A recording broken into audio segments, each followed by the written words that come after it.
Chapter 1. The Fall of the Young Master. As dusk descended, the shadows cast by the streetlights stretched long. Gazing at the 2 rows of lamps, young Master Tang found himself in a daze, reminiscing about how, at this hour in the past, he would have been flirting with beautiful women in some bar or nightclub.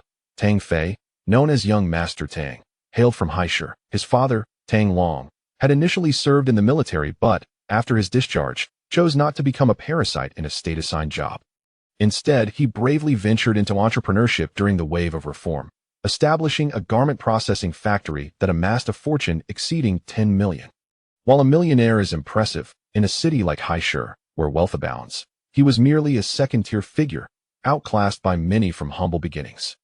Born into such a family, Tang Fei had always been privileged, pampered beyond measure. Since graduating from university last year, he had been leisurely cruising in his BMW, indulging in a life of revelry with a group of hedonistic friends. However, fate can be capricious. Tang Long's factory received a substantial order through an acquaintance named Li Bin, which promised to double their wealth upon completion. Excited, Tang Long took out loans to procure a large quantity of raw materials, unwittingly falling into a trap set by Li Bin, who was in dire need of selling off a surplus of fabric to repay debts owed to cotton mills. In his eagerness, Tang Long neglected the risks involved, pushing his factory to work overtime and incurring considerable labor costs. Just as the order was nearing completion, the client mysteriously vanished. Sweating with anxiety, Tang Long soon realized he had been deceived, with Li Bin orchestrating the entire scheme. Despite having navigated the complexities of Haishi's social landscape for decades, Tang Long had been outsmarted. Through inquiry, he discovered that Li Bin had been struggling to sell his fabric and, seeing Tang Long as a trustworthy partner, sought to offload his burdens onto him through a fictitious order. Li Bin counted on Tang Long's sense of loyalty, believing he would not retaliate for the betrayal. Furious, Tang Long confronted Li Bin, expressing disbelief that a former ally could betray him so callously. Li Bin's retort was cold and pragmatic. Are we not businessmen? Business is about exploiting others. If you do not grasp this, you have no right to engage in commerce. Powerless, Tang Long found himself at a dead end. The representatives from the fictitious company had vanished with Li Bin's commission. Suing Li Bin was futile. He was merely an intermediary, and without evidence, any legal recourse was impossible. Desperate, Tang Long sought other buyers for the unsold garments, but the reality was harsh. While many were eager to profit from good fortune, few were willing to assist in a crisis. The tight-knit garment industry was well aware of Tang Long's predicament, and despite the quality of the clothing, no one was interested in taking on the burden. With unsold garments, bank debts, and looming payroll obligations, the pressure became overwhelming. Ultimately, Tang Long was forced to liquidate the garments at a loss and sell their home, car, and factory to clear his debts. Debt-free but destitute, the Tang family found themselves crammed into a tiny rental apartment of less than 40 square meters, where they struggled to make ends meet. Notably, young Master Tang had a younger sister, a mere 10 years his junior, once the epitome of charm and sophistication, parading in BMWs and frequenting nightclubs. Tang Fei now faced a harsh reality. With no car, he was forced to walk, and without funds, the nightlife was no longer an option. The collapse of his family business had abruptly ended Tang Fei's carefree existence, compelling him to seek employment. Under the dim glow of the streetlights, he felt disheartened, having searched for work all day, his weary legs leading him to a park bench where he reflected on the recent upheaval in his life. Though his father often reassured them, claiming he had built his empire from nothing and would rise again after setbacks, Tang Fei found it hard to believe. His younger sister, still in middle school, harbored unwavering faith in their father, but Tang Fei could not share her naivety. The entrepreneurial climate of decades past was a far cry from the present, and his father's energy and vitality were waning. Yet Tang Fei refrained from dampening his father's and sister's spirits, striving to change their circumstances by seeking work. After a long day, he reluctantly acknowledged that beyond his indulgent lifestyle, he possessed no marketable skills. Suddenly, a red convertible BMW rolled to a stop beside the park bench. The driver, a young dandy clad in a checkered shirt and sunglasses, exuded an air of nonchalance. Beside him sat a provocatively dressed woman, her makeup bold and her ample cleavage on display. Tang Fei tilted his head to glance at the car's emblem, recalling his former status as a BMW owner. Hey, isn't that our young Master Tang? What are you doing lying around in the park? This is the girl I hooked up with at Phoebe Bar. Not bad, right? I've been looking for you all day, but you didn't answer your calls. Not giving me face, are you? The young man shouted, clearly relishing the moment.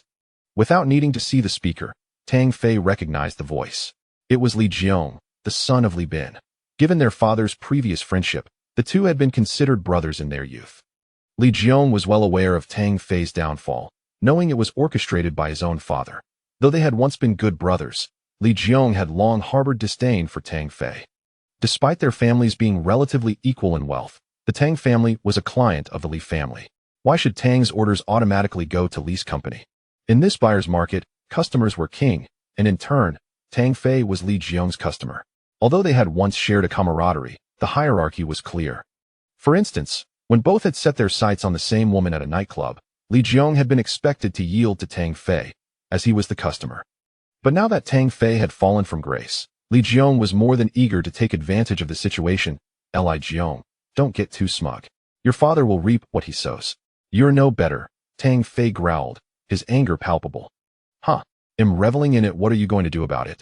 By the way, do you recognize her? Li Jiong sneered, gesturing toward the woman beside him.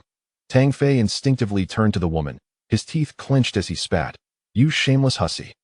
You're only fit to be with someone like him. The enchanting beauty seated in the passenger seat was none other than the one that young Master Tang and Li Jiong had encountered at a nightclub not long ago. At that time, young Master Tang was in his prime, and naturally, Li Jiong yielded to him. However, with young Master Tang now in dire financial straits, it was only fitting that he step aside and allow others to take the lead. Oh dear, young Master Tang, don't say it like that. I may be a worn-out shoe, but even a tattered shoe shouldn't be offered for free, right? In this society governed by wealth, without money, even the most tattered shoe becomes worthless. The beauty in the passenger seat chimed in, her voice laced with playful charm. Well said. Let's find a hotel where we can enjoy ourselves. Leaving young Master Tang to fend for himself on the streets, Li Jiong exclaimed, playfully pinching the bow tie's cheek before starting the BMW, leaving behind a cloud of exhaust for young Master Tang. Damn it, you're fortunate to be quick on your feet, otherwise, I would certainly show you why the flowers bloom so red, young Master Tang seethed. Fond of sports since childhood and possessing a robust physique, he had trained in various martial arts such as Sanda and Taekwondo, making him more than a match for Li Jiong and his ilk. Irritated, young Master Tang trudged home, kicking a bottle by the roadside. The bottle soared gracefully through the air, crashing into a ceramic dog at a nearby stall, causing one of its legs to shatter. Hey, young man, don't walk away. I'm talking to you, come here. The stall owner shouted, his voice booming with indignation. Young Master Tang feigned innocence, bewildered by the sudden attention directed at him. What's the matter? He retorted, towering at 6 feet tall with a scowl on his face that could intimidate anyone. The stall owner, assessing the imposing figure before him, quickly tempered his tone. You just kicked a bottle that broke my antique. You owe me compensation. Is that so? Young Master Tang glanced at the broken bottle and the ceramic dog with its severed leg, inwardly cursing, when misfortune strikes, even water can get stuck between your teeth. I'm really quite broke at the moment. How much do you want? He asked, swaying slightly, feigning nonchalance while calculating his remaining funds in his mind. Noticing young Master Tang's attire adorned with English letters, though unfamiliar with the brands, the stall owner assumed they must be designer labels, leading him to believe that anything marked in English must hold value. Chapter 2. The Golden Finger. At last, encountering a potential affluent individual, the stall owner seized the opportunity, stating, "This is an antique porcelain piece from the Ming Dynasty. It's truly unfortunate that you've damaged it." He examined the ceramic dog with exaggerated scrutiny, as if it were indeed of great significance. How much do I owe? The young Master Tang, observing the old man's theatrics, felt a wave of nausea wash over him. If he continued this charade, he might as well sell me off. When had I ever faced such a dilemma, let alone worried about money? 20,000, the stall owner replied earnestly. Pardon? Young Master Tang thought he had misheard. 20,000. This porcelain dog from the Ming Dynasty is a talisman for the home. Truly, it is not expensive at all, the stall owner explained. 20,000? Are you kidding me? I can barely scrape together 2,000. How on earth is this piece worth 20,000? Why don't you just rob a bank instead? Young Master Tang looked down at the stall owner, towering over him, spitting words with disdain. The stall owner, taken aback by the young master's fury, retorted nervously. This is from the Ming Dynasty, an antique. Do you not comprehend? Besides, robbery is illegal. I'm not foolish. Are you suggesting I'm foolish? Young Master Tang was amused by the stall owner's audacity. The stall owner, feigning seriousness, scrutinized young Master Tang, replying, well, not exactly foolish. Faced with such a rare breed of absurdity, young Master Tang could only roll his eyes. He casually tossed 2 red bills onto the ground, saying 200. Take it or leave it. If you dare ask for 20,000 again, I'll smash all your wares. He had anticipated finding a wealthy patron. Yet here stood a miser, offering merely 200. Nevertheless, he had acquired the ceramic dog for merely 30, so he still profited. Upon seeing the stall owner pick up the 2 bills with a hint of a smile, young Master Tang turned to leave. Do you still want the dog? The stall owner called after him. Young Master Tang stepped back, taking the 3-legged ceramic dog, and patted the stall owner's shoulder, saying, one must be righteous. After a long day, young Master Tang returned home to find the spacious 200-square-meter house had shrunk to a mere 40. The kitchen now cramped with the living room, leaving the once accustomed Tang family in disarray. Brother, you're back. How was the job hunt? A lively girl, about 13 or 14, bounced in front of him, shaking his hand. This was his sister, Tang Xiao. Despite the frustration bubbling within him, young Master Tang couldn't bear to dampen his sister's spirits, fabricating a lie. Who do you think I am? Finding a job is a piece of cake. Mom, my brother found a job, Tang Xiao gleefully announced to their mother. What's that in your hand? She inquired, pointing at the ceramic dog. Nothing, just a ceramic dog. Young Master Tang replied. We don't have much money at home right now. Don't waste it on frivolities, his sister admonished. Young Master Tang merely chuckled, choosing not to respond. Look at you, running around like a whirlwind. A girl should have some grace, their mother, Yi Ling, chastised. Yi Ling was the quintessential housewife, having met Tang Long, her husband, in the military. Oddly, young Master Tang had never encountered any of his mother's relatives, including his grandparents or uncles. When he inquired as a child, she would only weep, and out of consideration, he ceased to ask. Enough, Mom. You've been saying the same for over a decade. It's not changed, has it? Young Master Tang shook his head. Well, it seems you 2 brothers are at an impasse. What job have you found? Their mother sighed. Young Master Tang, seeking to placate his mother, casually mentioned, I've become an apprentice at an antique shop in Old Qianmen. Old Qianmen was renowned in Haishur, being the largest antique trading market, filled with shops and jewelers dealing in antiquities. Since you found a job, you must work diligently. We were well off before. But now that your father's business has failed, you must help support the family as a man should. Your sister is still young, their mother said softly. Feeling a pang in his heart, young Master Tang fought back tears, whispering, I understand, Mom. Don't worry, I will soon restore our former lifestyle, perhaps even better. Trust your son. At that moment, the door creaked open, and a robust middle-aged man entered. Tang Long, young Master Tang's father. You're back just in time for dinner, their mother remarked. Tang Long merely grunted in response. After dinner, as their parents retreated to their room, young Master Tang tidied up the table, urging his sister to sleep early since school awaited her the next day. Once the kitchen was in order, young Master Tang reclined on the small sofa, fiddling with the ceramic dog, pondering in silence. The modest living room had become his bedroom, and in such a cramped space.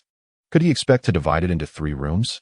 Having yet to admire the ceramic dog he purchased for 2 bills, he thought it deserved some appreciation.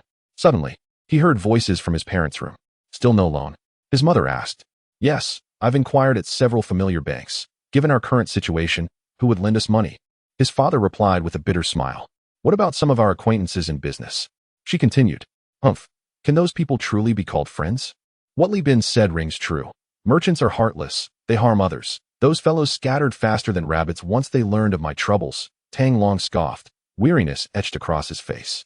Perhaps I should approach them? His mother suggested cautiously. No, absolutely not, his father insisted firmly. Sighing, his mother fell silent. Young Master Tang, listening outside, furrowed his brow. Who were they referring to? However, his parents lapsed into silence, and he lost interest, returning his focus to the ceramic dog. The dog stood upright, but one of its legs had been inadvertently knocked off by young Master Tang, leaving it disabled. Its glossy black surface bore no imperfections. Had it been a real dog, it would certainly have been fiercer than a Tibetan Mastiff. Turning the dog upside down to inspect the broken leg, he chuckled softly. It was indeed a male dog, as evidenced by the appendage nestled between its hind legs. Knocking on its belly produced a hollow sound, leading young Master Tang to conclude it was empty inside. Oddly enough, the dog felt relatively heavy. Peering into its mouth, he noticed a golden glimmer. Could there be something inside? Curiosity piqued. Young Master Tang inserted his finger into the dog's mouth, feeling around, and it seemed there was indeed something within. A glimmer of excitement crossed his face as he probed deeper, but suddenly, his finger snagged something, and he couldn't pull it out. In an instant, a sharp pain shot through his finger as if it had been stung by a bee, causing young Master Tang to yelp and withdraw his finger. Then he stood there, astounded, his gaze fixed in disbelief. Although the wound was not visible on his finger, the hue of his index finger had transformed into a golden sheen, emanating an aura of mystery, while the small golden object from the ceramic dog's mouth had vanished. "Xiaofei, what is the matter?" came his mother's concerned voice as she stepped through the door. Young Master Tang, shielding his finger, hastily replied, Nothing. I'm fine, just bumped my hand." His mother frowned, scrutinizing him, and upon confirming he was unscathed, muttered, "At your age, you still can't take care of yourself." Sigh. Young Master Tang, drenched in cold sweat, watched his mother retreat into the room. He cautiously unveiled his protected hand, only to find that his index finger had transitioned from golden to a lighter shade, gradually fading until it returned to its original state. Yet, he sensed an extraordinary change within, though imperceptible to the eye. He felt a slender golden thread coursing through his fingertip, surrounded by a hazy, grayish mist. What on earth is happening? It was merely retrieving an object from a dog's mouth. How had his finger inexplicably mutated? After examining his finger for an extended period without reaching a conclusion, he absent-mindedly grasped the remote control, intending to turn on the television. At that moment, a peculiar voice echoed, and concurrently, the gray mist surrounding his finger diminished slightly.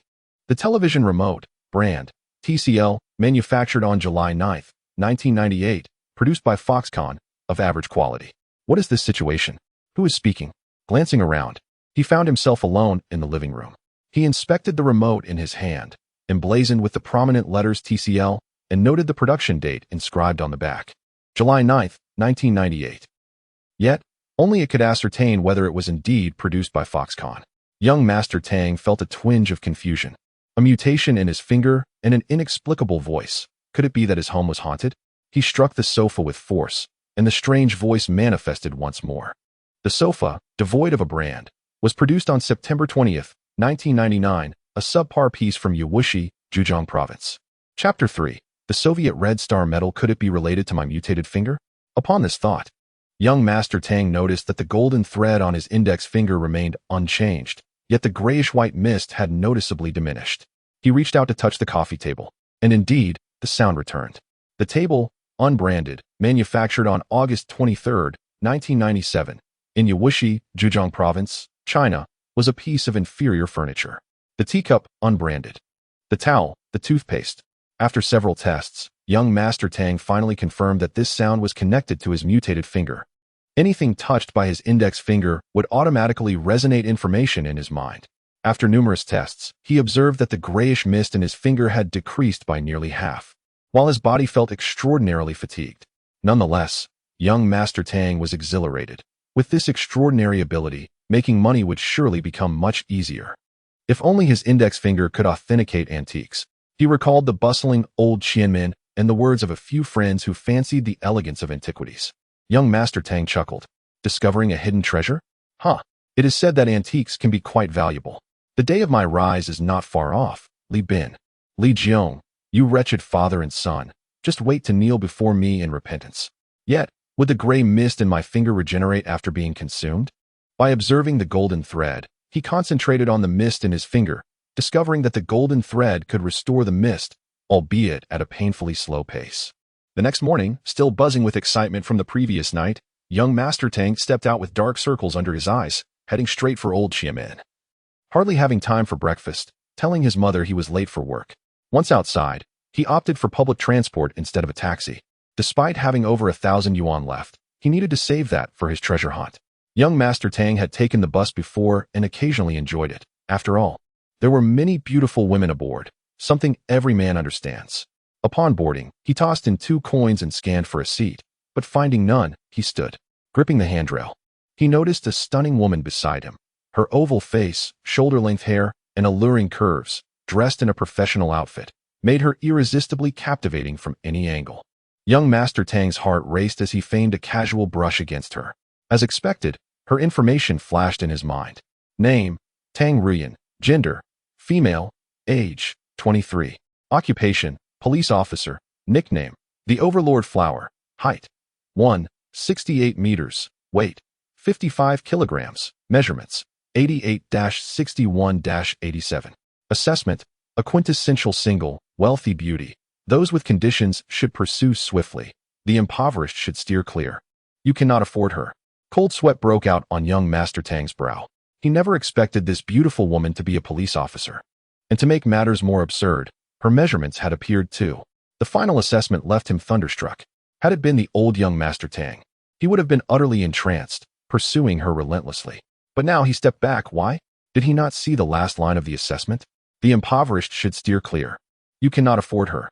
Although he dressed well, his wallet was utterly empty. The bus arrived at Old Qianmen around 10 o'clock. The streets were already bustling with vendors, displaying an array of items: porcelain, calligraphy, wooden artifacts, ancient jade, and more. Young Master Tang, as if on a stimulant, approached a stall and picked up a tricolored horse, touching it with his index finger. A voice echoed in his mind. Roughly made imitation Tang Sankai horse. Assessment, no collectible value. A poorly crafted blue and white porcelain vase. Disappointment washed over his face as he inspected the items. They were all poorly made. Was this a joke? Half of the gray mist had been consumed, yet finding a hidden treasure proved so difficult. The vendor grew impatient, asking, "Are you buying or not?" As young Master Tang's hand rested on a palm-sized wooden box, a voice suddenly announced, "Average quality mechanism box, produced on August 20th, 1966. It contains hidden treasures." Simultaneously, the consumption of the gray mist in his finger increased significantly compared to the previous assessments. Hidden treasures? Does that mean there is something inside? A 1966 production with over 30 years of history. It'll do. I want to buy it, but I need to see the goods first. How much for this? Young Master Tang inquired, pointing at the box. 800. You have a good eye, young man. This is a mechanism box passed down from hundreds of years ago. Just look at the craftsmanship. The vendor's face blossomed like a chrysanthemum as he tried to entice him. Come on, a mechanism box from hundreds of years ago. It's made of wood. If it were from that time, it would have rotted away. 100. Take it or leave it, young Master Tang retorted dismissively. The vendor chuckled awkwardly, realizing he had oversold it. All right, 500. How does that sound? Enough of this nonsense. It's 100. Just give me a straight answer. Are you selling or not? Young Master Tang replied impatiently. The vendor hesitated, contemplating raising the price again. But young Master Tang stood as if to leave. The vendor quickly relented. All right, 100 it is. After all, acquiring the item for 30 yuan and selling it for 100 still yielded a profit of 300%. Having successfully haggled, young Master Tang tossed a red note to the vendor and picked up the mechanism box to inspect it closely. At that moment, an elderly man in traditional attire approached from behind, scrutinizing the box carefully. Young man, may I see the wooden box you have? Young Master Tang turned to look at the old man, noting his exquisite attire and the dragon-shaped jade pendant he bore, suggesting he was no ordinary person. Of course, he replied, handing it over. The elderly gentleman took the wooden box, examining it with great care, even shaking it slightly, as if to sense something. Young man, you just bought this box, right? How much did you pay for it? He inquired with a smile. Not much, just over 100 yuan, young Master Tang replied nonchalantly. Did the old man suspect there was something inside? Well, I think this box is quite nice. I'll offer you 300 yuan for it. Turning a profit of 200 yuan, such good fortune is rare. The elderly gentleman wore a thoughtful expression, as if genuinely considering young Master Tang as welfare. Young Master Tang chuckled. He realized the elderly man was an expert who had already deduced something was inside. Meanwhile, the vendor regretted his decision, realizing that he had sold the box for 100 yuan only to see young Master Tang flip it for a 200 yuan profit. Oh, are you certain you are only interested in this box? Young Master Tang probed. The elderly man paused, seemingly taken aback. Yes, the mechanism box looks rather appealing. Oh, just interested in the box? Then wait for me to retrieve what's inside, and I'll sell you the box, young Master Tang said with a grin. The elderly man was momentarily stunned, realizing that young Master Tang was also knowledgeable, aware that the box concealed something of value. If not for the contents within, why would he desire a mere box? Meanwhile, the vendor was seething, wishing he could snatch the box back from the elderly man. Ha. I didn't expect you to be a connoisseur as well. I thought I might snag a good deal, but it seems this treasure is meant for you. May I see what secrets lie within the box? The elderly gentleman laughed heartily. Well, If the old sir wishes to see, why not open it and take a look for yourself? Young Master Tang replied. Although Tang Deschaos knew that something was concealed within the mechanism box, he found himself unable to unlock it. He certainly could not resort to smashing it open, for if the contents were fragile, he would have nowhere to lament the loss. Very well, I shall be less courteous then. The elderly gentleman in traditional Tang attire took the liberty of fiddling with the mechanism box.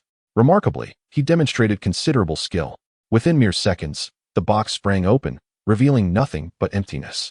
After a few more adjustments, a hidden compartment revealed itself, wrapped in a layer of crimson silk, concealing a small object that appeared before the onlookers.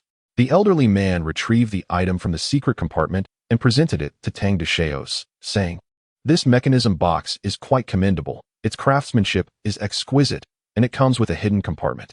How about selling it to me for 500 yuan? Tang Deschaos accepted the item, waving his hand dismissively. I had already agreed to sell it to you for 300 yuan, as we previously discussed. He realized that the old gentleman was unaware of how to open the hidden compartment himself. Since the man had assisted him, it would not do to shortchange him. Moreover, the entire box and its contents had cost him a mere 100 yuan. Now, with the box alone, he was set to gain 200 yuan, rendering the item in his hand virtually a gift. Meanwhile, the vendor nearby was filled with regret, cursing his own miscalculations. The elderly man in Tang attire glanced at Tang Deschaos and smiled. Very well, 300 it is. He was not one to be finicky. A few hundred yuan meant little to him. The mechanism box was indeed well crafted, and he intended to keep it as a collectible. Tang Deschaos unfurled the crimson silk, revealing a medal before his eyes. The medal bore the shape of a 5-pointed star, each point adorned in red, with a silver center depicting a figure wielding a long rifle, accompanied by the letters CCCP at the bottom. Though Tang Deschaos did not recognize it, he was undeterred, for he possessed a golden touch. As he grasped the medal in his right hand, a voice indeed emerged. Soviet Red Star Medal, material, silver, produced on March 27, 1930. Awarded to Soviet military personnel, troops, fleets, corps, laborers, collectives, organizations, enterprises, and social groups for exceptional achievements in national defense during both wartime and peacetime.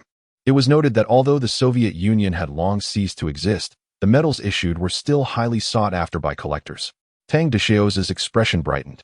The material was pure silver, and the final assessment indicated its desirability, clearly signifying that it was an item of value.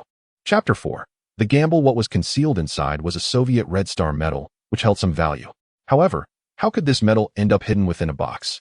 Young Master Tang boasted.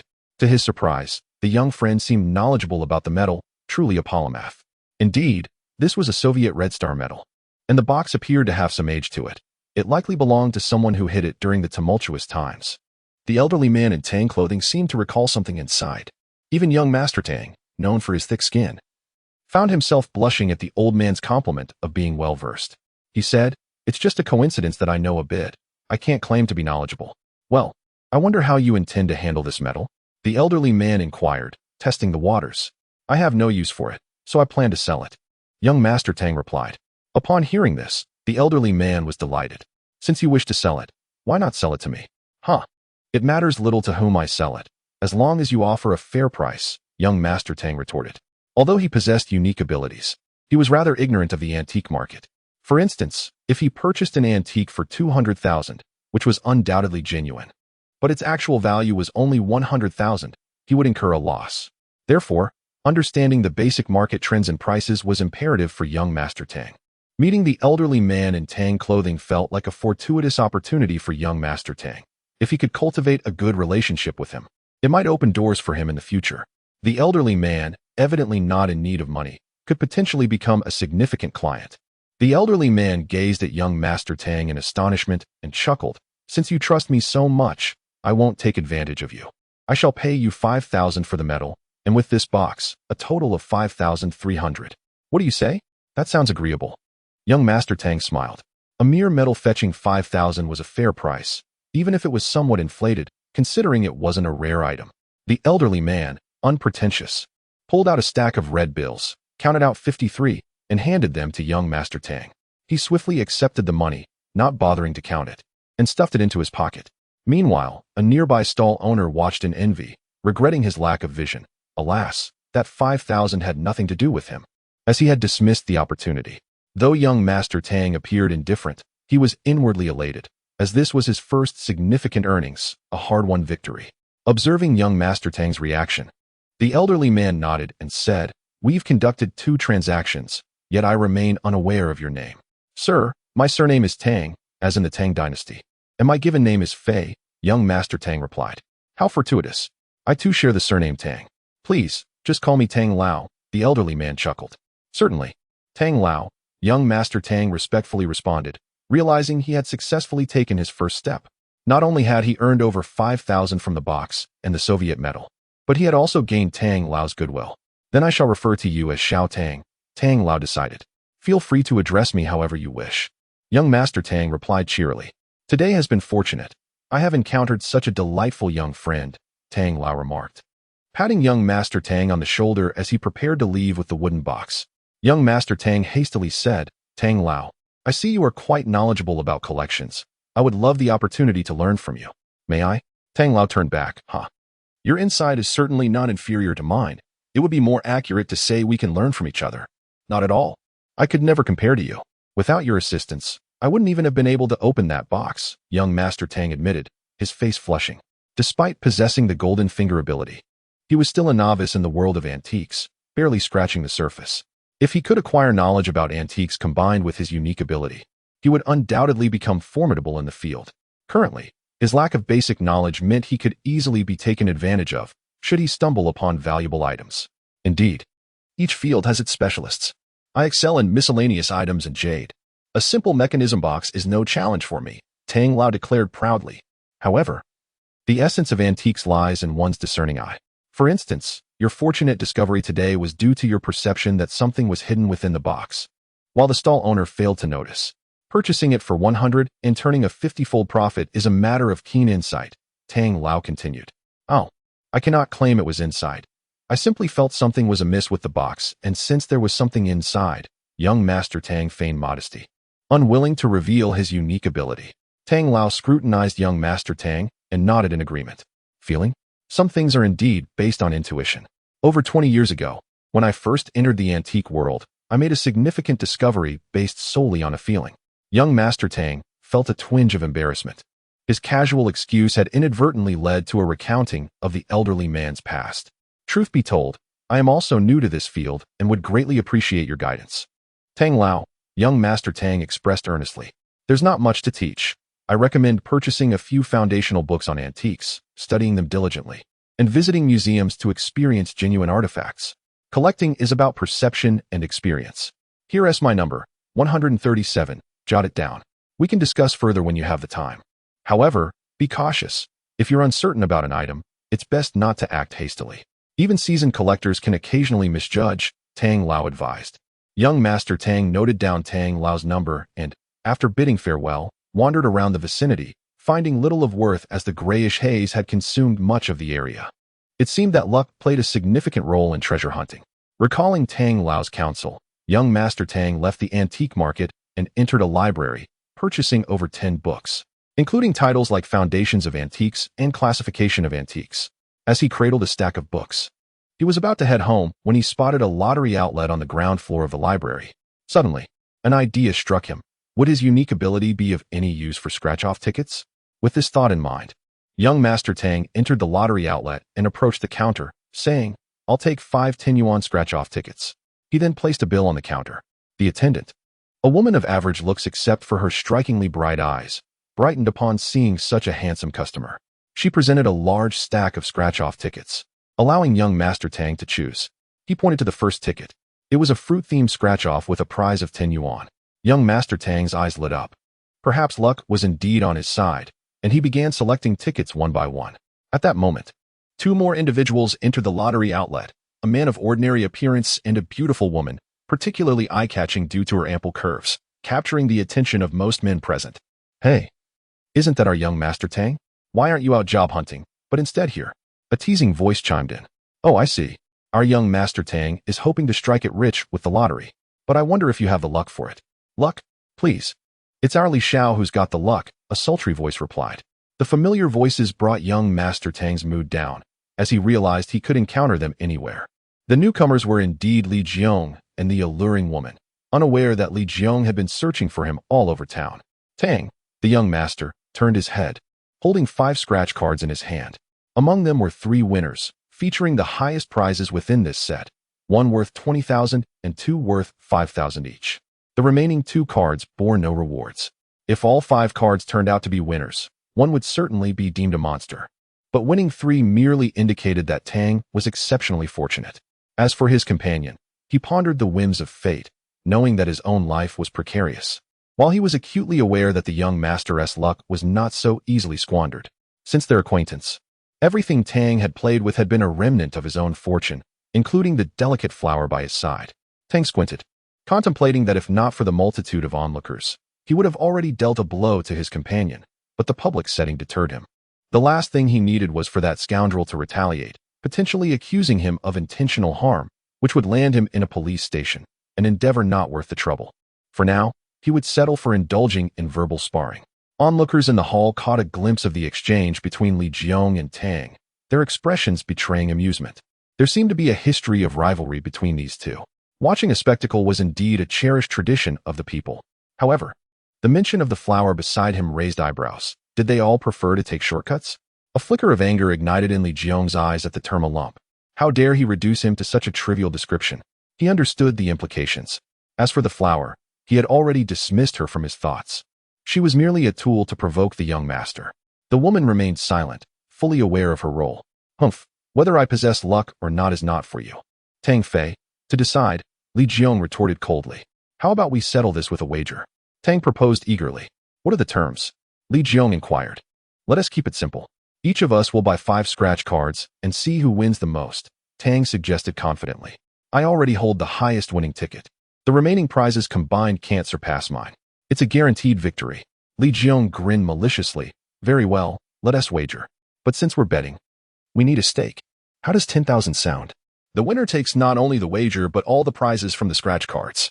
I just hope you can even muster 10,000 right now. I truly don't have that much.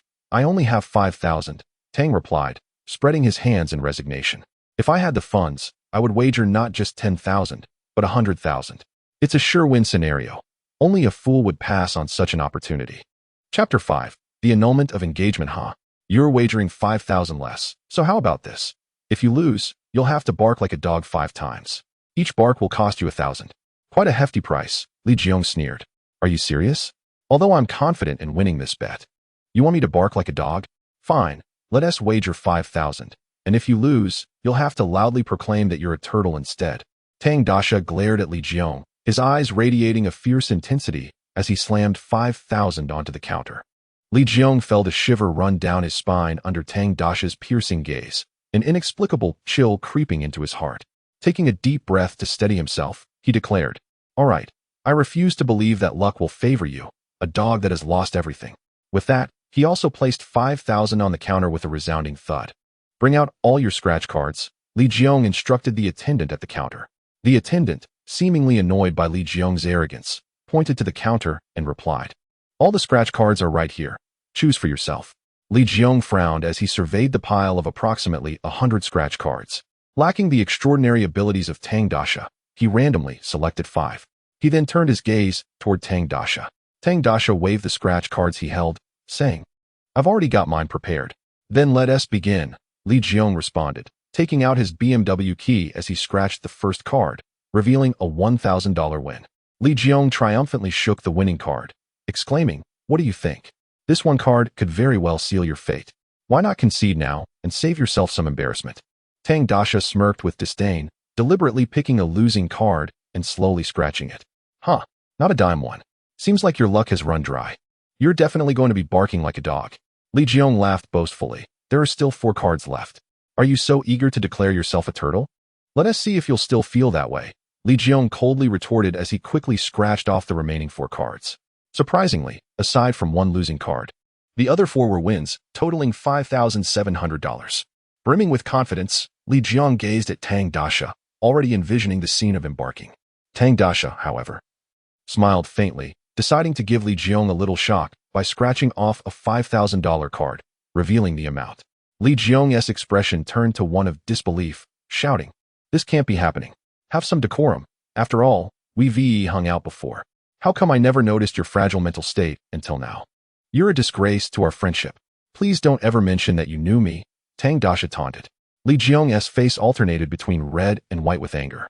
It was undeniable that he had been associated with Tang Dasha. Don't get too cocky. It's just 5,000. We're calculating the total amount. Not who wins the most, Li Jiong retorted darkly.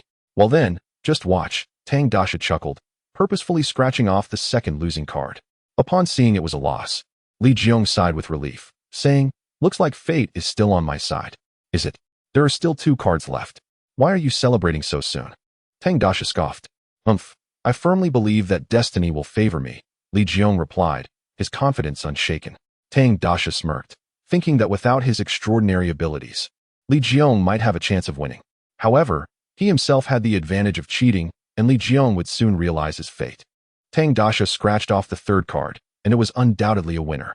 As he revealed the prize amount, he deliberately scratched from left to right, first revealing a 5, then a 0, and then another 0. He looked up and asked, do you think another 0 will appear? Right now, it's 500. If another 0 shows up, then we won't even need to scratch the last card for me to win. That's impossible, Li Jiong yelled. How about we bet again? If a 0 appears, you'll bark 5 times, Tang Dasha proposed. And if it doesn't, you'll have to declare yourself a turtle, Li Jiong shot back angrily. All right, for fairness. Let you scratch off the final 0, Tang Dasha said with a smile, knowing the outcome was already determined in his favor. Li Jiong didn't hesitate and scratched with his fingernail. In an instant, his eyes widened in disbelief. 5,000. Tang Dasha, already aware of the result, laughed and said, come on, Wang Kai, bark a couple of times for your master. Li Jiong glared at Tang Dasha, wanting to retort, but Tang Dasha had already stepped closer, fixing him with a cold stare and remarking, what is this? Our esteemed Li Dasha isn't planning to honor the bet? The onlookers joined in, urging, yes. A bet is a bet. If you're a man, just bark already. Li Jiong shot a resentful glance at the crowd, knowing that if he didn't fulfill the bet, he wouldn't be able to leave the lottery hall. Reluctantly, he shouted, I'm a turtle, and then proceeded to bark 5 times before striding out, abandoning his female companion. Tang Dasha laughed heartily behind him and remarked, how strange. Whose turtle is so peculiar that it barks like a dog? As Li Jiong stepped outside, he momentarily swayed, clearly infuriated by Tang Dasha's taunts. Having won the wager, Tang Dasha scratched off the final $2,000 card, leaving with a total of over 40,000 in cash, clutching his books. Just that morning, he had been broke, and now, only by noon, he had accumulated a fortune that even his father's clothing factory couldn't match in speed. With a modest windfall, Tang Dasha decided against squeezing onto a bus, having not enjoyed a decent meal in days. Now that he had a bit of money, he wouldn't skimp on his stomach. He took a cab to a nearby Sichuan restaurant, ordering over 10 dishes to take home, including twice-cooked pork, braised meat, and spicy fish head, spending just over 300. Unlike before, where playing with antiques required a significant investment, he would make do for now. The owner packaged the 10-plus boxes in special takeaway bags and handed them to Tang Dasha. As he approached the door, he overheard voices inside and kicked the door, saying, Mom, open up, I'm carrying things. The door creaked open, revealing a cramped living room filled with 5 people. Aside from his parents and sister, Xiao Xiao, there were 2 guests, a man and a woman, whom Tang Dasha recognized well. The couple Yufeng Lin, friends of his father. He had never liked Yufeng Lin's wife. She was far too elitist. Uncle Yu and Auntie Yu, you've come. Please, take a seat. Don't just stand there. I bought food, so let us eat at home today, Tang Dasha said with a smile. The 5 stared at him, their expressions odd and tense. Feeling the awkwardness, Tang Dasha noticed his sister's furious gaze at Yufeng Lin, his mother frowning, while his father clenched his fists, keeping his mouth tight. Yufeng Lin appeared somewhat embarrassed, while his wife looked smug. Xiao Fei, didn't you go to work? Why are you back so early? Tang's mother broke the silence. Don't tell me you were fired right after starting? Aunt Yu chimed in, her tone dripping with sarcasm. Yufeng Lin tugged at her, seemingly trying to signal her to be more cautious, but Aunt Yu merely scoffed dismissively. Tang Dasha furrowed his brow, sensing that this couple had come to stir up trouble. I have never heard my father mention that we still owe them money. Why is the conversation so brusque? However, with someone having the audacity to confront us at home, the esteemed young Master Tang cannot simply allow himself to be subjugated like a timid bride. Oh, mother, hasn't our family always only permitted guests to enter? What is this unwelcome presence doing here? Young Master Tang, with a scathing tongue, chastised the intruder without resorting to vulgarity, showcasing remarkable cultural refinement. Upon hearing this, Tang's mother furrowed her brow, choosing silence, a departure from her usual demeanor. Young Master Tang had braced himself for reprimand, yet it appeared that this intruder had managed to infuriate her deeply. "You, how can you be so impolite? You uncultured little wretch." The intruder seethed with rage at young Master Tang's words.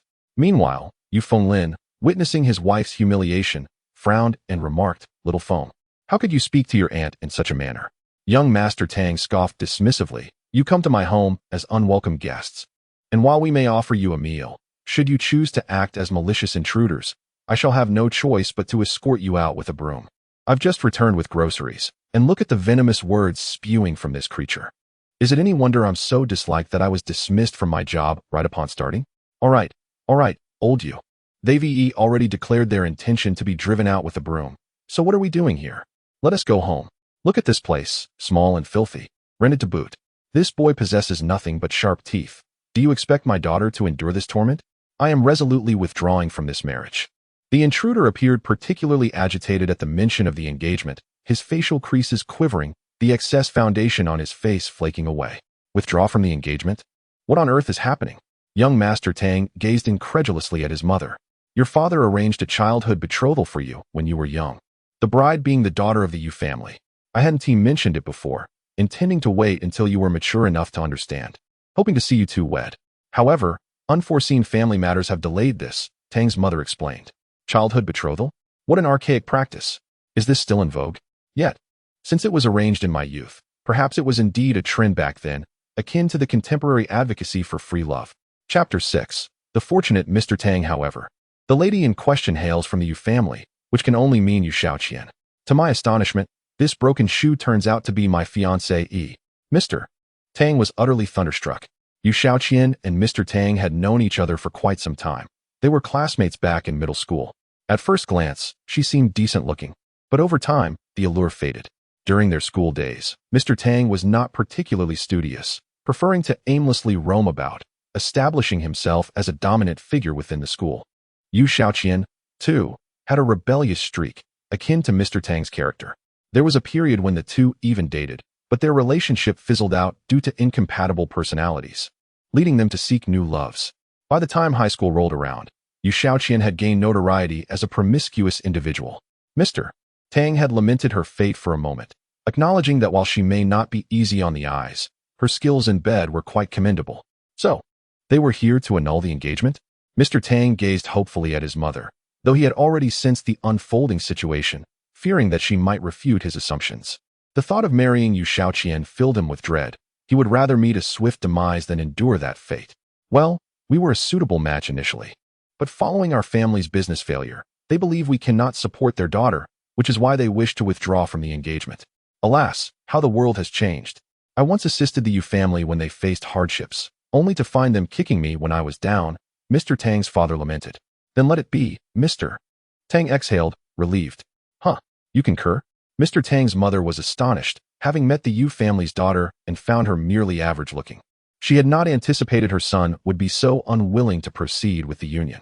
Of course, I'll explain the reasons later, Mr. Tang replied. Since your family wishes to break the engagement, and my son agrees, I, Tang Long, will consent to this dissolution. However, from this moment on, you from the Yu family shall pursue your own paths, and we from the Tang family shall tread our own, severing all ties, Mr. Tang declared solemnly. Brother Tang, is that truly necessary? Yu Fenglin, aware of his family's misdeeds, understood Mr. Tang's temperament well. He knew that decades of friendship could crumble over this engagement. Yet, Yu Fenglin had his own reasons. His wife insisted on annulling the engagement, and although he was initially reluctant, stepping into their modest 40-square-meter home quelled his reservations.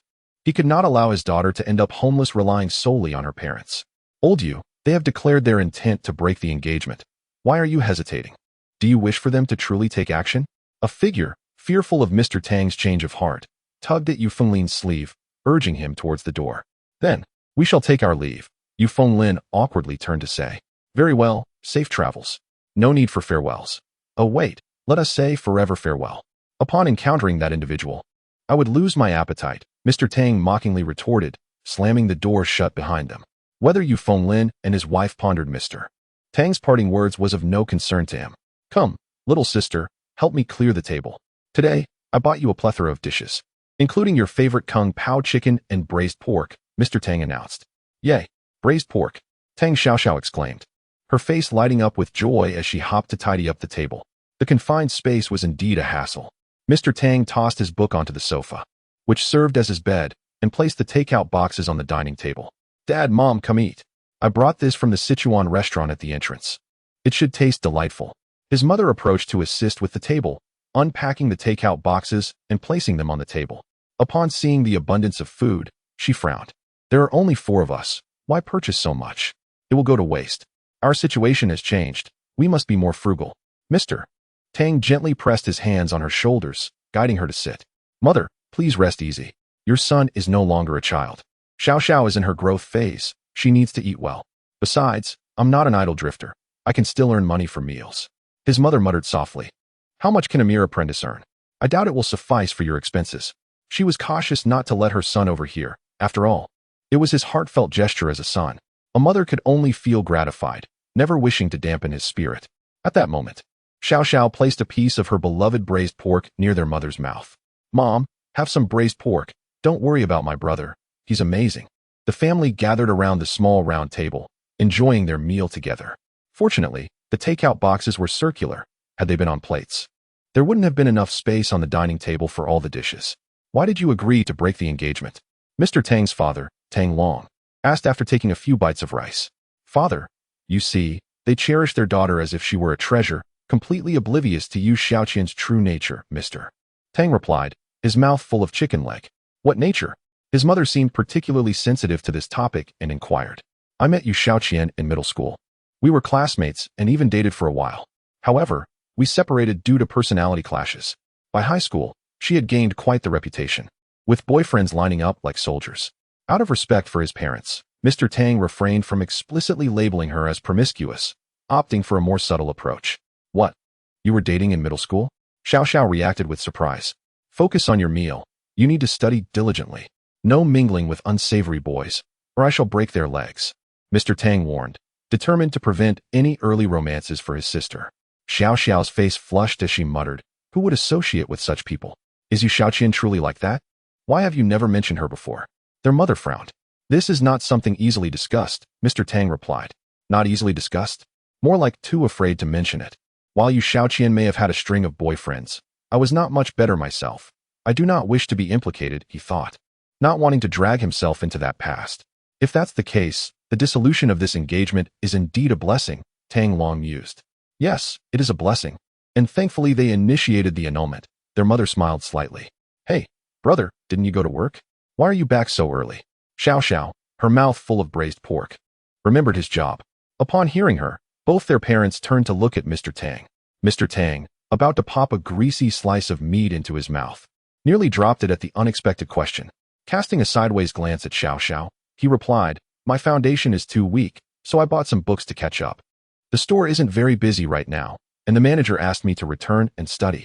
After dinner, Xiao Xiao left for school, leaving Mr. Tang alone in their small room, where he spread out over a dozen books on antique basics before him. Time slipped away unnoticed. Strangely, despite his previous disinterest in studying during school, he found himself engrossed in the material for an entire afternoon. After an afternoon immersed in literature, young Master Tang finally acquired a rudimentary understanding of antiques.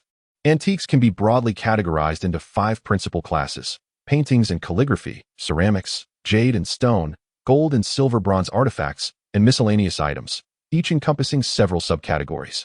For instance, within paintings and calligraphy, one can find calligraphy albums, ancient texts, paintings, stone inscriptions, letters from renowned figures, manuscripts, and more. Further distinctions reveal that paintings can be divided into ink wash, sketches, oil paintings, and so forth. The ceramics category includes pottery, porcelain, and Yixing teapots, among others. The jade and stone category comprises jade, diamonds, bloodstone, Tianhuang stone, and emeralds, to name a few. Gold and silver bronze artifacts include products made from these precious metals, while the miscellaneous category is even broader, encompassing wooden items, lacquerware, stamps, coins, badges, commemorative medals, and even watches, cameras, and cars. Virtually anything possessing collectible value can be deemed an antique. Today, young Master Tang stumbled upon two small treasures that fall into the categories of wooden items and badges. One of the books he perused detailed numerous unspoken rules and jargon within the antique community. Stumbling upon a bargain refers to encountering an uninformed seller and completing a transaction below market value. Today, young Master Tang can be said to have successfully found two such bargains. Conversely, making a mistake describes the act of mistaking a counterfeit for a genuine article and purchasing it. Patina refers to a layer of oxidation on the surface of an antique, imparting a soft, jade-like quality, also known as tofu skin. To appraise means to ask someone to authenticate an item, while to broaden one's horizon signifies gaining knowledge. When faced with an item that one knows is a counterfeit, one may choose not to purchase it. However, one must refrain from directly stating it is a fake, as doing so could offend the seller. Instead, one would merely express uncertainty, allowing the buyer to grasp the implication without further entanglement. The realm of antiques is profound and intricate, fundamentally a test of discernment. However, for young Master Tang, endowed with extraordinary abilities, such misjudgments are an impossibility. Regardless of the object, with a mere touch of his index finger, he can ascertain its provenance, production date, and more. Having mastered these basics, coupled with his unique talents, he envisions himself as a distinguished appraiser in the future, indeed the most exceptional of all. Chapter 7. The Jade Cicada of the Han Dynasty after a night of rest. Tang Daxiao hurriedly set out once again the next morning. This time, he opted for a taxi rather than public transport, heading straight for the old Qianmen. After paying the fare and alighting from the vehicle, he noticed that the surroundings appeared unchanged from the previous day. Suddenly, a voice called out from behind him. "Hey there, back to hunt for treasures, are you? Come take a look at what I have. I just received a fresh batch of goods last night. Perhaps you might find something to your liking." Tang Daxiao turned to see the vendor he had encountered the day before, and he smiled. "Aren't you afraid I might uncover some hidden gems again?" He jested. "Feel free to rummage. If you find something, that would be quite a talent of yours." The vendor replied with a grin. "Since you left yesterday, I've been promoting my goods, and business has picked up a bit, allowing me to make a small profit." Given the vendor's cordiality, Tang Daxiao felt inclined to reciprocate. He casually flicked through the items on display, yet none caught his discerning eye. "Disappointed," he remarked. "I thought you mentioned a new batch. Is this all there is? Is it true that not a single piece catches your fancy?" the vendor inquired. Tang Daxiao merely nodded. The items were either poorly crafted or nothing more than modern trinkets. He was here to uncover treasures, not to purchase at market value. If the vendor were to learn of Tang Daxiao's intentions, he might very well be mortified. After all, true treasures were seldom unearthed so easily. Having toiled in this old Qianmen for several years, the vendor had rarely witnessed such luck himself. Observing Tang Daxiao's reaction, the vendor realized he needed to present something of genuine worth to retain this discerning customer. Glancing around, he discreetly withdrew a jade cicada, no larger than his pinky finger, from an empty bag. The cicada was coated in a layer of earthy yellow, its luster dulled, suggesting it had not been handled in ages. "This is a genuine piece from a burial site, just acquired yesterday," the vendor stated as he handed it over to Tang Daxiao. Upon hearing burial site, Tang Daxiao recalled the terminology associated with antiques he had perused the day before. A burial artifact, he thought, observing the vendor's careful demeanor. This jade cicada likely bore a dubious history. Indeed, as his fingertip brushed against its surface, information about the cicada emerged. It was a jade cicada from the Western Han Dynasty, also known as the Jade 9 Orifices plug. Material, Hatian jade. Purpose, funerary item. Utilized to plug the ears of the deceased. Appraisal. Due to its prolonged burial and the melding of loam, flesh, and blood, it had developed a dual-toned coloration, significantly enhancing its value. Tang Daxiao shuddered at the realization that this was an item meant for the dead, intended to seal their ears. However, the dual-toned jade cicada, could it truly be worth something?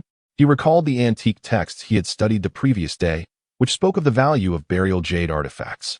Upon closer inspection, the earthy yellow hue indeed seemed to permeate the cicada, with merely a faint hint of red, barely discernible. A corner of the cicada bore an ancient seal, and the slight reddening greatly increased its worth. The term Jade 9 Orifices plug referred to the jade plugs used to seal the 9 orifices of the deceased: the eyes, ears, nostrils, mouth, anus, and genitals. The ancients believed that plugging these orifices would prevent the loss of vital essence, preserving the body from decay. At that moment, a grayish-white mist began to stir around Tang Daxiao's fingertips. He sensed something within the jade cicada was beckoning the mist. driven by curiosity. He pinched the cicada between his thumb and forefinger, feigning a meticulous examination while focusing entirely on the grayish-white mist. Indeed, something lingered within the cicada. Through the golden filaments of the mist, Tang Daxiao perceived a faint, nebulous vapor that bore a striking resemblance to his own grayish-white mist. Could he extract that vapor from the cicada? The thought suddenly flickered through his mind. What transpired next was extraordinary. The mist within the cicada slowly flowed into Tang Daxiao's fingertip, merging seamlessly with the grayish-white mist. He felt the mist he had expended during the appraisal completely replenish. And to his delight, the golden filaments elongated slightly. The grayish-white mist transformed into a pure white hue, interspersed with delicate hints of red, while the jade cicada remained unchanged. A surge of elation filled Tang Daxiao. Since acquiring his peculiar ability, he had pondered whether it could evolve. Clearly, this jade held a mysterious essence that could enhance his powers. He wondered if all jade possessed such properties. He had to procure this artifact. Indeed, it originates from a burial site, meant to plug the ears of the deceased. Quite ominous, isn't it? He remarked, deliberately downplaying the jade cicada's significance. The vendor, upon hearing Tang Daxiao's words, couldn't help but silently commend him. A true connoisseur could discern authenticity at a glance. He had been informed that the cicada had been excavated from a corpse. Nonetheless, in the world of antiques, such items were commonplace. Many treasures unearthed from tombs held little concern for superstition. The vendor recognized Tang Daxiao's intent to negotiate. Ah, a discerning eye indeed. It's clear you recognize its authenticity. If it weren't for someone as knowledgeable as you, I wouldn't have dared to present it, said the vendor. So, for this burial artifact, how about 20,000? 20,000 is steep. The 9 orifices plug is rather specific. The most valuable pieces are those meant for the mouth, and the quality of earplugs is typically inferior. Tang Daxiao retorted dismissively. Indeed, you possess great wisdom. If it were a cicada for the mouth, I would be at a loss for words at that price. The vendor chuckled. How about 10,000? Tang Daxiao boldly proposed, slashing the price in half. 10,000 is too little. This is an ancient funerary jade, steeped in history. It must be worth at least 18,000, the vendor countered, shaking his head vigorously. 12,000. Though it is an ancient jade, it was taken from a corpse. Who knows if it carries any pathogens or curses? Tang Daxiao scoffed, dismissively belittling the cicada. All right, my esteemed customer, 15,000 is the best I can do. I cannot lower it further, or I shall have to sell to someone else, the vendor lamented, wearing a woeful expression. Fine, 15,000 it is. Tang Daxiao understood that this was likely the vendor's bottom line. Conveniently, he had not yet deposited the winnings from his recent fortuitous ventures, and his pockets bulged with cash. He casually handed over a bundle, counting out 50 bills, totaling 150, and exchanged it for the thumb-sized earplug. Is this the only jade cicada you have? Surely there must be more, given its provenance, Tang Daxiao inquired. Such a jade cicada, excavated from a burial site, indicates that someone must have raided a tomb. It cannot be the sole piece. The vendor smiled weakly. I am merely a small trader. Acquiring this jade cicada was already a favor from a friend. The truly valuable items have all made their way to the black market. They rarely come our way. A thought struck Tang Daxiao. The black market? Is there truly a black market around here? Certainly. The black market has always existed, and the one here is the central hub for numerous nearby cities. Many items of uncertain origin are traded there, often funneled into the hands of wealthy collectors, who then seek legitimate provenance to auction them off, the vendor explained. Where is this black market? Can I gain entry? Tang Daxiao inquired eagerly. The black market lacks a fixed location. For security reasons, those who organize it only provide temporary notifications, making it quite secretive. Only familiar faces can escort newcomers. Transactions are conducted solely in cash, no cards or bank transfers, so the entry threshold is quite high, requiring at least 1 million in cash. That's merely what I've heard from friends. I cannot vouch for its accuracy, the vendor elaborated. Tang Daxiao grimaced at the thought of needing 1 million in cash, even as a minimum threshold. Truly, the world of antiques was one reserved for the affluent. If his family had not faced that unfortunate incident, he doubted he could partake in such pursuits. Although the Tang family was a millionaire at that time, the majority of their wealth was tied up in fixed assets, making it quite challenging to procure 1 million in cash. One must note that many billionaires today possess most of their wealth in company stocks. Should they seek to liquidate cash, they would likely find it difficult to even extract 1/10 of their actual assets.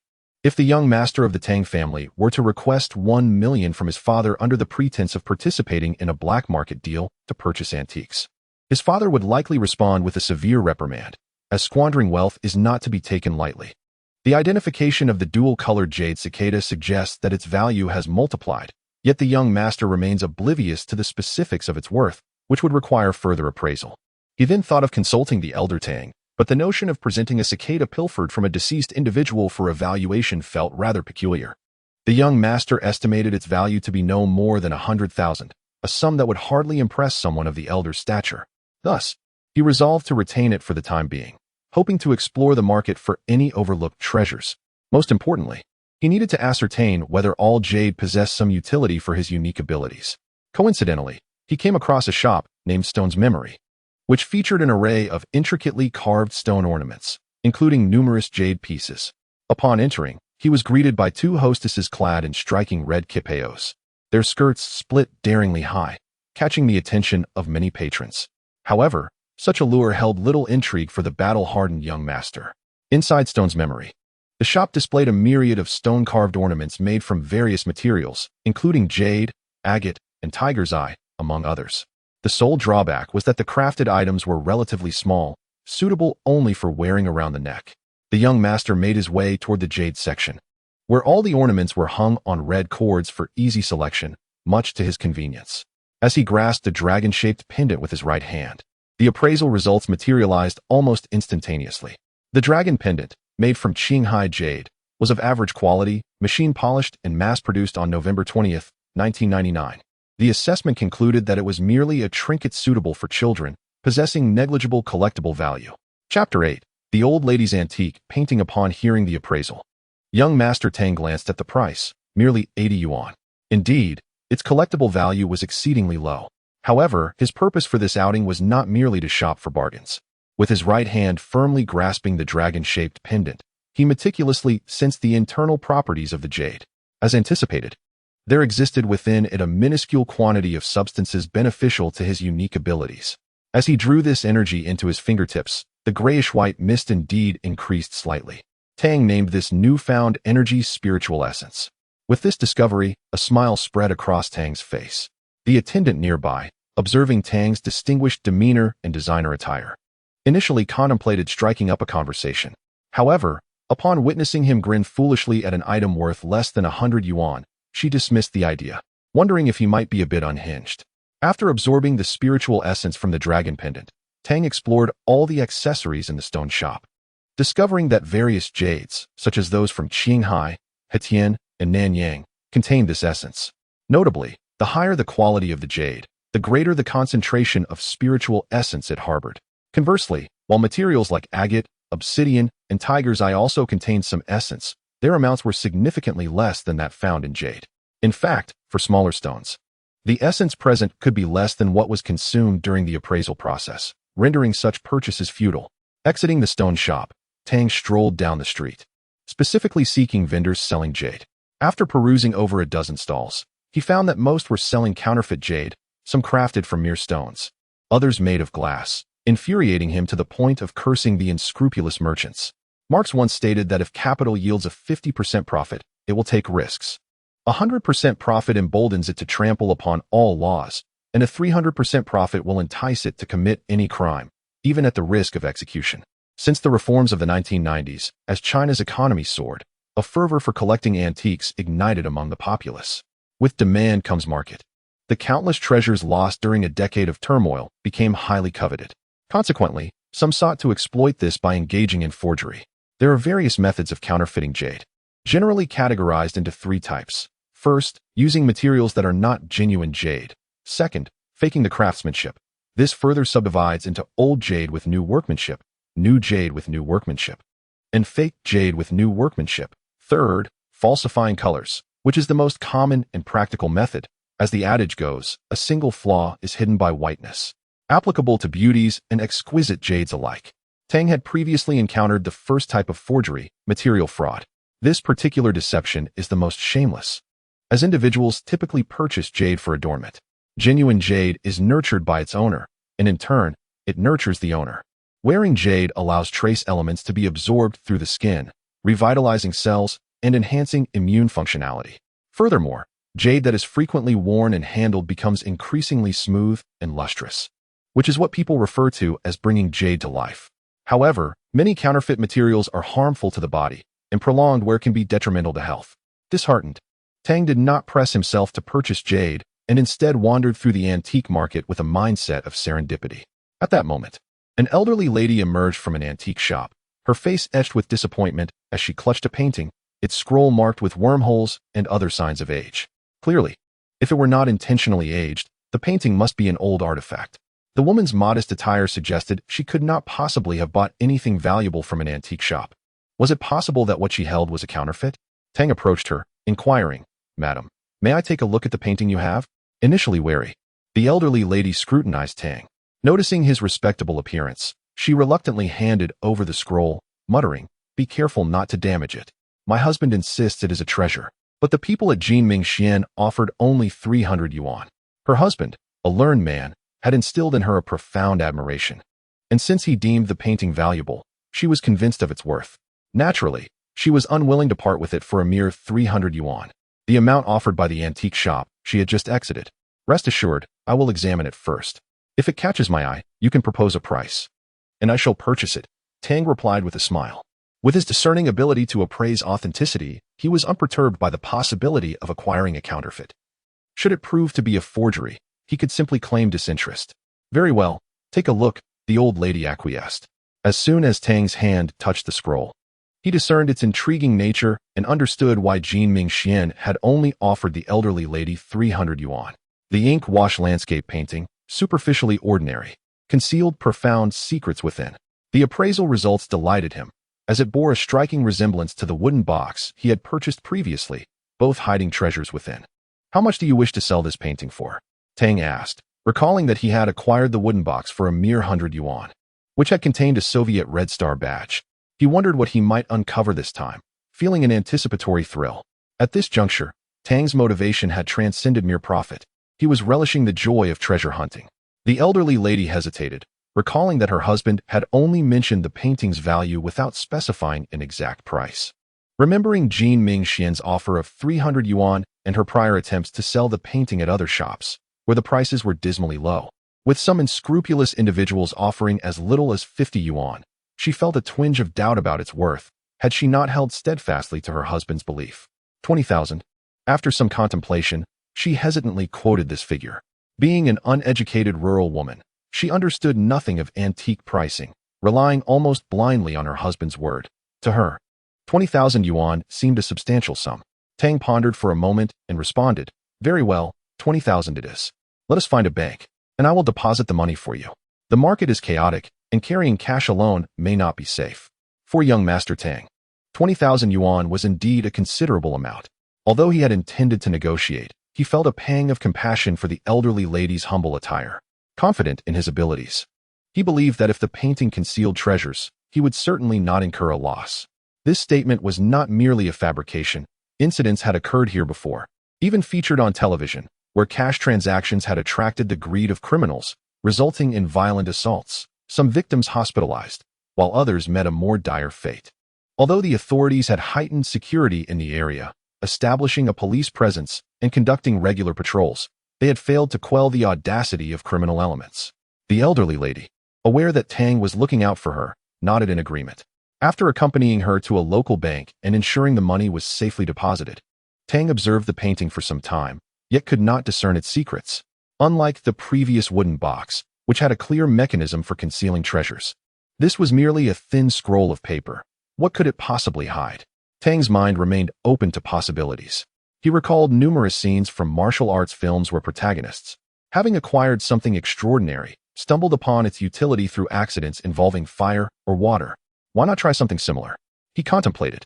Of course, this was merely a fleeting thought. He would never actually set it ablaze. If he could not see its value, surely someone else could. A spark of inspiration ignited in his mind, reminding him of the elderly gentleman he had encountered the previous day. "Hello, who is this?"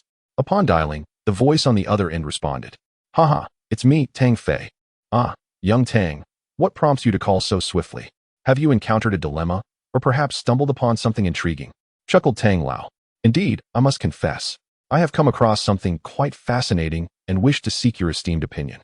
Tang Deshao replied, "It seems a day apart has altered your manner of speaking. You've adopted the vernacular of an expert," Tang Lao teased. "Forgive my presumption. In your presence, how could I dare call myself an expert?" Tang Deshao, no matter how brazen, would never presume to claim expertise before Tang Lao. Haha, very well then. Bring your item to Jinming Xian. I, along with a few acquaintances from the collecting community, will be on the second floor. Once you arrive, have them escort you up. I shall greet them." Tang Lao laughed heartily. "Understood, I shall arrive within 10 minutes. After hanging up, a peculiar smile danced on Tang Deshao's lips. Jinming Xian again. This painting has just emerged from there. If this artwork indeed possesses considerable value, what expressions might the people at Jinming Xian wear? Tang Deshao was quite eager to find out. Meanwhile, the second floor of Jinming Xian was adorned with elegance, surrounded by cabinets displaying an array of porcelain, bronze artifacts, ancient texts, and even a few classic paintings. In the center stood an elongated table, around which sat 4 individuals, including 2 elder gentlemen, Tang Lao and the chief appraiser of Jinming Xian, Zhuang Hai. The other 2 were Qin Lei, the proprietor of Jinming Xian, and a man in his 30s, Wang Jun, a renowned collector in High City. Wang Jun's father, Wang Limin, was a prominent businessman in High City, belonging to the wealthiest echelon, with billionaires merely viewing their family with amusement. Despite his commercial success, Wang Limin developed a penchant for collecting, which led his son, Wang Jun, to follow suit. Regrettably, their discerning eye left much to be desired, resulting in numerous misjudgments and costly lessons. Wang Jun's presence at Jinming Xian was to seek Tang Lao and Master Zhuang's appraisal of a newly acquired item. Chapter 9. The Vows of Master Zhu Old Tang. Whose call is it? In the realm of collectibles and Haisher, Tang Lao holds a prestigious position, not solely due to his discerning eye, but also owing to the substantial yet intangible connections that bolster his standing. Among those present, only Wang Jun would dare to inquire so directly. "Ah, just a young fellow I encountered yesterday, a novice in the field, yet with a commendable eye and remarkable luck. He purchased a mechanism box for 100 yuan, only to discover a red star medal from the former Soviet Union hidden within. A fortunate find indeed," Tang Lao chuckled. "The red star medal from the former Soviet Union? Indeed, in recent years, metals have appreciated swiftly, fetching around 5,000 yuan each, a 50-fold return on investment. His luck is truly commendable," Qin Lei, the owner of Jinming Xian, remarked with a smile. Wang Jun felt a twinge of envy. It wasn't the 5,000 yuan that concerned him. After all, to someone of his stature, 5,005 yuan were indistinguishable. What intrigued him was the thrill of the hunt. Since entering the field, he had yet to stumble upon a hidden gem, though he had certainly encountered numerous fakes. "That young man just called me, claiming he has an intriguing item for me to see. I must admit, I am quite eager to discover what he might present," Tang Lao said with a grin. "Regardless of what he brings. I recently acquired a few items myself and would appreciate your discerning eye to ensure I have not been misled," Wang Jun replied jovially. "I knew you had ulterior motives for inviting me here. What have you obtained this time? If it's akin to last time, I suggest you keep it hidden." Tang Lao teased. Last time, Wang Jun had spent 100,000 yuan on a vase he believed to be a rare piece of yuan blue and white porcelain, hastily seeking Tang Lao's appraisal, only to learn that it was, in fact, a counterfeit. This incident had become a source of amusement within the Haisher collecting community, with few daring to mention it directly, Tang Lao being a notable exception. "This is something I procured from the black market, purportedly from a fresh dig. And it didn't cost me much," Wang Jun said, pushing a box filled with jade artifacts towards Tang Lao. Upon seeing the collection, Tang Lao furrowed his brow at the mention of fresh dig, as a sense of foreboding washed over him. He sighed lightly, withholding further comment. Zhuang Hai, an appraiser beside him, seemed to grasp the reason for Tang Lao's unease and spoke up. "Where there is demand, there is a market.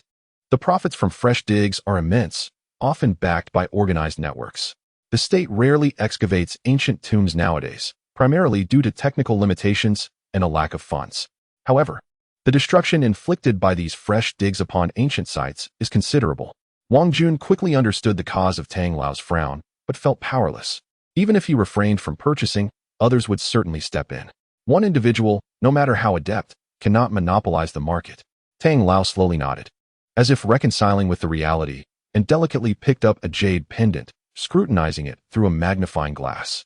Zhuang Hai and Qin Lei followed suit, examining the jade artifacts with pretentious diligence.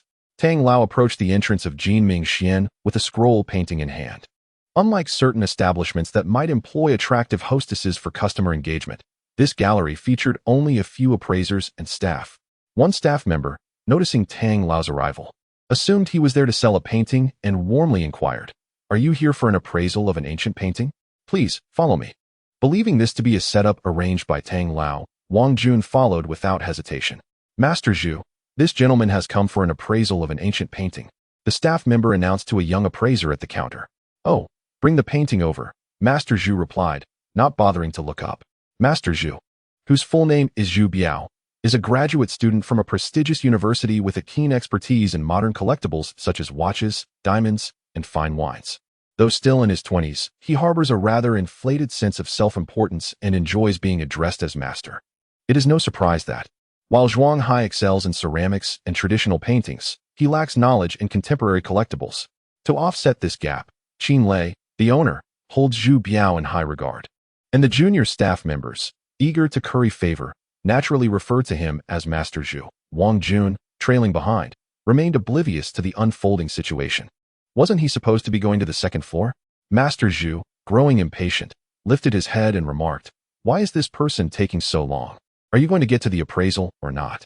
Startled, Wang Jun instinctively handed over the painting, only to realize that he had intended to seek out Tang Lao on the second floor. Assuming the staff member had made a mistake, he hesitated to reclaim the painting. Master Zhu unfurled the scroll, his brow furrowing. "What is this? Did an elderly lady just bring in this painting, insisting it was a treasure worth a fortune? Nonsense. The value is not determined by her opinion." At a glance, it was evident that the painting was contemporary, despite some signs of insect damage, likely a result of aging. It was not worth the 300 yuan Zhu had paid for it. If it were not for the elderly lady's pitiable demeanor, he would have considered 300 too much. He would offer a maximum of 200.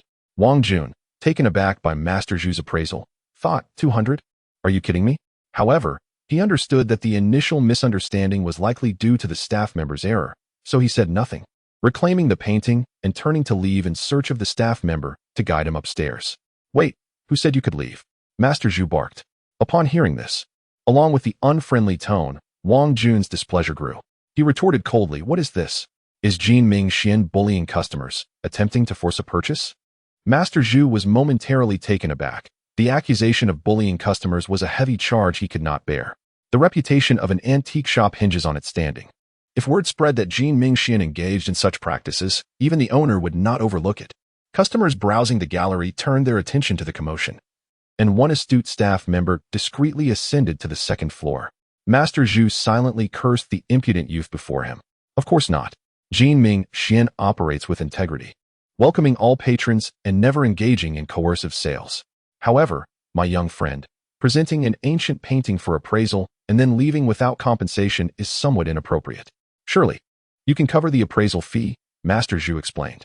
His prior remarks were intended to placate the surrounding customers, reaffirming Jinming Xian's commitment to fair dealings. Upon hearing this reasoning, the onlookers lost interest in the altercation, and Master Zhu quietly wiped his brow, relieved not to have tarnished the gallery's reputation. Wang Jun couldn't help but chuckle at Master Zhu's inflated self-image. Upon entering, he had never indicated a desire for an appraisal. The entire notion had stemmed from the staff members' assumptions. Certainly, young Master Tang had no intention of causing a commotion, especially with Tang Lao just upstairs. The nature of their relationship with this establishment was unclear, and escalating matters might prove unwise. Adhering to the principle that it is better to avoid unnecessary trouble, young Master Tang inquired, "Very well. What is the fee for the appraisal?" 1,000 for the artwork appraisal, Zhu Biao replied. Upon hearing the fee, young Master Tang could no longer maintain his composure. It was not that he could not afford the sum. Rather, he was unwilling to be seen as an easy mark. With a cold smirk, he retorted, "So, you wish to charge 1,000 for appraising this painting, yet you would only offer me 200 if I were to sell it to you? Are you suggesting that I should give you the painting and pay you 800 in return?" "Ah, no, my dear brother has misunderstood. I am indeed surnamed Tang," came a voice from behind, as the owner, Qin Lei, descended from the second floor at the behest of his staff. "How do you know?" Young Master Tang glanced at him, noticing the man appeared to be in his 40s, dressed in formal attire, with a polished smile reminiscent of the business associates he had encountered with Tang Long. "Ah, you are here to see Tang Lao, are you not?" He is waiting for you upstairs. Please take Mr. Tang with you, Qin Lei said, casting a stern look at Zhu Biao and gesturing towards a staff member. Once young Master Tang ascended the stairs, Qin Lei inquired, "What transpired?" One of the staff quickly recounted the events, prompting Qin Lei to furrow his brow and remark, "Zhu Biao, is your expertise not primarily in modern collectibles? Since when did you start appraising paintings as well? I was unaware of this. Did we not agree that artwork should be evaluated by Master Zhang?" The Master Zhang referred to was, of course, Zhang Hai, the chief appraiser at Jinming Xian. Zhu Biao, recognizing his superior's discontent, noted the shift in Qin Lei's address from the familiar Xiao Zhu to his full name, indicating a formal reprimand. He hastily explained, "ISNT Master Zhang attending to distinguished guests upstairs? I had previously seen this painting brought in by an elderly lady who, lacking in cultural understanding, merely asserted its value. Upon examining the painting, I noted signs of insect damage to the scroll, a result of poor preservation, indicating it was at most 30 years old. The technique appeared rudimentary, and the paper was merely ordinary. Its worth could not exceed 500. I offered 300, but the elderly lady refused to sell. Out of sympathy, I waived the appraisal fee, only for that young man to return with the painting less than half an hour later." Chapter 10. The shock of old Tang upon hearing the words. Qin Lei fell into a moment of silence. He was quite familiar with Zhu Biao, who was somewhat petty and vain, yet proficient in modern collectibles and eager to learn. Over the past 2 years in the shop, he had gained considerable knowledge under the tutelage of Elder Zhuang. Qin Lei did not mind Zhu Biao's minor flaws, for if it came to high-quality imitations, he would struggle to discern them. If that painting was indeed as he had described, it would be worth at most 500 or 600 yuan. However, Qin Lei felt a twinge of confusion. The young man surnamed Tang was known to Old Tang, who had remarked on his discerning eye and fortunate luck. Old Tang was a renowned collector not only in High City but throughout China, seldom one to flatter others. Could this young man truly be someone who recognized treasure in mere trinkets? "Well, why don't you join me upstairs for some enlightenment?" Qin Lei suggested, deciding to take Zhu Biao along to assess the young man's surnamed Tang's true caliber and to help Zhu Biao gain more experience, considering Elder Zhuang's advanced age. Zhu Biao beamed, realizing he had passed a significant test. Being introduced to the upstairs crowd would surely enhance his network and knowledge. As those two individuals upstairs were quite remarkable, a clear indication of the boss's intention to cultivate him. Upon entering the second floor, young Master Tang was captivated by the array of exquisite ornaments, sculptures, and paintings, overwhelmed by the splendor. Suddenly, he thought how wonderful it would be to own a shop like this. "Ah, young Tang, you have arrived. Come over and examine these ancient jades." A newcomer must learn to observe and listen, accumulating experience to broaden their perspective. Old Tang greeted him warmly. "All right, Old Tang." Young Master Tang nodded at him and the others present before taking a seat. Suddenly, he froze. Could it be? It was indeed him, the heir of the Wang Group in High City, Wang Jun. The Wang Group was well known throughout High City, involved in real estate, fashion, dining, and automobiles, covering every aspect of life. Compared to the previous Tang family, the Wang Group was like an elephant to an ant. Young Master Tang had once encountered Wang Jun at a gathering, where he had merely made an appearance at a friend's invitation. Yet it had already brought immense honor to the host of that event. Wang Jun was the epitome of a true young master. After their brief encounter, young Master Tang had etched that moment in his memory, dreaming of one day attaining a similar stature. "Come, take a look. Do you recognize this jade?" Old Tang pushed a jade cicada towards young Master Tang. Upon seeing the jade cicada, young Master Tang's eyes lit up. The cicada before him was a muted yellow with hints of red, its color dull, yet strikingly similar to the one he had recently acquired, only larger. Most importantly, this jade cicada emanated a certain aura, which would greatly aid in absorbing his supernatural abilities. Without hesitation, young Master Tang placed the scroll on the table, picked up the jade cicada, and began to absorb its energy. This jade cicada, dating back to the early Western Han Dynasty, was also known as the Jade 9-hole plug. Made from Hitian jade, its texture was exquisite, carved with the Han 8 knife technique, intended as a burial item to seal the mouth of the deceased. This particular piece was the finest in its set, having been buried for centuries, merging with the earth, flesh, and blood, resulting in a dual-color jade cicada that significantly increased its value. Indeed, it was the Jade 9-hole plug, and it was the best among them. The assessment from his abilities added that the jade's texture was exquisite, providing further insight into the carving technique. The color seepage was also noticeably richer than the one he possessed, naturally elevating its value. The spiritual energy contained within was abundant. After complete absorption, the energy in his fingers surged, the hue transforming to a lighter red. Could it be that this was part of a set with his own? Young Master Tang suddenly had this thought, and sure enough, there was a seal on the tail of the jade cicada that matched the one on his own. Well, after observing for so long, have you discerned any insights? Old Tang inquired with a smile. Yes, this jade cicada should be from the Han Dynasty's jade 9-hole plug. A burial item. The carving technique utilized the Han 8 knife, and the material is Hetian jade, with an exquisite texture and dual-color seepage. Intended to seal the mouth of the deceased, young Master Tang responded, feigning modesty as he recounted the identification results from his abilities. At that moment, young Master Tang sensed something amiss. Why were they all looking at him with such strange expressions? Take a closer look at these items, Old Tang urged, pushing the entire box towards young Master Tang. Young Master Tang hesitated for a moment, instinctively picking up a jade pig. As he absorbed its energy, the identification results emerged once more. This jade pig should be a jade grasp from the Han Dynasty, also a burial item, carved with the Han 8 knife technique. Made from Hetian jade, though of inferior quality compared to the earlier jade cicada. This jade cicada is a jade Han, a superior Hetian jade material. Meant as a burial item, placed in the mouth of the deceased. Young Master Tang continued to examine each piece, absorbing their energies while narrating their origins, functions, and quality.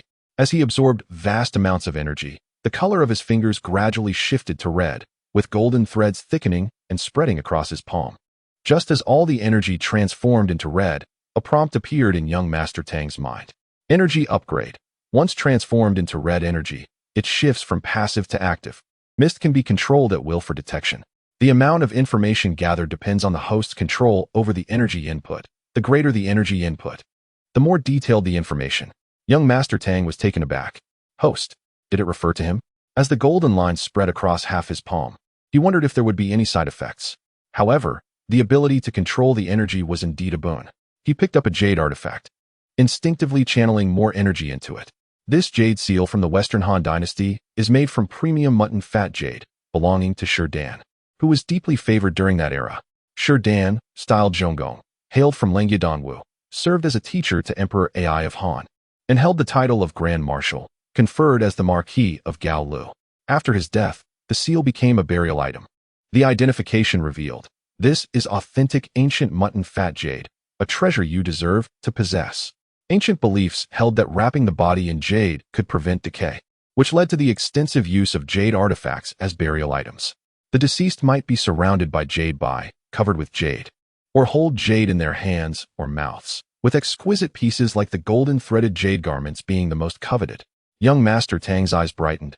Indeed, the information had greatly expanded. He murmured in tandem with his powers. Ancient people believed that wrapping the body in jade would prevent decay. Hence, many burial items are made of jade.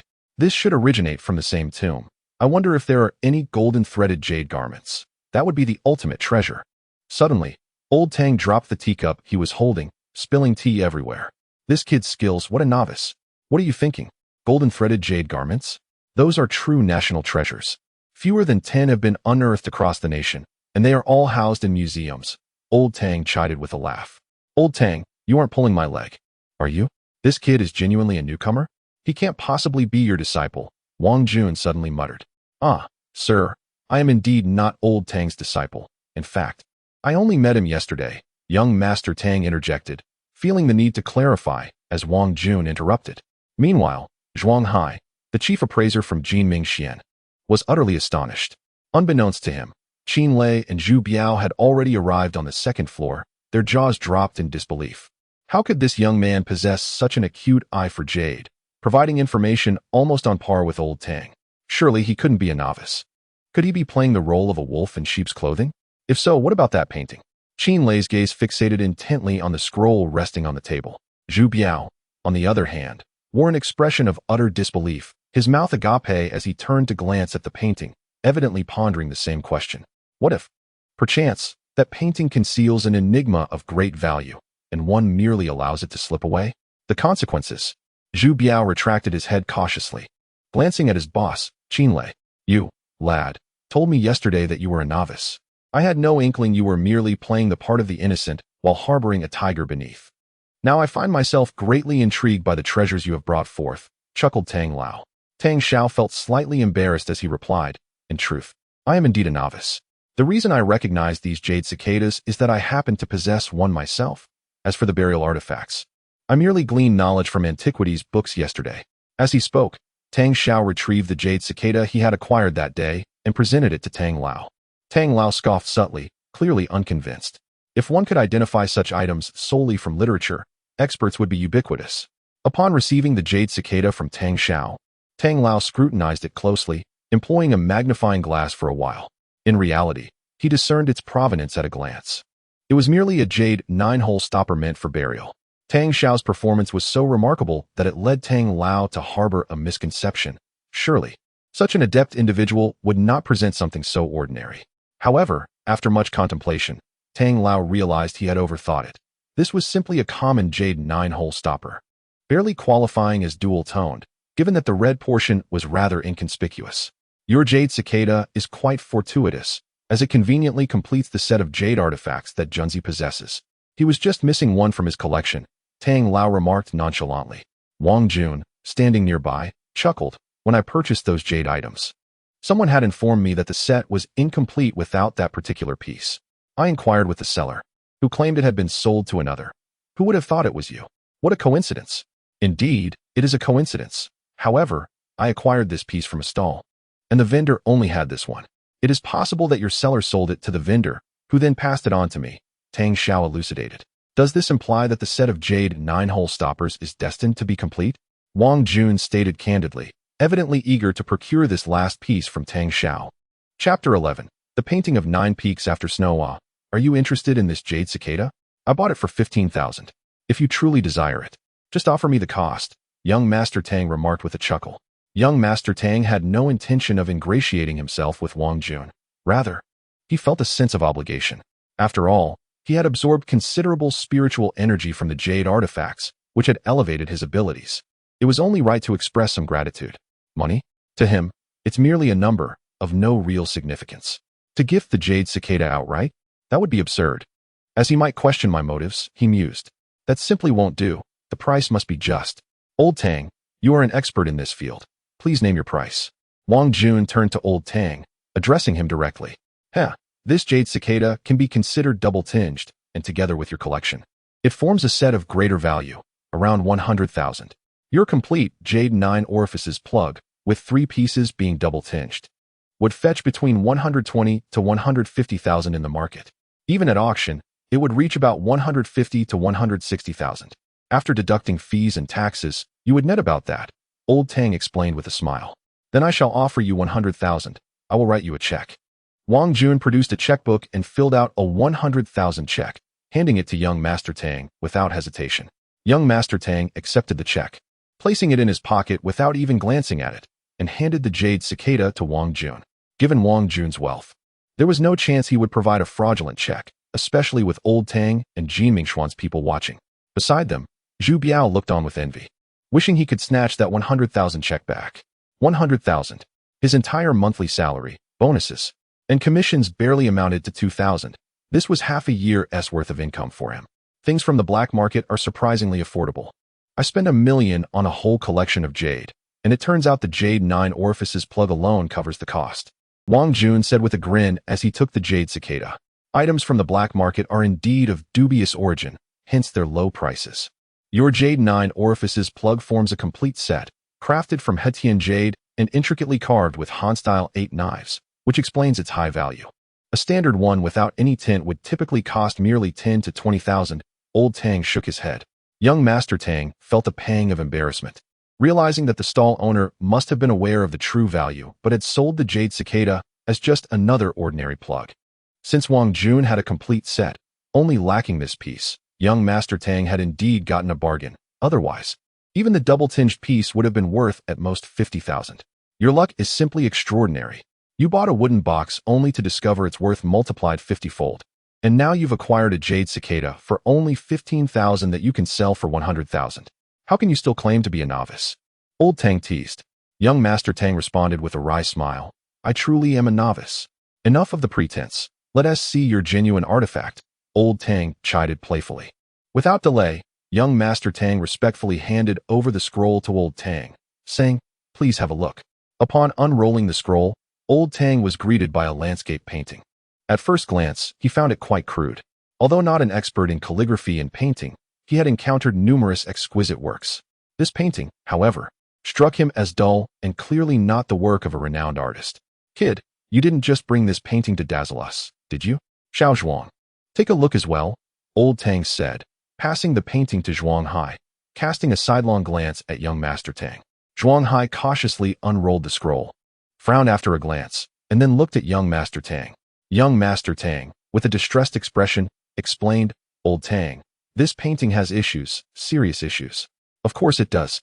This painting is a product of the post-liberation era, lacking signatures and inscriptions. Its dullness would likely fetch only 500 in the market. You dare bring such a shabby piece to impress the old man? It's an outright affront," old Tang exclaimed in anger. Meanwhile, Qin Lei glanced at Zhu Biao, nodding subtly. Young Zhu's discerning I was commendable, aligning with old Tang's judgment. With further experience, he would surely stand on his own. Zhu Biao looked at young Master Tang with a gleeful expression, relishing in the prospect of his downfall. Suddenly, Zhuang Hai exclaimed, "Wait, this painting has issues." Zhu Biao, unable to tolerate Zhuang Hai's audacity, retorted, "Of course it has issues. Didn't old Tang just say that?" Zhuang Hai, a connoisseur in his own right, albeit with less acclaim than old Tang, specialized in calligraphy and ceramics. Hence, in the realm of painting appraisals, he surpassed old Tang's expertise. Zhuang Hai, hearing Zhu Biao's remark, shot him a sidelong glance but remained silent.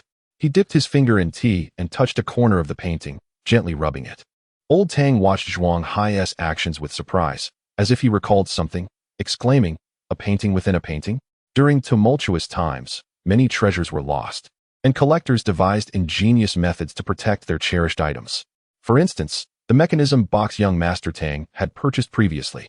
The concept of a painting within a painting involves creating an unremarkable facade and bonding it with a genuine piece using special substances, making it appear as an ordinary painting to conceal the true artwork. I cannot be certain yet, but young brother Tang's discerning eye is notable. If he could identify so many jade pieces, this painting is surely not as simple as it seems, Zhuang Hai said solemnly. Zhu Biao, hearing this, dismissed it. It's merely a case of a blind cat stumbling upon a dead rat. Young Master Tang's expression turned cold at Zhu Biao's remark, his gaze fixed intensely on him. How about we place a bet? If this painting holds deeper significance, you shall pay me its worth. Otherwise, this 100,000 will be yours. What do you say? Qin Lei frowned at the proposition. Zhu Biao was an employee in his store. Regardless of the outcome, it posed a dilemma. If Zhu Biao lost, and it truly was a painting within a painting, he might end up financially ruined.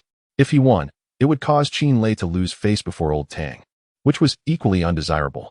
However, Zhu Biao's face lit up with excitement. All right, it's a bet. 100,000, his income for over half a year. As for the prospect of truly uncovering a painting within a painting, he conveniently chose to overlook the potential consequences.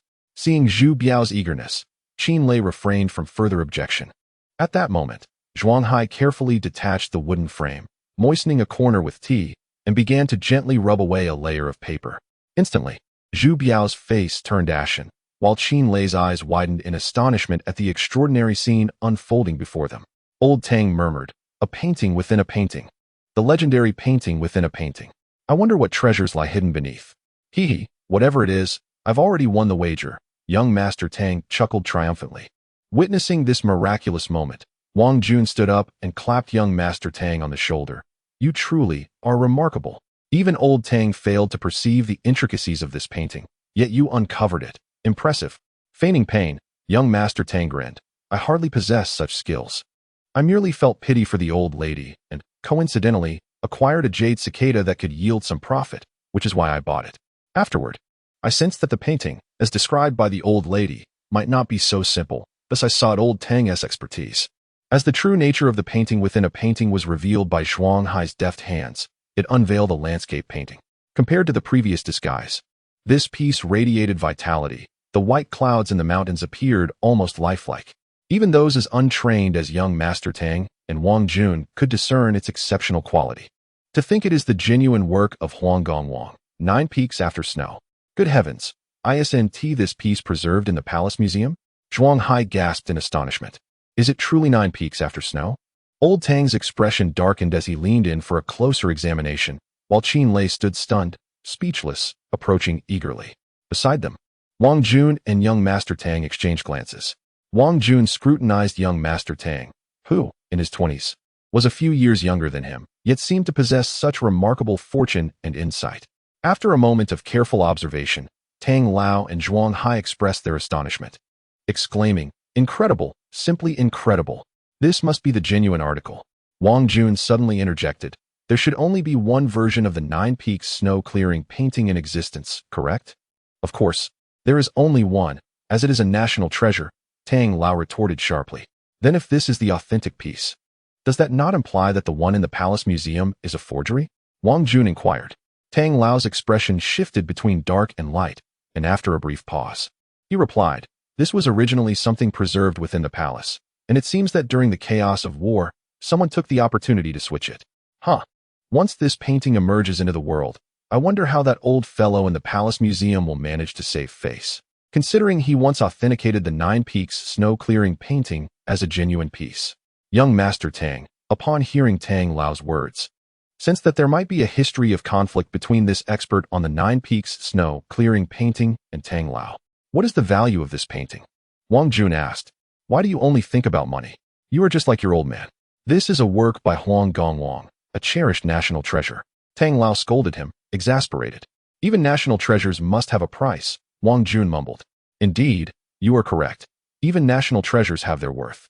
"Xiao Zhuang, you are the expert in this area. Please provide an estimate," Tang Lao stated, recognizing Zhuang Hai's authority in the realm of calligraphy and painting. "Before discussing the painting, let us first talk about its creator." Huang Gongwang was a painter of the Yuan dynasty, originally named Lu Jian, styled Ziju, and known as Yifeng. As he was also a Taoist priest of the Chuanjin sect, he was also referred to as the Qi Daoren. He is considered the foremost among the 4 masters of the Yuan, which included Wu Jun, Wang Ming, and Aizan. It is said that over 50 of his works still exist, but most are housed in the Palace Museum, with very few circulating among the public, thus holding considerable value. Zhuang Hai began, prefacing with an introduction of the artist before addressing the price. "Enough, Zhuang Lao, please just tell us how much this painting is worth," Wang Jun insisted. Naturally, he felt it inappropriate to call Zhuang Hai Xiao Zhuang, as Tang Lao did. Tang Lao's use of the term was respectful, given Zhuang Hai's seniority and reputation, while Zhuang Hai was already in his 50s, making it a bit awkward for Wang Jun to refer to him in such a manner. Chapter 12, 13 million he. "I estimate this painting to be worth 13 million. If it goes to auction and encounters an admirer, the bid could soar even higher, possibly surpassing 20 million, thought Zhuang Hai. At that moment, a sudden thud echoed. It turned out that Zhu Biao had fainted upon hearing Zhuang Hai's valuation. 13 million? That's 3 million. Even if he were sold, he couldn't scrape together that amount. Meanwhile, Qin Lei's lips twitched slightly, for he knew that this painting was originally sold to him by Jin Mingxian. On the other side, young Master Tang was overwhelmed by unexpected joy, muttering incessantly, "I bought it for 20,000, and now it's worth 13 million. Tang Lao swiftly slapped the back of young Master Tang's head, admonishing him, "Don't get dizzy. Be careful not to become a foolish scholar who suddenly passes the imperial exam." Young Master Tang was jolted back to reality by Tang Lao's reprimand. 13 million? Even at the peak of his family's fortune, that was about all they possessed. A wave of dissatisfaction washed over him. I say, brother, how do you plan to handle this painting?" Wang Jun inquired cautiously. "Of course, I intend to sell it. Keeping it serves no purpose," young Master Tang replied, instantly grasping Wang Jun's intentions.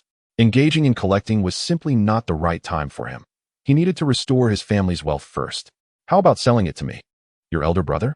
I'll offer 15 million. Wang Jun quickly elevated himself to the status of young Master Tang's elder brother, adding an extra 2 million as if it were a mere trifle. "Since you wish to buy, let us not quibble over 15 million. I'll let it go for 13 million, young Master Tang responded without hesitation. Wang Jun couldn't help but glance at young Master Tang. Discarding 2 million so readily required considerable audacity. "All right, it's settled. I'll prepare a check for 13 million right away. I'm Wang Jun. Consider us brothers from now on," he grinned. "Hee, I'm Tang Fei, pleased to meet you, Brother Wang," young Master Tang replied cheerfully. Tang Lao watched this exchange with a smile. Though he had only known young Master Tang for a brief time, he felt a fondness for this descendant of a family with historical ties. Wang Jun was a junior of an old acquaintance, and he was delighted to see the two getting along.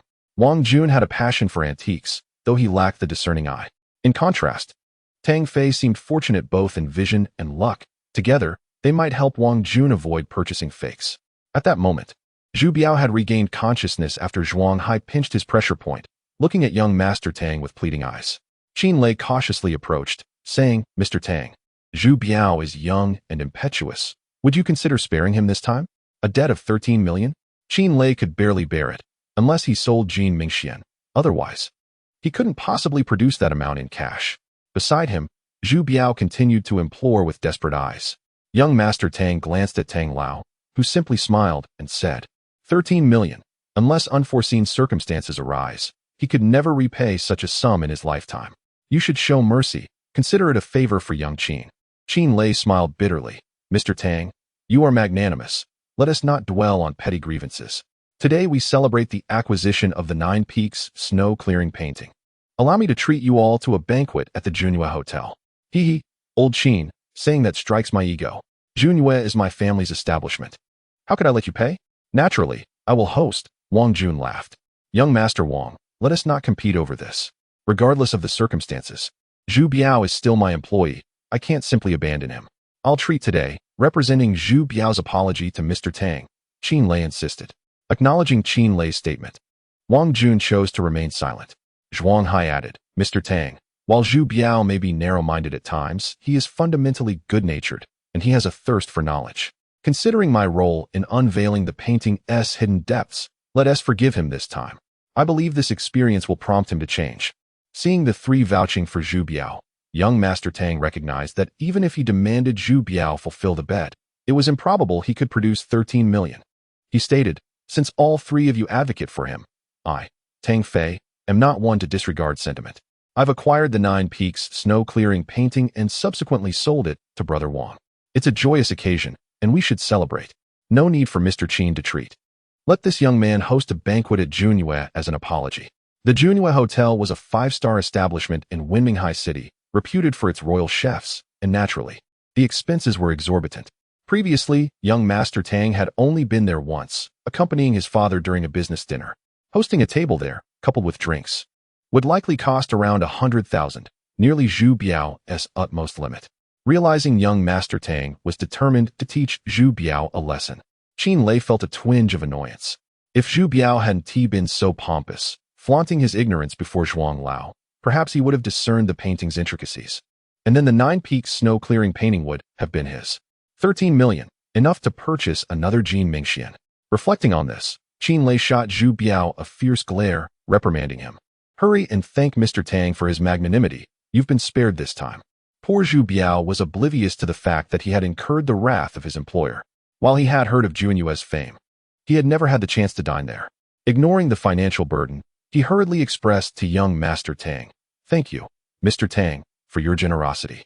Young Master Tang merely glanced at Zhu Biao, dismissing him as an insignificant figure. He couldn't be bothered to engage further. The group descended the stairs, and Qin Lei generously announced the day's business would be suspended, granting the staff a holiday. Once outside Jin Mingxian, the group split into two. Qin Lei, Zhuang Hai, and Zhu Biao climbed into a Honda, while young Master Tang, Tang Lao, and Wang Jun entered a Hummer. Wang Jun took the driver's seat. Young Master Tang occupied the passenger seat, and Tang Lao sat alone in the back. Brother Wang, how much did you pay for this Hummer? It's impressive, young Master Tang exclaimed, surveying the lavish interior. With leather sofas and ample space, it was indeed a man's vehicle, far superior to his previous BMW. I had a friend import it from abroad. It wasn't too expensive, just over $1 million. However, after modifications, the cost of those alone could buy a new car. Altogether, I spent about 250,000, Wang Jun replied with a smile. Young Master Tang couldn't help but give a thumbs up. Only a top-tier young master like Wang Jun could afford a vehicle costing 250,000, while he, a second-tier young master, had spent less than that on his BMW, which took considerable coaxing from his father to acquire. Young Master Tang treated his previous car with utmost care. But after his family's business failed, it ended up in an auction. Brother Wang is truly wealthy. Just the maintenance and fuel for this car could buy another vehicle in a year, young Master Tang praised. Hee hee, now you're a millionaire too. Why do you fancy this car? I'll give it to you, Wang Jun joked. Previously, he had offered 15 million for the painting. But young Master Tang would only accept 13 million. Given the earlier Jade incident, Wang Jun thought young Master Tang was a principled man. Therefore, he felt he couldn't be outdone, especially since his family owned a dealership. Acquiring a car was trivial for him. Hey, Brother Wang, you're too generous. I wouldn't dream of taking something you value so highly. Besides, I prefer new over second-hand goods. If you catch my drift, young Master Tang chuckled. You truly are a remarkable person, my brother. Wang Jun laughed heartily. Humph, remarkable? Nonsense. Tang Lao interjected with a cold snort from the back. Young Master Tang shivered at the remark, exchanging glances with Wang Jun. The elder was traditional. It was wise to keep certain jokes to themselves. At that moment, Tang Lao's phone suddenly rang. He answered the call and was greeted by a melodious female voice on the other end. Grandpa. Where are you? Ah, it's Xiao Yan. Have you not been assigned any tasks today? Yes, I'm on leave today, Grandpa. I bought an ancient jade piece and wanted to show it to you.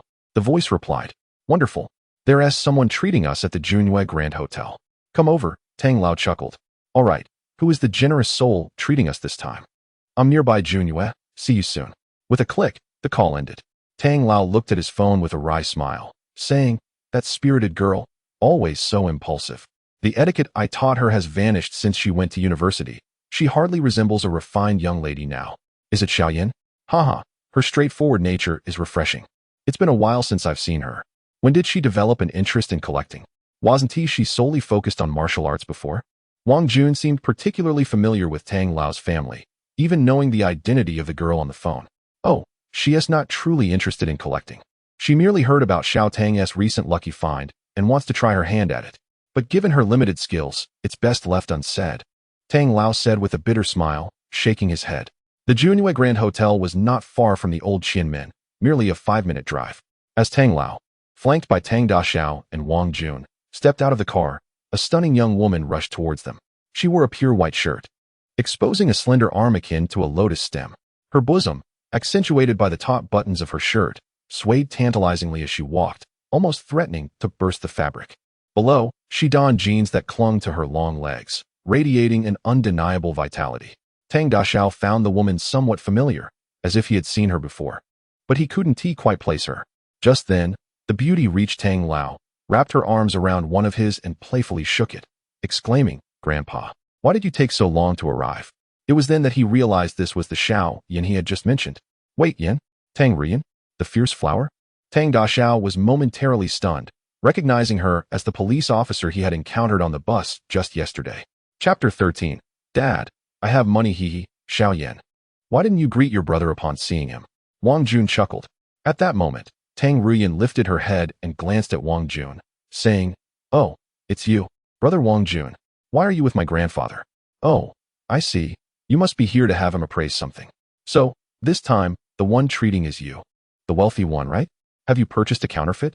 Tang Ruyan's tone dripped with mischief. In her impulsiveness, she almost blurted out the words big spender. Clearly indicating her familiarity with Wang Jun. Wang Jun smiled wryly. What is the matter, Sister Yan? Can't I buy something genuine? Huh. Remember the last time you asked my grandfather to appraise a piece of Yuan Qingwa, claiming it was worth tens of millions? In the end, it turned out to be a fake, not even worth $100, Tang Ruyan retorted dismissively. Wang Jun's face flushed red. That incident was indeed embarrassing. At this moment, old Tang interjected. All right. You two always bickering when you meet. Let me introduce you. This is Tang Fei, the one I showed you yesterday with the mechanism box and the Soviet Red Star medal. He stumbled upon a treasure. Xiao Tang, this is my granddaughter, Tang Ruyan. You should get acquainted. It turned out that this fierce beauty was actually old Tang's granddaughter, a martial arts enthusiast. No wonder she was nicknamed the Flower of the Overlord. I wonder if old Tang is aware that his granddaughter, whom he wishes to cultivate into a refined lady, possesses such a moniker. However, given old Tang's wealth, how could Tang Ruyan possibly take the bus home? You are the one who found the treasure? When can you teach me how to do that? I'm in desperate need of cash lately. I can barely afford to fill up my car, Tang Ruyan said, her eyes sparkling as she gazed at Tang Daxiao. And she cast an envious glance at the Hummer nearby. Tang Daxiao broke into a cold sweat. Teaching you how to find treasure? Is that even possible? Fortunately, At this moment, old Tang came to his rescue. Nonsense. What are you talking about? Finding treasures relies on keen eyesight and luck. How can Xiao Tang teach you? If you weren't spouting about being a new age woman striving for economic independence, you wouldn't be short on gas money. Have you ever considered how much a little police officer like you earns each month? You can barely afford maintenance for your car. You were offered a good job, yet you insisted on becoming a police officer. A girl should act like a girl. Old Tang reprimanded disapprovingly. Grandpa, what is wrong with being a police officer? It's also a civil service position, serving the people. You, after all, are a veteran who has fought in battles and a seasoned party member. How can you still harbor such futile thoughts? Tang Ruyan stamped her foot and began to engage in a battle of wills with old Tang. All right, old Tang. Xiao Yan, stop arguing. The entrance of the hotel is bustling with people. It wouldn't be good to run into acquaintances. Let us head inside and book a private room. Wang Jun quickly interjected. Before Tang Dexiao and the others could enter, a manager hurried over to Wang Jun and bowed, saying, Young Master Wang has arrived. Please let me know if you need anything. The entire Junyue Hotel belonged to the Wang family, and with the young master dining there, he had to attend to his every need. Such opportunities for flattery were rare and must be seized. Manager Yu, we're just having a meal with friends. Please arrange a private room for us. Wang Jun waved his hand. Once inside the private room, Tang Ruyan wasted no time and grabbed the menu, ordering everything from cordyceps and Australian abalone to shark fin and bird's nest porridge and French foie gras. With each dish mentioned, Zhu Biao's heart raced as he calculated how much this meal would deplete his savings. In the end, Tang Ruyan ordered over a dozen dishes, including 2 bottles of red wine and a bottle of Wuliangye. It was not that Tang Ruyan intended to take advantage of Zhu Biao at that moment. She still believed that Wang Jun was the one treating. Such extravagances were trivial for him, and thus she ordered liberally, leaving Zhu Biao's pocket considerably lighter. Those in the know enjoyed watching Zhu Biao squirm, hoping he would learn a lesson and avoid offending people in the future. The service at the 5-star hotel was impeccable. Soon, delectable dishes began to grace the table, with the servers explaining the names and ingredients of each dish as they were served, culminating in 2 bottles of authentic Bordeaux red wine and a bottle of Wuliangye. Zhu Biao stepped forward, uncorked the Wuliangye, and filled the glasses of Tang Dexiao.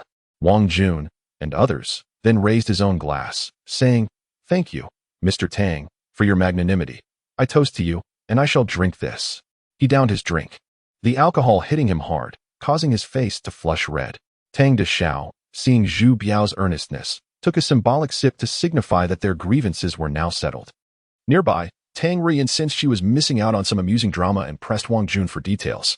Wang Jun recounted the tale with great flair, portraying Tang Dexiao as a dashing hero and Zhu Biao as the villain of the piece. Tang Ruyan's eyes sparkled as she scrutinized Tang Dexiao, then disdainfully glanced at Zhu Biao. For someone as discerning as Tang Ruyan, Zhu Biao could only force a smile and finish his drink. By the way, Tang Dexiao, your ability to earn money is impressive. Do share your wisdom with me sometime, Tang Ruyan said, casting a flirtatious glance at Tang Dexiao. Tang Dexiao felt a shiver run down his spine. This flower of the overlord was truly a chameleon. Her charm could be deadly. After more than 10 days without any intimate encounters, he found himself responding immediately. Miss Tang, you jest. With old Tang around, how could I dare to show off? Tang Dexiao thought it wise to keep his distance from this formidable woman. Is my grandfather truly that remarkable? I've never seen him find treasures worth over 10 million. Tang Ruyan remarked as she wrestled with a large lobster, adding, Come on, you're not being honest. Pretending to be a novice. The jade cicada and Huang Gongwang's painting. Are those things a novice could stumble upon? Wang Jun candidly exposed Tang Dexiao's past, simultaneously helping old Tang out of a tight spot. Finding treasures worth over 10 million is no simple feat. It requires opportunity, keen eyesight, and luck. All 3 are indispensable. Indeed, no matter how you slice it. Xiao Zhu, you've studied calligraphy and painting appraisal for over a year, yet you couldn't spot the flaws twice. I only recognized the painting's intricacies after observing your performance with the jade. Zhuang Hai nodded in agreement. Luck, it's just luck, Tang Dexiao admitted, drenched in sweat and feeling sheepish. What began as a meal turned into a critical review session. When it came time to settle the bill, Zhu Biao's card was maxed out, leaving a deficit of 20,000, which Qin Lei personally covered, to be deducted from his salary later. Before parting ways, Tang Dexiao and Wang Jun exchanged phone numbers, with promises of showing each other some valuable items the next day. Tang Dexiao first went to the bank to cash a check, opening two accounts, one with 10 million and another with 310,000. Then he took a taxi back home. Gazing at the less than 40 square meter cramped apartment, Tang Deshao pressed his lips together, knowing he could finally move away from this dilapidated place. As soon as he opened the door, a pungent smell of smoke hit him. Entering the room, he saw his father, Tang Long, lounging on the sofa, smoking, with a pair of cigarette butts on the floor, while his mother wore a frown. "Mom, Dad, what happened? Why have you smoked so much?" Tang Deshao approached the window and opened it for ventilation. His mother looked up at him and sighed. "Today, your father went to all the banks and some acquaintances, but couldn't he secure a loan anywhere? The deadline for the previous contract is approaching, and if we fail to repay the bank loans, your father's factory might be publicly auctioned."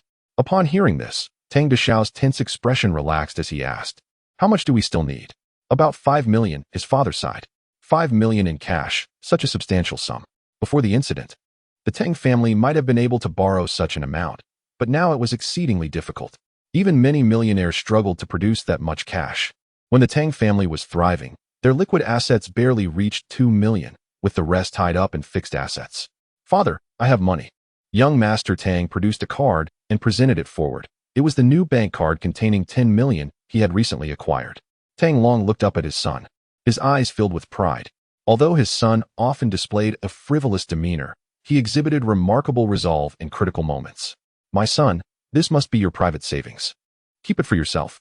The gap is too vast. The little money you previously stashed away cannot possibly fill this bottomless pit." Tang Long waved his hand dismissively. "There is 10 million in here," young Master Tang stated calmly. "Indeed, I know it contains 1,000 million." Tang Long's eyes instantly sparkled with excitement as he leapt from the sofa. Incredulity etched across his face. Tang mother stood by, equally bewildered. "Yes, it is 10 million. Young Master Tang affirmed solemnly with a nod. Tang Long, being no stranger to the world, took a moment to compose himself after the initial thrill. He inhaled deeply to steady his heartbeat, then gazed intently at his son and slowly inquired, "Where did this money come from?" Tang mother, displaying a mother's innate anxiety, was fearful of her son straying down a perilous path. 1 million in cash was something the Tang family could never have amassed in the past. Growing anxious under his father's stern gaze, young Master Tang quickly explained, "I encountered an elderly woman selling paintings at the old front gate. Feeling pity for her, I purchased a painting. Little did I know that it contained hidden treasures. Inside was a piece by Huang Gongwang, The 9 Peaks After Snow. I sold it for 13 million. And this is the 10 million. Tang Long's initially taut expression gradually relaxed. He was aware that despite his son's frivolities, he possessed a fundamentally good nature. Moreover, when young Master Tang lied, he had a habit of incessantly touching his nose, a telltale sign that was absent this time, suggesting the truth of his words. "So, you stumbled upon a great treasure?" Tang Long mused. "Works by Huang Gongwang are scarce, and those in circulation are even rarer. 13 million is not exorbitant." Tang mother sighed in relief and nodded in agreement. Young Master Tang cast a curious glance at his mother. The term "stumbled upon" is a specialized phrase in the world of collectibles. How could his mother, who usually paid no heed to such matters, be aware of the value of Huang Gongwang's artwork? Chapter 14. Gambling on stones. Indeed, it was a stroke of fortune. "And then I encountered a benefactor who purchased the painting from me," replied young Master Tang. 13 million. 13 million. Haha. I never imagined that after traversing life for so long, having faced many challenges during my military days, I never once admitted defeat. Yet, unexpectedly, I stumbled in midlife, only to be lifted by my own son. Haha. Young Master Tang laughed heartily. "With this money, we can redeem our family's house and car. By the way, wasn't it 13 million? Here is 10 million. Where's the remaining 3 million? Bring it here. I'll keep it for you. So you won't squander it all when you get married." His mother suddenly changed her tone. In truth, Tang's mother was not merely drawn to young Master Tang's wealth. Rather, the recent failure of their family business had left a shadow in her heart. If it weren't for young Master Tang bringing in this 10 million, the Tang family would have found themselves back at square one. After their downfall, the disdainful expressions of former friends and the turmoil surrounding the broken engagement made Tang's mother acutely aware of the harshness of human nature. Engaging in business can indeed be profitable, but it can also lead to devastating losses overnight, much like the current situation of the Tang family. A mother knows her son best. Tang's mother understood that her son was not one to save money. She wished to leave him a little cash so that, even if the family business failed again, he would not have to worry about his livelihood. Young Master Tang's expression fell instantly. He tried to please his mother, saying, "Mom, I've grown up now. Can't you leave me some pocket money? You said that if I gave Dad 10 million, wouldn't that count as reviving the family business? Shouldn't there be some reward for such a significant contribution?" Yes, this time, Tang Fei indeed deserves the most credit. You can leave him a little, after all. He is about 24 or 25, and it's time he had some money to avoid losing face when going out. Tang Long interjected on young Master Tang's behalf. Tang's mother pondered for a moment and said, "All right, you can keep 500,000 for yourself, and the rest will be saved by me until you truly need it." In her eyes, 500,000 was already a considerable amount. After all, the working capital of the former Tang garment factory was only around 2 million. Young Master Tang could only grimace and reply, "Fine, I will transfer the money to your account in a few days." In his mind, he was contemplating whether he could leverage his unique talents to recover more in the coming days.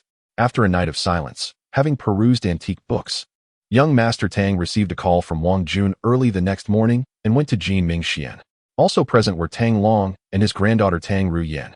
"Wang Gu, why did you call me so early? What's the matter?" Young Master Tang inquired. "You truly have a short memory. Didn't I say yesterday that I would take you to see something?" Wang Jun chuckled.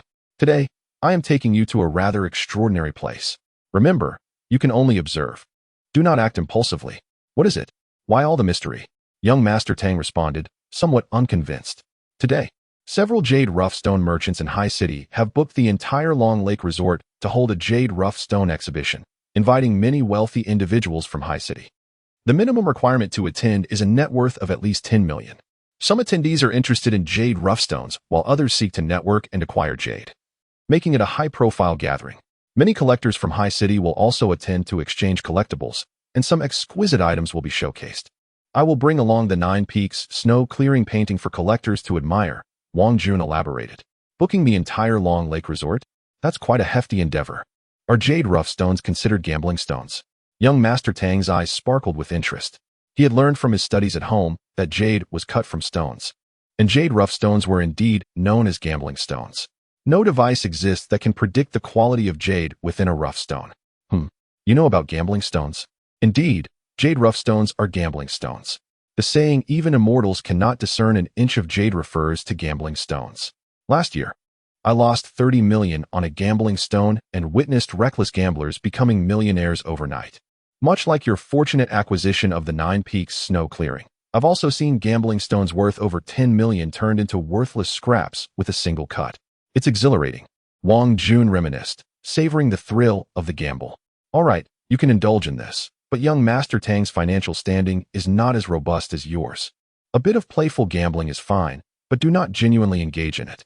The depths of the gambling stone industry are treacherous, often reporting only successes and concealing failures. Over the decades, I've seen numerous families ruined by gambling stones, and even cases of suicide," Tang Long cautioned, waving his hand dismissively. "Hee, but you are here, aren't you? With your profound understanding of jade, you could easily serve as a senior gambling stone advisor for any large jewelry company," Wang Jun chuckled. "What is a gambling stone advisor?" Young Master Tang asked curiously. A gambling stone advisor is a consultant hired by jewelry companies to acquire jade. They possess deep knowledge of gambling stones and can assess whether a stone contains jade and determine its quality. They're said to be a jade king in Yunnan who has a success rate of 90% in gambling, controlling the domestic rough stone trade. Even jade mine owners from Myanmar seek his favor to explore new jade veins in Yunnan, Wang Jun explained. "This person sounds incredibly formidable. Could he possibly possess extraordinary abilities? I must seek an opportunity to meet this jade king," young Master Tang mused silently. The group climbed into Wang Jun's Hummer, and Tang Ruyan audaciously took the driver's seat. With a reckless burst of speed, they completed what should have been an hour's journey in under 30 minutes, ignoring countless red lights along the way. The prospect of receiving numerous traffic fines clearly did not concern the young lady. Upon arriving at Long Lake, they found over a dozen luxury cars parked outside, several of which rivaled Wang Jun's Hummer. Tang Long appeared quite confident in Tang Ruyan's driving skills. Comfortably seated in the back, while young Master Tang, in the front passenger seat, felt somewhat dazed and pale as he exited the vehicle. Tang Ruyan approached young Master Tang and gently patted his back, slightly embarrassed, saying, "Are you all right?" Regaining his composure, young Master Tang realized he could not lose face in front of such beauty. He feigned nonchalance, waving his hand dismissively. "I'm fine. I'm fine. I used to be a street racer. While young Master Tang had indeed raced cars before, he had always been focused, competing against those who were barely amateurs themselves. None who could compare to this level of intensity. Tang Ruyan, seemingly reading his thoughts, smiled shyly. I used to be a professional racer, but my family opposed it, considering it too dangerous, so I stepped back. Now, when I finally get to drive a good car, I couldn't help myself. Young Master Tang was taken aback, realizing she had been a professional racer. No wonder she dared to drive so recklessly. She truly was a force to be reckoned with. Tang Long's dream of raising a refined granddaughter may require his son to work a bit harder and perhaps produce another granddaughter.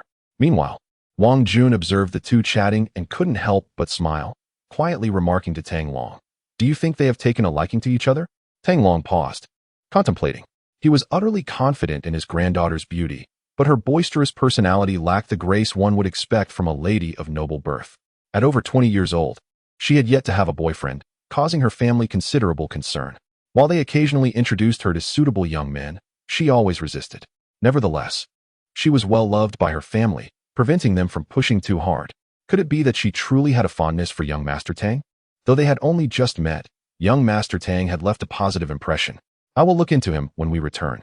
If all checks out, I shall not oppose it, Tang Long replied after a moment of thought. A glimmer of insight flashed in Wang Jun's eyes as he spoke. In fact, I investigated Tang Fei's background yesterday. There are no significant issues. His family operates a garment processing factory. However, they recently fell into a trap laid by someone. With the over 10 million from yesterday, he should be able to resolve his family's issues. His father has a military background, while his mother's origins remain somewhat enigmatic. Vaguely connected to the military. Are you investigating him? Tang Lao furrowed his brow. Haha, it's not exactly an investigation. I merely wish to understand more. Tang Lao, given our positions, we must exercise caution with those who harbor ulterior motives. Now that we have clarified Tang Fei's situation, we can engage with him more confidently. Wang Jun replied with a smile. You rascal, just as astute as your father. No wonder the Wang family's enterprise thrives, Tang Lao remarked. Yet, with your family's influence, you couldn't uncover anything about his mother? That is indeed quite mysterious. I still have some connections in the military, haha. Tang Lao's laughter indicated his satisfaction with Wang Jun's demeanor. In prominent families, it is crucial to be wary of individuals with hidden agendas. After only 2 days of acquaintance with Tang Fei, should anything develop between him and his granddaughter, Tang Lao would undoubtedly scrutinize the entire Tang family's connections. Of course, you are well versed in military matters. Having transitioned from the armed forces, Wang Jun nodded. Grandfather, what are you laughing about? You seem quite happy at that moment. Tang Ruyan and Tang Deshao approached. Oh, nothing. Let us go. I'll head in first. If we delay, all the good stuff will be picked over. Tang Lao waved his hand dismissively. Tang Deshao was no stranger to Longhu Resort. He had visited a few times with some dubious friends. The cost was considerable, and to reserve the entire resort required not only substantial funds, but also connections. After handing a few invitations to the gatekeeper, they entered the resort, with Tang Lao appearing particularly familiar with the surroundings, leading the group into an amusement area. Chapter 15. The Spirit of the Emerald. The amusement park's roller coasters and Ferris wheel had already ceased operations. In the heart of the park lay a vast lawn adorned with 20 to 30 tents, housing over 200 individuals. In front of the tents, stones were arranged, with some individuals scrutinizing them through magnifying glasses, while stone-cutting machines and grinding wheels were set up nearby. Brother Wang, are those stones on the ground the gambling stones? Tang Ruyan, seemingly unfamiliar with the concept of gambling stones, inquired. Indeed, those are gambling stones. Quite the obsession, Wang Jun replied. Let us take a look. But don't throw millions into it. Otherwise, you are bound to incur losses. Haha, only you, Brother Wang, have the audacity to gamble with millions. I certainly don't have such disposable income, laughed young Master Tang. Cut it out. Your perspective is too narrow. There are plenty of wealthy individuals in this world. Wang Jun chuckled in response. The four of them entered the tent, splitting into two groups. Young Master Tang initially wished to explore alone, but Tang Ruyan, seemingly intrigued by him, insisted on accompanying him. As they approached a gambling stone stall, the vendor hurriedly welcomed them. Noticing that several neighboring stalls had already made sales while his own remained empty, he felt a pang of anxiety. Naturally, he warmly welcomed any potential customers, particularly the youth, as those invited over typically came from affluent backgrounds. Would you like to take a look at these authentic old Pakon gambling stones? The chances of uncovering jade are quite high. The vendor, who appeared to be in his 30s, eagerly offered. Boss, we're not knowledgeable about this. What exactly is an old Pakong stone? Young Master Tang crouched down, extending his right hand to caress the rough jade stones, feigning interest. While Tang Ryuan excitedly handled the stones, astonished at the thought that such beautiful jade could emerge from such unappealing rocks. Jade raw stones are a gamble with risks, the vendor said, slightly disheartened, realizing the two newcomers were novices. Speaking of specialized knowledge might be futile, yet he had to offer an explanation since they had asked. An old Pakong stone refers to a jade mine that has been exploited for a long time.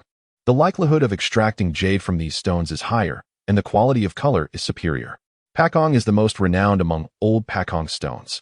Young Master Tang, however, remained unimpressed. After using his abilities to scan over a dozen gambling stones, he consistently arrived at the same conclusion: they were destined to fail. In simpler terms, this heap was merely a collection of worthless rocks, devoid of jade. At that moment, Tang Ryuan handed young Master Tang a stone the size of a fist, saying, "What do you think of this one? I have a feeling there's jade inside." Her excitement suggested that the allure of gambling transcended age and gender. Young Master Tang casually accepted the stone from Tang Ryuan, replying, "How would I know? This is my first time here. It's better to let your grandfather assess it. Didn't Brother Wang say a jewelry company wanted to hire him as a gambling stone consultant? He must be quite knowledgeable about this." Instinctively, young Master Tang utilized his abilities to scan the stone in his hand, only to be taken aback. Jade raw stone, containing the universe within. Containing the universe within? Did this imply that the stone indeed housed jade, intensifying the flow of spiritual energy? The internal condition of the gambling stone suddenly materialized in young Master Tang's mind. Beneath a 2-finger-thick layer of stone skin lay an egg-sized emerald, radiating vibrant green hues. Moreover, the golden thread within young Master Tang's fingers twitched eagerly. The jade contained the spiritual energy it required. Unfortunately, the stone skin seemed to obstruct the jade's energy from escaping, making it impossible to extract the essence within. "Hey, Tang Fei, what is wrong with you?" Observing young Master Tang lost in thought after grasping the stone, Tang Ryuan grew anxious and shook his arm, which to an observant onlooker resembled her playfully teasing him. "Huh, I'm fine. I just suddenly recalled something. This stone you have seems promising. If the price is reasonable, we can give it a try. Coming to this place without gambling feels like a missed opportunity." Young Master Tang snapped back to reality. Tang Ryuan nodded in agreement, not probing further into young Master Tang's fluctuating sentiments. The vendor, noticing the stone selected by Tang Ryuan, inwardly chuckled to himself, recognizing her naivety. She knew nothing. That stone was a white sandy skin gambling stone. Its exterior showed no moss and performed poorly, making it nearly impossible to yield jade. "Boss, how much for this stone?" Tang Ryuan asked. "Little girl, perhaps you should consider another one. Although this is a gambling stone, its surface lacks moss and serpentine patterns, so the probability of yielding jade is quite low," the vendor cautioned. In response, young Master Tang chuckled. "What is your surname, boss? It's rare to find a businessman genuinely considering the customer's interests these days. But since my companion has taken a liking to this stone, please name your price." "Haha, my surname is Yang Hao. If you purchase this stone, you must be planning to have it processed, correct?" the vendor inquired. "Of course. What would be the point otherwise?" Tang Ryuan replied candidly. "Exactly. Since you will be processing the stone, we, as merchants, naturally wish to bring you good fortune. This particular stone performs poorly, and it's likely to yield nothing, so I hoped you would choose a better one. If you strike it rich, it would bring more customers to my stall," Yang Hao explained. "Well, stones that perform well must be quite valuable, right? We are merely accompanying our elders for a day of leisure, so we don't have much money. Given that this stone performs poorly, it likely isn't worth much," young Master Tang remarked with a knowing smile. Yang Hao's face flushed, realizing his intentions had been seen through. Stones that performed well were indeed expensive due to their higher chances of yielding jade. He had hoped to secure a sizable transaction. "Since you were so intent on this stone, I can let it go for 500 yuan, Yang Hao offered. 500? That is quite steep. My monthly salary barely covers a few of these worthless stones. Didn't you say it performs poorly?" Tang Ryuan exclaimed, astonished. For her, 500 yuan was a significant amount, constituting 1/3 of her salary since gaining financial independence. Though Haisher is one of the most prosperous cities in China, the average salary hovers around a mere 1,000 yuan, with many earning only a few hundred monthly. Spending 500 yuan on a stone felt exorbitant. Even to young Master Tang, 500 ISNT excessive. You must understand that all gambling stones are imported from Myanmar. After changing hands multiple times, the prices naturally rise. If this stone were in Yunnan or Guangdong, close to Myanmar, it could be bought for 2 to 300 yuan. Here in Zhonghai, if it's priced below 500, we would incur losses. Despite its poor performance, it is still a gambling stone, which means it holds the potential for jade, and thus cannot be compared to ordinary rocks. Yang Hao elucidated. 500 it is. Where should we go to process the stone? Tang Ruyuan inquired. To the west, where the crowds gather. That's where the cutting machines and grinding wheels are located. Yang Hao indicated towards a throng of people. Tang Ruyuan pulled out an exquisite little wallet, counted out 5 red bills, and handed them to Yang Hao. Wait, I'd like to buy a stone as well, so we can process them together. Young Master Tang interjected as he saw Tang Ruyuan preparing to leave. Since Tang Ruyuan had managed to find a stone containing jade, he felt it was unreasonable not to locate a gambling stone with jade himself, especially aided by his unique abilities. With approximately 100 gambling stones on Yang Hao's stall, young Master Tang scanned over 30 without discovering any signs of jade, inwardly cursing the improbability of finding jade amongst these stones. Yang Hao observed Tang Daxiao as he tentatively approached the stones, his face a portrait of disappointment, which struck Yang as peculiar. Wasn't this fellow a novice? If he wished to experience the art of stone appraisal, couldn't he simply purchase a piece? My friend, all of these on the ground are completely speculative materials, while those on the racks beside me consist of semi-speculative stones, which have a higher likelihood of yielding jade. Would you care to take a look? Yang Hao suggested. Upon hearing this, Tang Daxiao lifted his gaze and noticed a wooden rack beside Yang Hao, upon which lay a scattered assortment of over 10 stones, all of which had been cut, with several already revealing a glimmering green hue. What do you mean by completely speculative and semi-speculative? Tang Daxiao inquired. Although he had acquired some knowledge about jade from books and possessed extraordinary abilities, he remained utterly ignorant regarding jadeite gambling stones.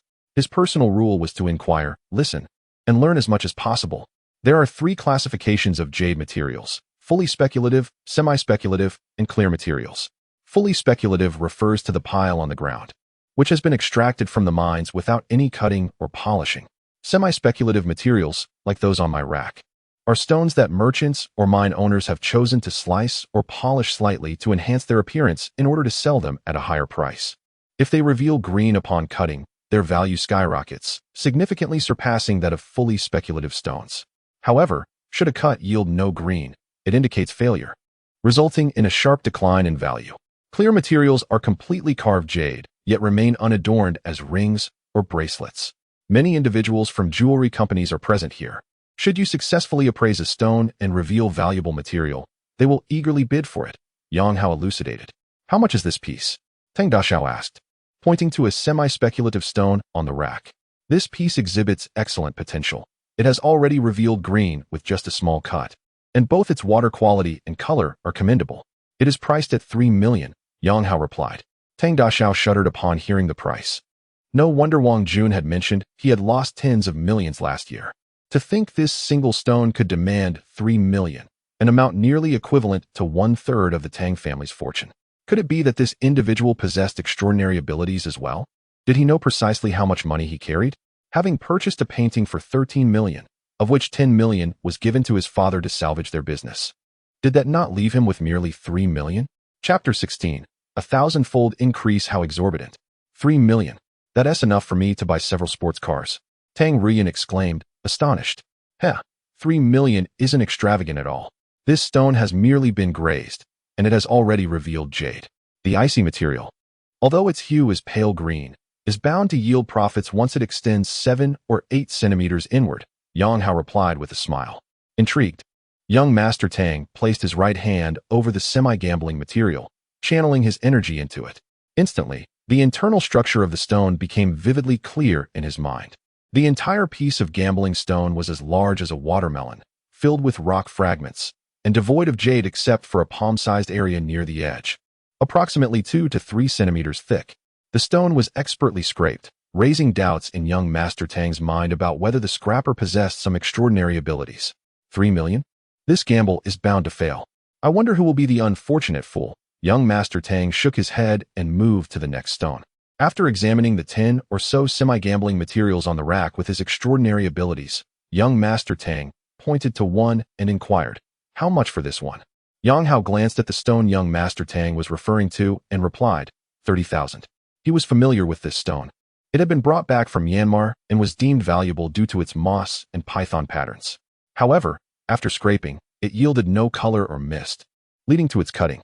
A single cut through a third of the stone resulted in nothing but failure, leaving the remaining 2/3 on display, essentially a filler. Yet, even as a filler, if someone took a liking to it, a price would still be set. Young Master Tang rolled his eyes and remarked, "This must be a failed gambling stone, yet you still dare to ask for 30,000. Heh, this stone is truly remarkable, a genuine old pit raw material. Look at the moss, the absence of flaws, and the python patterns. If it reveals jade, its price could easily increase tenfold." Yang Hao replied, grinning. "If it reveals jade? What if it doesn't? Damn it. You seem no older than me, yet you act like a cunning merchant selling a worthless stone at a premium." Of course, young Master Tang had already used his abilities to probe the stone. There were 3 pieces of jade inside, each the size of an adult's fist, scattered throughout.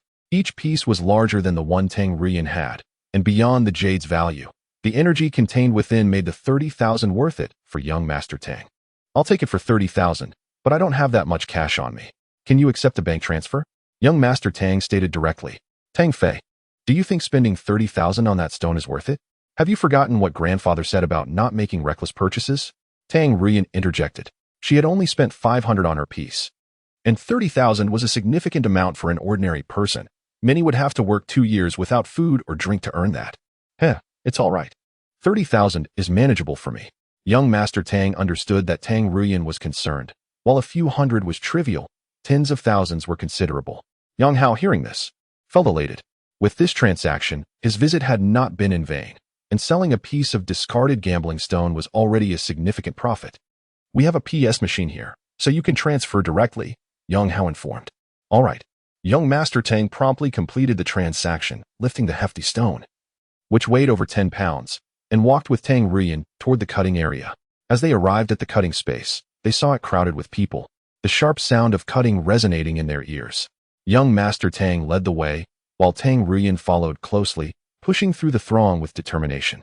Just as they entered, they overheard a collective sigh from the crowd. Failed. Indeed, one cut, and it split in half, revealing nothing but worthless debris. Truly a failure. That's the gamble. 200,000 down the drain, isn't it? Young Master Tang looked up to see a man in a suit, exuding an air of success, standing beside the cutting machine, blankly staring at the various chunks of stone on the ground, clearly the one who had just failed in his gamble. At that moment, a middle-aged man approached, patted the suited man's shoulder, and said, "That's the nature of gambling stones. One cut can lead to heaven, another to hell. If it were that easy to reveal jade, everyone would be in the business. 200,000 is trivial. I assume it won't weigh heavily on your mind." The suited man lifted his head and replied, "It's just the bitterness of failure. 200,000 is nothing, and indeed, expertise lies in specialization. My success in other ventures doesn't guarantee success here. This gamble serves as a wake-up call." "Haha, Mr. Nien, you are truly magnanimous." The middle-aged man laughed heartily. "Tang Rian, shall you go first in revealing the stone, or should I?" Young Master Tang inquired. "Forget Miss Tang, it sounds dreadful. Just call me Rian. I think we should unveil my piece first. It's smaller and should be easier to open," Tang Rian replied, handing her stone to young Master Tang. Young Master Tang hesitated. "Am I the one revealing it?" "Of course, you should. Did you see that man covered in dust after revealing his stone? Such tasks are naturally for men," Tang Rian insisted. With a wry smile, young Master Tang conceded. "All right, I will reveal the stone. You can watch from the side." Just then, the cutting machine was vacant, so young Master Tang placed the 2 stones on the ground, selecting the smaller one to set on the machine. Although he wasn't particularly skilled with the cutting machine, he was confident he wouldn't injure himself. "Look, that young man is about to cut the stone. Someone is cutting already." The onlookers, initially prepared to leave after witnessing Mr. Nien's failure, gathered again at the prospect of a new revelation. The stone Tang Rian selected was slightly larger than a fist, resembling a melon, with an egg-sized piece of jade encased within. Young Master Tang felt the structure of the stone clearly in his grasp. Securing the gambling stone, he began to grind the surface. Sizzle! The stone's skin turned to dust, filling the air around the cutting machine, as the audience watched intently. "It's misting. This stone is performing poorly, yet it has produced mist. There might be jade inside, and it could increase in value. Indeed, that young man seems to have good fortune. It's green. It's green. It looks like it has good clarity, probably icy material. The value is surging. Young Master Tang splashed a bowl of water from a nearby bucket onto the stone, revealing a glimmering green hue where he had ground it. There's jade. There's jade. Haha. Tang Ruyan laughed joyfully. Wait, we've only revealed a small edge. It's not fully cut yet, young Master Tang said, wiping the sweat from his forehead. Young man, this material is already worth something. I'll offer 30,000. Will you sell it? A man in his 50s proposed. I'll give you 40,000. Sell it to me, a slightly overweight middle-aged man said. I say, Han Fatty, how come you're everywhere? The older man retorted, exasperated. I'll go 50,000. The older gentleman snapped back. 70,000. Heh, Boss Huang, you want this material. And so do I. Let us bid for it. The highest bidder wins, Han Fatty chuckled, quickly raising the bid by another 20,000. Tang Ruyan, should we sell it? Young Master Tang asked, contemplating. Having bought it for 500, the price had now soared to 70,000 in less than 20 minutes, stirring Tang Ruyan's interest. Though young Master Tang wasn't well versed in jade, the fact that someone was already willing to pay 70,000 for just a hint of jade indicated that the fully revealed stone would certainly be worth much more. You wish to sell it. I suggest you fully unveil it, for it may yield a far greater value, remarked young Master Tang. Hee, young man. This rough stone displays exceedingly poor quality, yet has revealed some green. The extent of the jade within remains uncertain. You've already garnered a substantial profit with 70,000. Chuckled Fat Han. Regardless, this item was purchased for merely a few hundred. The thrill is what matters. Let us reveal it entirely. Tang Ruyan suddenly resolved. Very well. Young Master Tang carefully secured the gambling stone and picked up the grinding wheel. Cutting the stone is a meticulous task. A moment of carelessness could severely diminish the jade's value. After more than 10 minutes, young Master Tang finally unveiled the entire piece of jade, a specimen the size of a chicken egg, surrounded by crystalline mist, exuding a rich green hue. Even young Master Tang found himself tempted to claim it for himself. No wonder women are often powerless against such allure. With his right hand, young Master Tang subtly infused spiritual energy into the jade. The energy within the jade flowed towards his fingertips, as if iron filings were drawn to a magnet, causing the golden thread within his fingers to extend by nearly an inch, now enveloping his entire index finger, the hue of the energy becoming increasingly vivid. This high-quality ice jade, known for its vibrant imperial green, belonged to the hard jade category and was of considerable worth. Suddenly, a series of alert tones echoed in young Master Tang's mind. At that moment, those surrounding him were fixated on the jade in young Master Tang's hand, which shimmered with an intense glow. Young man, the water quality of your jade is commendable. It's high-quality ice jade with imperial green. Unfortunately, it lacks the glass quality. Otherwise, its value would have soared. For this piece, I offer 400,000, sighed Fat Han. Humph, Fat Han, what are you thinking? If it were of glass quality, this green would not be referred to as imperial green, but rather as the king's green, worth at least 10 times your offer, retorted Boss Huang with a cold snort. Young man, for this jade, I will offer 450,000, which is already a generous bid. Indeed, glass-quality imperial green jade is the pinnacle of jade. Even seasoned jewelers may go a lifetime without encountering a piece. Nonetheless, I intend to contest this jade. I shall offer 500,000, Fat Han replied with a grin.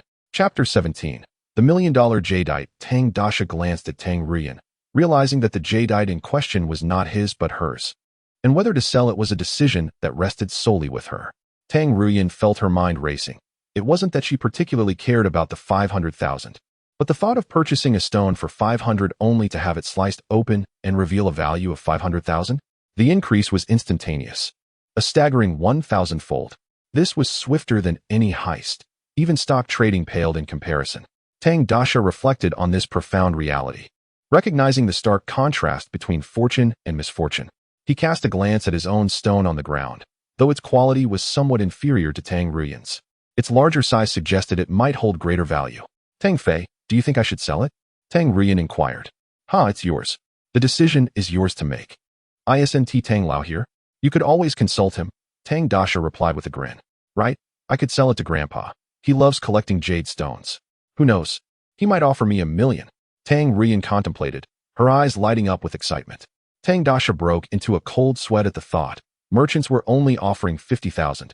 and she was considering flipping it to Tang Lao for $1 million. Such was the mindset of affluent families, seemingly oblivious to monetary constraints. Then keep it for now. I'll continue with my stone. Tang Dasha handed the jadeite back to Tang Rian, securing his own stone onto the cutting machine.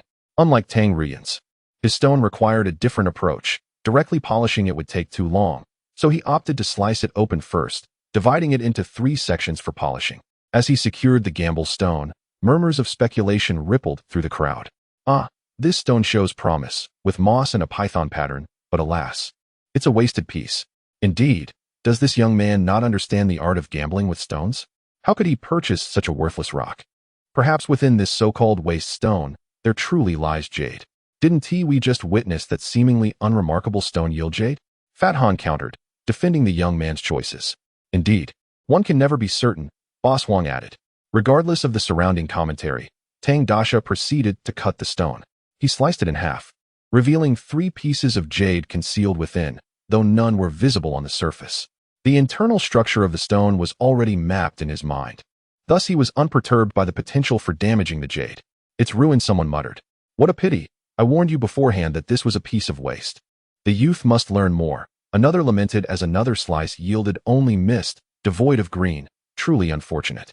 Boss Huang, observing the situation, stepped forward. Young man, with that cut, you've not revealed any jade. Do you wish to continue, or would you consider selling it to me? Tang Dasha paused at the suggestion. Although the surface appeared compromised, it was all part of his design.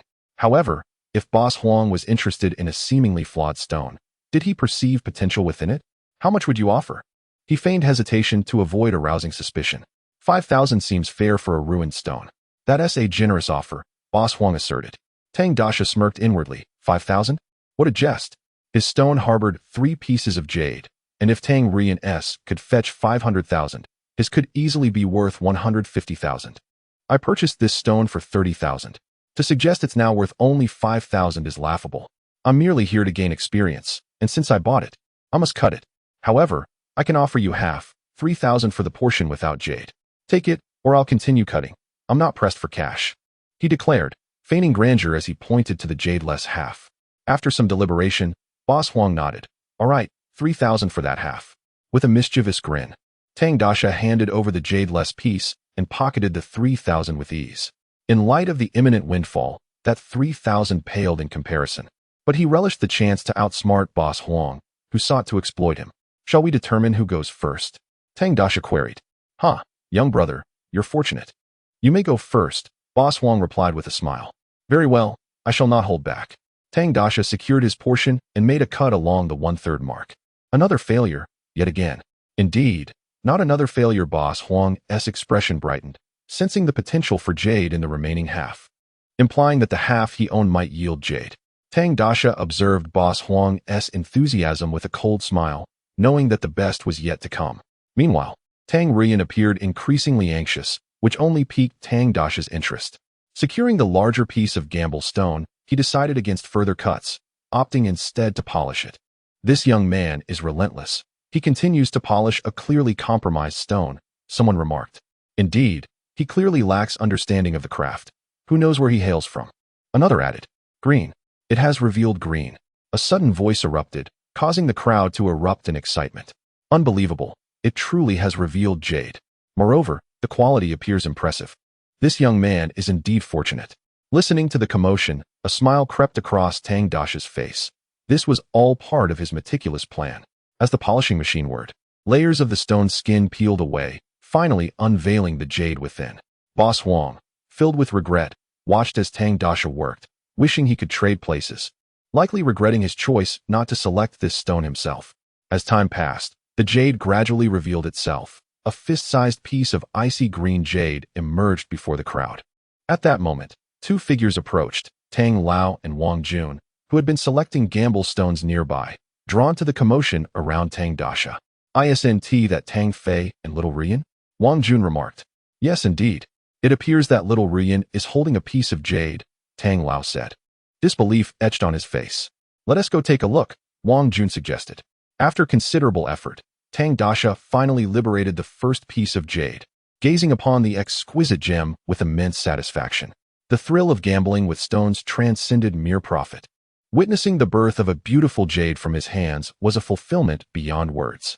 He handed the jade to Tang Ruyan, then readied himself to continue polishing the remaining stone, the rhythmic sound of polishing resonating in the air.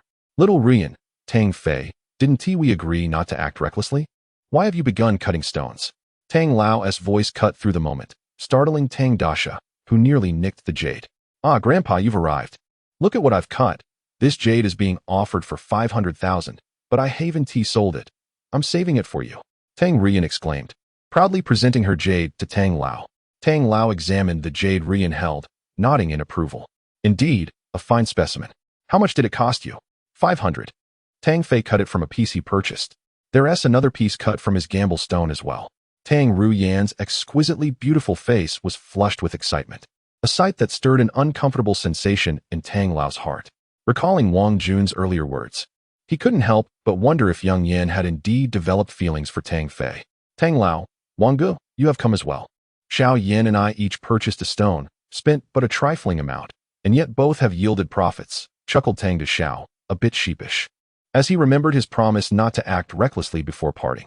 Well, you lad are truly fortunate to have struck it rich. You must realize that in the realm of stone gambling, one often finds 9 failures for every success. To achieve 2 consecutive wins is akin to winning the lottery. Wang Jun replied with a hearty laugh. Good fortune indeed. Tang Deshao wiped his brow, smiling. Winning the lottery pales in comparison. A friend of mine once managed to make a turtle bark solely through scratch cards. However, I must refrain from being too ostentatious. If I consistently achieve success, even the dimmest of minds will perceive the underlying trickery. At that moment, Tang Lao returned the jade to Tang Ruyan, bending down to scrutinize the stone on the cutting machine. Nodding, he remarked, quite impressive. This is a fine piece. Continue polishing it. And if you work it down by about 3 centimeters, we should see some green emerge. Tang Deshao gazed at Tang Lao with admiration. He possessed no special abilities, yet he could ascertain the internal quality of the stone based on its exterior. Truly, he was a sought-after consultant for stone gambling, desired by numerous jewelry companies. Tang Deshao knelt to resume polishing, and as the grinding wheel whirred, the second piece of jade began to reveal itself. Stop, do not continue. Pour some water on it, Tang Lao suddenly commanded. Instantly, Tang Deshao ceased his work, splashing a bowl of water onto the stone, and a green line subtly emerged in the shimmering liquid. Wow, this young man is exceptionally lucky. He has struck gold again. Indeed, who would have thought this stone contained not 1, but 2 pieces of jade? What a remarkable find. Not necessarily. You haven't seen what Boss Huang has left. Perhaps there is a 3rd piece hidden within. Setting aside the possibility of a 3rd piece for now, the first piece of jade alone could be worth over $1 million. Coupled with this yet-to-be-revealed piece, it was curious from which stall this young man had procured his stone. Let us go have a look shortly. Agreed. I shall also purchase 2 stones to try my luck. Chapter 18. The black-faced Huang boss. As for Boss Huang, his once familiar visage had transformed into a hue reminiscent of pig liver, suffused with boundless regret and vexation. He couldn't help but ponder how he had failed to select that particular piece. Perhaps it could have been his, or better yet, he might have managed to acquire both. The jade stone in question was large enough to craft a bracelet, and even the remnants could yield a pendant and several ring faces. In recent years, the price of jade in the domestic market has skyrocketed. A bracelet made from high-quality jade could fetch millions, while a single ring face could command upwards of 100,000. Indeed, once that piece of jade was processed into a finished product, it would be valued at no less than $1.5 million, and now a second piece of jade had emerged. After spending more than 10 minutes, young Master Tang successfully extracted the entire piece of jade, his body drenched in sweat. Cutting stones, while appearing invigorating, was exceedingly laborious, especially when polishing them.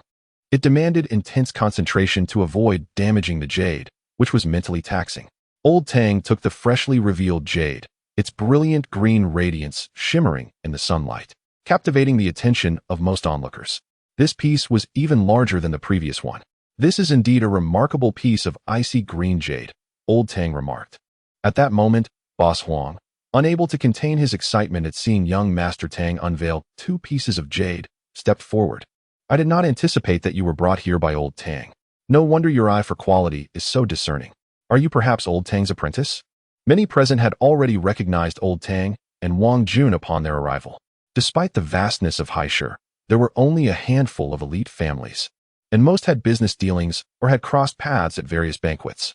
Young Master Tang's jade cutting had drawn the majority of attention, making it awkward for others to approach. "He is not my disciple. Rather, he is a friend," old Tang replied.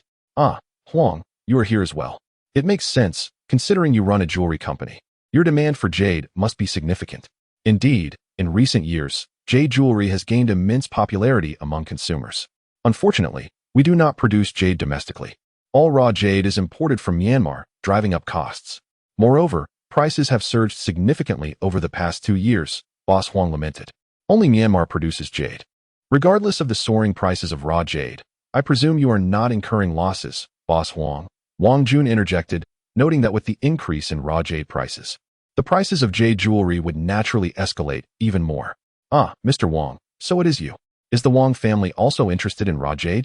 Boss Huang, recognizing Wang Jun's significance, was cautious, knowing that the Wang family was not merely a giant in Haishur, but one of the few companies of comparable stature nationwide.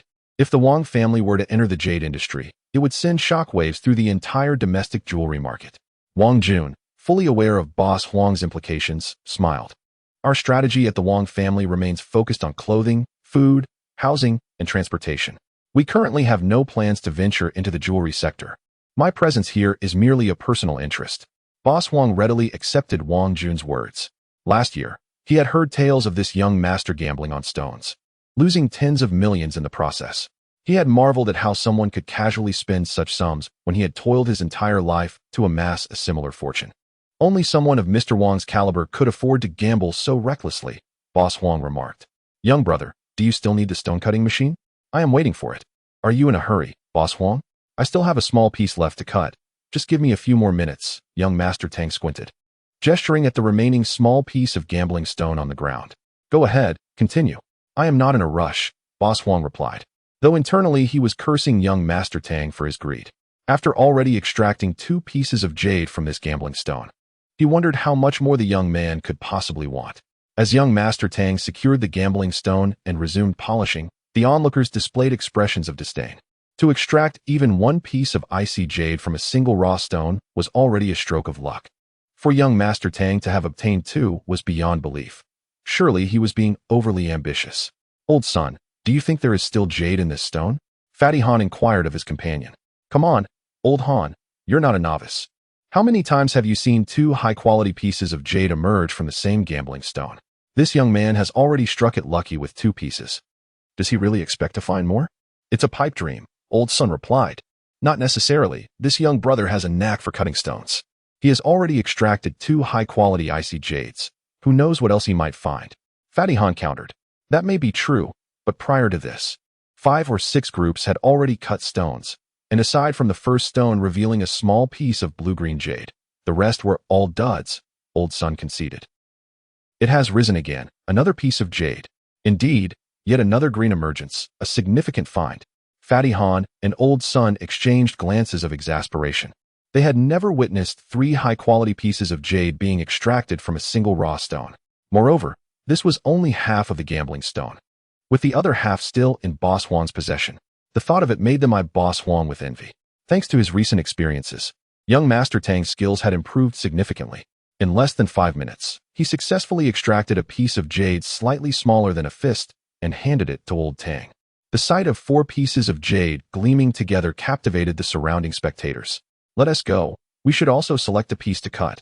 I refuse to believe that we can't have the same luck as he does," exclaimed a short, stout man in his 50s, adorned with a conspicuous gold chain, as if he were eager to flaunt his wealth. "Yes, let us go. We should choose a few pieces to play with." Several onlookers, initially content to watch, were suddenly stirred by excitement and hurried towards the gambling stone stall. "You may use the stone-cutting machine now, Boss Huang," young Master Tang said with a cheerful smile. However, upon seeing young Master Tang's grin, Boss Huang felt an unexpected pang of anxiety, as if foreboding something ill. "Boss Huang, you purchased that half of the gambling stone for 3,000. I'll offer you 10,000. Will you sell it to me?" Just as Boss Huang was about to cut the stone, Fatty Han suddenly stepped into the circle, pointing at the gambling stone. Boss Huang paused in surprise. Quickly regaining his composure, "Fatty Han, do you think I would care about your 10,000? That is a joke. Even without extracting 3 pieces of icy jade from this stone, I would never part with it." For someone with a fortune in the millions, 3,000 is trivial. Last year I cut stones worth 300,000. Ah, Boss Huang, that is not quite right. We are all businessmen, and we understand the principle of accumulating small gains. You bought it for 3,000, and I am offering you 15,000. You would make a five-fold profit. How does that sound? Fatty Han said with a disarming smile. Not at all angered. Fatty Han's words sparked a thought in Boss Huang's mind. After witnessing young Master Tang's mysterious smile, he was already feeling uncertain about the stone. However, if he simply relinquished it to Fatty Han, and the latter managed to extract jade from it, his reputation would be irreparably damaged, and the news would spread throughout Haishur in no time. Ultimately, it was merely 3,000. Even if it were to be a loss, it was not of great consequence. Forget it, I'm not interested. I'll unlock this stone myself. After weighing his options, Boss Huang ultimately decided to personally undertake the stone unearthing process. Unlike young Master Tang, Boss Huang meticulously examined the entire raw stone before securing it onto the cutting machine for refinement. As the sound of the grinding echoed, he splashed a ladle of water onto the stone, only to feel a chill of disappointment wash over him. There was no green to be found. It was a failure. Indeed, the initial attempt had yielded nothing, yet it was premature to declare it a complete loss. A further cut was necessary to ascertain its true nature. Did you not observe that young man's initial cut? It too had revealed no green. Boss Huang drew a line on the stone with chalk, anchoring his focus, and proceeded to cut along the mark. As the stone split in two, the powder cascaded down, revealing once again a complete absence of green. Nearby, Fatty Han remarked in a mocking tone, "Ah, what a disappointment. Fortunately, I refrained from purchasing, otherwise, I would have squandered over 10,000. With a dark scowl, Boss Huang shot a menacing glare at Fatty Han. Unwilling to concede defeat, he continued to slice the stone. Ultimately, the entire raw stone was reduced to mere fragments, devoid of even a hint of green. As onlookers began to murmur amongst themselves, Boss Huang's expression soured. Most of those present were seasoned professionals, and he felt a profound sense of humiliation. How could it be so fortuitous for him that half of the stone had yielded 3 pieces of jade, while his own bore not a single trace? Was it possible that this young man had deceived him with a counterfeit stone? Surely not, as he had witnessed the cutting firsthand. Was the young man truly so fortunate? Brother, what do you intend to do with the jade you have unearthed? Boss Huang managed to compose himself and directed a strained smile towards young Master Tang. I plan to sell it, as I do not run a jewelry store. Keeping it would serve no purpose, young Master Tang replied with a smile. Brother, I wish to acquire those 3 pieces of jade.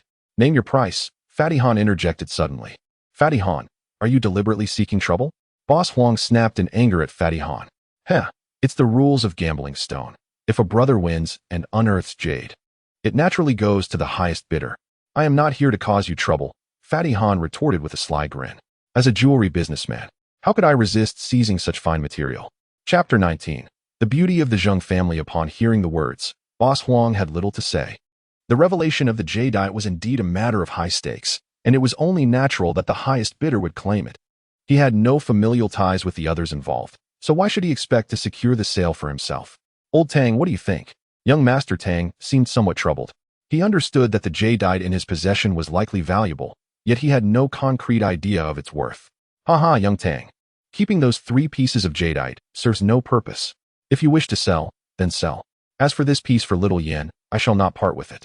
I plan to visit Old Xing soon and have him carve a pendant from it. Such exquisite jadeite is rare, and it would be a pity to sell it as raw material, Old Tang remarked with a smile. Tang Rian gazed pitifully at the jadeite in Old Tang's hands. For a woman who cherished beauty, the allure of beautiful jadeite was irresistible. As for the transportation fare, why not simply take the bus? The surrounding jewelers, upon hearing Old Tang's words, couldn't help but gasp. They were well acquainted with Old Xing, a titan in the world of carving, whose works were coveted by many affluent families. The same raw material, once sculpted by Old Xing, would possess an entirely different value. Many carvers under the tutelage of Old Xing had been guided by him, offering their reverence as disciples. However, in recent years, due to his advancing age, he had rarely engaged in such work, only taking on projects of significant worth. It was only through the favor of a select few, like Old Tang, that he would make exceptions. Old Tang, how should we price the jadeite? Asked Tang Fei. The decision to sell was inevitable. After several days of learning, young Master Tang had developed a profound interest in antiques. and engaging in the realm of collection necessitated substantial funds. Just yesterday, he was a bona fide millionaire. Yet today he found himself with a mere 300,000, of which over 200,000 was to be entrusted to his mother for safekeeping. The remaining sum was woefully inadequate for any serious collecting endeavors unless fortune smiled upon him daily. All the jewelers in Haishur have likely gathered here today. Simply let them bid, old Tang suggested. 3 pieces of icy high-green jadeite. The auction will commence in 5 minutes. The highest bidder shall prevail. Young Master Tang called out thrice, his voice echoing across all the stone gambling stalls, drawing the attention of the crowd. Almost 200 individuals had gathered for the stone gambling event. With the exception of those tending to their stalls, everyone else converged towards the sound. While not all would participate in the bidding for the jadeite, it was customary for the Chinese to relish in the spectacle, a trait that persisted even in the presence of wealth. As the crowd reached a suitable size, young Master Tang did not hesitate. He found a higher stool to stand upon and announced, "Greetings, esteemed owners. Today, fortune smiles upon me, as I present 3 pieces of exquisite icy high-green jadeite for auction. You are all veterans in this field, possessing sharper insight than I. I shall not elaborate further. Now, let us commence the bidding for the first piece. There will be no starting price. Please begin." 300,000. A middle-aged man with slicked-back hair and gold-rimmed glasses was the first to bid. 300,000. I offer 400,000. Fat Han was not to be outdone, raising the bid by 100,000. 450,000, Mr. Sun interjected. 500,000. An elderly gentleman, approximately 60, added. "Mr. Li, you deal in building materials, not jewelry. Why are you here?" Fat Han seemed quite familiar with the elderly bidder and expressed his irritation. Fat Han, that is not quite fair. There are no restrictions on who may participate in this auction. Why shouldn't I bid? This piece of jadeite is of good quality and substantial size. I could carve a bracelet from it," Mr. Li replied with a smile. Fat Han rolled his eyes and retorted, "With your wealth, is this paltry sum worth your time? It's merely a bracelet. You could buy one from a shop." Fat Han likely assumed Mr. Li was merely seeking a bargain. However, Mr. Li was chiefly concerned with the authenticity of the jadeite he had personally witnessed being extracted from the stone. Given old Tang's appraisal, Mr. Li's intentions were clear. 50,000 from Mr. Li. Is there anyone willing to bid higher? Though he had never participated in an auction before, young Master Tang had seen similar scenes on television and eagerly aimed to secure the highest price for his jadeite.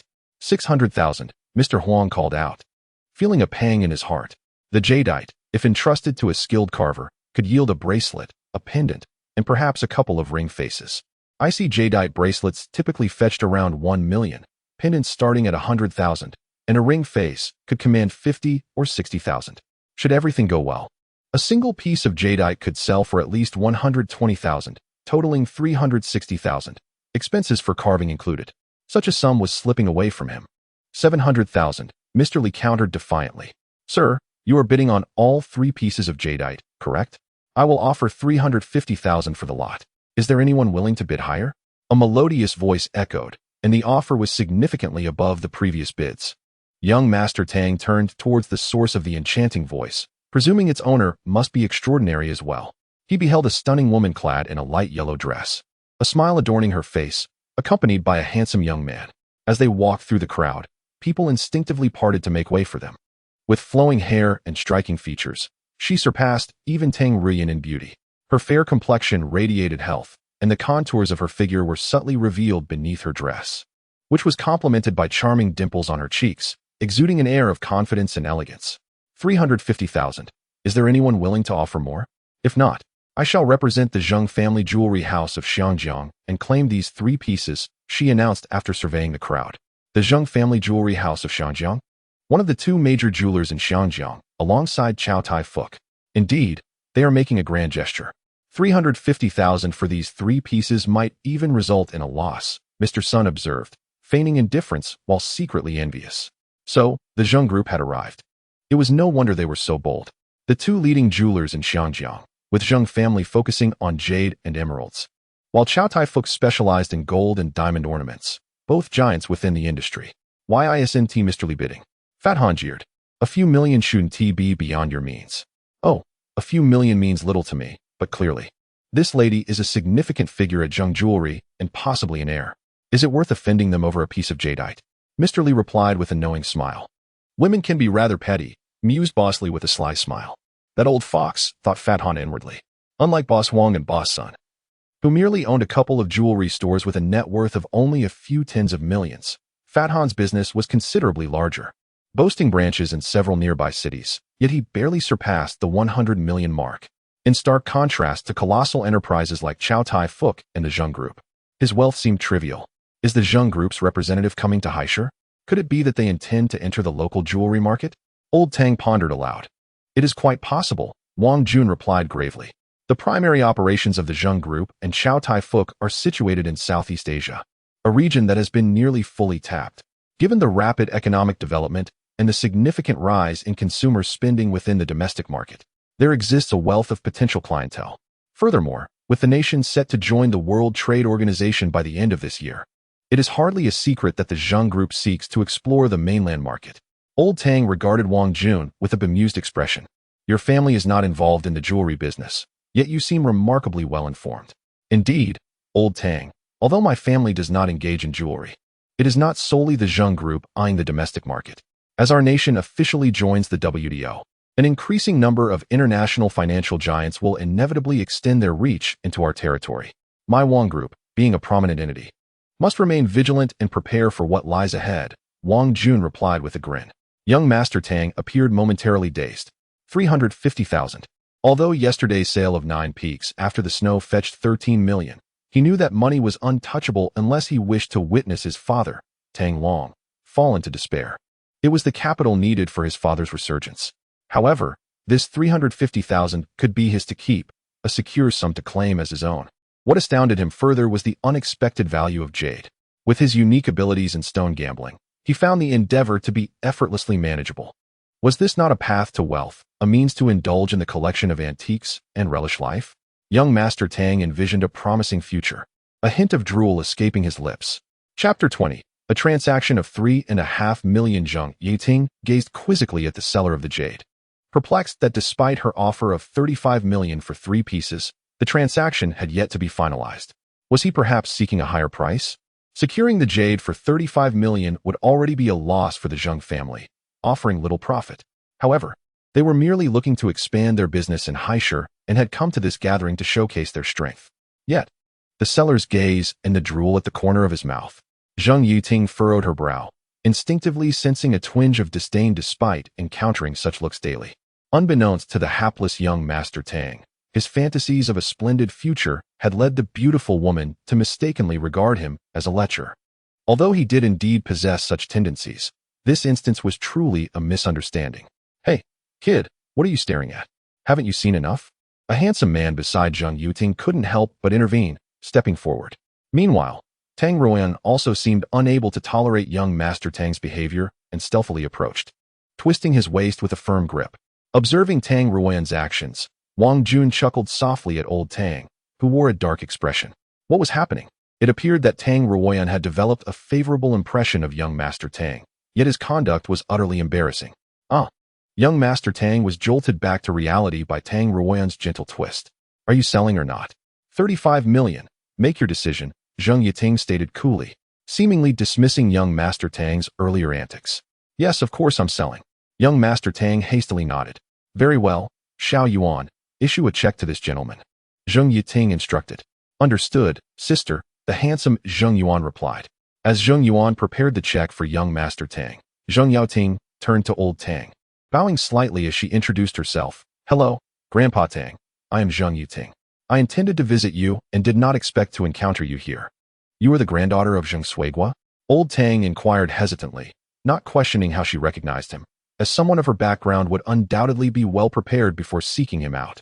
Indeed, Grandpa said that I must visit you when I arrived in Haisher, Zheng Yiting responded. Your grandfather and I are indeed old friends. It has been many years since we last met. Since you are here in Haisher, you're effectively in my territory. Once this matter concludes, come visit the Tang family. Old Tang sighed. By the way, Grandpa Tang, this is my brother, Zheng Yuan. Xiao Yuan, this is the Grandpa Tang we were instructed to find. Zheng Yiting gestured for Zheng Yuan to come forward. Hello, Grandpa Tang. After issuing the check, Zheng Yuan approached old Tang respectfully, holding a small bag containing 3 pieces of jade. Of course, young Master Tang had already absorbed the spiritual energy from the jade before handing it over. with the golden threads finally coursing through his fingers, reaching the palms, and spreading towards the other fingers. Ah, good. I did not expect Zheng Laotu to have such excellent grandchildren, old Tang remarked. Ruoyan, come here. These two are your grandfather Zheng's grandchildren. You are all considered family friends. Zheng Yuan's eyes brightened as he approached Tang Ruoyan, extending his right hand. Hello, Miss Tang. I am Zheng Yuan. Upon entering, Zheng Yuan had immediately noticed Tang Ruoyan, a woman whose beauty rivaled that of his sister, a rare occurrence indeed, considering his sister was pursued by a multitude of suitors in Xiangjiang. Zheng Yuan, confident in his own looks and talents, was also a popular young man in Xiangjiang. Hello, I am Tang Ruoyan. She shook his hand briefly before releasing it. In stark contrast to Zheng Yuan's enthusiastic demeanor, Tang Ruoyan felt no inclination towards this pretty boy and had never even heard of the so-called Grandpa Zheng. Recognizing Tang Ruoyan's indifference, Zheng Yuan understood that pursuing such a woman would require patience and reluctantly withdrew his hand. Meanwhile, an unspoken tension sparked between Tang Ruoyan and Zheng Yuting as two equally accomplished women inevitably compared themselves. Tang Ruoyan, harboring a sense of indignation, was irritated not by a budding affection for young Master Tang, but rather by his earlier behavior. It was not as though she would be enamored with him after just one meeting. His charm had not reached such heights. Tang Ruoyan had always believed that her appearance and figure were second to none, as evidenced by the endless love letters she received during her time at the police academy. However, young Master Tang's recent display was utterly disrespectful. Upon meeting Zheng Yuting, he had displayed an overtly lustful demeanor, even drooling, while his reaction to her was far more subdued. This blatant contrast clearly indicated to Tang Ruoyan that in young Master Tang's mind, she was inferior to Zheng Yuting, which was an indignity she could not stomach. Wang Jun, observing the situation, recognized that despite Zheng Yuting's beauty, it failed to captivate him. Brother Tang Fei, did you see that? Wang Jun remarked, patting young Master Tang on the shoulder. See what? Young Master Tang asked, puzzled. Why, your romantic encounter, of course. Wang Jun said with exaggerated delight. Romantic encounter? What romantic encounter? Brother Wang, don't tease me. Help me check if this check is genuine. I have never used one before. Young Master Tang replied, his focus solely on the check rather than any potential romantic escapades. Wang Jun glanced at the check and assured him, put it away. It's a legitimate Standard Chartered check. Young Master Tang, having never dealt with checks before, couldn't discern its authenticity. Previously, he had rarely possessed more than 100,000, rendering checks unnecessary. Even Tang Long only used them occasionally. Wang Jun, being more familiar with checks, could easily identify its legitimacy.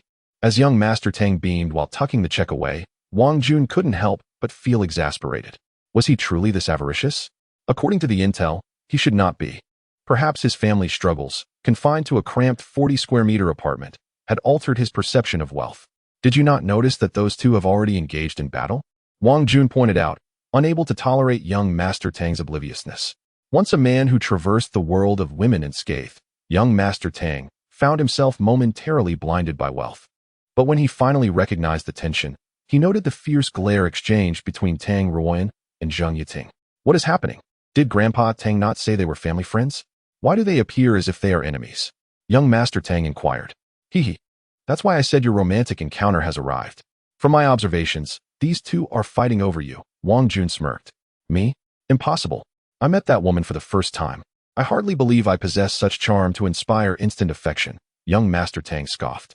Don't believe it? You'll find out soon enough. Wang Jun chuckled.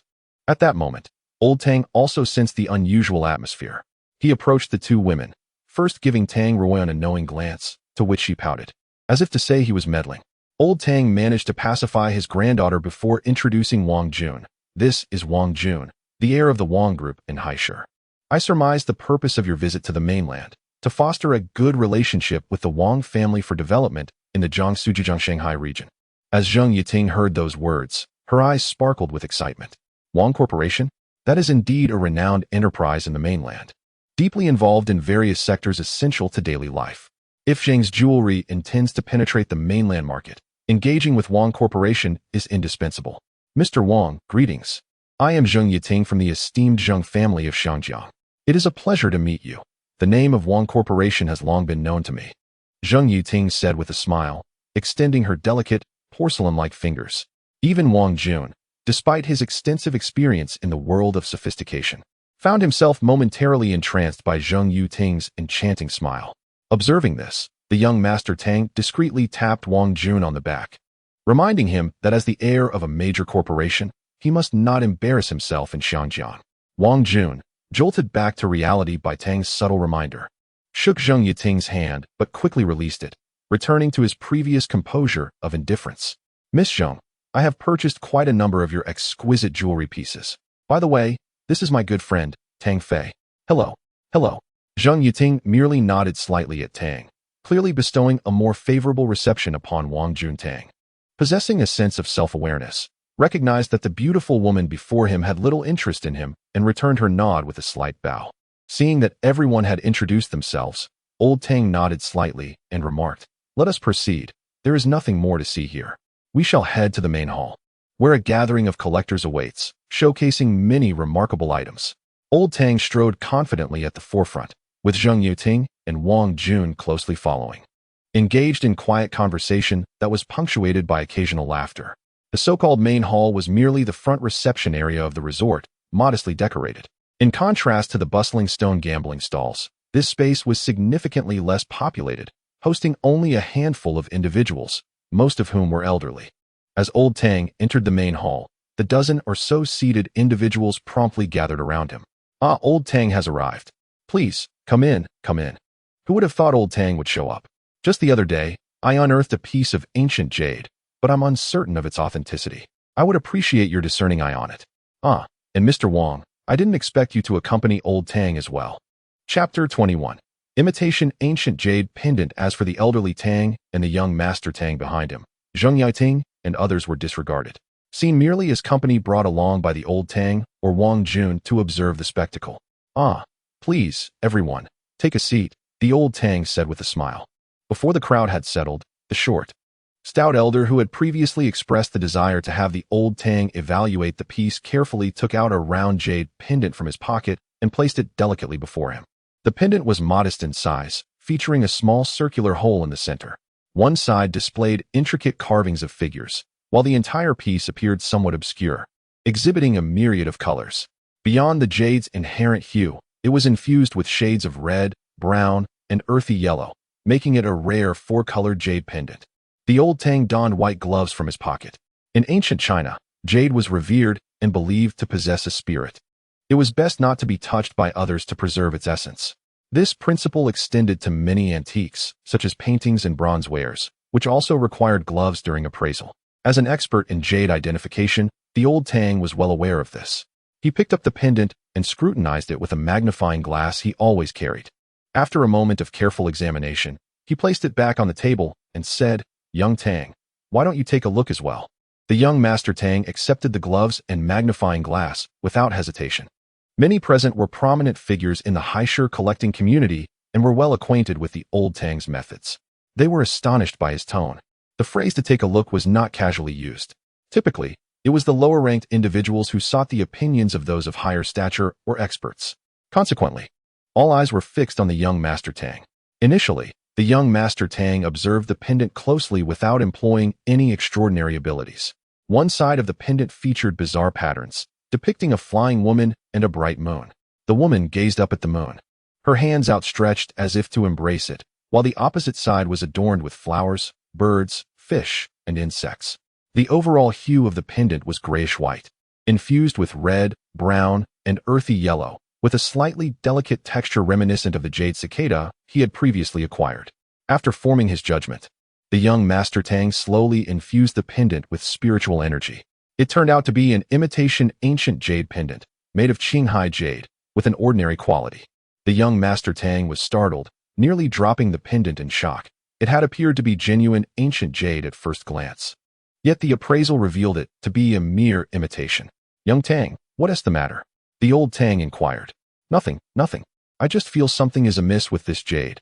I need to examine it further," the young Master Tang replied. A glimmer of wisdom flashed in the Old Tang's eyes as he encouraged him to take his time. The pendant's owner, the short stout man, grew anxious and quickly asked, "Old Tang, is there an issue with the jade?" The Old Tang narrowed his eyes, responding, "Patience."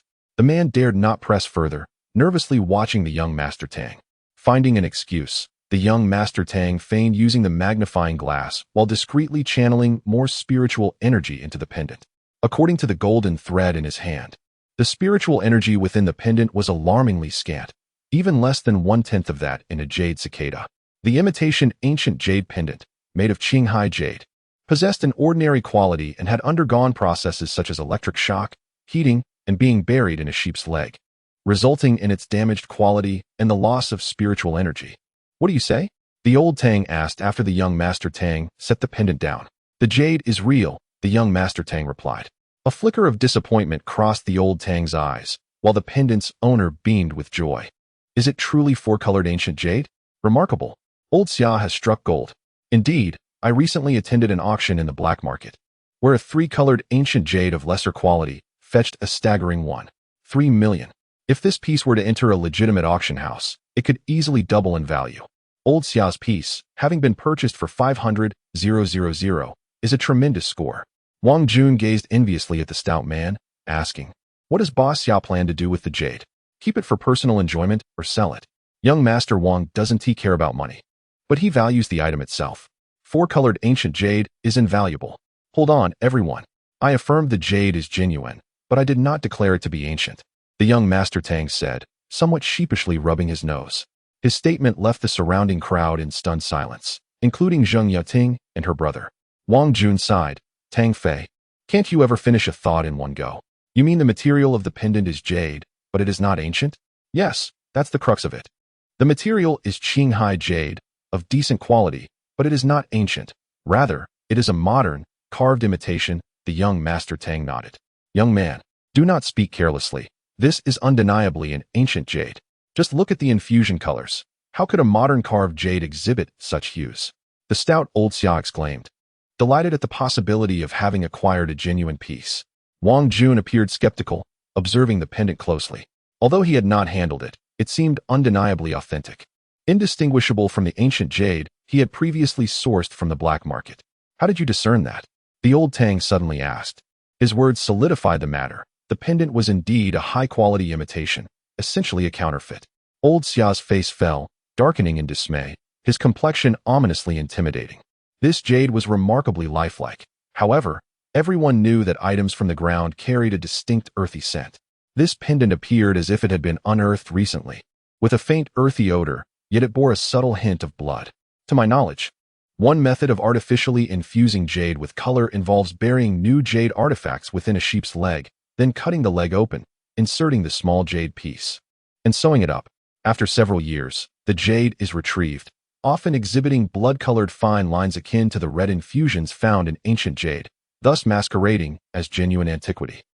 The young Master Tang spoke confidently, pointing out the evidence of the pendant's forgery to the crowd. Tang Ruyan regarded him with a mix of admiration and disbelief. Despite knowing the young Master Tang had previously scored significant fines and possessed a priceless Huang Gongwang painting, she struggled to reconcile his youthful visage with the wisdom typically attributed to the elderly. Zheng Yiting was astonished, realizing that this once lewd man possessed such extensive knowledge. Coming from a prominent family in Xiangjiang, she frequently encountered valuable antiques. The appraisers she had interacted with were all venerable elders, and the stark contrast between their esteemed presence and the young Master Tang's demeanor left her momentarily dazed. Indeed, well said, the old Tang remarked with a smile. You flatter me, the young Master Tang replied, uncharacteristically modest. Did you acquire all this knowledge from books? The old Tang suddenly inquired. Of course, yes. The young Master Tang wiped the sweat from his brow, wondering if the old Tang had seen through him. He certainly did not wish to be treated as a subject for experimentation. It seemed wise to remain low-key from now on. Indeed, one must tread carefully. Old Xia, when it comes to collecting, it is all about discernment. With the development of the national economy, the number of affluent individuals has surged, and consequently, the ranks of collectors have swelled. Some pursue it for investment, while others are genuinely passionate. However, the artifacts left by our ancestors are limited, many having been damaged during tumultuous times. The scarcity of fine items has led to an inundation of counterfeit and inferior goods in the market. It is not just you. Every collector has faced the challenge of discerning authenticity and has suffered losses. An elderly man, leaning on a cane, approached old Xia and patted his shoulder, saying, alas, it is not merely the 50,000 at stake. It is the disappointment of not acquiring a cherished piece. We all understand old Xia's sentiments. Another chimed in. Counterfeits have existed in every era. In chaotic times, gold reigns supreme, while in prosperous times, antiques flourish. As long as peace prevails, antiques will only appreciate in value, remaining more stable than gold. Hence, many entrepreneurs now invest in antiques.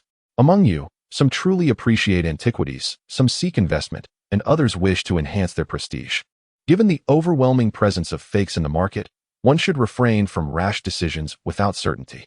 Take old Xia's jade, for instance, although not ancient.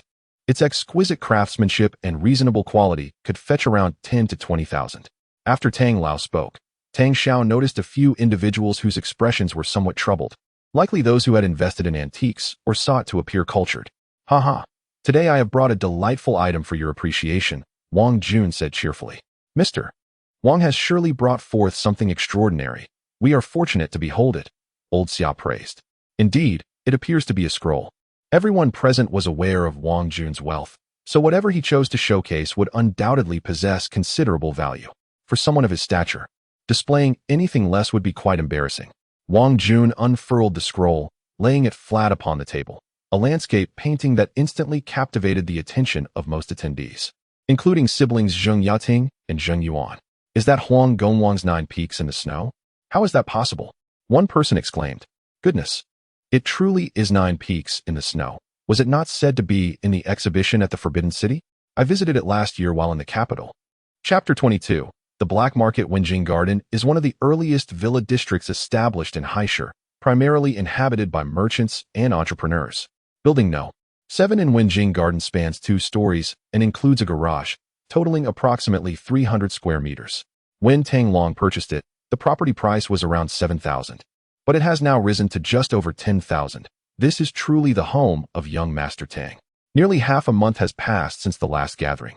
Yet many still vividly recall that event, not merely for the astonishment brought forth by young Master Tang's jade identification, but, more significantly, for the revelation of the 9 peaks after snow, which descended upon the crowd like a high explosive bomb. The unveiling of the 9 peaks after snow by Wang Jun sent shockwaves through the Haisher collecting community. It is widely acknowledged that among Huang Gongwang's few surviving masterpieces, the 9 peaks after snow stands as a representative work, historically housed in the Palace Museum in Beijing. Given Wang Jun's identity, he could not possibly present a counterfeit. The emergence of the 9 peaks after snow was akin to a dramatic performance reminiscent of the tale of the Monkey King, prompting collectors, painters, and art researchers from the vicinity to take action. Seizing the moment, young Master Wang organized a collection exchange summit, gathering numerous esteemed experts, who ultimately authenticated the 9 peaks after snow as genuine. The collecting community, while not vast, is interconnected, and in today's age of advanced communication, even minor events can be disseminated nationwide in an instant. The authenticity of the 9 peaks after snow became a sensational topic, swiftly circulating through the national collecting circles, even making its way online, albeit with limited attention due to the current underdevelopment of the internet. As word reached the capital, it naturally stirred the researchers at the Palace Museum. Some asserted that all works in the museum are authentic, leading to a protracted war of words lasting over 10 days. Some suggested that Wang Jun should bring the 9 peaks after snow for authentication, a request he flatly declined. In his view, the validation from numerous experts solidified its authenticity. Even if it were a forgery, it had assumed a life of its own. The authenticity of the artwork in the Palace Museum was of no concern to him. Would he risk offending the museum's researchers by suggesting their piece might be a fake? Such foolishness was not something Wang Jun would entertain. In business, one must cultivate amicable relations. Despite the Wang family's deep roots, he was unwilling to create difficulties for so many. As for young Master Tang, since the conclusion of the appraisal event, he had not shown his face again. His performance in gambling stones and jade appraisal had already garnered him considerable recognition, even raising suspicions from Tang Lao. If he continued to act recklessly, he would inevitably face dire consequences. Following the support from young Master Tang, the Tang family settled their debts that very day and redeemed all mortgaged properties and vehicles, swiftly moving out of their cramped 40-square-meter residence. After vacating, Tang Long did not return the lease. Instead, he purchased the property at a high price, stating that seeing the house would serve as a constant reminder to himself. The happiest of all after leaving the small dwelling was undoubtedly Tang Xiaoxiao. Always admiring her father, she had firmly believed that Tang Long's resurgence was imminent. Little did she expect that in just over 10 days, they would return to their true home. To celebrate this new beginning, young Master Tang proposed a gathering at the Junhue Grand Hotel, treating everyone. When he swiped his card, Tang Long glanced at the balance. Over 4 million. This was more than the cash he had on hand. Wasn't it previously stated that the antique painting sold for 13 million? After giving his father 10 million and his wife over 2 million, he should have around 500,000 left. How had it suddenly ballooned to over 4 million? Perhaps he misread the digits. Could it be 40-something? Since young Master Tang handed over 10 million, Tang Long felt increasingly perplexed by his son. Previously, young Master Tang rarely stayed home, often lingering in bars and nightclubs, calling his father for money when funds ran low. Now, he had either been accompanying his father in settling debts or cooped up at home reading obscure books, a stark contrast to his former disdain for studying. Today, however, all tasks were finally completed. The factory commenced operations smoothly, and all mortgaged properties and vehicles were returned to their rightful owners, restoring everything to its previous state. This brief period had also unveiled the true natures of many individuals. Reclining on his bed, surrounded by a stack of books related to gambling, stones, and antiques, young Master Tang's understanding of antiques had deepened significantly after half a month of study. He also made new discoveries regarding his abilities. The spiritual energy within his fingers was not static. Not only could it recover, but it also gradually increased, albeit at a minuscule rate that had previously gone unnoticed. The energy seemed to revolve around the golden thread affixed to his bones. Its restoration and growth were attributed to the continuous emanation from the golden thread, which, in turn, appeared to nurture the energy, allowing it to thrive and extend. The hue of the energy had also changed, appearing a vivid red with streaks of orange. Young Master Tang speculated that the next evolutionary stage of the energy would likely be orange. He eagerly anticipated what new abilities might arise from the golden thread's transformation. Master, there's a call for you. Master, there's a call for you. The sudden vigorous vibration of his phone startled young Master Tang. Upon checking, he saw an unfamiliar number. Hello, who is this? Young Master Tang lazily inquired. Tang Fei, it's me, came a deep voice from the other end. Oh, Wanggu, it's been several days since we last met. What have you been busy with lately? Young Master Tang exaggeratedly responded. You rascal. You can't possibly be unaware of the uproar caused by the 9 peaks after snow, can you? Wang Jun chided with a laugh. Hey, you can't blame me. Who told you to reveal that painting? Young Master Tang smirked. The controversy surrounding the authenticity of the 9 peaks after snow had even reached online platforms. However, for most, computers remained a novelty, and few were aware of the details. Despite young Master Tang's absence from public view in recent days, his communication with Tang Ruyun had remained uninterrupted, with her relaying information about the 9 peaks after snow. Whenever Tang Ruyun came to mind, young Master Tang felt a bit dizzy. He was uncertain of her intentions. She called daily, always taking the initiative. Logically, a woman like Tang Ruyun, possessing both beauty and pedigree, would not lack suitors. Why was she fixated on him? Of course, young Master Tang was not so self-absorbed as to think that having met her only twice had sparked her interest. However, receiving calls from a beautiful woman each day was undeniably a delightful experience. Enough chit-chat. Do you have time today? Wang Jun inquired. Yes, what is up, Wanggu? Is something wrong? Young Master Tang asked. Wang Jun was the epitome of the elite class in Haisher. If he could not handle a situation, calling young Master Tang would likely be futile. What could possibly be wrong? Do you remember the matter with the jade cicada? Wang Jun replied. Young Master Tang's eyes brightened at the mention, and he eagerly asked, of course. Is there another black market today? Haha, you're quite astute. Didn't you say you wanted to accompany me to the next black market? There is one today, and the organizers claim it will be quite substantial, covering the entire Jiangsu, Zhejiang, and Shanghai regions. There should be some valuable items available, Wang Jun cheerfully responded. Entire Jiangsu, Zhejiang, and Shanghai? I imagine there will be quite a turnout. How much should I prepare? Young Master Tang inquired. Indeed, it won't be too much. Those extending the invitation are familiar faces. The amount of money you prepare depends on how much you intend to sell. You can bring whatever you like, if funds run short. You can borrow from your brother and repay me later, Wang Jun remarked. He chuckled. Thank you, Brother Wang. I have never participated in the black market before. I have heard that transactions there are conducted entirely in cash. Young Master Tang recalled what the vendor had informed him previously and inquired. Yes, everything must be in cash. They do not accept transfers or checks, as engaging in the black market is illegal. Transfers could easily lead to being tracked, Wang Jun responded. How much did you typically bring to the black market? Young Master Tang asked. Not much, around 5 million. Usually it's more than enough. However, occasionally one might encounter something particularly special, so it's wise to bring a bit extra, Wang Jun replied with a grin. Young Master Tang inhaled sharply. Indeed. He was dealing with a top-tier heir, casually spending 5 million at a black market event. What extravagance. All right, I understand. I may not have your wealth, Brother Wang, but I shall bring 1 million as a token. When shall we depart? He inquired. There's no rush. The black market venue is in Haishur. I'm not certain of the location just yet. I expect to receive notification by afternoon. The organizers are quite cautious. The location changes every time and is communicated last minute, Wang Jun explained. Very well. I shall first withdraw the cash, 1 million in one go. Hee. I have yet to experience this, young Master Tang laughed. Sounds good. I'll call you when the time comes. By the way, you must not let Tang Rian know about our black market plans. I am aware you have been in contact with her, Wang Jun cautioned. Why not? Young Master Tang asked. Are you foolish? Tang Rian is a police officer, and a fiercely principled one at that. Bringing her to the black market would be akin to poking a hornet's nest. We would surely be blacklisted by the organizers. And other black markets would no longer invite us, Wang Jun teased. Understood, young Master Tang nodded. Through their recent discussions, he had gleaned some insights into Tang Rian's character. She was cheerful, upright, and possessed a strong sense of justice. Indeed, it would be quite inconvenient for her to learn of the black market. Chapter 23. Disdain after hanging up on Wang Jun. Young Master Tang casually called Haishur Bank to schedule a withdrawal. At the dawn of the new century, with the average salary hovering around a mere 1,000, 1 million in cash was insignificant for the 4 major state-owned banks.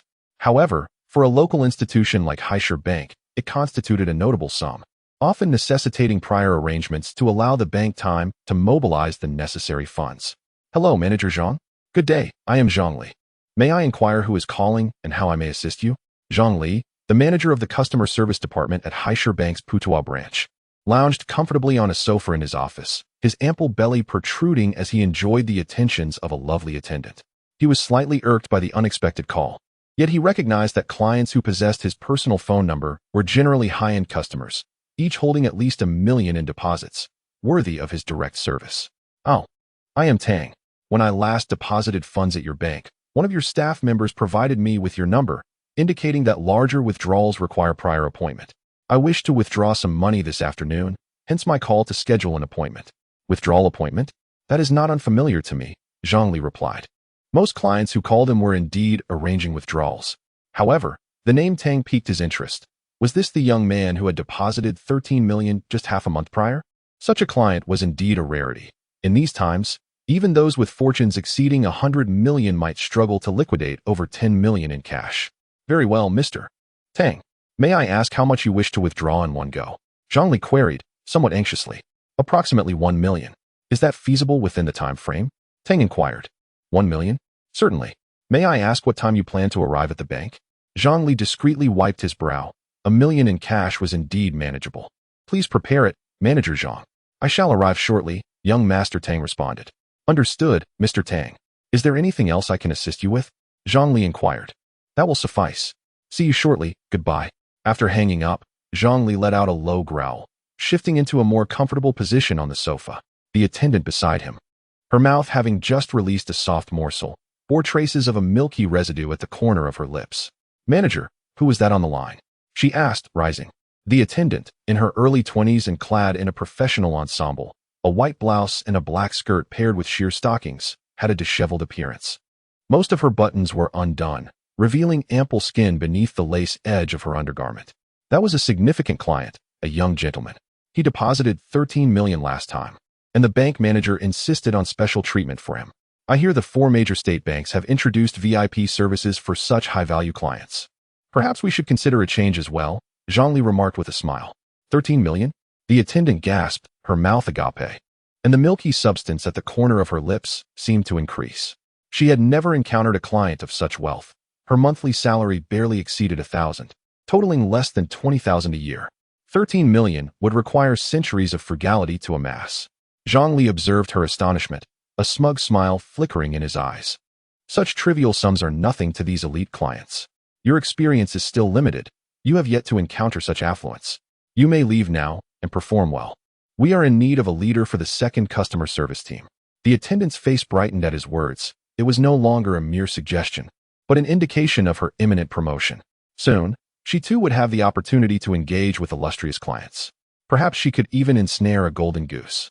Mother, I am stepping out for a bit, young Master Tang called to his mother in the living room. Be careful on the way, she replied, nodding.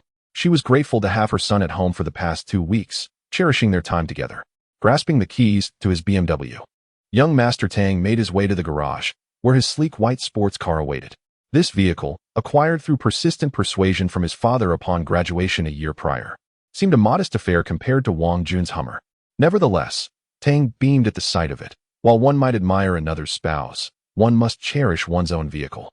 Since acquiring it, he had certainly relished showing it off, which had attracted many admirers. The distance from Haisher Bank to young Master Tang's residence was minimal, nearly a 10-minute drive. Upon entering the bank, an attractive service staff member, preoccupied with her reflection in a mirror, impatiently inquired, "What business do you wish to conduct?" "I would like to withdraw some cash," young Master Tang replied coolly. "Oh, please proceed to window 8. That is where withdrawals are processed," the attendant responded dismissively, waving her hand in annoyance. Noticing the long line at window 8, young Master Tang frowned. "I have an appointment. I should not need to queue." "Appointment? Are you a member client of Haisher Bank?" The attendant's demeanor shifted instantly upon hearing the word appointment. "Member client? I'm afraid not." Young Master Tang recalled that during his last visit to deposit money, the counter staff had attempted to enroll him as a member, but he had declined in haste to return home, receiving instead Manager Zhang's business card. "Humph, if you're not a member, you can't have an appointment. Go queue at window 8, the attendant retorted curtly, clearly displeased. "Is it your policy that only members may schedule appointments?" Young Master Tang's temper flared. How dare a mere attendant raise her voice at him? What attitude? "This is my attitude. What are you going to do about it? You can leave if you don't like it." The attendant, emboldened by her perceived superiority, was undeterred by young Master Tang's glare. At this moment, all eyes in the bank turned towards the escalating confrontation, and 2 security guards approached, wielding their nightsticks ominously.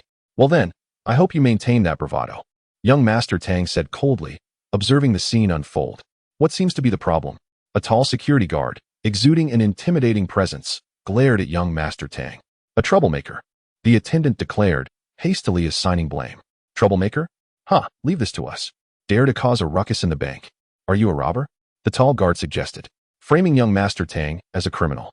If this allegation were substantiated, a lengthy imprisonment would likely follow. "Leave it to you? I fear you may not manage," young Master Tang replied icily, pulling out his phone to dial Manager Zhang's number, while the attendant and the security guard exchanged uneasy glances. "Hello, Mr. Tang?" came Manager Zhang's voice from the other end. "Yes, Manager Zhang. I am currently at your bank's first floor, and there seems to be an issue requiring your attention. Additionally, I would like to alter the amount of my withdrawal. 1 million is insufficient," young Master Tang stated, his tone nearly frigid. "Manager Zhang?" The attendant and the tall security guard exchanged bewildered looks, realizing that the only manager with that surname in the bank was indeed Zhang Li. The mention of withdrawing 1 million raised further questions. What amount did he actually intend to withdraw? Heavens! It appears that individuals with deposits exceeding 1 million can now acquire membership. Mr. Tang is contemplating altering the withdrawal amount, uncertain of how much he should request. Sensing an unusual tone in the other person's voice, Zhang Li experiences a surge of anxiety. There seems to be some disturbance below. Could it be that someone has had an unpleasant encounter with Mr. Tang? Naturally, he can withdraw any amount he desires. Mr. Tang retorted with a hint of displeasure. "Mr. Tang, is there perhaps a misunderstanding below? I shall attend to it immediately," Zhang Li responded, realizing that something had indeed gone awry, likely involving Mr. Tang. Should he mishandle this situation and lose such a significant client, the manager of his customer service department would surely be in for a reprimand. At this moment, a tall security guard and Sister Yin were already drenched in cold sweat. If the client truly intended to withdraw 1 million and had an appointment with Manager Zhang, this matter would likely not conclude amicably. "Sir, could it be that a misunderstanding has occurred?" inquired another slightly shorter security guard, speaking in hushed tones. "Misunderstanding? If you believe it to be a misunderstanding, you may discuss it with Manager Zhang. I am merely here to withdraw my funds," Mr. Tang replied with a cold smirk. Feeling no inclination to show sympathy to these individuals, his forbearance was already a display of generosity. The sound of footsteps echoed ominously, indicating that someone of considerable presence was approaching. Zhang Li surveyed the hall, noting that most patrons were dutifully queuing at the counters. Yet the majority of gazes were fixated on a young man surrounded by a bank service representative and 2 security guards. He recognized the bank representative, Yin Li, who was somewhat attractive but had only recently joined. He had yet to make his move. Could it be that she had clashed with Mr. Tang? Zhang Li hurried to the young man, adopting a slightly respectful demeanor. "Are you Mr. Tang?" he inquired, extending his right hand. "You are Manager Zhang? Good day." "I am Tang Fei," Mr. Tang replied coolly, shaking Zhang Li's hand briefly before releasing it. Meanwhile, Sister Yin and the tall security guard were trembling with trepidation. "Mr. Tang, may I inquire what transpired here?" Zhang Li asked. "What transpired? That question should be directed at your bank staff. I am here to withdraw money, not to rob a bank," Mr. Tang responded with an air of indifference. Yin Li and the tall security guard felt a wave of dread wash over them, while Yin Li consoled herself with the thought that her looks might mitigate the repercussions. The tall security guard knew that finding a 3-legged frog was far more challenging than locating a 2-legged security guard. Chapter 24. The Jade Ring used by Yongqi Biyun Avenue is renowned in Haishur as it hosts the prestigious Biyun dynasty, a prime residential area. The wealthiest elites of Haishur congregate here, with property prices soaring to tenfold the city's average, given the affluence of its residents. Security measures in this area are significantly more stringent than in ordinary neighborhoods. At this moment, young Master Tang found himself halted at the entrance of the Biyun dynasty. "I am here to find someone," young Master Tang attempted to explain to the security guard, yet he was blocked at the gate of Biyun dynasty. "Find someone? Who are you looking for? Which building do they reside in?" The guard regarded Tang's vehicle with disdain, as the residents of this area were all top-tier wealthy individuals, and the cars that passed through rarely fell below $1 million. Tang's vehicle seemed out of place. "Wang Jun, I do not know which building," young Master Tang replied. The guard was taken aback by his words. "Wang Jun, there are likely hundreds with that name across the nation, but the only Wang Jun residing in Biyun dynasty seems to be the heir of the Wang group. Is this young man a friend of young Master Wang?" As this realization dawned, the guard broke into a cold sweat. It was known that the entire Biyun dynasty was developed by the Wang group, and as a mere gatekeeper, offending young Master Wang's friend could cost him his job. "Ah, I see. You are a friend of young Master Wang. Please wait a moment while I inform him." The guard's demeanor underwent a complete transformation. "Yes, hurry," young Master Tang urged impatiently. The guard rushed back to the duty room, only to return moments later, flustered and beaming with servility. "Mr. Tang, please enter. Young Master Wang resides in Building 1. After you enter, turn right, and the first house you see is his." Young Master Tang nodded, started his car, and proceeded into the Biyun dynasty. He drove slowly, taking in the surrounding scenery. It was no wonder this area was considered the most luxurious residential zone in Haishur. The landscaping was indeed far superior to his own community. The spacing between each house was generous, eliminating any sense of crowding. The road was 4 lanes wide, lined with towering pine trees that stood like sentinels. Every 10 meters or so, there was a rockery forming a water circulation system, providing a refreshing ambience amidst the summer heat. Building 1 was not far from the entrance. Young Master Tang parked along the roadside, and upon exiting his vehicle, he noticed Wang Jun already waiting to greet him. "Tang Fei, come in quickly." Wang Jun smiled. "Wang Gu, the management here is exceedingly strict. I nearly had my entire background investigated just to enter," young Master Tang jested. "Indeed, the security system here is one of only 2 in Haishur. The other is at the government compound, housing all the local dignitaries," Wang Jun chuckled. Wang Jun was not exaggerating. The finest businessmen of Haishur resided here, and with such exorbitant property prices, a robust security system was a necessity. Without Wang Jun's approval, young Master Tang would not have been able to enter Biyun dynasty. Only guests of the Wang family could come and go freely, while others required prior arrangements. Why is the Wang family treated differently, you ask? Because they developed Biyun dynasty, and the entire property management system is under their control. It is only natural they enjoy certain privileges. Come on, let us go inside. We still have some time before we set off. And I want to show you my collection, Wang Jun exclaimed with excitement. "Ah, Wang Ji's collection? I must see that," young Master Tang replied, intrigued, wondering how many fakes Wang Jun might have acquired. Building 1 of the Wang family comprised 3 stories and boasted a small garden adorned with roses, peonies, and night-blooming jasmine. Upon entering, young Master Tang was immediately struck by the grandeur and opulence of the living room, lavishly decorated. 2 maids, reminiscent of courtesans from a bygone era, stood at the entrance, clad in elegant uniforms and possessing charming features. Wang Gu, your home is extravagantly decorated, young Master Tang remarked while feeling the luxurious leather sofa beneath him, realizing it likely cost as much as his own vehicle. Haha, this is all arranged by my father.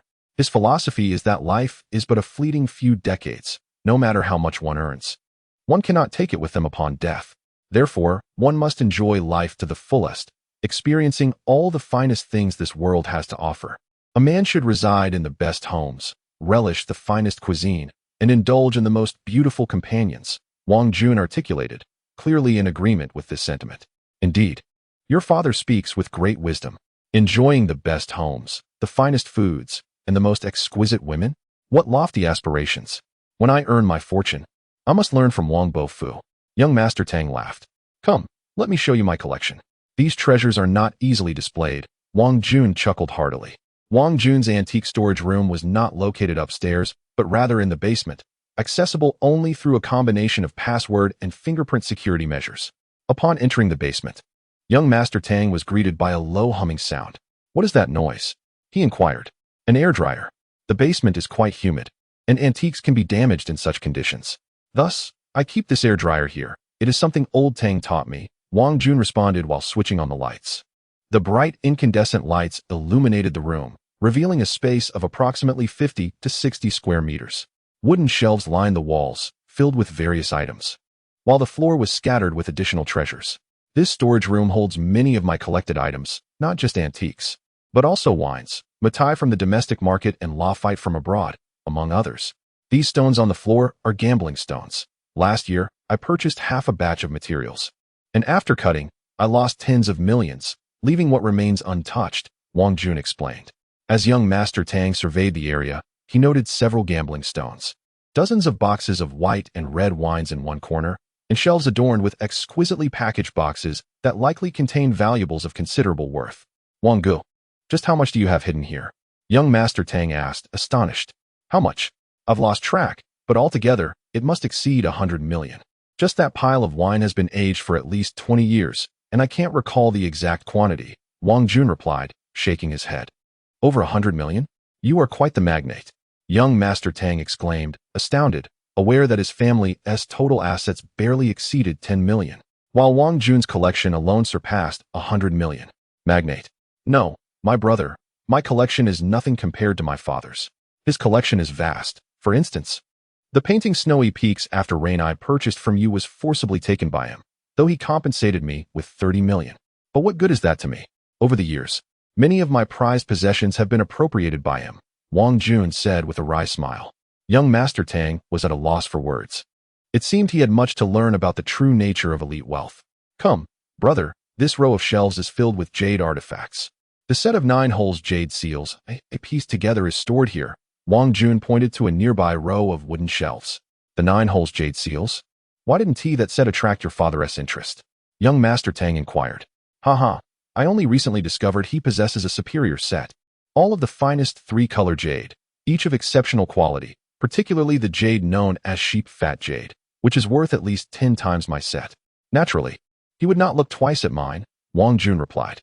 How many treasures have this father and son collected? If they were to be robbed, they could instantaneously transform into millionaires. Young Master Tang shook his head, dispelling this tantalizing thought. The notion of robbing this place, before even exiting the Baiyin dynasty. The police would likely surround the premises in layers. Before him stood a row of shelves, adorned with over 30 boxes of various sizes. Among them lay the inconspicuous box containing the jade 9 holes plug, which he had previously encountered at Jinmingxian. The sight of so many boxes potentially housing jade artifacts ignited a fervor within young Master Tang. His supernatural ability was on the verge of an upgrade, and he was filled with anticipation regarding the new capabilities that might emerge from this enhancement. Approaching, young Master Tang opened the first box to reveal a jade ring. The ring, a vibrant green, radiated a remarkable translucence that struck him as oddly familiar. This was a jade ring from the Qianlong era of the Qing dynasty, its inner wall inscribed with the Manchu characters for Aizen Juro Yongqi. According to authentication, it was once a cherished possession of Yongqi, the 5th son of Emperor Qianlong. Recently, the popular drama My Fair Princess had featured Yongqi as the male lead. Once this show aired, the value of this ring would undoubtedly soar. Wang Jun chuckled. Aizenjuro Yongqi? Few are unaware of him nowadays. My fair princess has captivated audiences far and wide. Though he may have been a prince, he is now more renowned than royalty. With utmost care, young Master Tang picked up the ring, channeling his spiritual energy into it. Jade ring, composed of glass-type imperial green jade. It was a tribute from a minor state during the Qianlong era, crafted by artisans of the palace, and conferred upon the fifth prince Aizenjuro Yongqi. My goodness, this is genuinely a relic of Aizenjuro Yongqi, bestowed by the Qianlong emperor. The glass-type imperial green jade represents the pinnacle of jade quality. How much could this be worth? It is said that a mere glass-type imperial green jade ring face could command over $1 million. This jade ring, being considerably larger and an antique, could only be accurately priced by Tang Lao. Otherwise, it might have to be sent to auction. Chapter 25. The Tiger Skin Brother Wang. This item is extraordinary. How did you acquire it? Inquired young Master Tang. Hee, I procured this through the black market. My old man is none the wiser. Otherwise, it would surely be confiscated. What do you think? Quite impressive, right? Wang Jun chuckled. Indeed, it's remarkable. This jadeite ring, of glassy emperor green, is valued at over 2 million, regardless of whether it was once owned by Aizenjuro Yongqi, nodded young Master Tang. The glassy emperor green jadeite possesses an abundance of spiritual essence. Regrettably, it is somewhat small. After absorption, the orange threads of spiritual energy increased, and the golden threads expanded slightly, yet it failed to undergo a qualitative change, leaving young Master Tang with a lingering disappointment. Continuing to open the second box, which was palm-sized, he unveiled a yellow picio, roughly the size of an infant's fist, exquisitely carved with a slight uplift. This was a gift from the CEO of a construction firm seeking to undertake our Wang family's project. They presented it to foster goodwill, and I found it quite appealing. So I kept it, Wang Jun explained. The jade picio, crafted from Hetian yellow jade of the finest quality, is a cherished artifact from the reign of Daoguang in the Qing dynasty, belonging to Feng Yunkai, the governor of Hunan. Feeling the spiritual energy contained within rivaling that of Yongqi's ring, young Master Tang was deeply moved. This was yet another remarkable item. It's worth comparable to the previous jade ring. If the rest of the collection possessed similar quality, the total value would likely exceed 100 million. A conservative estimate for the treasures present. Upon absorbing the spiritual energy from the yellow picio, the mist in his hand seemed to surpass a critical threshold. The blood-red mist abruptly contracted into a sphere, transforming into a faint orange and dispersing anew, surrounding the golden threads. As the spiritual energy upgraded and morphed into orange mist, the host would gain the ability to scan for spiritual energy within a 1-meter radius, with potential for increased range upon further upgrades. Scan. Young Master Tang instinctively activated the scanning function, and everything within 1 meter appeared vividly in his mind. He felt as though he could detect all objects in that vicinity. A delicate decorative box, produced in 1998, material. A display shelf, produced in 1995, material. Indeed, young Master Tang could ascertain the presence of all items within 1 meter without physical contact. This newfound power thrilled him. Scanning would greatly facilitate his future acquisitions, eliminating the need to touch every item. Tang Fei, what's the matter? Wang Jun noticed young Master Tang staring blankly at the picio and inquired. Oh, nothing. Nothing at all. This picio is quite remarkable, crafted from Hetian jade of chicken oil yellow, with masterful carving. If its provenance could be verified, its value would soar. A truly splendid piece, young Master Tang replied, momentarily dazed. Hee, what's this? Are you taken with the picio? If you like it, consider it a gift. Wang Jun declared generously towards friends he valued. That wouldn't be appropriate. A gentleman should not take what others cherish, young Master Tang said with a wry smile. Realizing that his focus on the upgrade had led Wang Jun to misinterpret his interest in the picio. Come now, brother, there's no need for formality. The picio attracts wealth. It's truly a fine possession. Take it.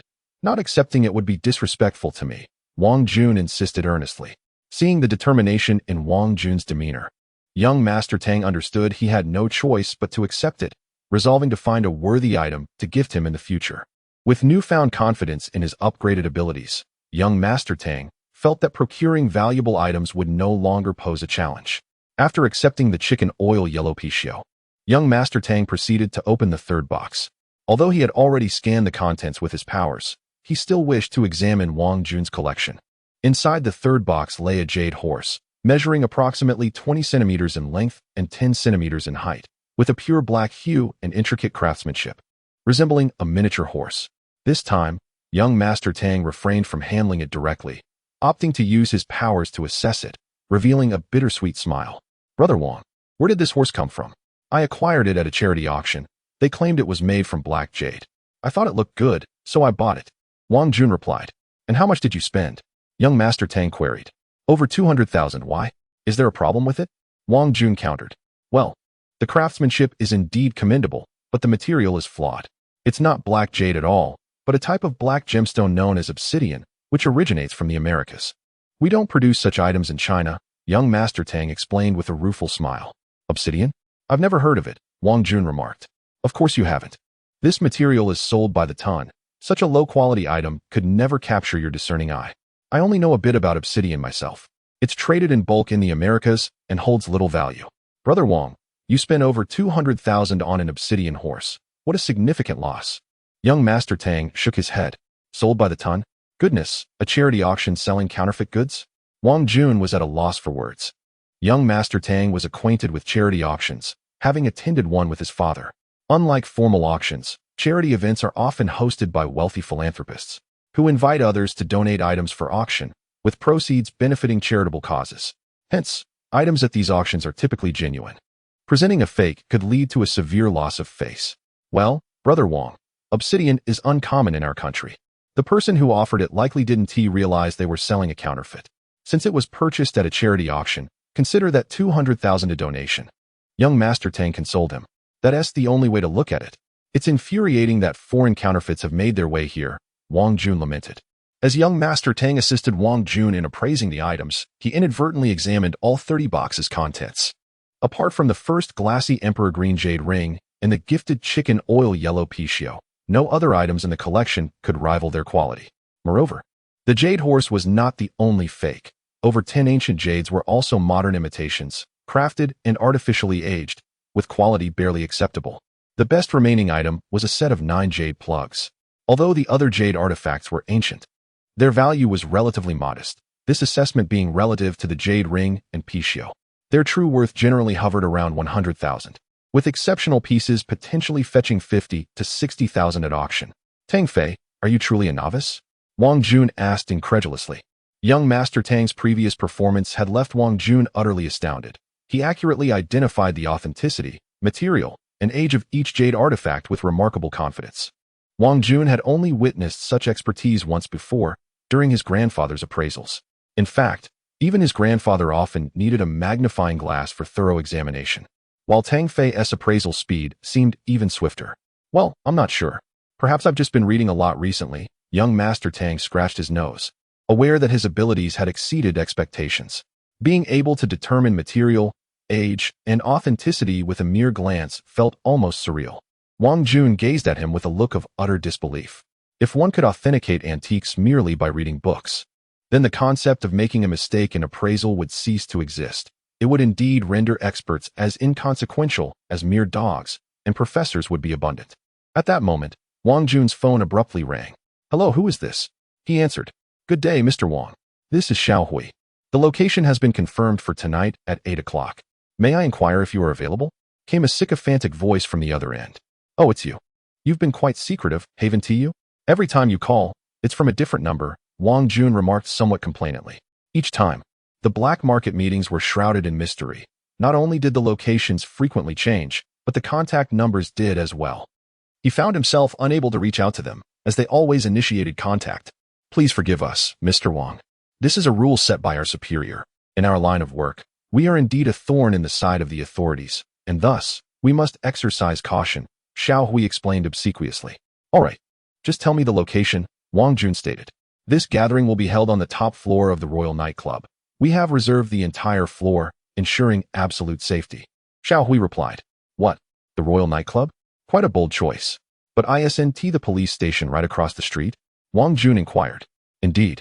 This is what we call darkness beneath the lamp. Moreover, the Royal Nightclub has a notable background, so it is unlikely the police would pay us a visit, ensuring safety is guaranteed. Xiao Hui elucidated. Young Master Tang, listening nearby, was taken aback. Holding a black market event right under the noses of the police required audacity indeed. Understood. I will arrive promptly before 8. I wonder what treasures will be unveiled this time? I've heard this is the largest gathering in the Jiangsu-Zhujiang Shanghai region. It surely will not disappoint, Wang Jun remarked nonchalantly. Hee, Mr. Wang, though I am unable to disclose information about the goods in advance due to regulations. As you are a regular patron, I shall make an exception. Among the more precious items at this gathering is a well-prepared tiger skin. I believe this will pique your interest, Xiao Hui said with a smile. Tiger skin? Excellent. I am indeed quite interested. Very well, I shall see you tonight. Wang Jun replied cheerfully before ending the call. Chapter 26. Wolf Fong and Nighthawk Wang Go. Are tiger skins even sold in the black market? The young master Tang inquired. His curiosity piqued. Indeed, Wang Jun responded, the black market offers a wide array of goods, though their origins or legality may be questionable. That's precisely why it exists, operating beyond the public eye. The organizers of this black market are remarkably capable, even undertaking commissions, albeit at a steep price.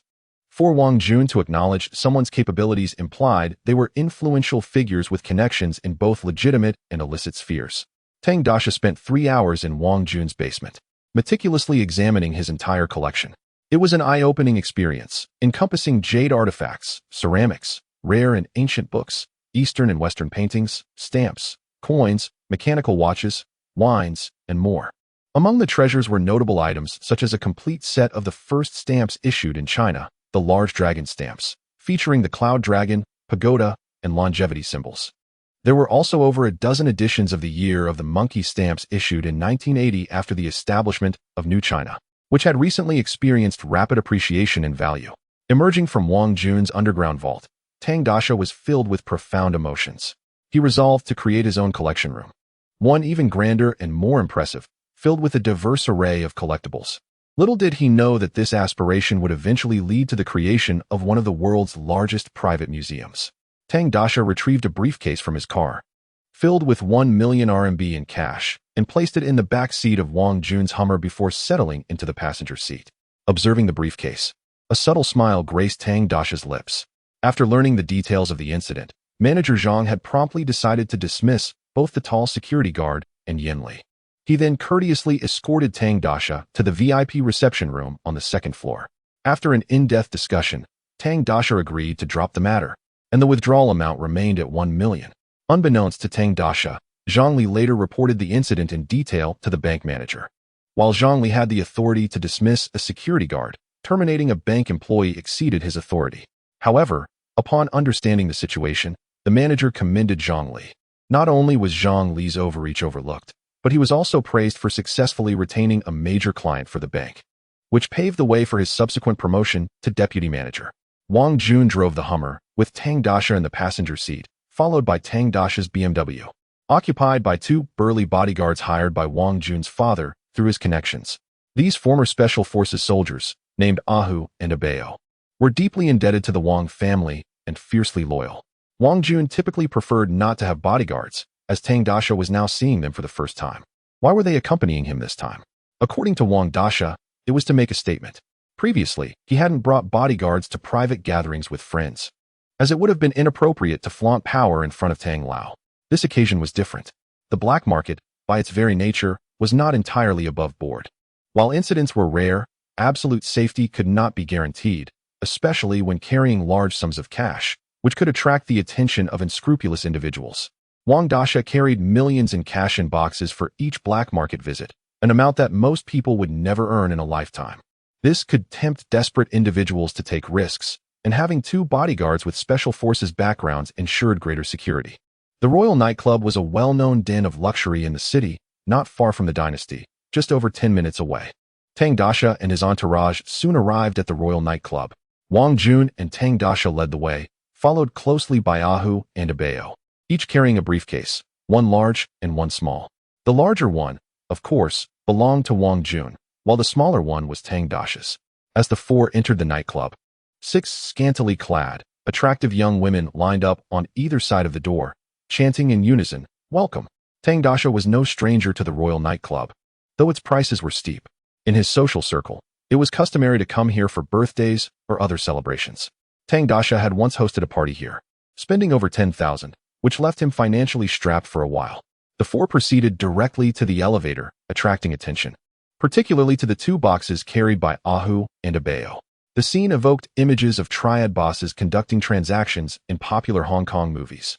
While Wang Jun and Tang Dasha were dressed relatively normally, Ahu and Abeo were decked out in black trench coats, black sunglasses, and black leather shoes, resembling a pirated version of Chow Yun Fat. What's going on today? This is the seventh group, all carrying boxes. This has never happened before, said a round-faced hostess at the entrance. Who knows? But they all went straight to the elevator. I heard a big client booked the entire top floor. They're probably all heading there, replied the hostess opposite the round-faced one. Booked the entire top floor? Who has that kind of money? The other hostesses asked, astonished. As employees of the Royal Nightclub, they were well aware of its exorbitant prices. I don't know. I overheard the manager mentioning it. They're all important people you can't afford to offend. The four entered the elevator and pressed the button for the 8th floor, the location of the Royal Nightclub's penthouse. Upon exiting the elevator, they were greeted by two well-built men, dressed similarly to Ahu and Abeo. The leader, with a scar running from the corner of his mouth to his ear, cast a sharp gaze over Wang Jun and Tang Dasha before focusing on Ahu and Abeo. He said in a deep voice, "Greetings, gentlemen. This floor has been reserved for a private event. If you are not invited, please enjoy yourselves on the lower floors." These two men were stationed by the elevator to greet guests and prevent uninvited individuals from entering. Seeing Tang Dasha, Wang Jun, and the boxes carried by the two men, he was fairly certain they were invited guests. However, to be safe, he needed to inquire. "We are invited," Wang Jun replied. "May I ask who invited you?" the muscular man asked. "Xiao Hui," Wang Jun said casually, familiar with this procedure from previous black market visits. "Ah, guests of Xiao Hui, please come in. Some of the bosses have arrived early and are in the hall. As the scheduled time has not yet arrived, we have arranged some entertainment to pass the time. The food in the hall is complimentary, so please enjoy yourselves," the muscular man said with a smile upon hearing Xiao Hui's name. Wang Jun nodded. A frequent patron of the Royal Nightclub, he even held shares in the Wang Group, making him a part owner. Wang Jun led Tang Dasha forward, followed closely by Ahu and Abeo, who cast a deep glance at the muscular man as they passed. "Young master, that man is not simple," Ahu whispered to Wang Jun. "What? Is there a problem?" Wang Jun frowned, as he didn't want anything to go wrong during Tang Dasha's first black market experience. As for safety, Wang Jun was not overly concerned. Besides having Ahu and Abeo as bodyguards, they were in a bustling area of the city, and the Royal Nightclub was part of the Wang family's assets. The police station was also nearby, ensuring his safety. "That man seems to be from the Night Hawk," Ahu said. Wang Jun was momentarily taken aback by the words and turned to ask, "Abao, do you share this view?" Indeed, barring any unforeseen circumstances, that individual should be the Scarface from the Night Eagles. The mark on his face was earned during a drug enforcement operation along the China-Myanmar border. "I am unsure why he has retired yet reappeared here," Abao solemnly replied. "Members of the Night Eagles? How intriguing. You both hail from the Wolf Fong, and it is surprising to learn that the organizers of this black market have ties to that faction." "This is a revelation," Wang Jun chuckled. Wang Jun was aware that there are 7 major military districts in China, each possessing its most elite special forces unit, alongside a mysterious unit directly under the Central Military Commission, making a total of 8. These units represent the pinnacle of combat prowess among the millions of soldiers in China. The Night Eagles and Wolf Fong are 2 of these special forces, each controlled by distinct military factions, with every special operator being a valuable asset, privy to numerous military secrets. Even upon retirement, they rarely reintegrate into civilian life, often being assigned as bodyguards to individuals associated with the 2 factions. The Wang Group managed to secure the services of a Hu and a Bao through the connections of Old Tang. Due to ideological differences, the relationship between the 2 factions is far from harmonious, often leading to conflicts whenever Wolf Fong crosses paths with Night Eagles. After young Master Tang and his party of 4 entered the hall, the robust man cast a deep gaze at a Hu and a Bao from behind. They recognized him, and he, in turn, acknowledged them. "Brother, who were those 2 just now?" another person inquired. Scarface turned to glance at the individual and replied gravely, "They are from Wolf Fong. If I am not mistaken, they should be the Tiger and Leopard brothers. I recall hearing from the captain that upon their retirement, they were engaged as bodyguards. The Tiger and Leopard brothers from Wolf Fong? Is it truly them?" The man's expression shifted. For the Tiger and Leopard brothers held considerable renown in the military. From a young age, They had honed their remarkable martial skills, securing the top 3 positions in a significant military competition, which ultimately drew the attention of Wolf Fong, leading to their recruitment. Indeed, we are no longer soldiers. Military matters will be handled by them. Our task now is to ensure the security of this operation, as today's attendees are anything but ordinary. With Wolf Fong, Tian Hu, Li Run, and Night Eagles present, 4 of the most elite units in China have gathered here. Scarface contemplated thoughtfully. Yes, brother. Chapter 27. The multicolored dragon-eared vase. As the 4 of them, including Tang Daxiao and Wang Jun, entered the grand hall, a sycophantic voice echoed from a distance. Mr. Wang has arrived, and he has brought other friends as well? Please, gentlemen, come inside. Tang Daxiao turned his gaze towards the source of the voice, where a diminutive, shifty middle-aged man stood with his hands clasped in a gesture of deference. Despite the man's obsequiousness, Tang Daxiao felt an unsettling chill upon encountering him. Xiao Hui, today I have brought a friend along. Is that all right? Wang Jun teased. Of course, no problem at all. Haha, Mr. Wang brings friends to support our business. Xiao Hui exaggeratedly laughed. Tang Fei, this is Xiao Hui. He has always coordinated the gatherings I attended in the past. I will share your contact information with him, so he can notify you of similar events in the future, Wang Jun introduced. Hello, Xiao Hui. Tang Daxiao extended his right hand, aware that these gatherings were merely a ruse for illicit dealings, thus ensuring he would receive future notifications about the black market. Mr. Tang, it is an honor. I hope you will take good care of me in the future. Xiao Hui nervously shook Tang Daxiao's hand, fully aware of Wang Jun's status and the potential significance of his friends. No need for such formality. I am quite interested in gatherings of this nature. I trust Mr. Xiao Hui will extend his hospitality in the future, Tang Daxiao replied with a smile, though the chilling sensation intensified during their handshake. Xiao Hui seemed to sense the discomfort he might be causing, so he quickly released Tang Daxiao's hand and maintained an appropriate distance. Mr. Tang, you jest.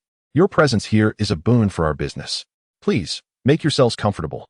The auction has not yet commenced, and we have prepared refreshments for everyone, Xiao Hui said, casting a sidelong glance at the boxes held by Ah Hu and Ah Bao, his lips curling into a smile, fully aware that they contained stacks of cash. Upon entering the hall, the 4 of them found an unoccupied table to settle at. In the center of the hall stood a long table, approximately 1 meter wide and 4 to 5 meters long, laden with an array of food and beverages. Ah Hu and Ah Bao approached the buffet to gather some refreshments, as they had yet to dine. Come, Tang Fei, have a bite. The host usually prepares delightful offerings, Wang Jun remarked as he nonchalantly picked up a large lobster and began to shell it. I have been here a few times before. The food is indeed commendable, Tang Daxiao replied, not one to decline. After a while of feasting, Ah Hu and Ah Bao went for another round of food. Mr. Wang is here as well. This brother looks unfamiliar. I don't believe I've seen him before. A portly middle-aged man approached their table, holding a high-stemmed wine glass. It's Mr. Hu. Aren't you in Shaanxi? What brings you to this gathering? Wang Jun asked. By chance, I am in Haishur to discuss business with Baogang Group, so I thought I would stop by. Mr. Tang, it's a pleasure to meet you. I look forward to your support in the future, Mr. Hu replied with a smile. Mr. Hu, I'm no boss. I'm just here to see Wang Gu, Tang Daxiao said modestly. Mr. Hu is negotiating with Baogang for business? Impressive. Your enterprise must be thriving, Wang Jun exclaimed. Nonsense. Compared to the Wang family, my business is insignificant. Tang Daxiao noted the evident pride in Mr. Hu's countenance, despite his words of modesty. Mr. Hu, do not say such things. You're putting me in a precarious position. If this reaches the Shaanxi Coal Bureau, how would I conduct my business? Mr. Hu chuckled nervously, fully aware of his influence in the Shaanxi coal industry, yet cautious of the bureaucratic ramifications. Wang Jun invited Mr. Hu to join them, while Ah Hu and Ah Bao instinctively moved to a nearby table. The 2 men engaged in discussions about current affairs and economic matters, with Tang Daxiao primarily listening, occasionally chiming in with limited knowledge gleaned from television. A few familiar business acquaintances came by to exchange pleasantries. Previously, Tang Daxiao had little interest in politics or economics. He would rather spend his time at nightclubs pursuing leisure. Had it not been for the issues facing the Tang family, he might still be immersed in that lifestyle. As more guests filtered into the hall, many arrived accompanied by bodyguards and female companions, the women adorned in varying degrees of makeup, their attire increasingly scant, attracting numerous eager gazes. Good evening, esteemed guests. First, I would like to express my gratitude for taking the time to attend our gathering for the Jiangsu, Zhejiang, and Shanghai regions. As with previous events, we will be auctioning some exquisite handicrafts, with proceeds donated to Hope Primary Schools. Thank you once again for your generous support. At this moment, the long buffet table had been cleared to make way for a small circular stage, upon which a display table was set. The host stood on stage, microphone in hand. Donating to Hope Primary Schools? Wang Gu, is this a charity auction? Tang Daxiao questioned, puzzled. These individuals involved in the black market, unearthing treasures from tombs, were they genuinely considering contributing to schools? How absurd. Such rhetoric is merely a smokescreen to fool the naive. These individuals are risking everything for a few charitable donations? Anyone who believes that is a fool, Wang Jun scoffed. Tang Daxiao felt a wave of embarrassment wash over him. He nearly fell into the trap of naivety. The auction commenced, with the first item presented being a pair of Ming Dynasty porcelain vases, the multicolored dragon-eared vases. Starting at a bid of 200,000. The audience was granted 5 minutes to evaluate the porcelain. Unbeknownst to anyone, 2 vases, approximately 15 centimeters tall, had been placed on the display table. Identical in size, each adorned with 2 ears, their symmetrical designs radiated vibrant colors under the specialized lighting, captivating the attention of everyone present. This is a remarkable piece. The coloration suggests it could be a masterpiece from the imperial kiln. Tang Fei, do you think it's genuine? Wang Jun exclaimed, visibly excited by the exquisite vases, though uncertain about their authenticity. Do not assume that everything from the black market is genuine. The origins of such items are often dubious. Some may be illicit goods, while others might be sourced from dubious channels. Just because they are displayed does not guarantee their authenticity. One must rely on their judgment, Wang Jun cautioned, emphasizing the need for discernment. However, this timing is truly troublesome. Unless the items are blatantly counterfeit, discerning high-quality replicas within a mere 3 minutes is quite the challenge. Nonetheless, in contrast to the counterfeit-ridden external market, the likelihood of unearthing genuine treasures in the black market remains relatively high, and the prices are often quite affordable. Consequently, many individuals find themselves irresistibly drawn to it, with young Master Wang being one such individual. Brother Wang, why is the starting bid for this item only 200,000? If it were to go to an auction house, just one piece would likely start at 400,000 to 500,000, let alone 2 pieces together, which would double the value. Young Master Tang initially refrained from answering Wang Jun's question and instead posed one in return. Of course, the origins of this item are questionable, preventing it from being auctioned publicly, which is precisely how the black market operates. Here, one can obtain items at significantly lower prices. The last time I purchased a box of ancient jade, it cost me over $1 million, and if it were at an auction, it might fetch 3 million, which seems far-fetched. Although this pair of vases is indeed exquisite, the final transaction price is unlikely to exceed 1 million, Wang Jun elucidated. 1 million? Young Master Tang was at a loss for words. If these vases are authentic, they would easily command 3 million in the open market. And it's no wonder the black market attracts so many participants. It appears that the persistent allure of the black market may not solely be due to the organizers' formidable backgrounds, but perhaps also relates to the individuals involved in the auctions. Come on, Brother Wang. Boss Hu, let us go take a look. Young Master Tang felt a surge of excitement, confident in his ability to authenticate the pair of vases. A pair of vases rested on a long table, surrounded by a throng of people. Those with some expertise personally examined the items, while those less knowledgeable brought along appraisers. Initially, Wang Jun intended to bring an appraiser as well, but after witnessing young Master Tang's impressive display in his collection room, he decided against it, allowing young Master Tang to assume the role of appraiser this time. As the trio approached the table, they were greeted by others who readily made space for them, clearly indicating that Wang Jun and Boss who held considerable standing within this circle. Young Master Tang squeezed in, feigning a casual inspection of the vases. His initial delight quickly transformed into a frown. The individuals in the black market are indeed quite shrewd. Just recently, there were disputes regarding the authenticity of the snow clearing at Jufeng, and now here we are again with the authenticity of the multicolored dragon-handled vases. Chapter 28. Farewell to the Zheng Beauty, a Ming Dynasty multicolored dragon and elephant ear vase in pristine condition is valued at approximately 1 million. However, if a pair can be assembled, the worth escalates beyond mere addition, with a starting price of at least 3 million. Should a genuine aficionado emerge, a bid of 4 million would hardly be surprising. If both vases are authentic, acquiring them for 1 million would indeed be a remarkable find, akin to striking gold. Yet, The result of using supernatural abilities to detect authenticity left young Master Tang in a state of profound vexation. The two vases appeared identical but were, in fact, one genuine and one counterfeit. The vase on the left was an authentic relic from the Ming dynasty, whereas the one on the right was a modern creation, artfully aged to resemble its counterpart. Logically, the craftsmanship of the right vase should not be inferior to the left. However, the essence of antiques lies in their antiquity. Without the passage of time, even the finest modern creation may pale in comparison to a chipped porcelain bowl from centuries past. To illustrate, the renowned Western painter Vincent van Gogh labored in obscurity, his works unappreciated during his lifetime, leading to his tragic demise.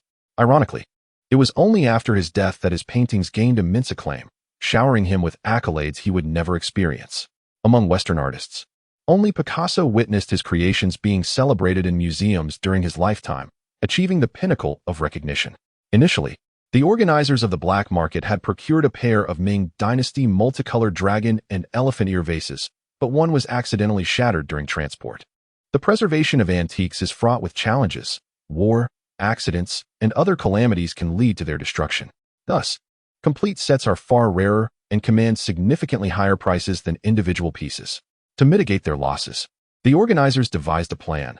They enlisted a skilled craftsman to create a replica vase, which was subsequently treated to mimic the patina of age.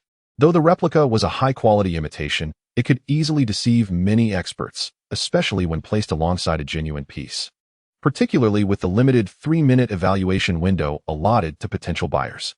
Should buyers later discover the truth, they would be informed that they were purchasing a craft item, not a counterfeit, and as one of the vases was indeed real, they would not suffer undue loss. Hey, Tang Fei, what do you think? Are you ready to make a move? Upon returning to his seat, Wang Jun inquired eagerly, while Boss Hu listened intently.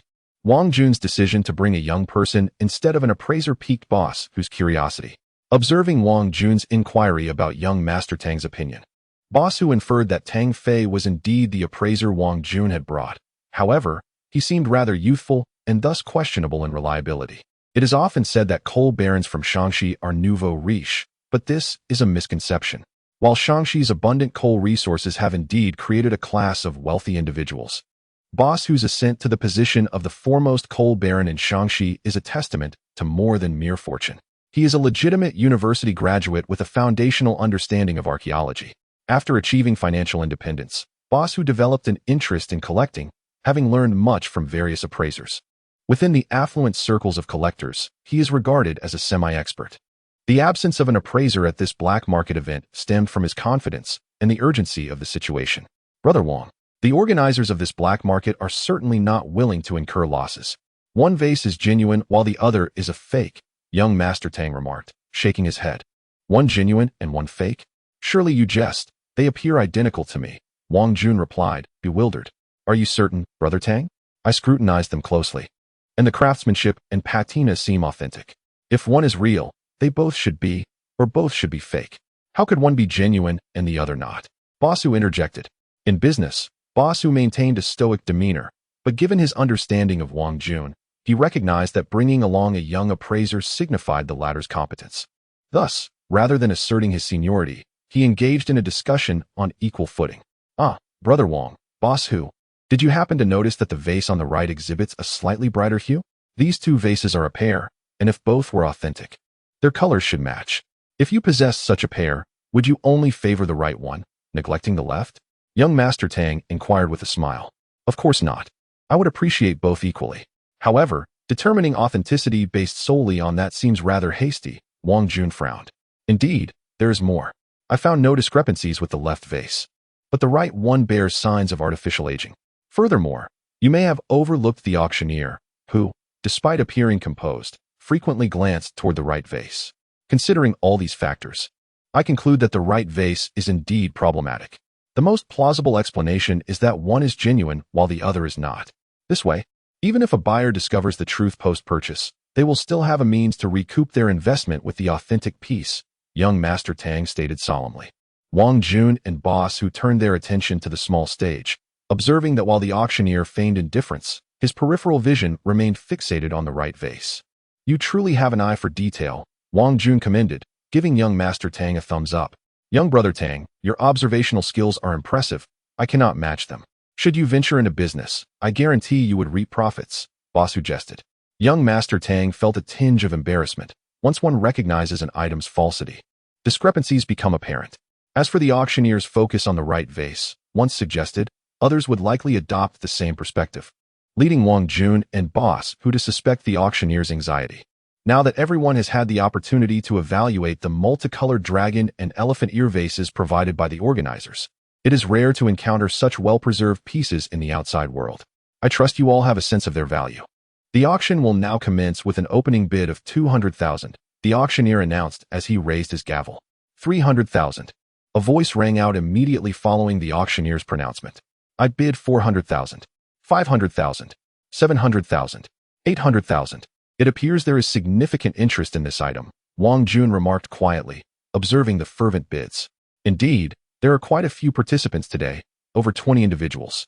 Typically, only 5 or 6 attend these black market events. The organizers are truly resourceful, boss Hu praised. 1 million. A woman's voice emerged, marking the first bid exceeding 1 million. Excellent. This lady has bid 1 million. Is there anyone willing to bid higher? The auctioneer exclaimed excitedly. The difference between 1 million and 90,000 may seem trivial, but the implications are vastly different. Tang Daxiao recognized the voice, feeling a sense of familiarity, and turned to gaze at its owner. Is it her? He was taken aback, pondering how she could be in the company of an unfamiliar man. What about her brother? The one calling out was none other than Zheng Yiting, who had purchased 3 pieces of jade from Tang Daxiao at the last stone gambling event. Wang Jun, equally astonished, remarked, "What brings this girl here? And why is she with that Zhou Xing fellow? Who is she? This young lady possesses a striking appearance. Yet she is associating with the prodigal son of the Zhou family. Such a pity, a beautiful flower amidst dung. Such beauty is a rarity." Boss Hu smacked his lips. Tang Daxiao rolled his eyes at this. Zhou Xing is at least a youth. Following him is akin to being among dung, but isn't being around you. This rotund man, any different? It seems boss Hu is also a glutton in matters of taste. But who exactly is Zhou Xing? Wang Ge, who is Zhou Xing? Tang Daxiao inquired curiously. Having navigated the social circles of Haisher for over 20 years, he was familiar with its wealthy families. Yet, judging by Wang Jun and boss Hu's demeanor, Zhou Xing appeared to be a notable figure, one he had never heard of. Oh, he is the heir of the Daheng Group, whose headquarters is in Suzhou. Haisher only constitutes a small fraction of their operations. It's not surprising that you don't recognize him. He is notoriously known as a spendthrift. It's said that he squandered over 10 million last year just on celebrity pursuits. Wang Jun chuckled. Beside them, boss Hu wore a faint, bitter smile. This gentleman dares to label others as wastrels, yet fails to consider that he himself squandered tens of millions last year merely on stone cutting. In the eyes of many, he is even more extravagant than Zhou Xing. Of course, aside from this flaw, Wang Jun outshines Zhou Xing in many respects. At least he is involved in managing company affairs, whereas Zhou Xing appears to excel only in indulgence and frivolity. Indeed, Zhou Xing is quite well known in the collecting circles. He does not have a passion for antiques, but rather enjoys the fade of sophistication, spending several millions to acquire a collection of antiques. He even hired a renowned appraiser from Suzhou, only to discover that everything was counterfeit. However, the women surrounding him are quite impressive. One wonders where he finds them. Boss Hu remarked, a hint of envy tinging his words. Chapter 29, Love Rivals Haha. Boss Hu, that woman's background is quite extraordinary.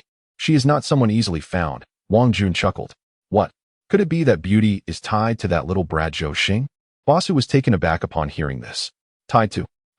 Just based on their Daheng group, they are far from it. They might as well be the ones tied to Daheng, Wang Jun scoffed. Tied to Daheng? So, this beauty has some connections? Boss Hu rubbed his hands together. Excitement evident in his voice. Wang Jun glanced at Boss Hu with disdain and replied, "Don't even think about it. She is the heiress of the Zheng Jewelry Company from Hong Kong. Do you really think Zhou Xing could win her over? Zheng Jewelry from Hong Kong? Goodness. That indeed is a significant background.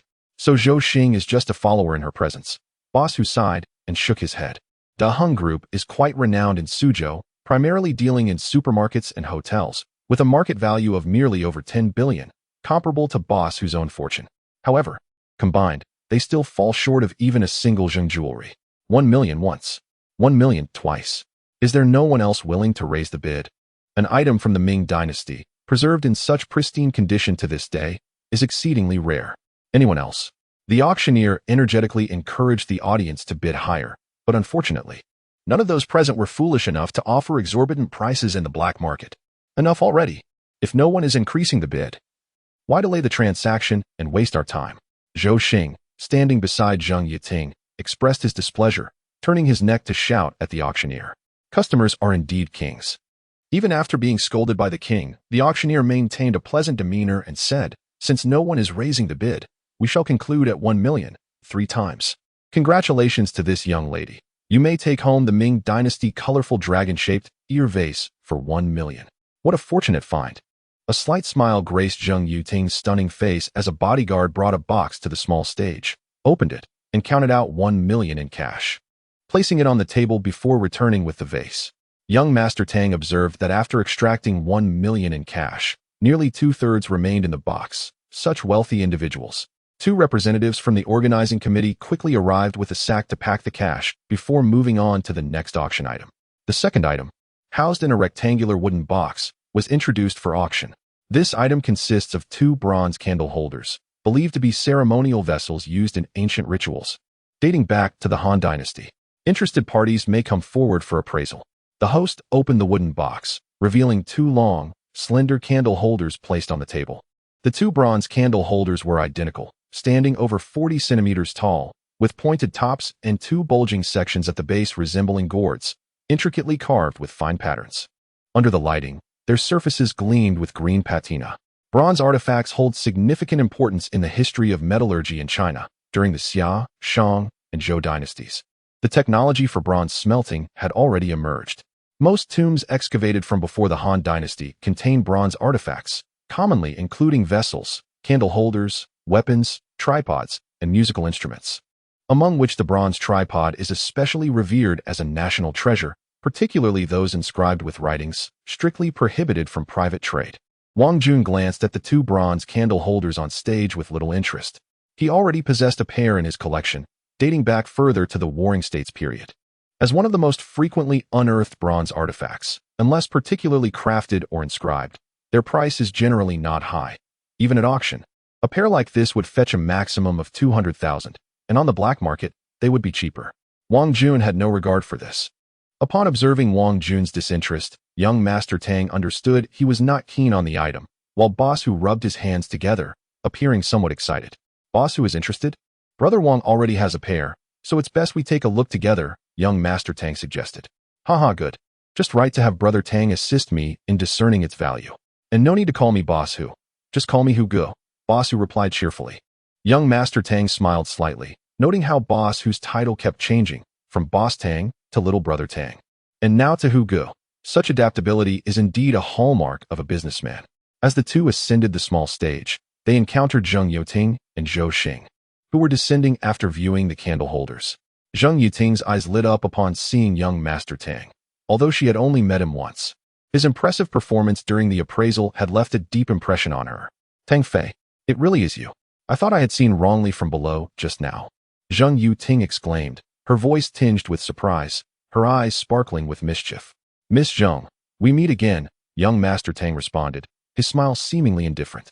This woman had shown little interest in him previously. He wondered what had prompted her change today. However, young Master Tang was there for business, not to fawn over beautiful women. Who is this? Zhou Xing interjected, clearly curious.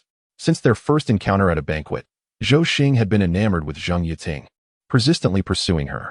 Yet, Zheng Yiting, new to the mainland, had to forge connections with influential figures for her company's expansion, making it unavoidable to tolerate Zhou Xing's advances, even if she found him loathsome. Initially, she had been dragged to the black market by Zhou Xing, but discovering the colorful dragon-shaped ear vase was a delightful surprise for her. It would make an excellent gift for her grandfather, a renowned collector.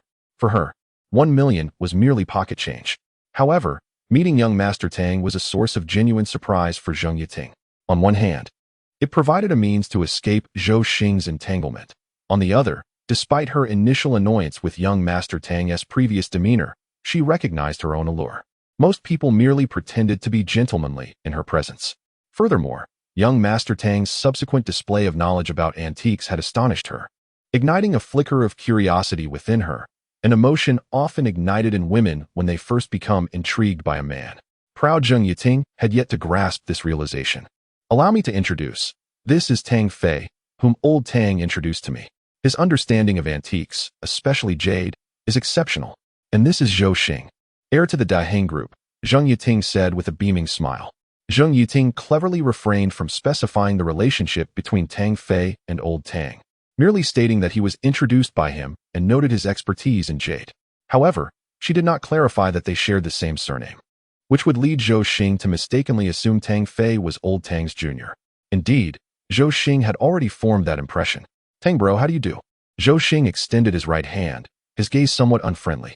He had met Zheng Yiting at a banquet, introduced by old Tang, and thus recognized her background. Could it be that Tang Fei was old Tang's grandson? Was old Tang trying to play matchmaker? Unbeknownst to young Master Tang, he had unwittingly acquired a rival in love. Hello, Zhou bro, young Master Tang replied, shaking his hand. Instantly, he sensed something was amiss. Goodness, is it necessary to grip so tightly just for a handshake? Tang, the young master, furrowed his brow and glanced at Zheng Yiting beside him, suddenly enlightened. Alas, he had been outmaneuvered by this young lady, inadvertently acquiring a rival in love. However, the physique of the young Master Zhou was indeed lacking.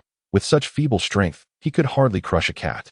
With a smile, Tang increased the pressure in his hand, and just then, the golden thread emitted a faint golden glow, merging into Tang's right hand.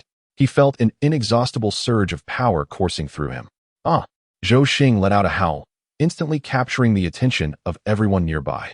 Tang leisurely released his grip, a hint of a wicked smile gracing his lips, while his mind pondered the transformation of his extraordinary abilities.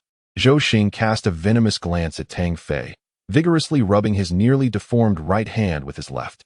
It's fine, everyone. Please continue with your business, Boss Hu said with a smile, gesturing with his hands. Most people present were familiar with Boss Hu, and although they were unaware of the events that transpired, they refrained from inquiring further. Wang Jun quickly approached upon noticing the situation. What happened, brother? It's nothing. Brother Wang, I just exchanged a few words with Mr. Zhou, right? Tang said with a chuckle. Zhou Xing glanced at Zheng Yiting, Wang Jun, and Boss Hu. It seemed that each of them stood on the opposite side, and he realized he could not contend against such numbers alone, especially Wang Jun, a notorious heir from Jiangsu, Zhejiang, and Shanghai. Zhou Xing was aware of Wang Jun's ruthless reputation. If they were in Suzhou, Zhou would not fear anyone. But given that he was on Wang Jun's turf, he had to adhere to the rules. Challenging him head-on would be tantamount to courting disaster. Oh, it's young Master Wang. It's nothing, just a minor misunderstanding with Brother Tang, Zhou Xing stated, showcasing his ability to navigate the situation, despite his debauched nature. Only he knew the true thoughts hidden beneath his words. Mr. Wang, you are here too. What a coincidence, Zheng Yiting observed the recent events keenly. Since Tang Fei had not suffered any loss, she chose not to comment further. Chapter 30. The Fish Intestine Sword, one of China's 10 famous swords. Haha, please. No need to be so formal with Mr. Wang. Just call me Brother Wang. Wang Jun chuckled as he introduced. This is Boss Hu, the wealthiest man in Shaanxi. Yes, Brother Wang. Greetings, Boss Hu. Zheng Yiting nodded in acknowledgement before addressing Boss Hu. Haha, the wealthiest man in Shaanxi? Just a coal miner, really. Compared to the Zheng family, he is hardly worth mentioning, Boss Hu retorted, though it was evident that he relished the title of Shaanxi's wealthiest man. Now that we are all acquainted, let us turn our attention to the candelabrum. Time for appraisal is running short, young Master Tang suggested. Both Tingting and I have already seen it. You all can go ahead. Tingting, let us head over first, Zhou Xing interjected. All right, Brother Wang, which table are you at? Let's sit together, Zheng Yiting inquired, reluctant to directly oppose Zhou Xing's wishes. I'll accompany you. I have little interest in the candelabrum, Wang Jun replied. Boss Hu and young Master Tang ascended to the small stage, where this time young Master Tang did not feign interest but directly examined the candelabrum. This bronze candelabrum, fashioned from bronze, is a ceremonial vessel used in worship, dating back to the Western Han Dynasty. Indeed, it was a bronze candelabrum from the Han Dynasty. Albeit not in pristine condition, the base exhibited signs of repair, though the craftsmanship was commendable and did not detract significantly from its value. What do you think, Tang? Boss Hu inquired eagerly after descending from the stage. Well, it's decent. It is indeed a bronze candelabrum from the Han Dynasty, but one of the bases is cracked. However, it has been expertly restored, So it's not a major issue, Tang Fei responded. The item was of moderate value. Whether young Master Tang purchased it or not was inconsequential. If Boss Hu was interested, Tang Fei would not compete for it. Upon hearing this, Boss Hu hesitated briefly before saying, if it's not a major issue and the price is reasonable, let us acquire it. Returning to their seats, young Master Tang sat beside Wang Jun, closely adjacent to Zheng Yuting, which elicited a glare from Zhou Xing. However, young Master Tang remained unfazed, with Wang Jun present. Zhou Xing could not stir up much trouble. Ladies and gentlemen, we have all appraised this candelabrum. The auction will now commence, starting at 30,000. Let us begin. In stark contrast to the fervent bidding of the previous colorful dragon-shaped vase, the auction for the candelabrum was rather subdued, with several seconds passing without a single bid. In truth, at black market auctions, the first item is usually a grand finale piece. After all, exquisite items are scarce, leading to some lots failing to pique customer interest. 30,000. This is a mere trinket. Let us move on to the next item. Someone finally called, seemingly eager to proceed. 40,000. Once the bidding commenced, surprisingly, a competitive spirit emerged. Who is that? Ah, it's Bossy. What is this? A contest of wealth, is it? 50,000. The initial bidder escalated the stakes. 60,000. Bossy retorted without hesitation. The original bidder flushed with anger, countering 100,000. How about that? Observing the two, Boss Hu sighed. What a pair of madmen. It seems I shall not be acquiring this candelabrum. It was not that he could not afford it. Rather, it was not worth the price. Who are these two? Zheng Yuting inquired. In doing business in Jiangsu, Zhejiang, and Shanghai, one must be mindful of all aspects, particularly as these businessmen are the primary consumers of luxury goods. Zheng Yuting tolerated Zhou Xing's presence partly to network with prominent business figures. The first bidder is surnamed Yang, and the other is surnamed Yi. They are both in the pharmaceutical industry. Once good friends who co-founded a company, but eventually parted ways due to disagreements.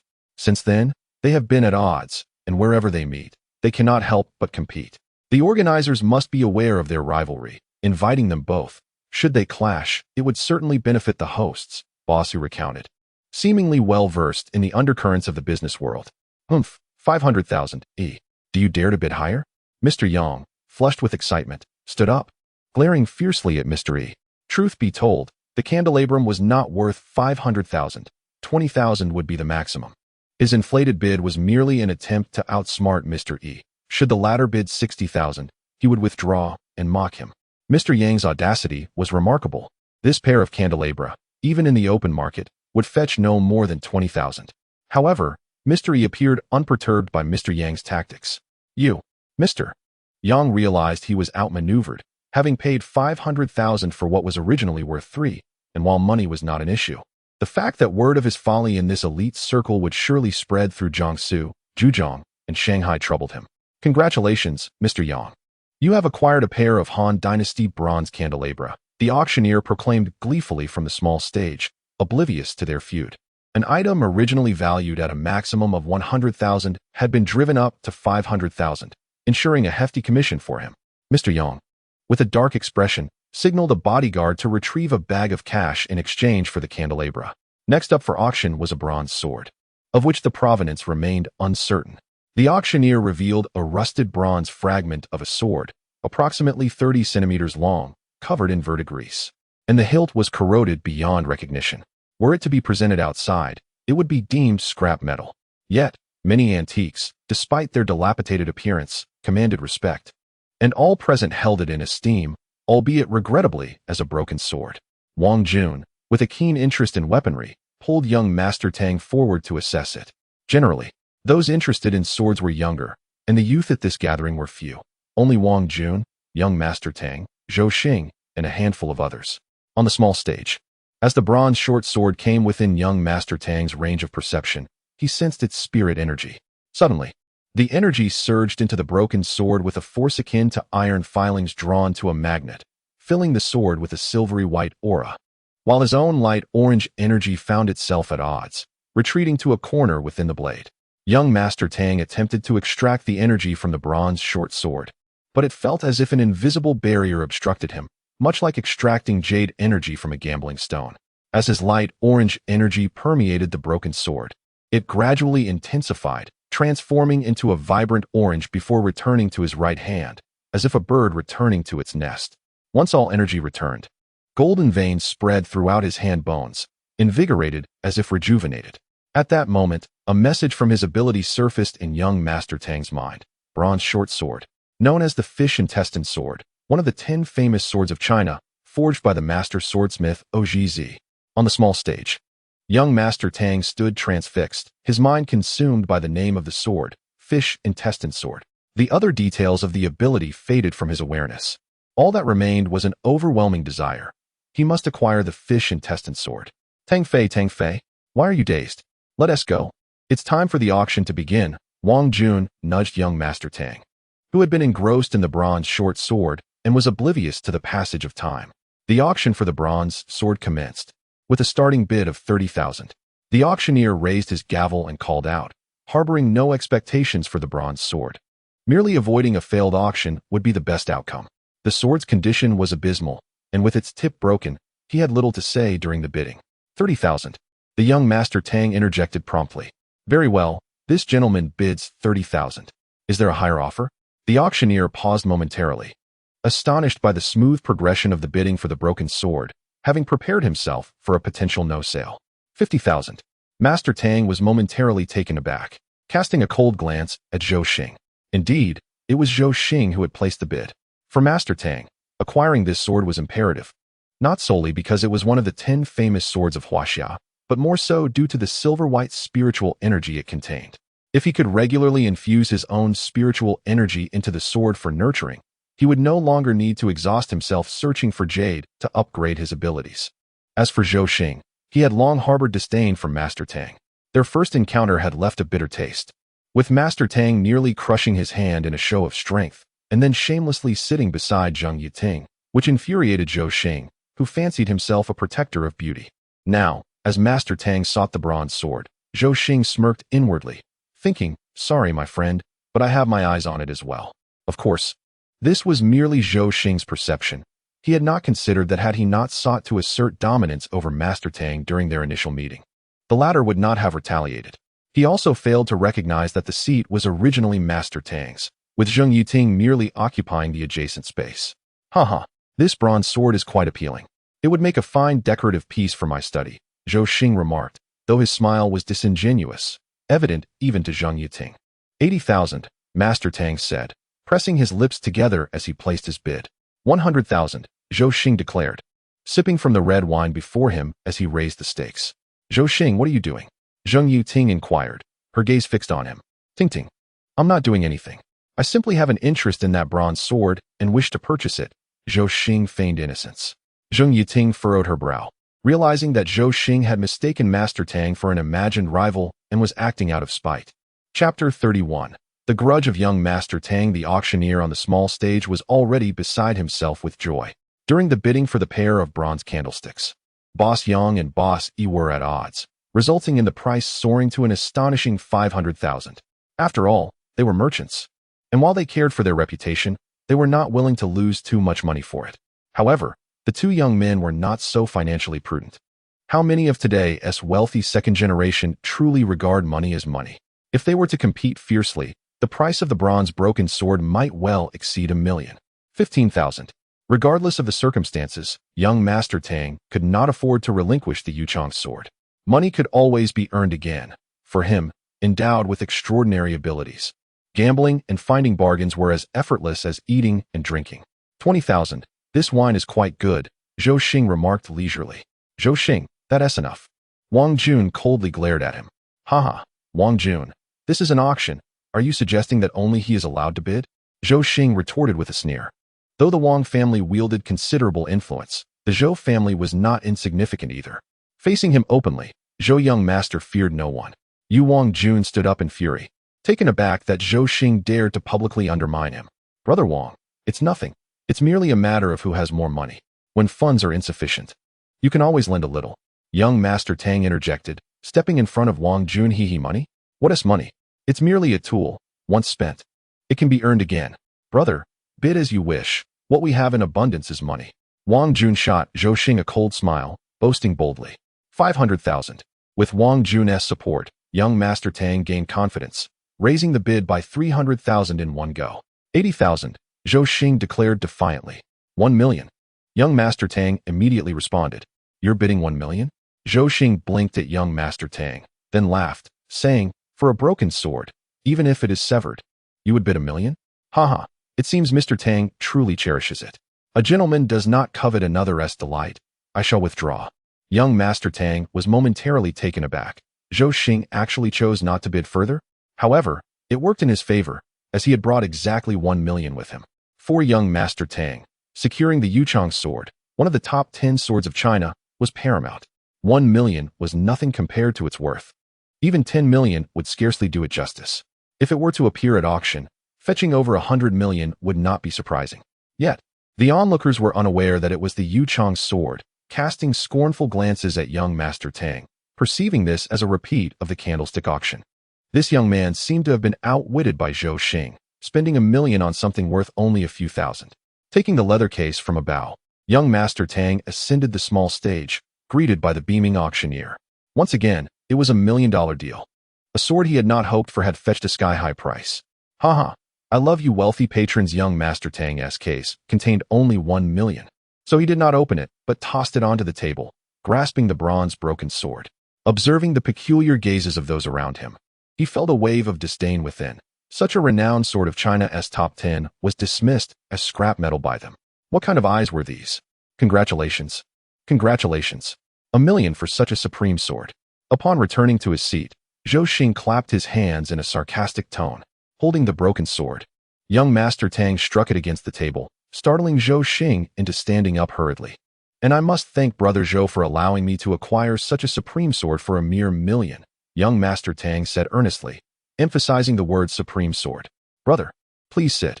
It's not worth it for such a person, Wang Jun advised, pulling Tang Fei aside. It is indeed not worth it for such a person. However, Brother Wang, I truly acquired a supreme sword today, young Master Tang said with a mysterious smile. Wang Jun was taken aback, glancing at the rusted broken sword on the table. Could it genuinely be a supreme sword? Unbeknownst to him, the thoughts of Boss Hu and Zheng Yiting were that young Master Tang was merely upset about spending 1 million on a worthless item. Next, ladies and gentlemen, please turn your attention to the fourth auction item. After nearly 2 hours of bidding, around 30 assorted collectibles were successfully auctioned, none left unsold. Among them, the South China tiger skin was the grand finale, purchased by Wang Jun for a staggering 1,300,000. The South China tiger is a national first-class protected animal, with fewer than 100 remaining in the entire country, a true national treasure. However, this tiger skin was not from recent poaching. It was left over from the war period, sold by the grandson of an old hunter who needed tuition fees for college. Reluctantly, he parted with the skin, which eventually made its way to the black market before landing in Wang Jun's hands. With 30 items auctioned, young Master Tang calculated that each had sold for over 100,000, with the exquisite pieces exceeding 1 million, particularly the Ming Dynasty blue and white jar, which fetched 380,000. The estimated total profit for the organizers was no less than 15 million, with young Master Tang contributing 1 million. Wang Jun nearly 2 million, aside from the tiger skin. They also secured a set of Ming Dynasty writing implements, while Zhou Xing acquired a painting for 2 million. A high imitation of Shun Zhou's Smoke on the River. Ladies and gentlemen, the auction has concluded. The proceeds will be donated to Hope Primary School. Now, we invite you to enjoy some leisure time. In the side hall, we have prepared playing cards, mahjong, dice, and various gambling apparatus for your enjoyment. The auctioneer deeply bowed on the small stage. Brother Wang, why is there a gambling session? Young Master Tang frowned at Wang Jun. If we are running a black market, why are we starting a casino? Yes, there is always a gambling session after the black market. Just like the auction, participation is voluntary. To be honest, I usually leave the black market with little to spare. Aside from what I spent on purchases, the rest usually goes into these games, Wang Jun replied helplessly. Do the organizers participate? Young Master Tang inquired. The organizers do not participate. Most attendees of the black market will join in, providing the venue and taking a cut. Brother, do not underestimate their cut. If the gambling is good, they can earn just as much as from the auction of antiques, Wang Jun explained. Everyone is wealthy, playing big. If the organizers participated, only a fool would play, certainly a loss. They only play with familiar individuals, ensuring no hard feelings over wins or losses. Of course, Those who come here belong to the upper class of Jiangsu, Zhejiang, and Shanghai, and are mostly acquainted. Haha, I've spent all my money on that supreme sword. So I'll just watch you, Brother Wang, young Master Tang said with a smile. Oh, brother, that one do. Go ahead and play. If you win, it's yours. If you lose, it's on me. Since it's your first time here, and you spend $1 million on a broken sword, I feel a bit guilty. Wang Jun waved his hand, though he could not see the value in the rusted sword, looking like a mere firewood stick. Brother, this truly is a supreme sword, young Master Tang said, half amused. This is the Yuchang sword, one of China's top 10 swords, representing the pinnacle of ancient metallurgy. Its value immeasurable. Moreover, I have gained other benefits from the sword. All right, I understand your sentiments. Come, what games do you enjoy? Let us play together. You might win a bit, while I always lose everything, Wang Jun said, pulling young Master Tang's arm toward the side hall, with Zheng Yiting, Zhou Xing, and Boss Hu following closely behind. Gambling is a commonplace affair for the people of Hong Kong, many of whom have a penchant for horse racing. In this vibrant city, it is not uncommon to observe groups of 3 or 5 huddled together, engrossed in newspapers. Should you mistakenly assume they are engaged in discussions about current political events, you would be gravely mistaken. They are, in fact, deliberating on their horse selections. Macau, as a renowned gambling haven within China, lies in close proximity to Hong Kong. Each month, numerous residents of Hong Kong, who are relatively well off, embark on ferries to Macau for a leisurely gamble. Naturally, there are also tragic tales of individuals who, after losing their fortunes, succumb to despair and take their own lives. Zheng Yiting, hailing from a prominent Hong Kong family, bears no aversion to gambling and occasionally ventures to Macau with a few close friends for a bit of relaxation and lighthearted betting. Upon entering a private room, the gaming tables are already set, equipped with familiar gambling paraphernalia such as mahjong, playing cards, and dice. Brother Wang, what do you typically play? Inquired young Master Tang. I tend to favor card games. Few who aren't professional gamblers can master the intricacies of dice. As for mahjong, it is rather time-consuming and attracts fewer players. Most opt for card games like blackjack, jiajinhua, or donyo, Wang Jun replied. At that moment, a voice rang out, Come. Those who enjoy jiajinhua, gather around. As business people, this game truly tests one's endurance and mental fortitude. It is far more suited to us than luck-based games like donyo. Indeed, well said. We are all successful entrepreneurs. The strategic nature of jiajinhua makes it much more engaging than donyo, replied another enthusiast. Yes, let us play jiajinhua then. Tang Fei, feeling a spark of intrigue, thought to himself, if I can scan the cards within a meter's range, does that mean I can see everyone's hands? With larger cards, I can join in. With smaller ones, I shall retreat. Surely, I can secure a win, especially considering Mr. Zhou beside me, who has not yet forgotten the great favor I once did him. I must pry that fish intestine sword money from his grasp. Chapter 32. Playing Do Diju. Mr. Zhou, might you be interested in joining us? Young Master Tang squinted at Zhou Xing as he spoke. Why not? Let us all participate. Zhou Xing nodded in agreement. Playing Do Diju? Hee. Zhou Xing often indulged in this game with friends during his leisure time and had a decent skill set, winning more than losing. He was aware that young Master Tang's invitation harbored ulterior motives, yet the outcome of the game remained uncertain. Do Diju may not be entirely suitable for ladies. You all play. I shall merely observe. Zheng Yiting gently declined Zhou Xing's proposal with a smile. For her, a few casual games were acceptable. But with young Master Tang and Zhou Xing clearly at odds, she was reluctant to intervene. Do Diju? Hee. I find myself quite intrigued, Boss Hu replied with a grin. He was no stranger to cunning strategies and feared no one, knowing that both Zhou Xing and Wang Jun were significantly younger than he. Very well. Let it be decided then. We shall all play Do Diju. Miss Zheng may find something else to engage in or simply watch us, Wang Jun declared. Come. Let us gather for Do Diju. The more, the merrier. Haha, it's not the crowd that frightens, but those who shy away from playing, one person shouted, seemingly directing his words at someone. Young Master Tang's gaze fell upon Boss Yang, who had just been outsmarted at the auction, evidently intent on reclaiming his lost dignity at the gambling table. Fearing that Boss E might abstain, he resorted to psychological tactics. Who dares to abstain?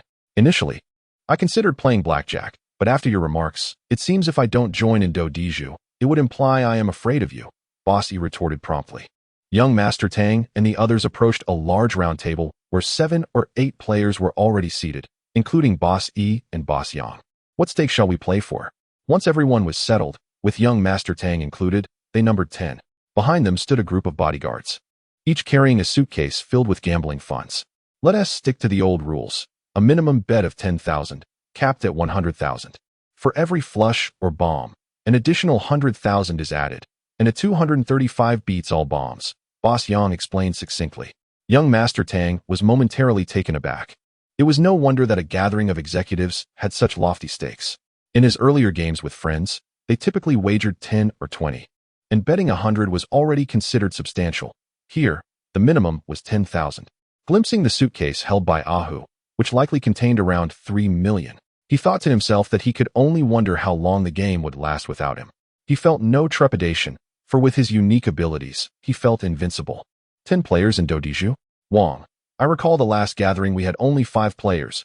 I've never played with 10 before. Just the minimum bet alone is 100,000. Quite thrilling. A middle-aged man wearing sunglasses remarked with a smile. Indeed, Chun. I remember you had quite the winning streak last time. I, on the other hand, lost it all. A plump, scholarly man responded. Hee, merely a stroke of luck. I won a little over 3 million, Chun grinned. However, to young Master Tang, this seemed pretentious. 3 million? Today, he would show them what a true gambling king looks like. With 10 players, the total stakes could easily reach nearly 20 million, if he won it all. Let us reveal our stakes to avoid any misunderstandings, Boss Hu suggested with a chuckle, then waved his hand. The bodyguards behind him opened a suitcase, revealing neatly stacked bundles of red currency placed before Boss Hu. Young Master Tang sat between Zhou Xing and Wang Jun, with Boss Hu to Wang Jun's left. Zheng Yiting, for reasons unknown, stood behind young Master Tang, eliciting a series of hostile glances from Zhou Xing. As the first hand was dealt, young Master Tang encountered an awkward situation. The table was too large, and the number of players exceeded his scanning range. He could only detect his own hand, and those of the 4 players immediately adjacent to him, totaling 5 hands, while the remaining 5 were somewhat distant. In the first round, it was evident that everyone opted for concealed cards, with each player placing a bet of 10,000, bringing the total cash on the table to 200,000. Young Master Tang didn't need to look at his cards to know he had a pair of 10s, while Zhou Xing was fortunate enough to have a straight 7, 8, 9. Wang Jun and Boss Hu were less fortunate, holding only scattered cards, as did another player he could scan. In the second round, young Master Tang unhesitatingly chose to look at his cards, then discarded them. Zheng Yiting's eyes widened slightly in surprise. A pair of 10s was a decent hand and could warrant a gamble, yet young Master Tang chose to fold. In the second round, only young Master Tang and 2 others opened their cards, all opting to discard upon viewing them. When it was Wang Jun and Boss Hu's turn, both chose to look at their cards and then folded. Only Zhou Xing, seeing the others fold, smirked disdainfully and remarked, all are merely afraid of exposure. It's meaningless to throw away 10,000. 500,000. Upon finishing his statement, Zhou Xing tossed a stack of chips into the center. He had not seen his cards, but with an underhanded 500,000 bet, those who had looked at their cards would have to match his bet of 100,000, which was already the cap. The remaining players, except for Chun, chose to look at their cards. One player, after glancing at his hand, directly tossed in the 500,000. It was unclear whether he had a strong hand or was merely bluffing. 3 more rounds passed, and both Chun and Zhou Xing opted to look at their cards. Zhou Xing appeared pleased after reviewing his cards, while Chun wore a wry smile as he discarded his hand. Now only 2 remained, each having placed a bet of 100,000 before revealing their cards. Both were straights, yet Zhou Xing's straight was slightly superior, allowing him to claim the entire pot, which amounted to nearly 1 million. Hee, young Master Wang. Tang Fei, it seems the goddess of fortune has favored me today, Zhou Xing chuckled, casting a discreet glance at Zheng Yiting's reaction. Alas, she remained as she had been, wearing a faint smile, seemingly indifferent to Zhou Xing's winnings. In the second round, young Master Tang experienced a stroke of luck, drawing a pair of kings, while the most significant hand among the others was merely a pair held by Boss Hu. The rest of the players were left with scattered cards. For the first round, young Master Tang placed a bet of 10,000, extending his right hand towards the center of the table, seizing the opportunity to scan the cards of the others. The other 5 players held weak hands, the highest being a pair of 9s. Young Master Tang calmly retracted his hand, as the others remained oblivious, all opting for concealed cards. As for Zhou Xing, he boldly tossed in 500,000, declaring, 10,000 is trivial, let us go all in. When it was young Master Tang's turn again, he feigned hesitation, as if contemplating viewing his cards, but ultimately refrained and matched Zhou Xing's bet. I was the first to reveal my cards last round. They say in Do Diju. Exposure leads to demise. Today, I shall persevere to the end. Hee, if you wish to go all out, we shall accompany you, Zhou Xing replied with a grin. Having won the first round, young Master Tang's confidence surged. He was determined to claim Zhou Xing's money, thinking that perhaps Zheng Yiting would regard him with greater esteem than Zhou Xing. Whether Zhou Xing's words had an effect or whether the players found the 10,000 betting tedious, no one chose to reveal their cards this round, nor did anyone fold. All opted to call, resulting in a pot of over 700,000 cash on the table.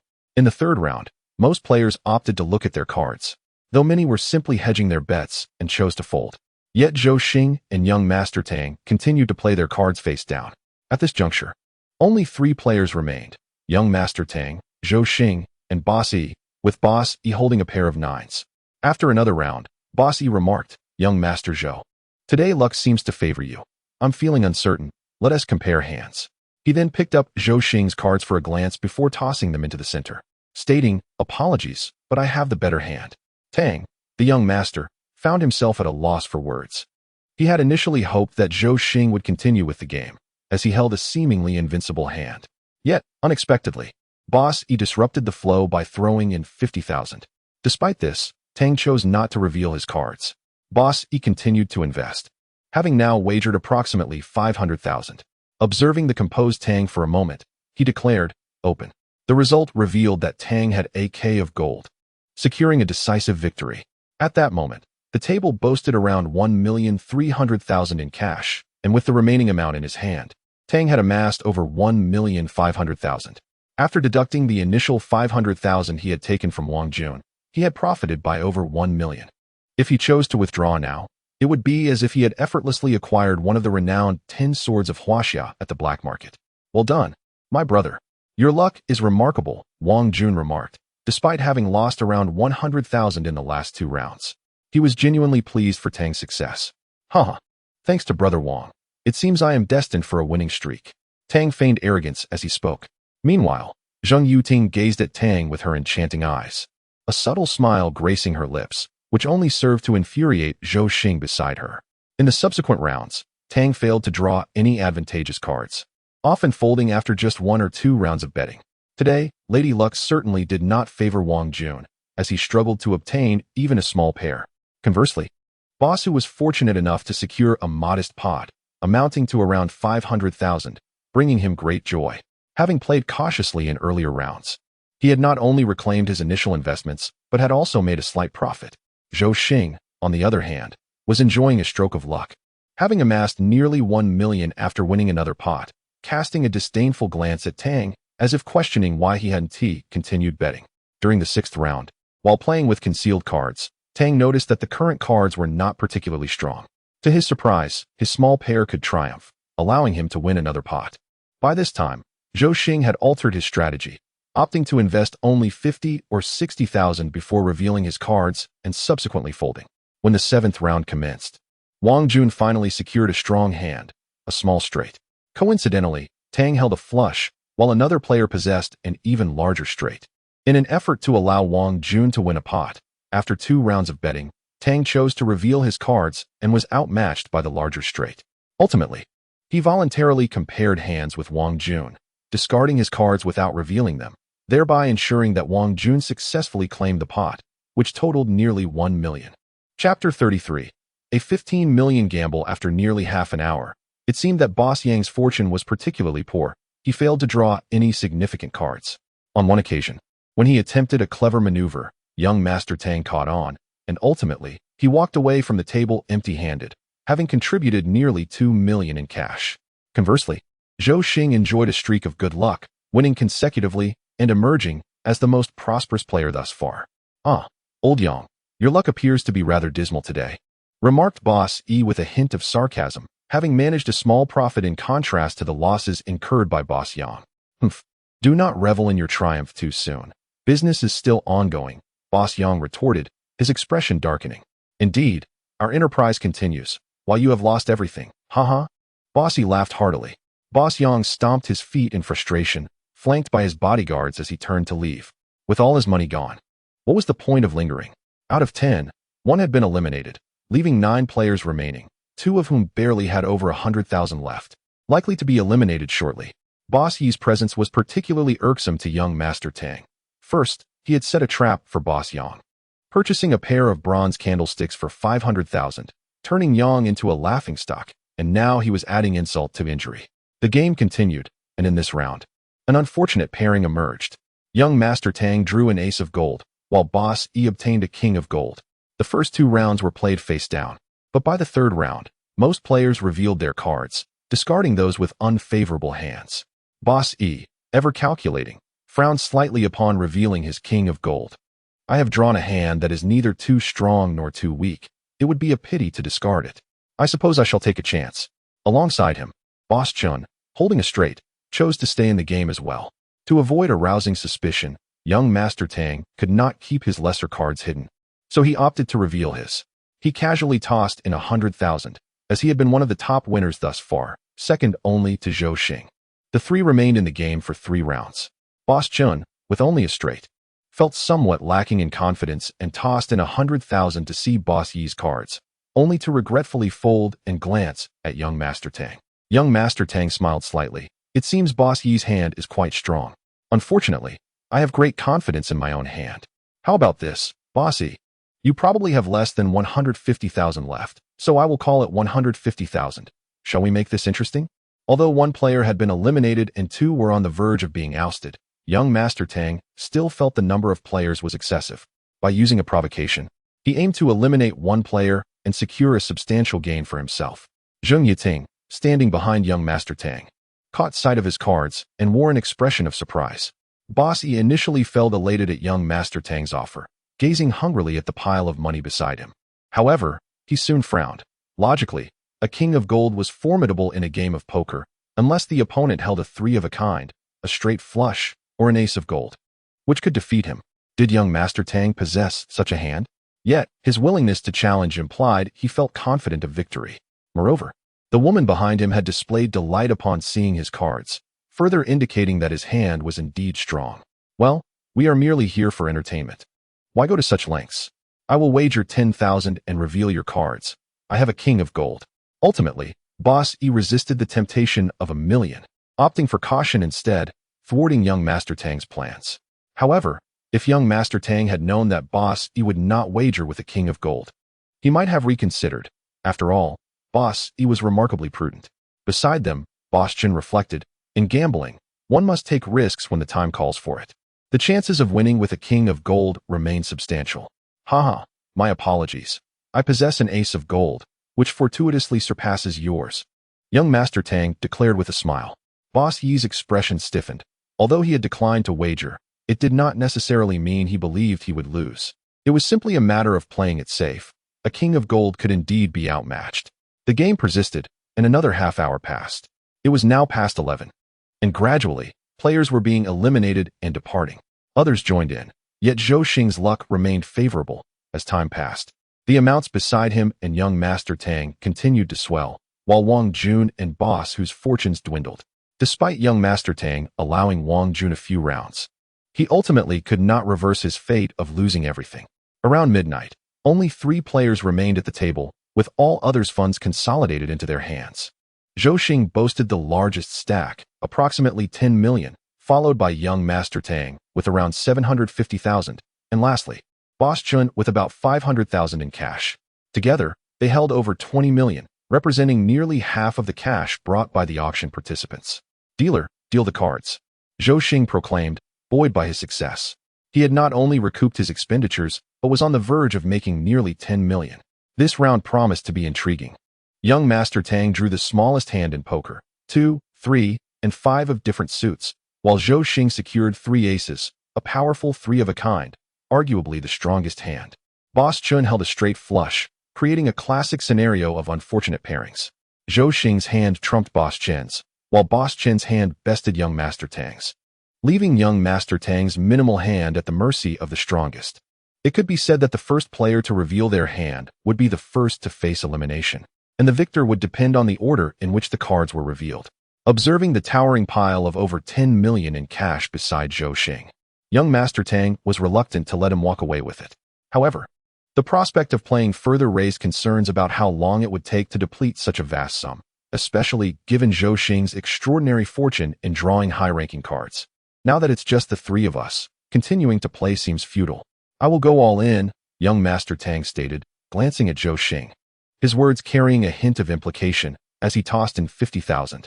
Huh, I am currently the top winner. You need not fear, so why should I? Zhou Xing replied, tossing in 50,000 with a grin, fully aware that Zheng Yuting was observing. He believed that yielding to young Master Tang's provocation was out of the question. Zhou Xing felt as though Lady Luck had chosen to favor him today, frequently drawing strong hands and dominating the game. Unfortunately, whenever he managed to secure a powerful card, young Master Tang would always fold early, lacking the resolve to challenge him. Boss Chun, a straightforward individual with billions to his name, certainly did not regard 500,000 RMB as significant. 500,000 USD would have been a different matter altogether. Since both of you are so inclined, I shall graciously oblige, Boss Chun chuckled. Very well. Let us not play with 5,000 each. Instead, let us each wager 500,000 directly. What do you say, Brother Tang? Are you willing to risk it? You did mention going all in, Zhou Xing taunted, casting a challenging glance at young Master Tang. It was worth noting that young Master Tang had previously claimed he would go all in, yet he had folded early in several rounds. In poker, one must navigate the fine line between truth and deception, and Zhou Xing was wary of any tricks young Master Tang might employ, thus opting to disregard the rules and push 500,000 into the pot. Upon hearing this, young Master Tang's expression shifted. If he were to follow suit, he could not afford to reveal his cards first. Even if he managed to defeat Zhou Xing, he would inevitably fall to Boss Chun, making a fool of himself in the process. Brother, let's wager against him. If we lose, I will take the hit, but if we win, it will be yours. Wang Jun, his eyes red with excitement, interjected from the side. It was not that Wang Jun was blinded by anger, but rather that he could no longer tolerate Zhou Xing's arrogant demeanor. On his own turf in Haisher, Zhou had the audacity to disregard the esteemed Wang Xiao. Wang, who had always held his head high, found it intolerable.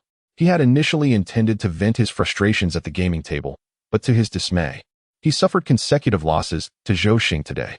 This only heightened Wang Xiao's ire, as the several million he had was gradually lost to Zhou. Upon hearing this, Tang Xiao chuckled lightly.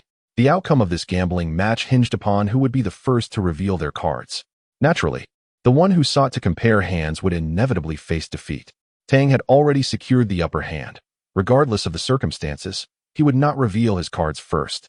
All right, Brother Wang, let us not dwell on whose stake is whose. If we win, we shall split the winnings equally. If we lose, we shall consider it a lost venture. For it was all gained through luck anyway, Tang Xiao declared with a smile. Behind him, Zheng Yuting's beautiful eyes fell upon Tang Xiao's back. The table was laden with over 20 million in cash, and she was aware of Tang Xiao's background, which stemmed from a modest merchant family. The fact that he could so effortlessly share such a vast fortune was not something just anyone could do. Indeed, he is worthy of being my brother, Wang Jun mused. He understood Tang Xiao's background far better than Zheng Yuting did. Just over 2 weeks ago, the Tang family had been nearly destitute. Had those words come from a young master of equal standing, Wang Jun might have merely smiled it off, for the money on the table was negligible to them. However, for Tang Xiao, it was evidently different. Whether in the previous 9 Peaks snow clearing or in the current gambling match, Tang Fei exhibited a remarkable magnanimity. Since both gentlemen are in the mood, I, Chun, shall gladly oblige, Chen Boss remarked as he pushed all his money forward, ready to play, before picking up his 3 cards and shuffling them. Boss Chun is quite forthright, Zhou Xing commented, not bothering to count, as he directly pushed half of his cash into the pot, carefully shuffling his own cards. With 5 million at stake, the total among the 3 amounted to 15 million, a sum that was not insignificant even for them, warranting utmost caution. 5 million. I, Tang Fei, have never played for such high stakes before. The most I've wagered was merely 500, and this is exhilarating, Tang Xiao said, pushing a significant portion of his cash into the center. Unlike the others, he refrained from revealing his cards. At the gambling table, a throng of onlookers had gathered. Although predominantly composed of millionaires and the elite of the Jiang, Zhejiang, and Shanghai provinces, wagers of such magnitude, millions at stake, were a rare sight. Even the bodyguards, seasoned as they were, were left in stunned silence. For them, earning a yearly salary of 100,000 was a feat, yet before them lay an amount that would take them 2 centuries to amass. Mr. Chen meticulously revealed his cards, the first being a 7 of hearts. The second card, also a heart, brought a surge of elation. As he unveiled the third, a 5 of hearts, the prospect of a flush became highly probable, with a straight flush also a possibility. With everyone holding concealed hands, securing a hidden flush would almost guarantee victory. Overwhelmed with anticipation, Mr. Chen exposed his final card, revealing a straight flush consisting of the 7, 5, and 6 of hearts. Simultaneously, Zhou Xing began to unveil his hand, the first card being an ace of spades, an auspicious start. However, the glimpse of a black suit on the second card plunged Zhou Xing's hopes. A flush was now out of reach. Mr. Chen fully revealed his hand, a straight flush of hearts. Zhou Xing slowly turned over his second card, another ace of spades. His initial despair was replaced by renewed hope. An ace pair was still a formidable hand. Absent a flush or straight, his hand would be the strongest. The possibility of a straight flush or a 3 of a kind seemed remote. Tang, with a subtle smile, inquired, "Have you both peeked at your cards?" "I haven't even looked at mine. I still have over 2 million, and I intend to wager it all." Mr. Chen was taken aback. The existing 15 million on the table was apparently insufficient for Tang's appetite. While he himself had no more cash, Zhou Xing revealed his final card, an ace of spades, 3 aces, the highest possible hand in the game. Barring a mismatched 2, 3, and 5, Zhou Xing was convinced of his triumph. "Mr. Tang intends to continue? Excellent. I'm more than willing. However, Mr. Chen is out of cash. So I'll reveal his hand first, and then continue with you," Zhou Xing exclaimed with gusto. Zhou Xing's words made it clear to everyone that he held a formidable hand. The only question was what Mr. Chen was holding. All eyes turned to Mr. Chen.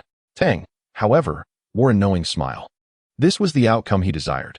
Zhou Xing using his 3 of a kind to defeat Mr. Chen's straight flush, only for Tang to then vanquish Zhou Xing's 3 of a kind with a 2, 3, and 5. Such a twist of fate would surely be etched in the memories of everyone present. Mr. Chen smirked at Zhou Xing. He held a straight flush. For Zhou Xing to defeat him, he would need an even higher straight flush or a 3 of a kind. Such a rare occurrence was unlikely.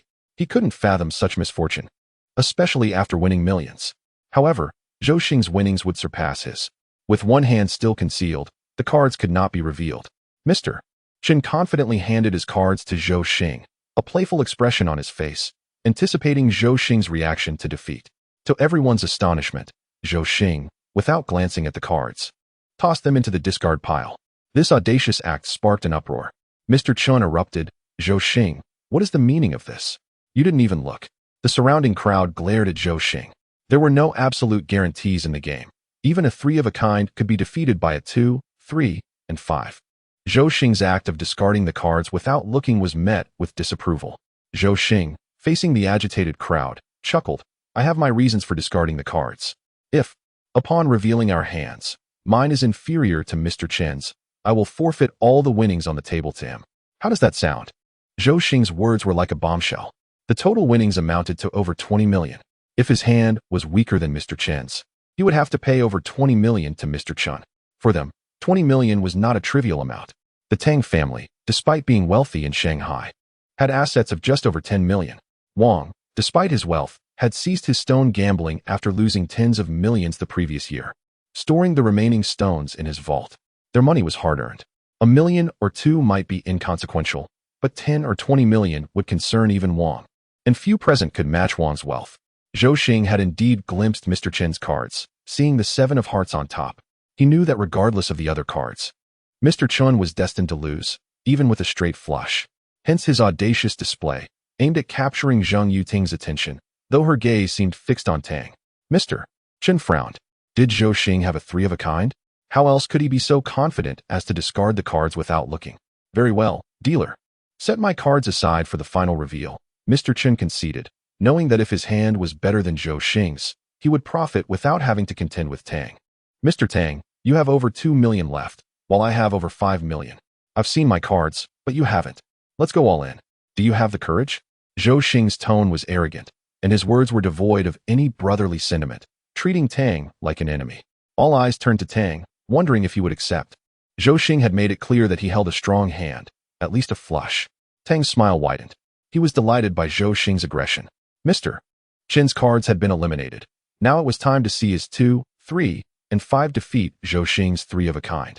Zhou Xing would never forget this day. Since you're so generous, it would be impolite for me to refuse. Having already wagered 5 million, risking 2 million more for 5 million seems like a good deal. Only a fool would decline, Tang replied, feigning the demeanor of a gambler, pushing his remaining 2 million forward. His eyes fixed on the 20 million on the table, twice his family's assets. Zhou Xing was elated, finally able to reclaim his money from Tang. He would be the biggest winner at the black market, surpassing even the organizers. 20 million in cash was a substantial sum. Zhou Xing pushed all his money to the center, stood up with an air of arrogance, slammed his cards on the table, and declared, 3 aces, the highest possible 3 of a kind. Tang, you've lost. Mr. Chun, you've lost as well. Mr. Chun, seeing the 3 aces on the table, knew he was defeated. A straight flush against a 3 of a kind was a cruel twist of fate. He had lost unjustly, in an ironic twist of fate. The game of Jia Jinhua unfolded today without a single appearance of the coveted golden flower hand from start to finish. The sole hand that could have been a winning one was, in fact, lost, a most unjust defeat. Yet, when confronted with a trio of aces, the sense of injustice dissipated. Some players may spend a lifetime engaged in Jia Jinhua without ever encountering such formidable hands, rendering the experience less of a grievance. At that moment, Boss Chin's mind swirled with a cacophony of emotions, akin to a jar of mixed flavors. Young Master Tang, pale as a ghost, stared blankly at the trio of aces, struggling to grasp the reality before him. Meanwhile, Zhou Xing gazed at Tang with an air of haughty triumph, a disdainful glimmer flashing in his eyes. Compete against me? You are but a novice.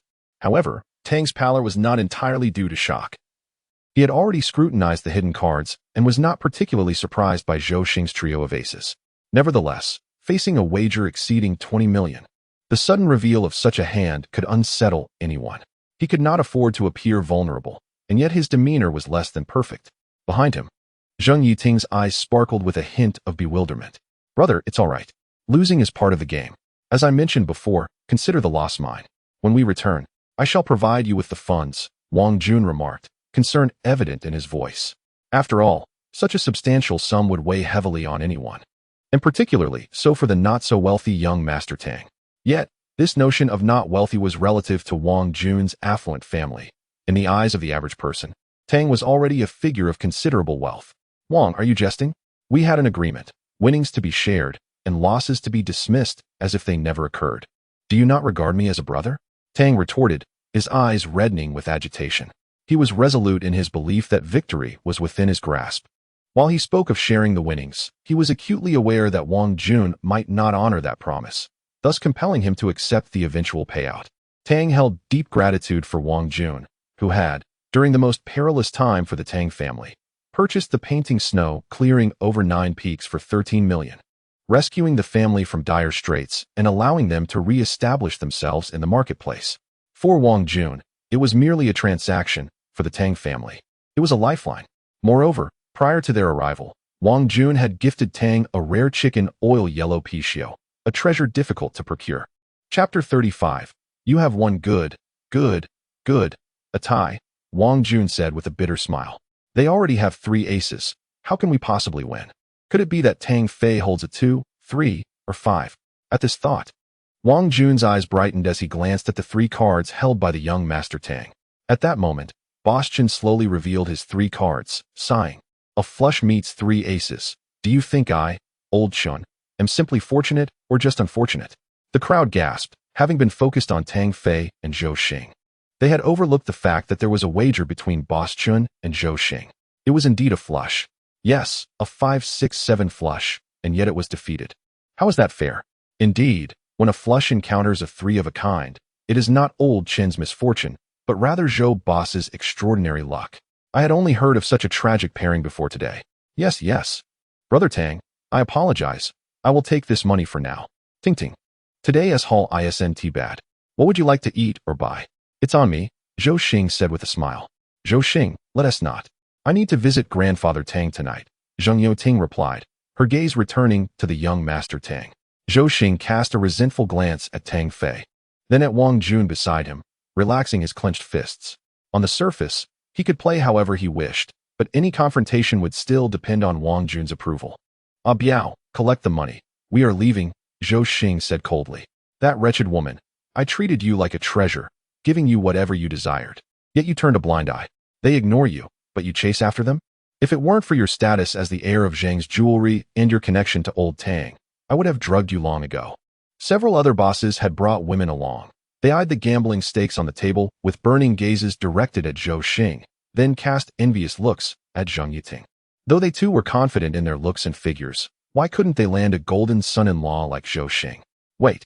Young Master Tang raised a hand to stop Zhou Xing's bodyguard from collecting the money and addressed Zhou Xing. Brother Zhou, I have yet to reveal my cards. Why the rush? Zhou Xing's face stiffened. He had already shown 3 aces, yet Tang Fei was still lingering. Then go ahead and reveal. Zhou Xing replied dismissively. 3 aces guarantee victory. All eyes turned to the cards next to young Master Tang. This hand would determine who would claim the over 20 million in cash on the table. Certainly, Zhou Xing had a much greater chance of winning with his 3 aces, as only a mixed 2, 3, or 5 could beat him, having already seen a 3 of a kind and a flush. The chances of simultaneously encountering such a pair again were likely slimmer than winning the lottery. Young Master Tang, shaking off his initial nervousness, surveyed the onlookers. Realizing this young man was quite extraordinary, he would surely become someone notable. Indeed, I could not be so composed nor adapt so swiftly, just for this calmness. Even if you lose, I, Old Yang, would respect you, Boss Yang added in admiration. Tang Fei chuckled inwardly. His calmness stemmed from already knowing his hidden card, unexpectedly elevating his stature in the eyes of those around him. Brother, hurry and reveal your card. I can hardly wait, Wang Jun said, feeling unusually restless today, having previously lost all his money to Zhou Xing at the gambling table. All right. Young Master Tang slowly flipped over the first card, a 2 of diamonds. Upon seeing this card, everyone's spirits lifted. In truth, all present hoped for young Master Tang's victory. It was merely Zhou Xing's arrogance that irked them. Who among them had not been accustomed to flattery and servitude? Their pride could not tolerate Zhou Xing's brashness any longer. Zhou Xing's expression shifted upon seeing the 2 of diamonds, while young Master Tang beamed. Brother Zhou, it seems I still have a glimmer of hope to win. With that, Tang Fei revealed the second card, a 3 of diamonds. Huh. Quite lucky indeed. The second card is a match, Tang Fei said, grinning at Zhou Xing. Zhou Xing's face darkened, coldly stating, what does it matter? 4 5s are already out, and if you draw a 5 of diamonds, it's still a flush, which loses to a 3 of a kind. I refuse to believe you can draw a 5 of clubs or spades. Ah, that remains to be seen.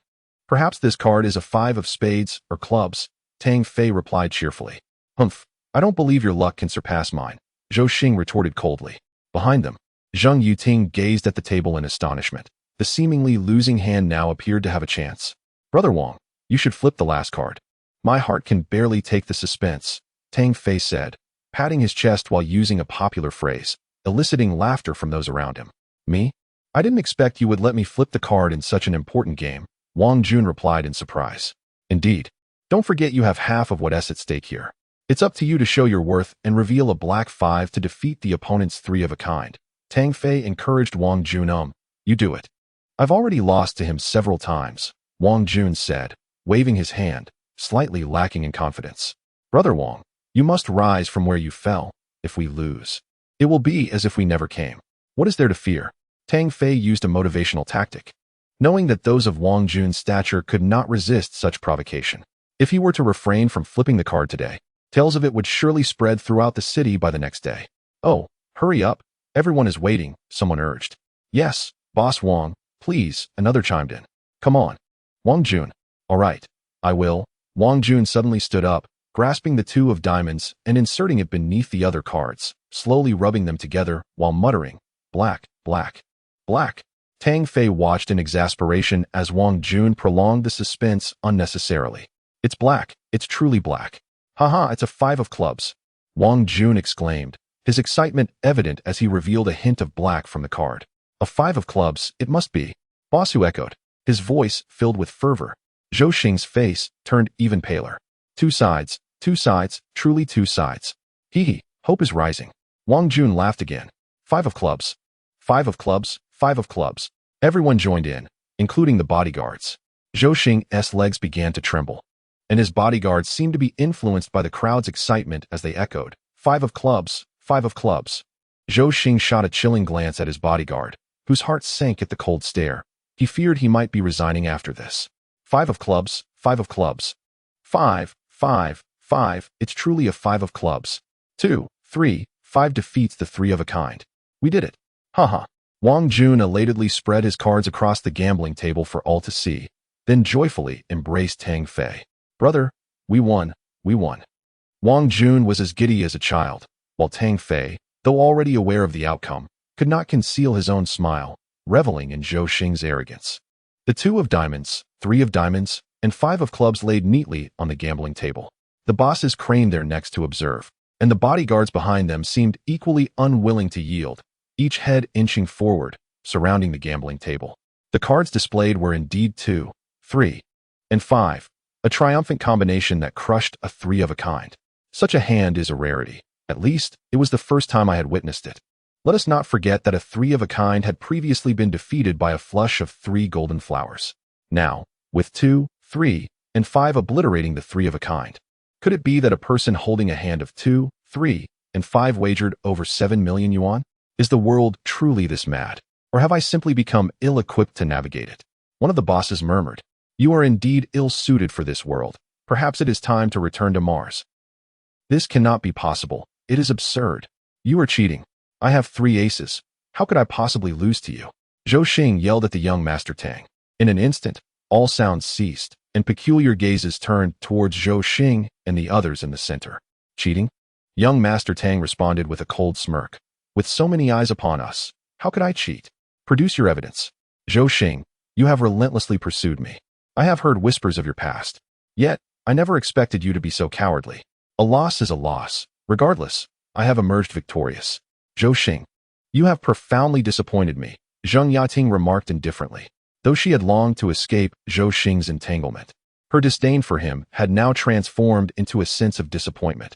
An unaccountable man is not worthy of lifelong commitment. Wang Jun, his eyes blazing with fury, pointed an accusatory finger at Zhou Xing, furiously berating him. Zhou, how could you deny our acquaintance? You dare to evade responsibility? Winning is not cheating. But losing has become synonymous with cheating? Damn it. If you dare to play tricks today and refuse to give me an explanation, I shall ensure you do not leave Haisher. Do you believe me? Wang Jun was seething with rage. Despite having lost numerous hands previously without complaint, the sight of so many witnesses, especially with the last card he had revealed, made Zhou Xing's accusation of cheating feel like a direct accusation against himself. In business, reputation is paramount. The label of a cheat is one that Wang cannot bear. With Wang's outburst, Zhou Xing finally realized that they were in Haisher, not Suzhou, where the influence of the Daheng group was limited and could not possibly compare to that of the Wang family. I was in the wrong. You have won. Chapter 37. Homeward bound Zheng Yiting had always been behind him. Despite holding a few modest pairs, he dared to continue playing, and astonishingly, he won in the end. Conversely, there were several strong pairs, even a straight, yet he unhesitatingly chose to fold. When the cards were revealed, it perfectly illustrated his wisdom. Although his hand was not insignificant, had he gambled till the end, he would have lost. It felt as though Tang Fei had an innate understanding of everyone's cards, but he knew that was impossible. Even a world-renowned gambler could not accurately remember the position of every card. Or perhaps Tang Fei was just incredibly lucky, or exceptionally skilled at gambling. I saw you fold a straight earlier, and you chose to go all in with just a pair of 5s. How do you explain that? Zheng Yiting continued to press. It's all about instinct, much like my previous experience with gambling on stones. You were there, right? I had a strong feeling about that stone, so I purchased it. When I cut it, the half I sold felt all wrong, so I let it go and continued with the piece that felt right, which ultimately yielded 3 exquisite jade pieces. Those jade pieces ended up in your possession, after all. Tang Xiao raised the previous experience as a means to persuade Zheng Yiting. Instinct. Do men possess a sixth sense? Zheng Yiting regarded Tang Xiao with a hint of skepticism. I can't say if it's a sixth sense, but there is indeed a certain feeling. You must have heard about my knack for finding hidden treasures from old Tang. That painting, 9 Peaks in a Snowy Dawn, was acquired through such instinct. Tang Xiao replied, somewhat sheepishly. Zheng Yiting glanced around, contemplating deeply, believing this could elucidate Tang Xiao's peculiarities. However, feelings are difficult to articulate. She recalled her grandfather once sharing a story about the Zheng family's trip to the public auction in Myanmar. Zheng Yiting's grandfather had wandered in the marked area and ended up sitting on a massive gambling stone. He felt an inexplicable urge that this stone would appreciate in value. Following his instincts, he borrowed money to bid on it, and once it was cut open, it indeed surged in value, solidifying the Zheng family's standing in the jewelry industry. Therefore, the nature of feeling remains ineffable. Is it truly instinct? Yet your instincts seemed quite sharp. Was that final hand of 2, 3, 5, that beat Zhou crossing south 3 aces also based on instinct? Zheng Yiting queried. Yes, there was a slight feeling, but it wasn't strong. I wasn't very confident. Tang Xiao replied dismissively. Oh, I see. So you had Wang Jun reveal the last card? You're quite cunning, aren't you? Zheng Yiting teased. Tang Xiao felt a chill run down his spine. He had known beforehand that it was the 5 of clubs, which was why he had Wang Jun flip the card. The reasons were twofold. He didn't want to overshadow the night any further, as he had already attracted enough attention, and by letting Wang Jun reveal the 5 of clubs, it would ease the distribution of winnings later on, making Wang Jun feel like he had contributed to the hand. Otherwise, it would appear that Tang Xiao had done all the work, which would make it awkward for Wang Jun to accept the money. However, Zheng Yiting's interpretation was quite the opposite. If the 5 of clubs was revealed, Tang Xiao emerged victorious. If not, he still won in the eyes of others, as it would not be seen as his reveal. Moreover, if Wang Jun failed to uncover the 5 of clubs, he might harbor a sense of guilt towards Tang Xiao. I heard your family runs a factory? I heard there was an issue recently. Is everything all right now? Zheng Yiting seemed to have transformed, questioning Tang Xiao thoroughly, as if conducting an audit of his family's wealth. Tang Xiao, drenched in sweat, pushed the BMW to its limits, finally arriving at the Tang residence. Then awkwardly drove back to his own home. Standing at the entrance of the Tang residence, Zheng Yiting slyly watched the speeding BMW, a smirk forming at the corners of her mouth. Humph, Tang, you dare take advantage of me? This matter is far from over. Tang Xiao returned to Wenjing Garden close to 2 in the morning. Gazing at the snakeskin bag on the back seat, he couldn't help but smile bitterly. Over 200 pounds of weight was simply beyond his capacity to bear, even if it were entirely composed of cash. After parking the car downstairs, Tang Xiao dialed home. At that moment, Tang Long was still awake, discussing factory matters with Tang Mu. Not long ago, Tang Long received a rather peculiar phone call. The caller, speaking with great authority, claimed to be from a subsidiary of the Wang Group, requesting a custom order for high-end uniforms intended for their employees as a form of welfare. For Tang Long, the Wang Group was a name that resonated deeply within Haishur. Countless small factories and companies aspired to connect with the leading Wang Group.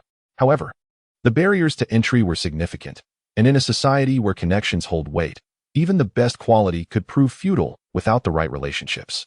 Thus, there was a saying in Haishur, to connect with the Wang Group was akin to boarding an aircraft carrier, simply waiting to count the profits. In the past, an order from a subsidiary of the Wang Group would have thrilled Tang Long. Yet now, he found himself in a quandary, having been bitten by a snake once. One becomes wary of ropes. If he were to encounter another scam, he could not rely on Tang Xiao to rescue his factory again.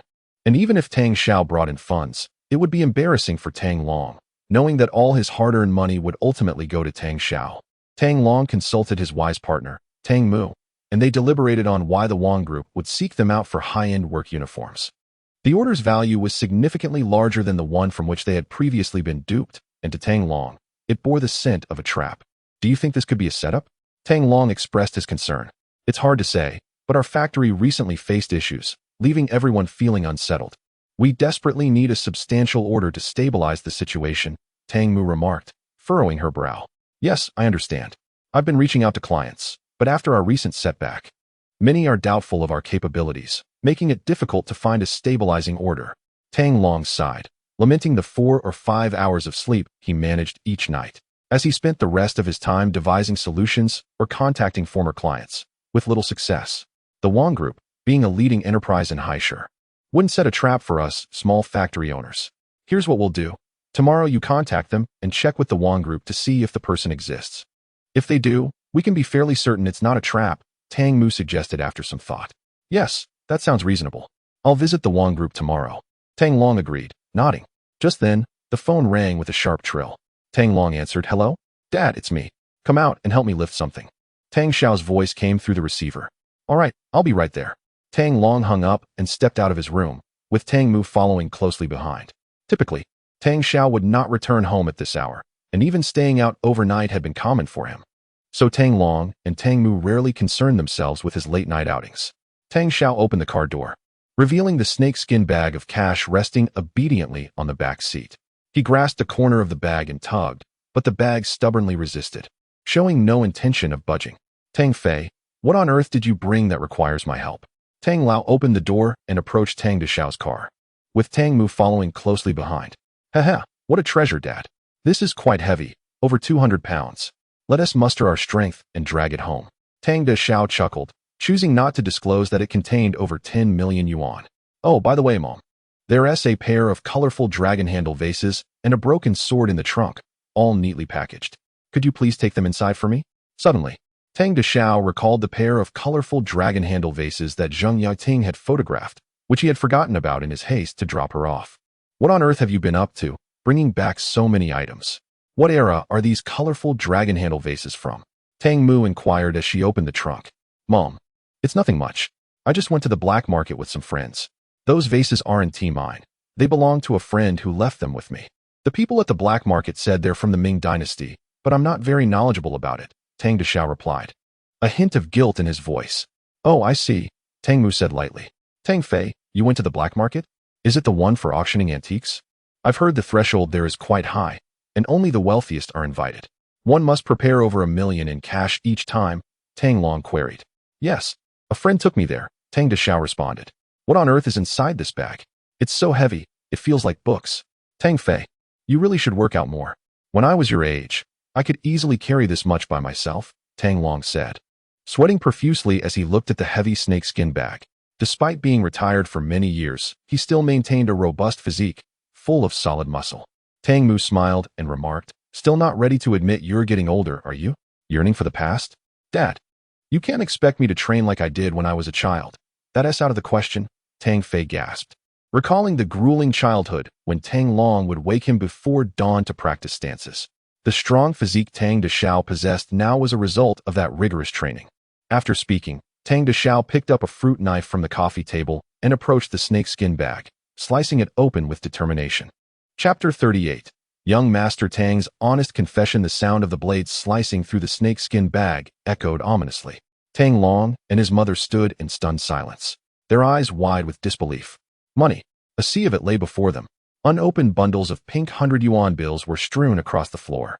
While a sum of 10 million might merely appear as a solitary one followed by a string of zeros on a bank card, witnessing such wealth in physical form was a jarring spectacle that left Tang Long in a state of shock.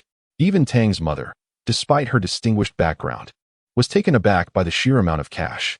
What on earth is going on? Where did you acquire such a fortune? Tang's father inquired with a sudden seriousness, his expression darkening. It's from the black market. No one will come looking for trouble. It's all ours. Tang Xiao smiled mischievously. Profits from the black market?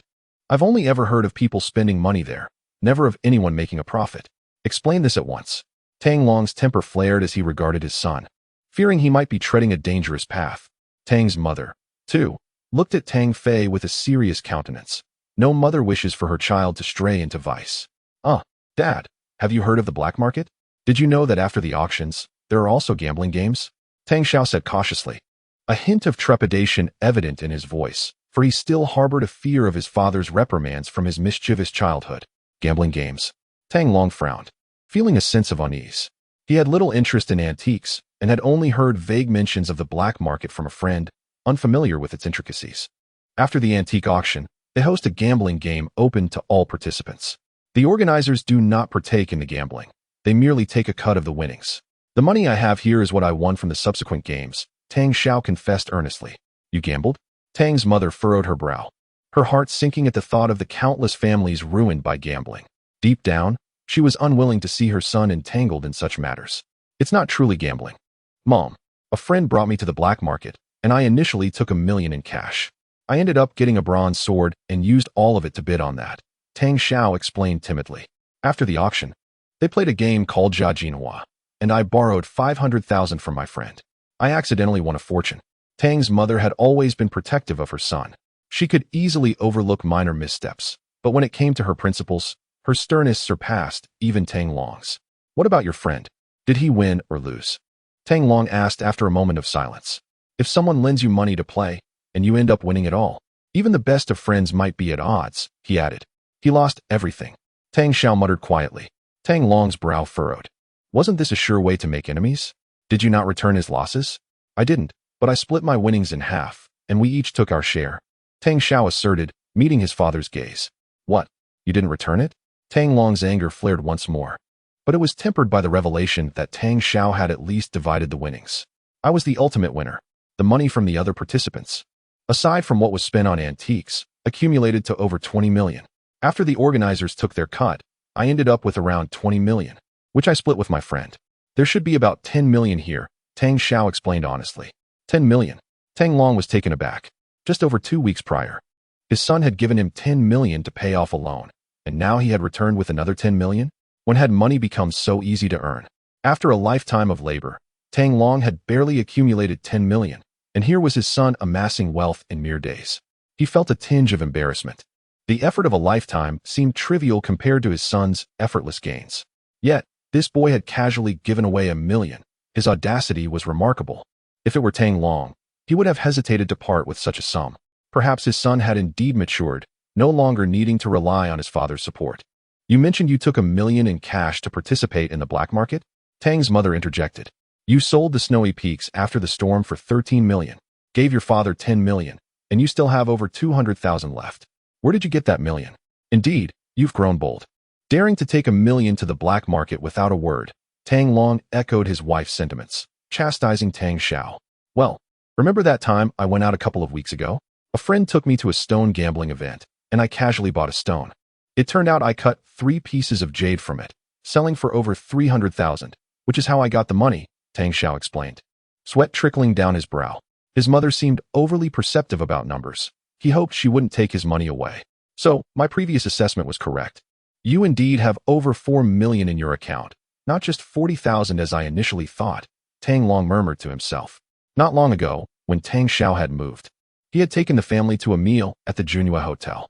While paying, Tang Long caught a glimpse of the balance on Tang Xiao's card, over 4 million, and had thought he must have misread it. Tang Xiao felt a cold sweat break out.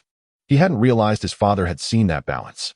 Thankfully, Tang Long thought he had misjudged, or else they might be in a very different situation. You've managed to secure 13 million from a lucky find, then earned over 300,000 from gambling stones, and finally won 20 million at the black market, bringing your total to over 26 million. That's enough to purchase 2 or 3 factories for your father. Now tell me, is there anything you are still concealing from us? Tang Long recounted Tang Xiao's recent exploits, astonished by the sheer amount. Nothing more, truly. These past couple of weeks, I've either been at the factory with you or at the bank, and I haven't even set foot in a bar, Tang Xiao replied with a wry smile. Well, children grow up and no longer heed their parents' counsel. My son has matured and is now capable of sharing the burdens of our family, Tang's mother sighed. Taken aback, Tang Long realized that his son was indeed no longer a child. He was in his 20s, while Tang Long himself had been married at that age. Yet, he often still viewed Tang Xiao as a mere child. All right, I won't pry into your affairs any further. However, the clothing factory is my life's work, and it is your legacy to inherit. Please lend me a hand when you can, Tang Long said, shaking his head. Understood, Tang Xiao replied, looking at his contemplative parents. He could not help but respond, though he had little fondness for the clothing factory. It was his father's legacy, and eventually, he would have to take over. Tomorrow, I have a task for you. I received a call from a company claiming to be a subsidiary of the Wang Group, wanting to place a significant order for high-end clothing at our factory. The order is substantial, comparable to that from the previous leather bag company. Since we have had little contact with the Wang Group, I want you to verify this. If it is indeed the Wang Group, we need not worry about the potential for fraud, Tang Long instructed. A order from the Wang Group? It must be Wang Jun's doing. As for how Wang Jun is aware of the fact that Tang Deshao's family runs a clothing factory, there is little doubt. A vast conglomerate like the Wang Group in Haishur surely has its own sources of information. Very well, I shall pay a visit tomorrow, Tang Deshao nodded. Now, let's keep this money safe for the time being. You can deposit it at the bank tomorrow. You have grown up, and the factory is not short on funds. So you can manage this yourself. I notice you seem to have developed an interest in antiques. Perhaps you could explore that further. Your mother used to have quite an understanding of it. However, you must refrain from gambling. Once you are entangled in that vice, it can lead to ruin no matter how wealthy you become. Do you understand? When discussing gambling, Tang Long's expression turned grave. Tang Dashao shivered slightly, straightening his posture as he replied, I understand. I will exercise discretion, father. Haven't you and mother both said that I've grown up? As a son, I possess a certain discernment regarding such matters. Tang Dashao cleverly sidestepped the question of whether he would gamble or not, instead asserting that he would be prudent. In truth, for someone like Tang Dashao, who possesses extraordinary abilities, gambling is a surefire way to win. And it is also one of the quickest means to acquire wealth. However, he had no desire to rely on it for income. The origin of his powers carries significant uncertainty. If he were to become overly dependent on them, what would happen if they vanished one day? Would he not revert to being utterly powerless? Why does Tang Dashao diligently study antique knowledge? Because he does not wish to find himself once again rendered useless. With no skills beyond indulgence once his abilities are lost. All right then, let's tidy up the money. Tomorrow, you should head to the bank first to deposit it. Then visit the Wong Group. Why on earth did you tear that perfectly good bag? With so much money, couldn't you have simply opened it for me to see? Tang Long chided with a smile as he looked at the pile of cash on the floor. Tang Dashao was left speechless. In this day and age, who would complain about having too much money? Tang Mu found 2 slightly smaller travel bags at home, each containing 5 million, with an additional 20 to 30,000 left over. Ultimately, she entrusted those remaining funds to Tang Mu for household expenses. After organizing the money, Tang Dashao returned to his room, cradling a box containing a broken bronze sword. As for the colorful dragon-shaped ear vase, Tang Mu took it back to her room, expressing her desire to examine it since she hadn't encountered anything like it in a long time. Meanwhile, Tang Long's gaze towards Tang Mu softened. He understood that everything she did was for him, that she had sacrificed so much for his sake. Chapter 39. Yang Ji sells his sword. As sharp as a hair, it was already late at night when the 3 individuals returned to their rooms in Building 7 of Wenjing Garden, each harboring different emotions after a long day. Tang Dashao's room was quite tidy, not due to his own diligence, but rather thanks to his sister, Tang Xiaoxiao. From an early age, Tang Dashao had deliberately nurtured her ability to organize their living space, a venture that had cost him dearly in terms of treats and outings, such as lavish dinners and all-day excursions to amusement parks, as well as discreetly increasing her allowance. As he opened the box, a tarnished bronze sword lay before him, its surface marred by a verdigris patina. Tang Dashao understood that this was merely a fade, as one of the illustrious 10 famous swords of Huaxia. It could not possibly be in such a state of disrepair. Otherwise, it would hardly deserve the title of a renowned sword. He retrieved a hammer from his toolbox, cautiously tapping at the edges of the broken blade. The night was tranquil, and even the slightest sound resonated loudly. Fortunately, Tang Dashao's residence was a secluded villa, sparing him from disturbing others. Although his father and mother heard the clattering sounds, they paid little attention, and as for Tang Xiaoxiao, Tang Dashao mused that she could be carried away in her sleep without even realizing it. With each strike of the hammer, flakes of copper were dislodged along with the rust, gradually sharpening the broken edge of the blade. After more than 10 minutes of laborious effort, the bronze sword transformed remarkably, as if it had been reforged. The sword had shrunk in size, its bronze hue gleaming without a trace of rust, and the previously broken tip had been reshaped into a fine point, adorned with 3 ancient characters. Tang Dashao speculated that these characters signified Yuchong's sword. Aside from the wooden hilt, which had succumbed to decay, the bronze sword remained intact. Tang Dashao felt that with some cloth wrapped around the hilt, it could be wielded. Curiosity piqued, he picked up the sword, marveling at its preservation over millennia, seemingly impervious to corrosion. In contrast, modern stainless steel often succumbed to rust. Reflecting on the tales of Yang Ji selling his sword, he mused that his Yuchong sword, being one of the 10 famous swords of Huaxia, must surely surpass Yang Ji's famed blade. Tang Dashao was reluctant to test the sword's claim of cutting through copper and iron. Who could ascertain its authenticity? Should he risk damaging it, he would surely lament the loss. As for the claim of killing without shedding blood, well, in today's society, one could hardly take such notions lightly. Perhaps attempting it on a chicken would suffice. Ultimately, he resolved to test the sword's ability to slice a hair.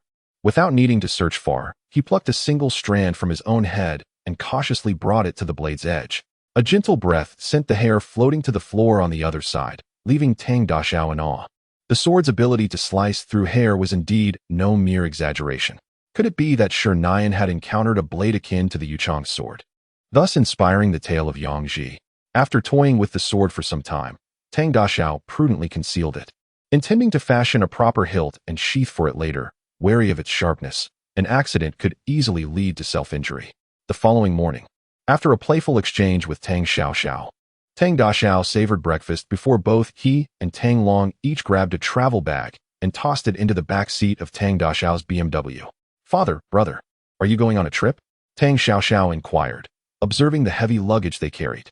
"Nothing of the sort. I have some matters to attend to. These are just supplies. Get in the car. I'll drop you off at school," Tang Daxiao replied, affectionately ruffling her hair. "Hey, what are you doing? You messed up my hair, which I just styled." Tang Xiaoxiao pouted, swatting away his hand. Though she was young, she took great pride in her appearance, her long, flowing hair, and her mother's delicate features, making her a goddess among many boys at school. However, her hair now looked quite disheveled after Tang Daxiao's playful antics. "Mom and Dad, I'm off," she called out, waving goodbye as Tang Daxiao started the BMW and sped toward High City First Middle School. High City First Middle School was renowned as the best in the area, boasting a strong faculty and comprehensive facilities. Many teachers held prestigious titles, with even some retired university professors contributing their expertise. The school's college acceptance rate exceeded 90%, proclaiming that as long as one wasn't hopeless, admission to university was attainable. Tang Daxiao had spent his youth here, ultimately leading to his university acceptance. Of course, such an esteemed institution was not accessible to all. Every student had to undergo a qualifying exam, with tuition fees inversely related to performance. The better the grades, the lower the fees. Exceptional students could even attend for free, potentially supporting their families through scholarships. The school could hardly subsidize students indefinitely. The funds had to come from families who could afford to pay, especially those who struggled academically yet were financially well off. Tang Daxiao's own tuition had exceeded 10,000 in his time, a sum that would equate to 4 or 5 times that amount today. Fortunately, the Tang family was affluent enough to manage such expenses. Otherwise, tuition alone could have been financially crippling. Thus, accepting students like Tang Daxiao ensured a return on investment. In contrast, Tang Xiaoxiao, while not a consistent scholarship recipient, managed to keep her tuition around a few hundred, comparable to that of an ordinary school. Hence, High City First Middle School was often regarded as a school for the elite. Anyone could enter, yet the criteria were neither too high nor too low. One either had talent or wealth. Lacking both would preclude entry. Familiar with the route, Tang Daxiao drove briskly, arriving at the school gate in about 20 minutes. Tang Xiaoxiao, carrying a floral-patterned backpack, opened the car door and, with a sweet smile, said, "Goodbye, brother. Don't forget to pick me up after school." "Understood. Why don't you stay in the dorms? The accommodations at Yizhong are quite good," Tang Daxiao replied, nostalgically gazing at the entrance of his alma mater, where he had spent 6 remarkable years, experiencing many firsts. "I don't like dorm life. I stayed there for a month when I first entered, but no one wanted to talk to me," Tang Xiaoxiao recalled, her eyes glistening with unshed tears as she reminisced about her difficult past. Tang Daxiao nodded thoughtfully. The disparity between the affluent and the less privileged at Yizhong was stark. Wealthy families often preferred to drop their children off, avoiding dormitory life unless they lived too far away. He remembered a wealthy family who had purchased a home near the school for their son, hiring a nanny to ensure his comfort. Children from poorer families matured quickly. They excelled academically and looked down upon those who gained entry through wealth. Conversely, the affluent scorned the less fortunate, fostering an inherent animosity. Perhaps the reason Tang Xiaoxiao's roommates had shunned her was indeed due to her family status. "Ah, Xiaoxiao, you're here. Who is this handsome guy beside you?" Tang Daxiao turned his gaze and noticed a girl of similar stature to Xiaoxiao approaching him, casting a flirtatious glance in his direction. Clad in the uniform of No. 1 high school, she appeared to be a fellow student, perhaps even a classmate of Xiaoxiao. However, her appearance left Tang Daxiao at a loss for words. Her hair, dyed a striking yellow, was styled in voluminous waves, while her long eyelashes were evidently fake. The foundation on her face seemed excessively applied, and what he found most intolerable was the purple lip gloss smudged at the corners of her mouth, having strayed beyond her lips due to either inexperience or carelessness, rendering her once pretty face rather unfortunate to behold. Beside him, Tang Xiaoxiao widened her eyes at the sight, then burst into laughter, exclaiming, "Dyer, are you really planning to dress like that to seduce Teacher Yang?" "Ha ha." Tang Daxiao, utterly bewildered, thought to himself, "What on earth is happening? Seducing a teacher? This is absurd. Xiaoxiao is still so young, barely in middle school, and already using the word seduce? This is unacceptable. I must educate her properly." He felt a surge of anger, oblivious to the fact that he himself had been in middle school not long ago. Having already changed girlfriends numerous times, Dyer felt her cheeks flush, though the thick foundation made it hard to tell. I borrowed my mom's makeup and did it myself. Is it really that bad? She asked, a hint of embarrassment in her voice. Not just bad, it's absolutely horrendous. You are just a little girl, and instead of studying, you're messing around. Of course, only Tang Daxiao could deliver such a crushing remark. Hey, who do you think you are, scolding me? You're lucky I find you somewhat handsome, so I'll let it slide this time. But be more careful next time. Dyer shot back with a defiant expression.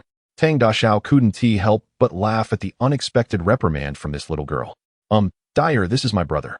You shouldn't speak so recklessly, Tang Xiaoxiao quickly interjected, stepping between them. Your brother? Dyer propped her arm on one hand and examined Tang Daxiao with a critical eye. Xiaoxiao, why didn't you tell me sooner that you have such a handsome brother? He is way more attractive than Teacher Yang, and his physique is quite impressive too. Tang Xiaoxiao slapped her forehead in exasperation, realizing that this infatuated girl was at it again. Chapter 40. Yin Xiangsong. Dyer, stop fooling around. If we don't leave now, we'll be late for class, Tang Xiaoxiao urged, tugging at Dyer's arm as they made their way through the campus. Just then, a somewhat familiar voice reached Tang Xiao's ears. Tang Xiaoxiao, Lin Dyer, what are you two doing at the school gate? Oh, Lin Dyer, are you coming to class looking like that? Hurry and wash your face. Class is about to start. Tang Xiao, slightly bewildered, turned towards the voice and beheld a tall figure draped in flowing hair, clad in a white gown cinched at the waist with a red ribbon. Her high heels clicking against the pavement as she stood with her back to him. Ah, it's Teacher Yin. We're heading in right now. Brother, don't forget to pick me up tonight. Tang Xiaoxiao exclaimed, a hint of panic in her tone as she hurriedly pulled Dyer towards the school's entrance, quickly disappearing within. Upon hearing this, Teacher Yin turned around. Since her student's brother had come to school, it would be courteous to greet him. Meanwhile, Tang Xiao stood there, momentarily dazed. Teacher Yin? Yin Xiangsong? Is that really you? As Teacher Yin turned, their eyes met, an electric connection sparking between them. A thunderous rush filled Tang Xiao's mind as he gazed upon that familiar, exquisite face. Yin Xiangsong. She had returned, now a teacher at the first high school. Yin Xiangsong intended to greet Tang Xiaoxiao's brother, but was taken aback by the sight of a familiar face. Tang Fei, the man she could never forget. She had returned to the first high school, where countless times she had imagined their reunion in coffee shops, shopping malls, or on bustling streets. You, they both stammered in unison. Please, you go first, Tang Xiao offered awkwardly, scratching his head, his demeanor betraying his inexperience in romantic encounters, resembling more of a bashful youth than a seasoned flirt. Who would have thought that after all these years, we would still have such a rapport? Yin Xiangsong remarked, her composure more natural than Tang Xiao's, as she tossed her hair over her shoulder and spoke gently. Hee, when did you return from America? Why didn't you let me know so I could pick you up? Tang Xiao smiled. I just returned recently, having settled in High City. And I'm now a teacher at the first high school. Xiao is your sister? It's been so long. She has grown up so much that I hardly recognized her, Yin Xiangsong replied, biting her lip. Yes, I was out running errands today and happened to drop her off at school. She didn't recognize you either, Tang Xiao nodded.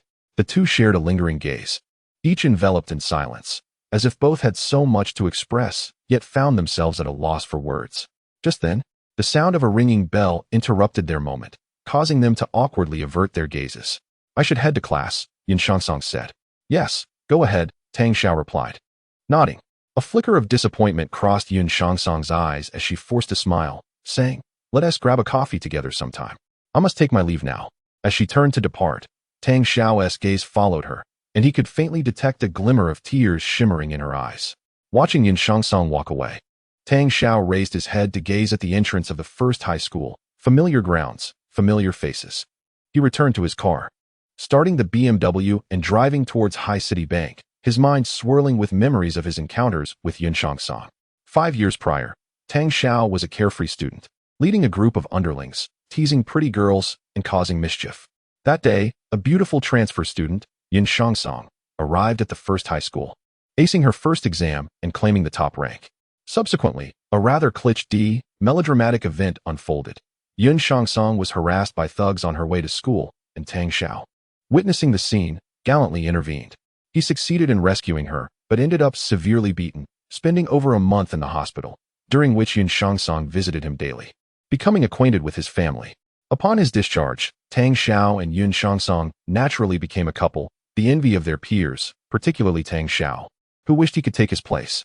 Their relationship stirred quite a commotion at school, as many believed it to be a case of a flower blossoming from a pile of dung.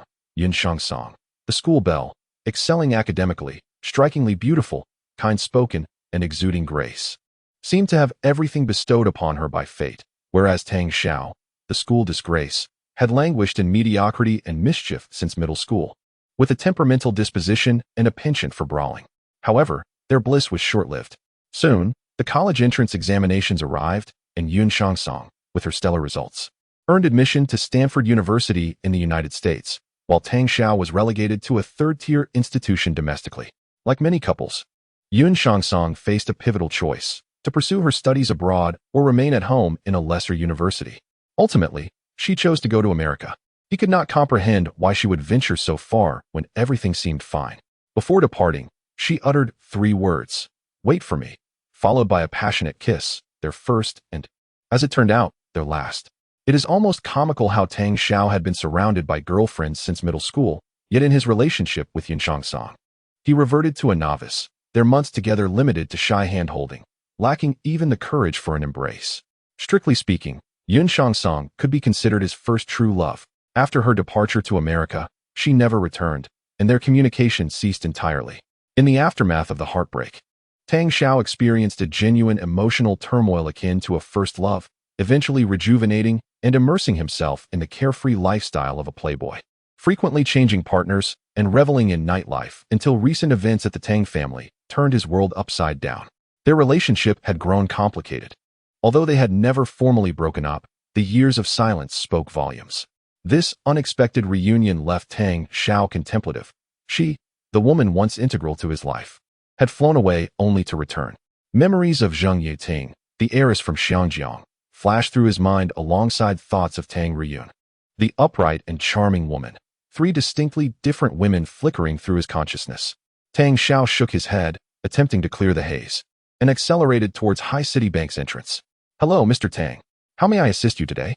Upon arriving at the bank, he called Zhang Li, as he had no intention of carrying 2 heavy boxes himself. "I'm at your bank's entrance, here for some business. Please send over a couple of strong individuals." Tang Xiao instructed casually. "Understood, please hold on." Zhang Li promptly hung up and descended from the 2nd floor, summoning 2 burly security guards to step outside the bank. Originally, Zhang Li, being an experienced individual, need not have come in person. However, after yesterday's incident, he could not rest easy regarding his subordinates. Should they inadvertently offend a major client, the favorable impression he had painstakingly cultivated with the bank president might swiftly deteriorate into a negative one. "Mr. Tang, do you have any instructions?" Zhang Li inquired, leaning forward with a hint of obsequiousness. Young Master Tang ignored Zhang Li, opening the car's rear door and gesturing towards the 2 suitcases in the back seat. "Please bring these 2 cases inside."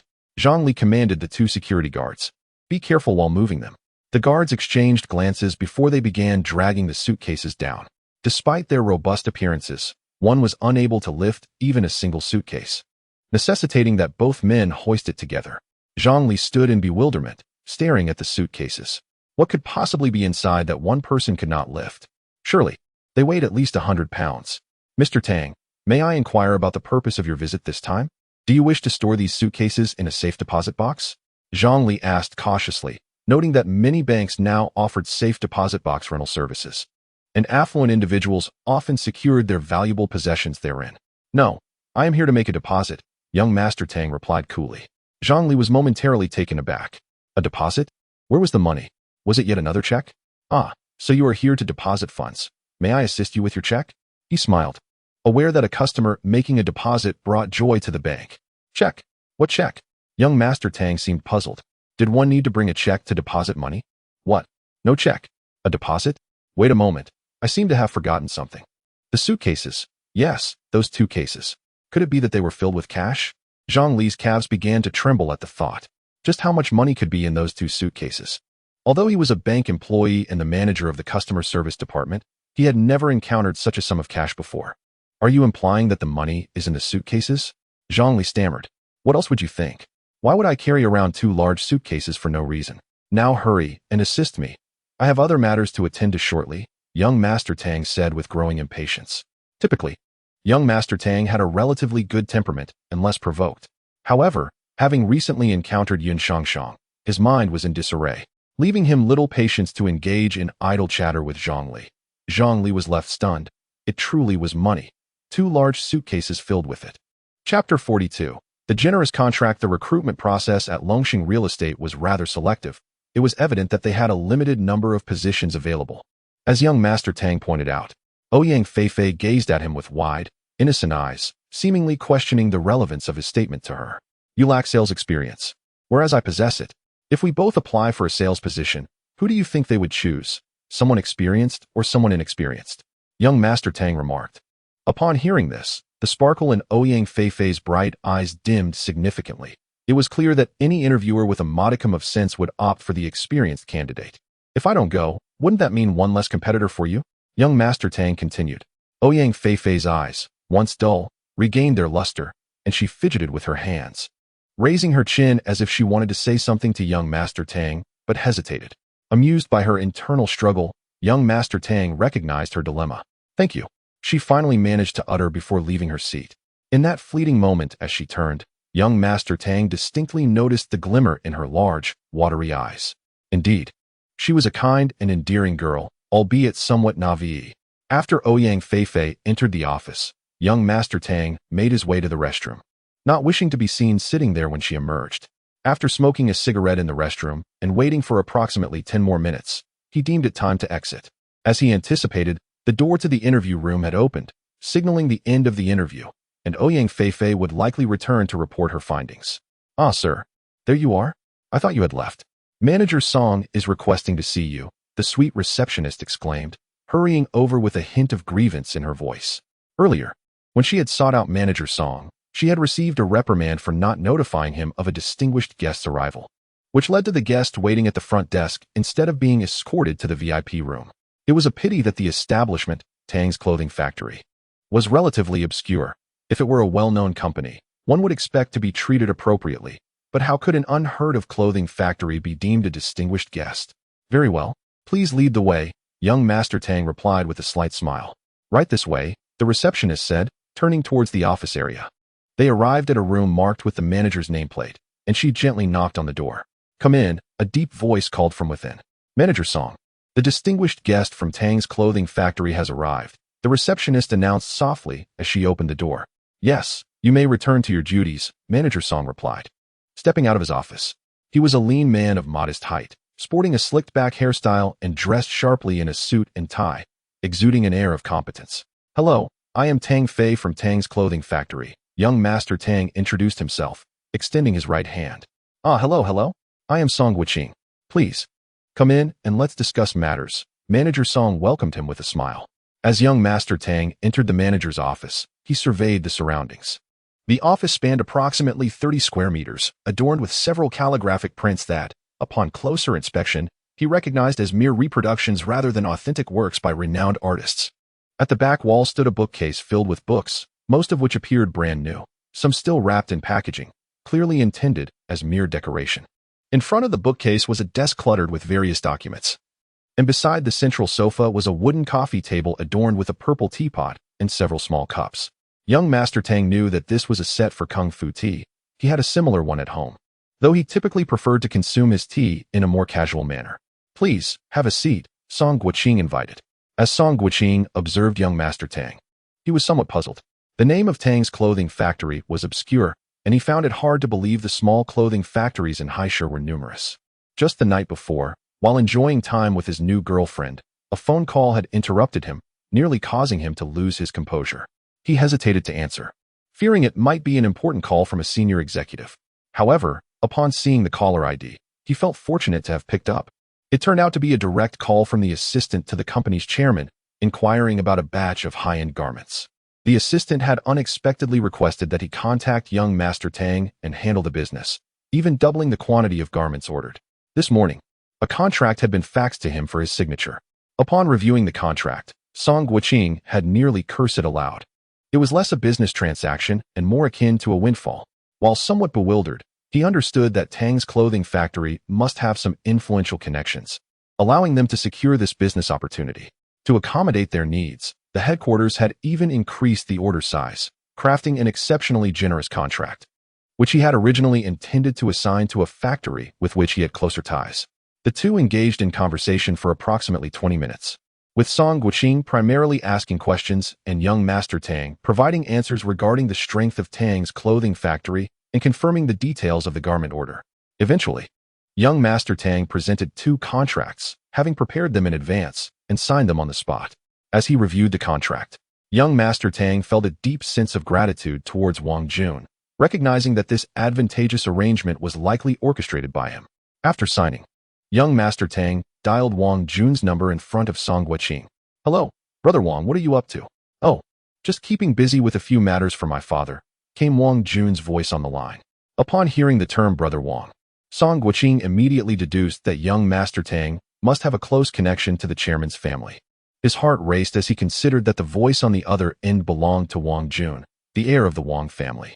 "Brother Wang, I'm currently at Longxing Real Estate.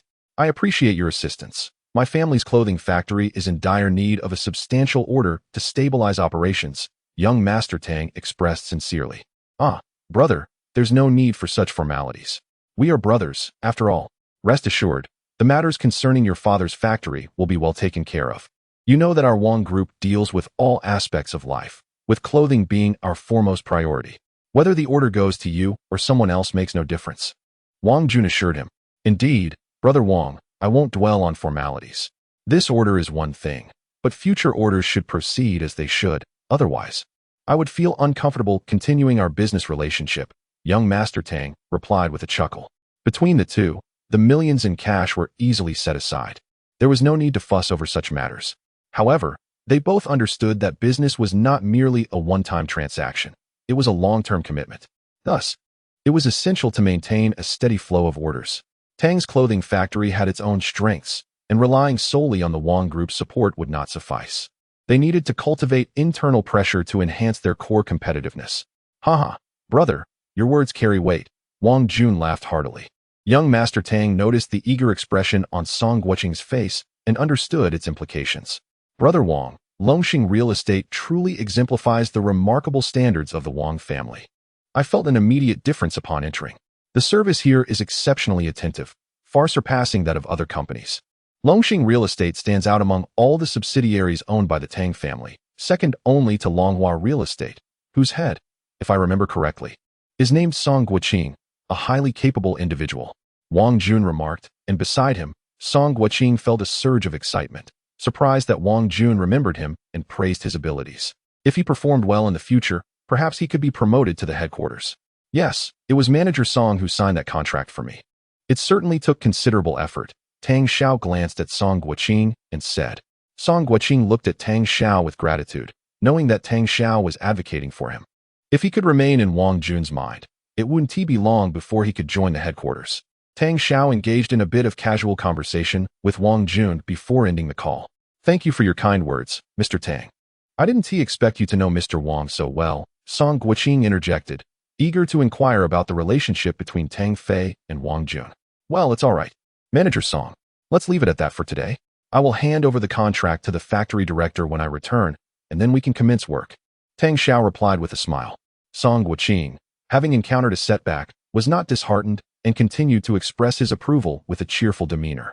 Upon reaching the reception, he greeted the charming receptionist and exited Longxing Real Estate. Tang Xiao took out his phone to discuss the contract with Tang Long, well aware that Tang Lao must be anxious about it.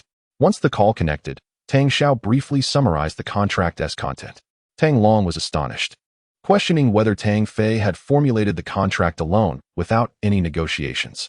In response to Tang Long's inquiries, Tang Xiao briefly outlined his relationship with Wang Jun, which alleviated Tang Long's concerns. Nevertheless, Tang Long strongly concurred with Tang Xiao's final decision. A similar contract was sufficient, as the Tang family garment factory needed to forge its own path and could not rely solely on others. Driving his BMW, Tang Xiao meandered through Suhui and, almost inexplicably, found himself back at the entrance of Haisher No. 1 High School.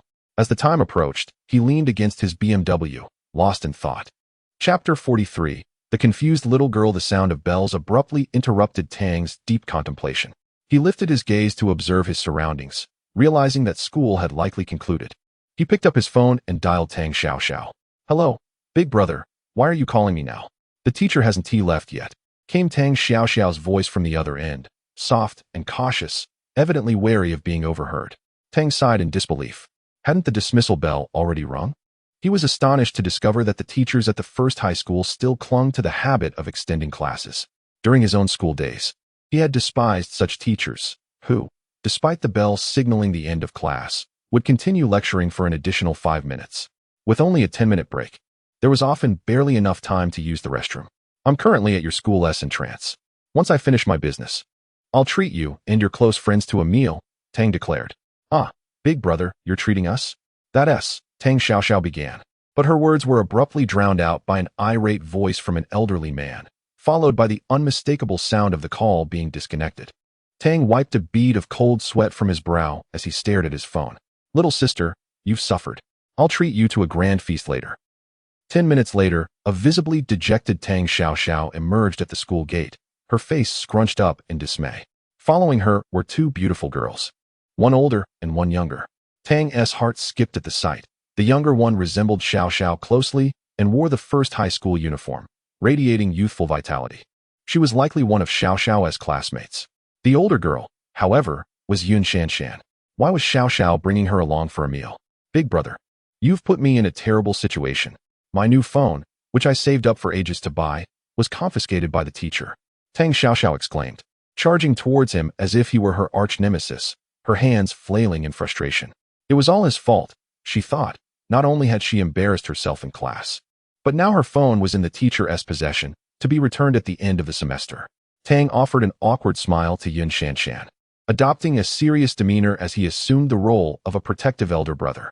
"What do you need a phone for, little girl? Can't you see Teacher Yin standing behind you? Acting all wild and unruly. Don't you realize you're a girl?" Tang Xiaoxiao paused, taken aback. When had her brother's tone transformed? He sounded almost paternal. No, she thought. Her phone must be compensated. Her brother's allowance was certainly far more substantial than her own. In Xiaoxiao's mind, her older brother was a wealthy figure, having reached adulthood and possessing a much larger allowance. Consequently, she often took on chores at home, such as cleaning his room and doing laundry, to earn some money.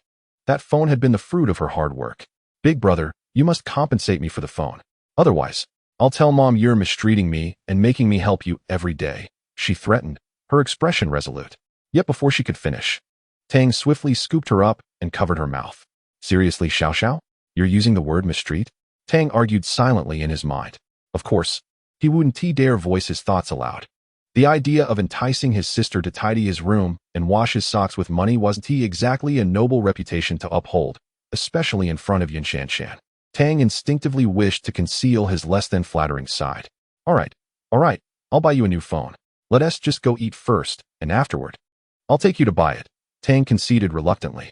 To him, a phone was hardly a significant expense. He considered it in advance on his future expenditures, planning to delegate the chores to her henceforth.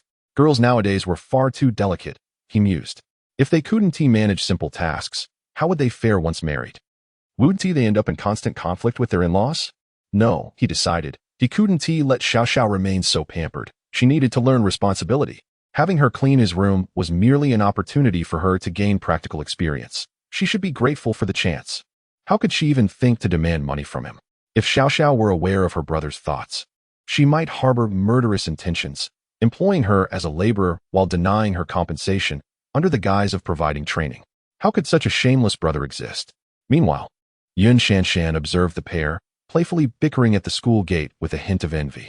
Once upon a time, long ago, she too had shared such moments with someone. But now everything had changed. "Hey, handsome, we meet again. Are you treating us to a meal?" "That's wonderful. I haven't eaten anything since this morning," a lively young girl exclaimed, bouncing over to Tang and playfully tapping his shoulder. Tang stared at the girl in confusion. Those large eyes, that pert nose, and the slightly rounded cheeks adorned with dimples. Had he met her before? Seeing Tang's puzzled expression, the girl pouted, visibly displeased. "How could you forget me so quickly? We just met this morning." "Big brother, you have such a poor memory. This is Dyer," Tang Xiaoxiao interjected, casting a disparaging look at her brother. Tang was momentarily taken aback. The contrast was astonishing. She looked so charming and adorable without makeup, while with it, she appeared almost ghastly. What were today's girls thinking? Handsome, why are you in a daze? Are you smitten with me? Lin Dyer teased, her tone playful and mischievous, a smirk gracing her lips. Casting his eyes down at Lin Dyer's figure, particularly her not-so-ample bosom, Tang shrugged. I have no interest in children. While Lin Dyer was indeed attractive and would undoubtedly blossom into a stunning beauty, she was still quite young, around 13 or 14, similar in age to his sister. Tang had no inclination to pursue such thoughts. After all, he'd been dating at that age himself, engaging in all manner of activities. How could you still be the same after all these years, Tang Fei? Your remarks remain as absurd as ever, Yun Shanshan remarked, covering her mouth in amusement. Haha. Tang chuckled awkwardly.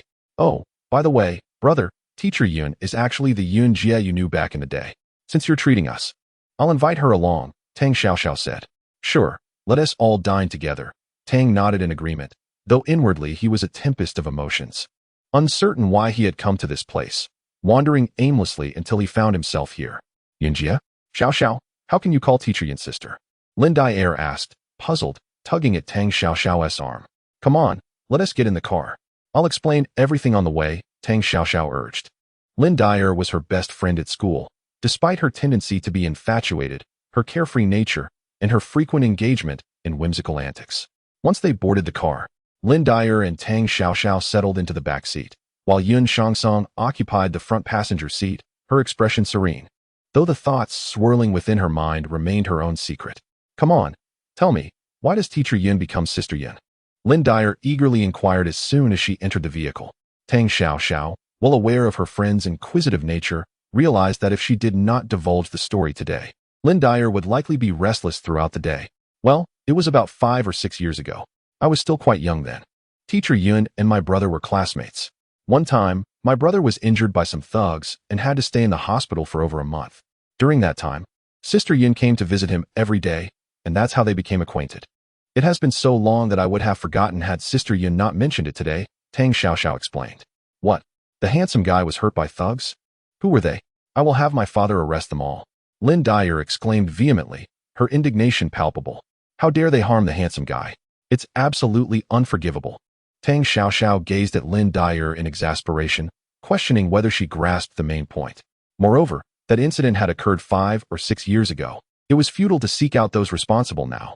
Meanwhile, Tang Dexiao, who was driving, found his thoughts drifting back to that time, recalling the bittersweet memories of that month spent in the hospital. However, Lin Dyer's remarks jolted him back to the present, nearly causing him to lose grip of the steering wheel. What kind of upbringing had Lin Dyer received to express such sentiments? Yun Shangsong, too, appeared to reminisce, a sweet smile gracing her features as she recalled that unforgettable period filled with many remarkable events. Oh, so Teacher Yun and the handsome guy were once classmates. But why did Teacher Yun visit him every day? Did all of his classmates visit him daily? Lin Dyer pondered aloud, somewhat confused. Upon hearing this, Yun Shangsong's cheeks flushed crimson, and she cast a furtive glance at Tang Dexiao, only to find him wholly absorbed in driving, which sparked a flicker of disappointment within her. Had he truly forgotten about her? Tang Xiaoxiao, after a moment of contemplation, tilted her head and said, that shouldn't be the case. Initially, many people visited my brother, but it seems that only Sister Yun came every day. Oh, now I understand. Sister Yun and the handsome guy must be the best of friends, Lin Dyer declared, her face illuminating with realization. Chapter 44. The Gathering of Three Maidens. Why do I say this? Now it was Tang Xiaoxiao's turn to be perplexed. In his memory, his elder brother had many good friends who often came to their home to play. Silly, think about it. If you were hospitalized, I would definitely visit you every day. Right? So, handsome guy and Sister Yun must be like us, the best of friends, Lin Dyer said with an expression that radiated intelligence, as if to imply Tang Xiaoxiao's foolishness. No, I don't want to be hospitalized. Why not you? If you were in the hospital, I would visit you every day. Tang Xiaoxiao replied, shaking her head. I was just making a comparison. Why take it so seriously? Tang Xiao, with a wry smile, thought to himself how wonderful youth was. The chosen dining venue was, of course, the Junue Grand Hotel, conveniently located just a few minutes' drive from the nearby high school. After parking the car, the four of them stepped out. The little lowly, Lin Dyer, joyfully ran to Tang Xiao and hugged him. As Tang Xiao bent down to escape the clutches of this peculiar girl, Lin Dyer swiftly pecked him on the cheek. Tang Xiao stood there in a daze, bewildered by the situation. Hey, Lin Dyer, what are you doing? Why are you kissing my brother? Tang Xiaoxiao eagerly pulled Lin Dyer away, incredulous. That's my brother. You can't just kiss him like that. Haha, handsome guy, you're reserved for me. You took me to such a nice place for our first meeting. You must like me. Handsome guy, just wait for me to grow up, Lin Dyer said with a mischievous smirk at Tang Xiao. Meanwhile, Yin Shangshang watched the scene unfold. Her expression subtly altered. Although it was merely the innocent act of a minor, she felt a twinge of discomfort deep within. Tang Xiao could only shake his head, smiling ruefully. If a mere peck meant being reserved, he might as well be chopped into pieces to share the attention. All right, enough of the antics. Let us go inside and secure a table. Upon entering the hotel, Tang Xiao noticed that many patrons in the lobby seemed to be looking in their direction. However, the focus of their attention was not on him, but rather on Yun Shangshang, who was behind him. Her presence captivated the gaze of most men dining there. Some individuals are simply born to be the center of attention, and who could resist the allure of Yun Shangshang's elegant demeanor, exquisite features, and alluring S-shaped silhouette? One man, who appeared to be on a date, seemed momentarily entranced by her beauty. His date turned to glance at Yun Shangshang, then shot him a disdainful look before storming out, clearly dissatisfied with his reaction. It was only after she left that the man snapped back to reality, hurriedly trying to catch up, only to be stopped by a quick-witted server who directed him to settle the bill. Could we have a private room, not too large? There are just 4 of us. Tang Xiao requested at the counter. Hello, do you have a reservation? The receptionist asked with a sweet smile. No, Tang Xiao replied nonchalantly. No matter how sweet the smile, how could the glow of a firefly compete with the brilliance of the moon? I'm sorry, sir, but we currently have no available private rooms. May I arrange a table for you in the lobby? The server said cautiously. Dining here typically attracted wealthy businessmen or officials, and with a woman of such stature behind him, she knew better than to offend. Tang Xiao frowned, as he did not wish to be gawked at like a spectacle. However, Yun Shangshang's allure was undeniable. It was impossible to control the gazes of others. Only a private room could remedy the situation. He was aware that most hotels typically reserved a few rooms for emergencies, not available for general booking. These rooms were usually only open for those of special status, such as Wang Jun or certain officials from Haishur. Could you call your manager over? Tang Xiao decided to first communicate with the manager to see if a room could be freed up. Of course, sir. Please hold on, the server replied before walking away. In less than 2 minutes, a plump middle-aged man approached with a ubiquitous smile, a badge-reading manager hanging from his chest. A line beneath proclaimed his name, Pai Yinping, which amusingly resembled a medication name.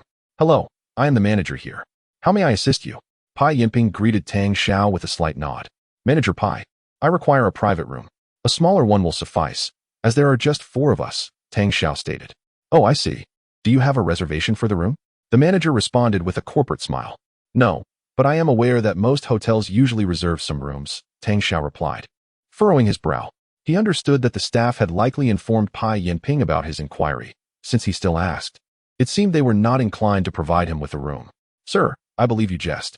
If there were a room available, we would certainly accommodate you. If you do not have a reservation, I'm afraid there are truly no private rooms available. Would you like me to find you a table in the lobby? Pai Yinping said, feigning sincerity. Such situations were commonplace for him. Most patrons complied with his arrangements, accepting a table in the lobby due to the hotel's booming business. Tang Xiao frowned, glancing at Yun Shangshang. He truly did not wish to dine under the scrutiny of numerous eyes. While he could easily resolve this by calling Wang Jun, it felt excessive to invoke such influence for a simple meal. Yun Shangshang gently smiled. Why don't we just sit in the lobby? Although she had always been the center of attention, she preferred not to cause discomfort for Tang Xiao, seeing her understanding nature. Tang Xiao made up his mind to call Wang Jun. Although it felt somewhat coercive, he would not allow any woman to suffer indignities. Just as he was about to retrieve his phone, a voice reached his ears, prompting a silent groan from him. What a coincidence it was that in such a vast city, they would encounter each other while dining. Tang Fei, you're here to eat too? I was just looking for you. Tang Xiao slowly lifted his head to see 3 figures approaching, 2 beautiful women and a handsome man, Tang Ruyan, Zheng Yuting, and Zheng Yuan. Yun Shangshang noticed them the moment they entered, recognizing that 2 of the women were equally as stunning as herself. Encounters between beauties often felt like a contest of skill, each eager to outshine the other. However, the fact that they knew Tang Fei sparked an uneasy feeling within her. What was their relationship with him? Ruyan, Zheng Yuan, you all came to dine as well. Tang Xiao began, initially intending to address Zheng Yuting as Miss Zheng. However, upon seeing the fierce glare in her wide eyes, he abruptly added Yuan at the end. Instantly, all eyes in the lobby turned toward them. Yun Shangshang's entrance had already attracted much attention, and now, with the addition of two equally captivating women, the atmosphere erupted into a buzz. Zheng Yiting and Tang Ruyan recognized the trio of beauties accompanying Tang Xiao. Though they were unaware of their connections, it was evident that his invitation to dine at the Junyue implied a significant relationship, especially given the subtle hostility emanating from the tall beauty among them. Zheng Yating clasped her shoulders and scrutinized Yun Shangshang from head to toe. For reasons unknown, the mere sight of this woman seemed to evoke a subtle sense of threat within her. "Aren't you going to introduce yourself?" Zheng Yiting remarked with a smile. "Oh dear, my mind is wandering. This is my sister, Xiao Xiao. This is Lin Dyer, a classmate of Xiao Xiao's, and this is Yun Shangshang, the teacher of both Xiao Xiao and Dyer." Tang De Xiao exclaimed, instinctively omitting the fact that Yun Shangshang had once been his classmate. "Yin Laoshi, this is Zheng Yiting, and beside her is her brother, Zheng Yuan. This is Tang Ruyan, all friends of mine," Tang De Xiao continued. Upon hearing the introduction, Yun Shangshang pressed her lips together and gently bit her pearly teeth. Her fists clenched as she was referred to as Yun Laoshi. "Hello, Zheng Jie. Hello, Tang Jie. And hello, brother Zheng Yuan.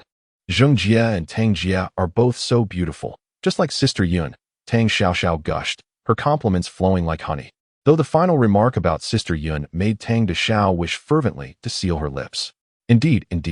"Zheng Jie, your figure is quite impressive," Lin Dyer chimed in, her tone laced with envy. Her comment, however, made Tang De Xiao wish he could vanish into thin air, though it was true, as he had experienced it firsthand just the day before. "Dyer, what nonsense are you spouting?" Yun Shangshang's face flushed with embarrassment. How could a child utter such words? Zheng Yiting's face turned crimson in an instant. She chuckled awkwardly, reasoning that it was unwise to take offense with a child. After all, children speak their minds. "Hello, Teacher Yin. I am Zheng Yuan, a member of the Zheng family from Xiangjiang," Zheng Yuan declared, striking what he perceived to be a dashing pose as he politely extended his right hand. Yun Shangshang responded to Zheng Yuan's introduction with indifference, shaking his hand briefly before her captivating gaze shifted to Tang De Xiao. At that moment, Zheng Yuan felt a surge of raw jealousy. Every time he encountered Tang De Xiao, he was accompanied by a stunning beauty. The first time it was Tang Ruyan, and this time it was even more outrageous. With two little girls in tow, though one of them was indeed his sister. Chapter 45. "Hello, my name is Yun Shangshang." He thought of the dashing young Master Zheng, who was the center of his social circle in Hong Kong. To his surprise, upon visiting the mainland, a place he had always looked down upon, he found himself relegated to the role of a mere bystander. For over half a month, he had been fervently pursuing Tang Ruyan, yet he had made no progress whatsoever. Meanwhile, his elder sister, who had always treated the wealthy young men in Hong Kong with disdain, seemed to have altered her attitude towards Tang Fei. "Mr. Zheng? Hee. Tang Fei, since we're dining, let us dine together. I have reserved a spacious private room, ample enough for us," Zheng Yiting remarked with a smile. Tang Ruyan remained silent, but her peripheral vision was fixated on Yun Shangshang, as her instincts as a police officer sensed something amiss. Tang Dasha felt somewhat perplexed. Honestly, he was reluctant to join, as a gathering of so many women could lead to unpredictable outcomes. All right, Tang Xiaoxiao exclaimed, oblivious to Tang Dasha's inner turmoil, clapping her hands with delight. "Very well then, Tang Xiaoxiao, just wait. I'll settle the score with you when we get home." Tang Dasha silently plotted, contemplating how to torture Tang Xiaoxiao to ease his frustrations. Zheng Yiting and her companions had prearranged the private room before their arrival. This spared Tang Dasha the trouble of contacting Wang Jun. As they entered the room, before Tang Dasha could take his seat, Lin Daili piped up, "Handsome, where will you sit? I want to sit next to you. You all better not compete with me for the handsome one." Surrounded by such an array of beautiful women, Lin Daili felt a sense of threat, as each of them was strikingly attractive and well-endowed. She realized that she needed to take the initiative and assert her position. "I also want to sit next to you," Tang Xiaoxiao declared, unwilling to back down. Thus, the two little girls positioned themselves like guardian angels on either side of Tang Dasha. Zheng Yiting and Tang Ruyan exchanged glances and, with resigned smiles, settled down near Tang Xiaoxiao, while Yun Shangshang took a seat beside Lin Daili. "What do you all wish to eat? Feel free to order," Tang Dasha offered, placing the menu on the table. "I'll take charge. I know what's best here," Lin Daili, seemingly a frequent patron, rattled off a list of dishes without even glancing at the menu, prompting the waitstaff to struggle to keep up. Tang Fei, you left so abruptly yesterday. I seem to have left something at your place, Zheng Yating said after the servers departed. Tang Dasha nearly dove under the table in fright. For heaven's sake, could you be a bit clearer? He thought. Indeed, everyone else stared at him with peculiar expressions, while Zheng Yuan's eyes widened in disbelief. Those colorful dragon-shaped vases are at my place. You forgot to take them with you yesterday. I'll drop them off when I can, Tang Dasha explained, wiping the sweat from his forehead. No rush. I'm not returning to Hong Kong right away. Do you have time soon? I've already secured my first storefront in Haishur and am currently renovating it. I've been here for over half a month and haven't had the chance to explore, Zheng Yiting remarked, glancing at Yun Shangshang. Tang Fei, I haven't visited Haishur in many years. I'd love to explore it. Yun Shangshang chimed in before Tang Dasha could respond. Tang Dasha felt overwhelmed, unsure how to reply. That works perfectly. Let us go together then, Zheng Yiting suggested. Sounds good. Yun Shangshang agreed. The two began earnestly discussing the attractions in Haishur, while the ever-inquisitive Lin Daili chimed in from time to time. Tang Dasha diligently finished his meal, which he typically relished as an indulgence, but found this particular dining experience lacking in flavor, despite the chef's expertise. As the saying goes, 3 women equal a play, while 2 women equal 500 ducks. Here, with 5 women present, Lin Daili chattered incessantly, while Tang Xiaoxiao exhibited her own brand of enthusiasm for food. This was Tang Xiaoxiao's second visit to the Junhua Hotel, the first being a celebratory meal when they had moved back into their villa. The chef's cuisine had left her delighted. In contrast to Tang Xiaoxiao's exuberance, the other 3 women were considerably more refined. Although Tang Ruyan was not a regular at Junhua, she often accompanied her father for meals. Zheng Yiting, on the other hand, had undoubtedly dined at nearly every major hotel in Hong Kong. And as for Yun Shangshang, despite her brief acquaintance with Tang Dasha, her family was clearly not financially challenged. Ultimately, Zheng Yuan sampled only a token amount, while Tang Dasha felt as if he were chewing wax. Observing Tang Xiaoxiao devour her food, he felt a surge of compassion. Realizing he wouldn't be lacking in finances in the future and questioning why he should let his sister endure such hardship. They say one should raise sons in poverty and daughters in wealth, ensuring that daughters are not easily swayed by trifling advantages. Of course, household chores still needed to be done, he mused. After approximately an hour, the meal drew to a close. As both Xiaoxiao and Daili had classes to attend in the afternoon, and Tang Dasha felt a sense of liberation. When it came time to settle the bill, he winced at the expense of over 10,000, thinking he ought to ask Wang Jun for a discount card. Otherwise, he feared his funds would dwindle quickly with such dining habits. Once in the BMW, Tang Dasha intended to drive Xiaoxiao and her companions back to school. However, the moment he entered the car, he caught a glimpse of a hint of menace in Zheng Yiting's gaze, especially upon noticing Yun Shangshang seated in the front passenger seat. As expected, shortly after Tang Dasha departed, he received an unfamiliar text message.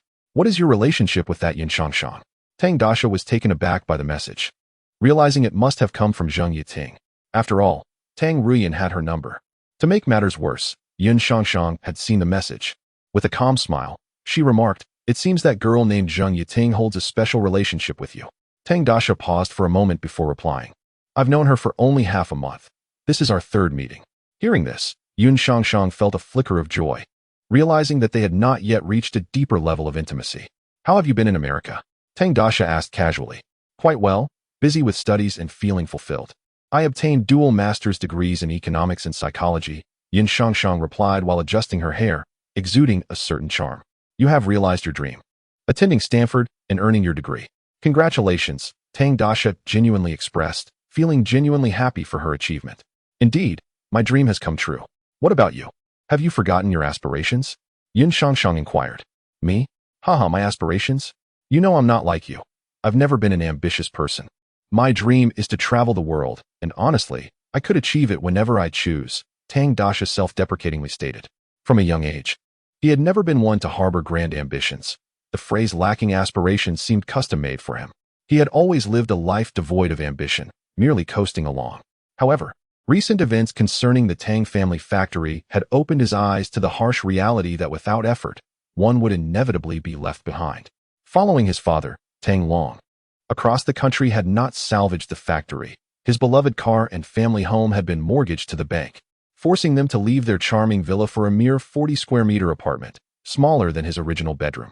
In his quest for employment, Tang Deshao, who found himself lacking in skills, encountered numerous obstacles. He was left with no option but to engage in manual labor. However, fate presented him with a transformative opportunity, a chance for rebirth symbolized by a ceramic dog, which became a pivotal moment in his destiny. Through his extraordinary abilities, Tang Deshao acquired the Nine Peaks snow-clear map, which he utilized to resurrect the factory, allowing his father, Tang Long, to regain his footing. The brief experience in that modest abode left an indelible mark on Tang Deshao's memory.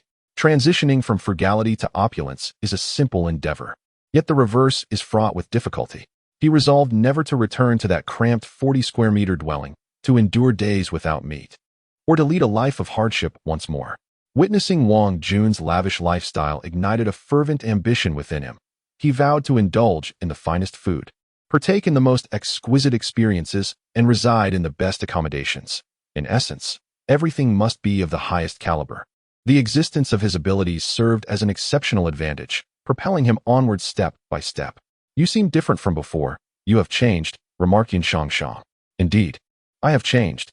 A serious event transpired in my family recently, which fundamentally altered my perspective on life," Tang Deshao replied after a moment of silence. "Is it possible for us to return to the past?" Yun Shangshang inquired softly, her hands tightly gripping the seatbelt, trembling at the prospect of unwelcome words. At her words, Tang Deshao felt a pang in his heart. To claim he had no lingering feelings for her would be a blatant falsehood. Yet could they truly revert to their former selves? Suddenly, the specter of Zhang Yiting loomed in his mind, seemingly chastising him, followed by the image of Tang Ruyan, who simply gazed at him with tears in her eyes. "I do not know. Let it unfold naturally," he sighed. Upon hearing this, Yun Shangshang's eyes glistened, misty with emotion. She had returned specifically to seek him out, only to find. "Then let us reacquaint ourselves. Hello, I am Yun Shangshang." After a moment of silence, she extended her right hand, breaking into a smile through her tears. It was she who had departed first all those years ago. Chapter 46. Zhang Yiting's thoughts when faced with Yun Shangshang's outstretched hand. Young Master Tang was momentarily taken aback, but soon smiled and shook it gently, the sensation soft and almost ethereal, both foreign and familiar. "Yun Jiejia, handsome guy, what on earth are you two discussing? Why can't Xiao Xiao and I understand a word?" Lin Dyer tilted her little head in inquiry. At her words, a faint blush appeared on Yun Shangshang's face, while young Master Tang, ever thick-skinned, admonished, "You're just a child. Focus on your studies and stop asking so many questions." I'm not a child. Our history teacher said that girls in feudal society could marry at 13 or 14, and once married, they are considered adults. So, even though I'm not married, I'm at least half an adult," Lin Dyer retorted, referencing her history lesson to counter young Master Tang. "Good grief, what kind of history teacher is this? Teaching such things to children? It's simply a disservice to the future of our nation. Bro, you promised to buy me a phone earlier." Tang Xiaoxiao piped up as they neared the school, passing several stores without young Master Tang showing any sign of stopping. "Xiaoxiao, there's no need to have your brother buy one for you. Wasn't your phone confiscated by the teacher? I can help you get it back," Yun Shangshang said with a gentle smile directed at young Master Tang before turning to Tang Xiaoxiao. "Yun Jiejia can help me get it back? In that case, I want he need to buy a new one." Tang Xiaoxiao pondered aloud. Yun Jiejia is a teacher too, so she should be able to retrieve it, right? If she can't, then I'll just ask my brother for a new one. I can certainly help you get it back. But you must promise me one thing. You must study diligently and absolutely refrain from using your phone during class, Yin Shangshang instructed. "Okay, I promise. This time my phone was confiscated because my brother called me and the teacher caught me. Plus, I've always been a good student. My mom says I'm much better than my brother," Tang Xiaoxiao pouted in protest. "Well, Xiaoxiao, at least you still have a phone. I don't even have one. My dad says he's worried it will distract me from my studies, but that's just an excuse. He clearly doesn't want to buy me one. And my studies are just fine." Lin Dyer chimed in enviously. Her family situation was unique. Although they weren't lacking in money, it was still rather ostentatious for a child her age to possess a phone worth several thousand yuan, especially considering that the average salary was barely over 1,000. "You two young ladies are obsessed with phones. When I was your age, neither I nor your teacher had even a pager," young Master Tang remarked. Back then, when he was in middle school, mobile phones, known as Big Brother phones, were just beginning to gain popularity and were prohibitively expensive, owned only by the wealthiest individuals. Even Tang Long did not possess one, let alone him. The origin of the term Big Brother was quite amusing. It was said that in the Hong Kong entertainment circle, Hong Jinbao was one of the earliest users of a mobile phone. One time, he and Jackie Chan shared an elevator, and when Jackie exited first, the crowd outside called out Big Brother due to his fame. When Hong Jinbao emerged, the crowd was at a loss for how to address him, as he was Jackie Chan's senior and even more renowned. A clever bystander shouted Big Brother Big, and as it happened, Hong Jinbao was holding a mobile phone at that moment. Thus, the term Big Brother for mobile phones came to be.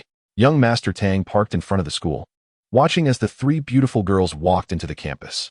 Lin Dyer and Tang Xiaoxiao skipped joyfully, while Yun Shangsong turned back every few steps, casting a glance that tugged at young Master Tang's heartstrings. As soon as young Master Tang got into the car, his phone rang. The number looked somewhat familiar, and he answered it casually. Tang Fei, what do you mean by not replying to my texts? Came the fierce voice from the other end. Young Master Tang wiped a bead of cold sweat. This girl was far too fierce. Previously, she had seemed like the demure lady described by old Tang. But now she was a different person altogether. If it were Tang Ruyun, young Master Tang wouldn't have been surprised. After all, she was known for her straightforwardness. Ting Ting, I was just driving and didn't notice your message. Young Master Tang lied smoothly, his voice giving away no hints of deceit. Humph. Do you have plans this afternoon? Zheng Yiting inquired. Nothing in particular, young Master Tang replied. If that's the case, accompany me to the jewelry exhibition. I've rented a booth to showcase some of my designs. However, it tends to get chaotic there. Zheng Yiting explained. Sure.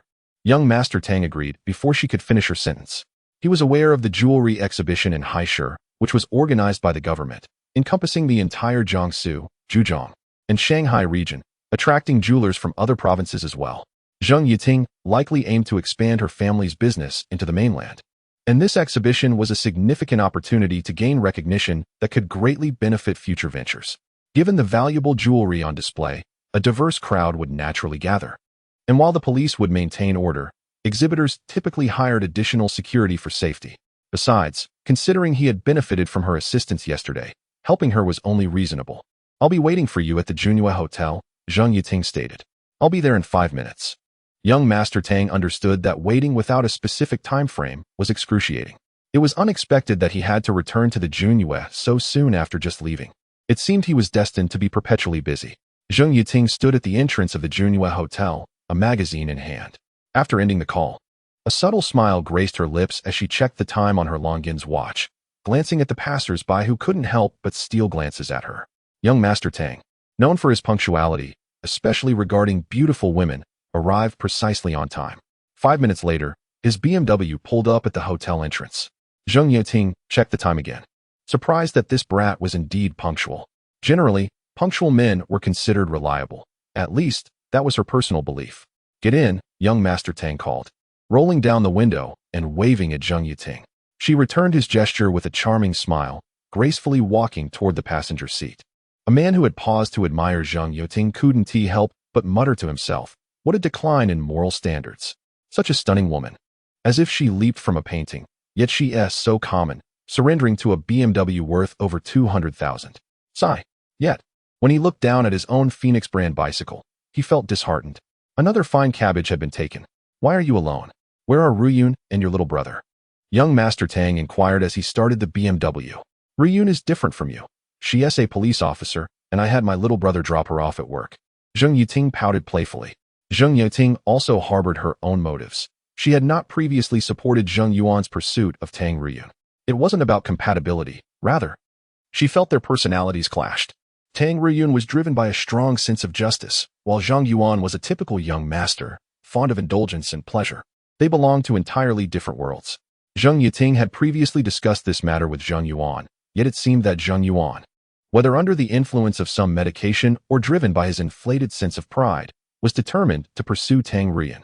After spending over half a month together, the bond between them had evolved into that of inseparable sisters.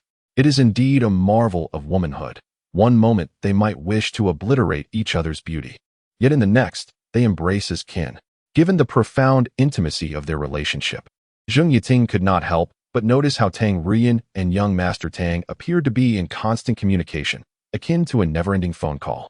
Initially, this was of little concern to Zheng Yiting, for to her, Tang Fei was merely a memorable passerby. However, following the events of the black market auction yesterday, her perspective underwent a radical transformation. During their time at the auction, young Master Tang's expertise in antiques left Zheng Yuting utterly astounded. Whether it was bronze artifacts, porcelain, or ancient jade paintings, he could discern authenticity with a mere glance and elaborate on their provenance with remarkable ease. His composure at the gambling table further captivated Zheng Yuting. He remained unflappable and serene, his demeanor unchanged regardless of victory or defeat, save for a fleeting moment of anxiety during the final hand. Zheng Yuting had encountered many gamblers, yet she had never seen anyone as composed as young Master Tang while wagering, as if he held dominion over the very essence of the game. Such individuals are not uncommon in the gambling world, often referred to as gambling kings.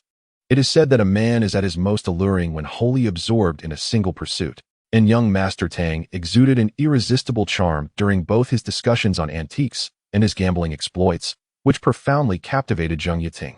On their way back, young Master Tang, unable to restrain himself, kissed Zheng Yuting passionately, his hands exploring every permissible inch of her, leaving an indelible impression on her, who had never experienced such fervor before. Upon returning to the Tang residence, Zheng Yuting found herself in a state of confusion. She sensed that Tang Rian harbored a flicker of affection for young Master Tang. Yet she could not shake the memories of the day's events, realizing she had developed a special feeling for him, something she had never felt with any other man. Ultimately, Zheng Yuting scolded herself internally for her feelings and resolved to support Zheng Yuan in his pursuit of Tang Rian. After all, love is inherently selfish, and Zheng Yuting sought to comfort herself with this notion. Chapter 47. The Myanmar public auction. Your relationship with Ru Yin has improved remarkably, hasn't it? I recall when you two first met. You couldn't stand each other, teased young Master Tang. Humph, mind your own business. And Ru Yin? Why do you address her so affectionately? What is your relationship with her? Zheng Yuting retorted coldly. What relationship could there possibly be? We've only met a few times. Tang young master replied somewhat defensively. However, though they had indeed met only a handful of times, their phone conversations were frequent. Humph. Don't think I don't know that you two chat on the phone every day, Zheng Yuting mused inwardly.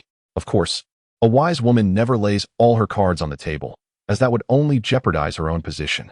Regarding Tang Ru Yin, Zheng Yuting felt somewhat guilty. As she had known young Master Tang first, and their daily conversations were continuous, it was merely that she hadn't found the opportunity to take things further. The atmosphere in the car grew tense.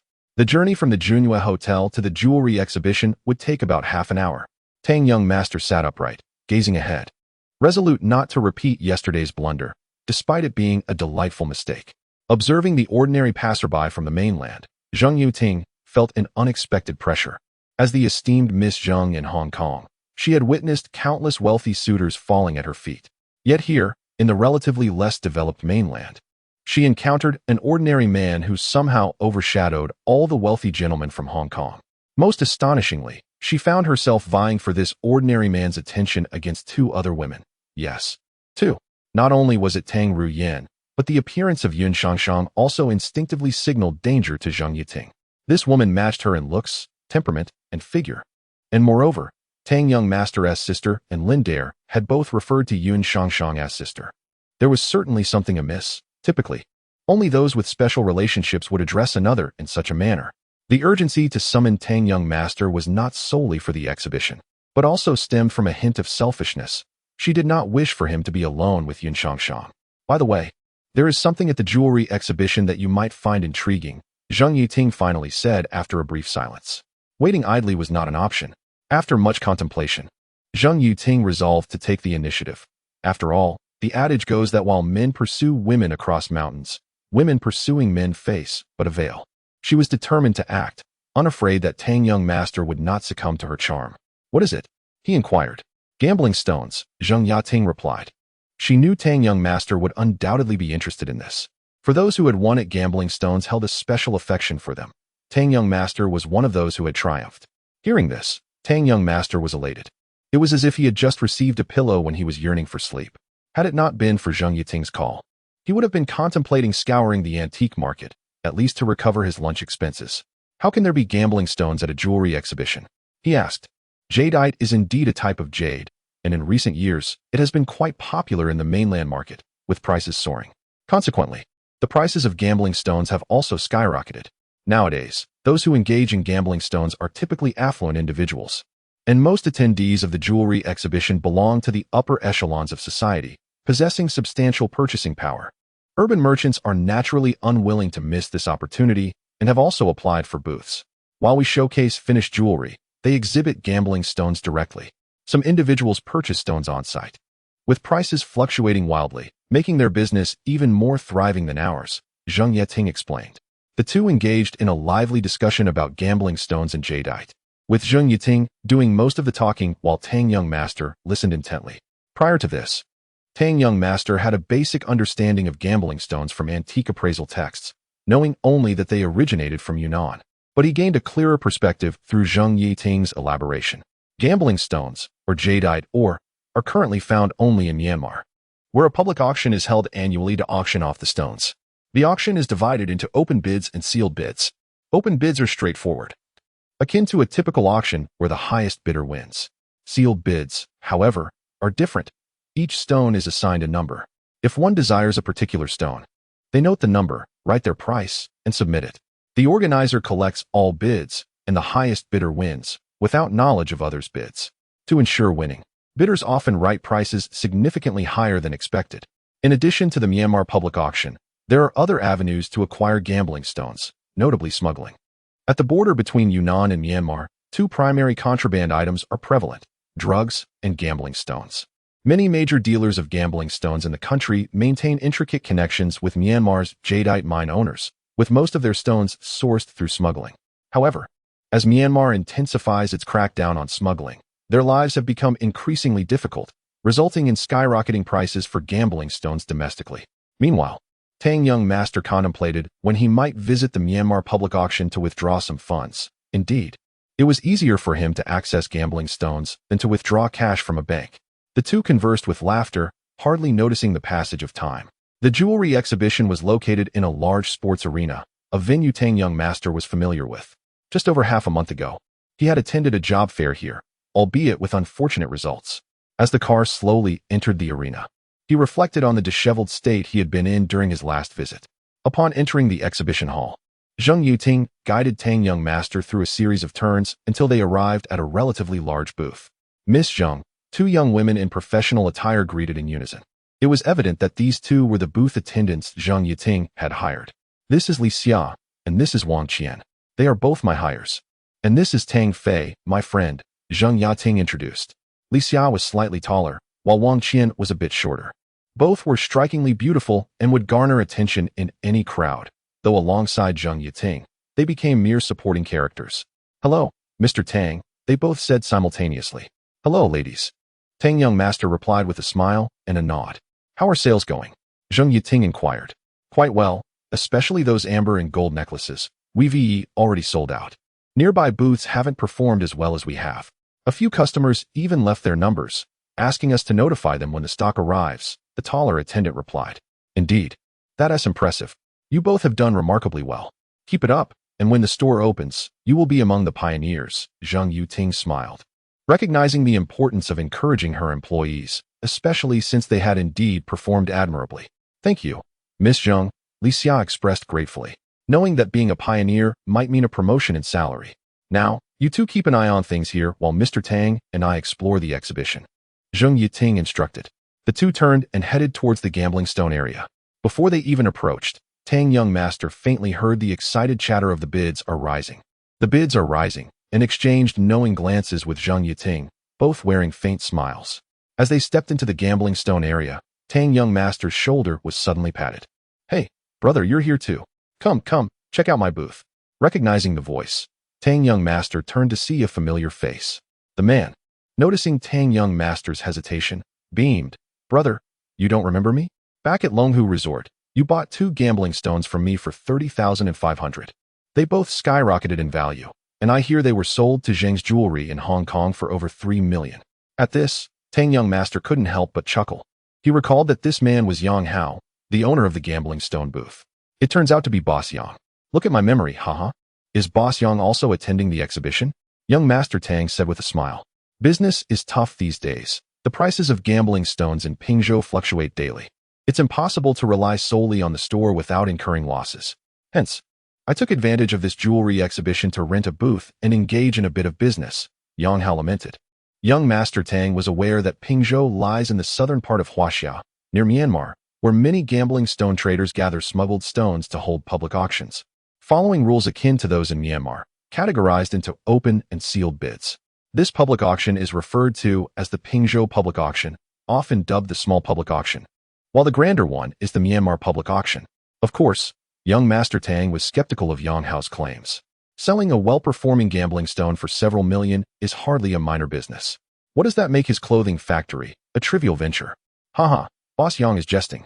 My friends and I are here primarily to gamble on stones, and since we've run into an acquaintance, let us first pay a visit to your booth, young Master Tang stated. Who might this be? Boss Yang inquired. Every time he encounters young Master Tang, he is always accompanied by a stunning woman. The last one was already breathtaking, and this time, the lady is equally captivating.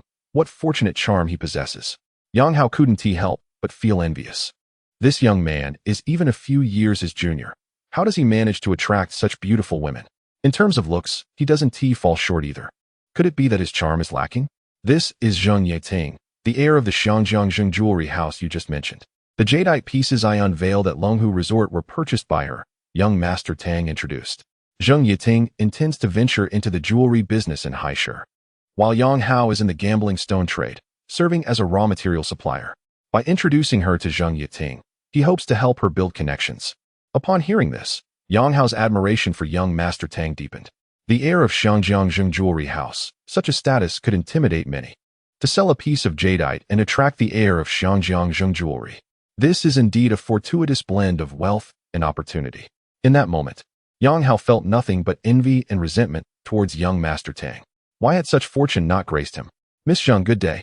Yang Hao respectfully extended his right hand. Mindful of the heir of Xiangjiang jewelry house, he dared not exhibit any hint of nonchalance. Chapter 48. Glass-type imperial green. At this moment, Zheng Yiting was a far cry from her usual self when she was with young Master Tang, resembling the dignified and noble young lady he first encountered, exuding grace and refined upbringing. The three of them arrived at Yang Hao's stone gambling stall, where 4 or 5 people had already gathered.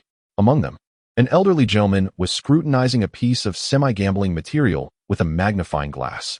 Brother, you're back, said a young man who bore a slight resemblance to Yang Hao, appearing to be around 18 or 19 years old. Yes, come over here. This is my younger brother, Yang Quan. I couldn't manage alone, so I called him for assistance. He's a college student.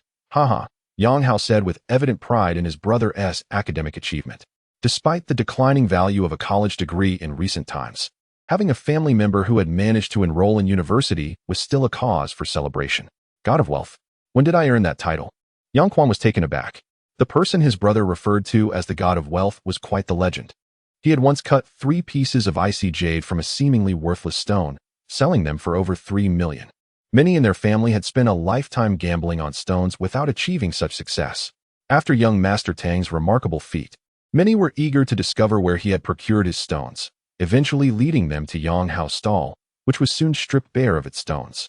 Consequently, Yang Hao affectionately dubbed him the God of Wealth. Upon learning the backstory, young Master Tang couldn't help but chuckle, remembering that Yang Hao had a piece of semi-gambling material worth 3 million, which was utterly worthless. If someone were to purchase it, they would likely end up losing everything. The elderly gentleman was examining a sizable piece of semi-gambling material, having uncovered a thin layer of green. However, the hue was faint and the quality mediocre, at best resembling a dry spinach green, categorizing it as mid-range jade. Just as young Master Tang was about to approach for a closer look, Zheng Yiting pulled him back. What are you doing? She inquired. I'm merely looking at that piece of stone, young Master Tang replied nonchalantly. Yang Hao shot him a peculiar glance before saying, Brother, this is your second time gambling on stones, isn't it? Yes, the last time was also at your stall, young Master Tang replied. Tang Fei, there's a rule in stone gambling. First come, first served. As long as that person is examining the stone and hasn't set it down, you cannot approach to inspect. Zheng Yiting remarked, half amused. Young Master Tang felt a bit embarrassed, realizing he was unaware of this fundamental rule. Meanwhile, Yang Quan scoffed inwardly at the notion that his brother had been so lavishly praised as the God of Wealth, yet lacked knowledge of the most basic conventions. Brother, why not take a look at the others? There are both semi-gambling and full gambling materials available here, Yang Hao suggested. The setup of this gambling stall was quite similar to the last one at Longhu, albeit with a few more counters. The semi-gambling materials were scarce. Only about a dozen pieces displayed, while the full gambling materials were plentiful, numbering in the hundreds, scattered on the ground. Young Master Tang stood amidst the pile of stones, appearing to inspect a small, fist-sized piece of black full gambling material while secretly activating his scanning ability. Instantly, all the stones around him materialized in his mind, each one subjected to his scrutiny. Jadeite rough, containing hidden treasures. Jadeite rough, a mere stone. Jadeite rough, containing hidden treasures. Young Master Tang employed minimal spiritual energy on each stone, systematically filtering out the worthless ones before focusing on those that contained jade, thus conserving energy while swiftly identifying potential valuable pieces. He was momentarily taken aback. Having scanned over 100 stones, only about 20 contained hidden treasures. This implied that the likelihood of finding jade among these stones was exceedingly low, explaining why many had gambled their fortunes away and, in despair, resorted to drastic measures. In truth, the stones he scanned were largely underwhelming full gambling materials. Most of the quality stones had been intercepted by the mine owners and sent to the public auction in Myanmar, while a few that were smuggled were either hoarded by stone merchants or cut into semi-gambling materials. Essentially, this pile of stones had already been sifted through twice, leaving only the less desirable remnants. If he were to inspect the semi-gambling materials, he would discover that many contained jade, albeit varying in size and quality. Habitually, young Master Tang directed a trickle of spiritual energy into a stone he held, jadeite rough, containing hidden treasures. To his surprise, he detected jade within this small piece, prompting him to increase the energy input. As the internal structure of the fist-sized stone became fully visible, young Master Tang was astonished. This stone bore a striking resemblance to the one Tang Ruyan had previously acquired, its thin outer layer enveloping a vibrant green core, even richer in color and quality than the last. Glass-type imperial green jade. Young Master Tang's heart raced with excitement. The previous jade he had assisted Tang Ruyan in uncovering was high ice-type yang green, and some had lamented that it was a pity it wasn't glass-type imperial green. Should it have been glass-type imperial green, its value could easily multiply tenfold. This piece, being slightly larger, could potentially be worth 5 million. What does 5 million represent? In a context where the average salary barely exceeds 1,000, it would take an individual 400 years of relentless toil without sustenance to amass such wealth. While young Master Tang felt a surge of exhilaration, he quickly composed himself, aware that he must not reveal his excitement, lest the astute Yang Hao detect it and stir up complications. Young Master Tang casually set the stone aside and remarked, "Boss Yang, I've been a loyal customer. You must offer me a discount." "Rest assured, I will definitely give you the best price," Yang Hao replied with a grin. Young Master Tang discreetly memorized the positions of the stones that contained hidden treasures, inspecting each one in turn. The first stone he examined was quite substantial, weighing approximately 50 to 60 kilograms, shaped like a large oval, reminiscent of a massive pumpkin. He infused it with a bit of spiritual energy, but the image failed to materialize in his mind. Puzzled, he thought that the energy input had been substantial, comparable to that of the glass-type imperial green. Increasing the spiritual energy input, he was finally able to visualize the internal structure after several times the previous amount. To his dismay, he found that such a large stone contained only a couple of thumb-sized jade pieces. The jade's quality was decent, better than the dry green variety, yet it fell short of the ice-type standard, likely categorizing it as golden silk type at best. However, those two jade pieces were only worth 1 or 2,000 at most, far too small for pendants, and could only be fashioned into ring faces or earrings. If luck ran out, one might even have to grind the entire stone to powder to extract them. After probing 3 stones in succession, young Master Tang wore a look of profound disappointment. The stones were either too diminutive or possessed insufficient water content, although cutting them would yield a modest profit. Such gains were beneath the notice of young Master Tang, who sought stones that would dramatically appreciate in value post-cutting. A flicker of intrigue crossed young Master Tang's visage as he examined the 4th stone. This specimen was no trifling matter, resembling a substantial stone pillar, and exhibited promising characteristics. Its surface bore markings reminiscent of python stripes and snowflakes. Logically, such a fine stone would not be merely displayed by the roadside. It deserved at least a thorough polish or a place at a high-end auction for a worthy price. The interior of the stone was equally remarkable, revealing two sizable icy jadeite pieces, each comparable to a football in size, albeit with somewhat diluted coloration, presenting a pale green hue. Nevertheless, this was already impressive. Given their substantial size, they would be splendid whether sculpted into ornaments or fashioned into bracelets and pendants. Ting Ting, what do you think of this stone? Young Master Tang inquired, gesturing towards the gamble stone. Zheng Yiting approached, scrutinizing the stone carefully.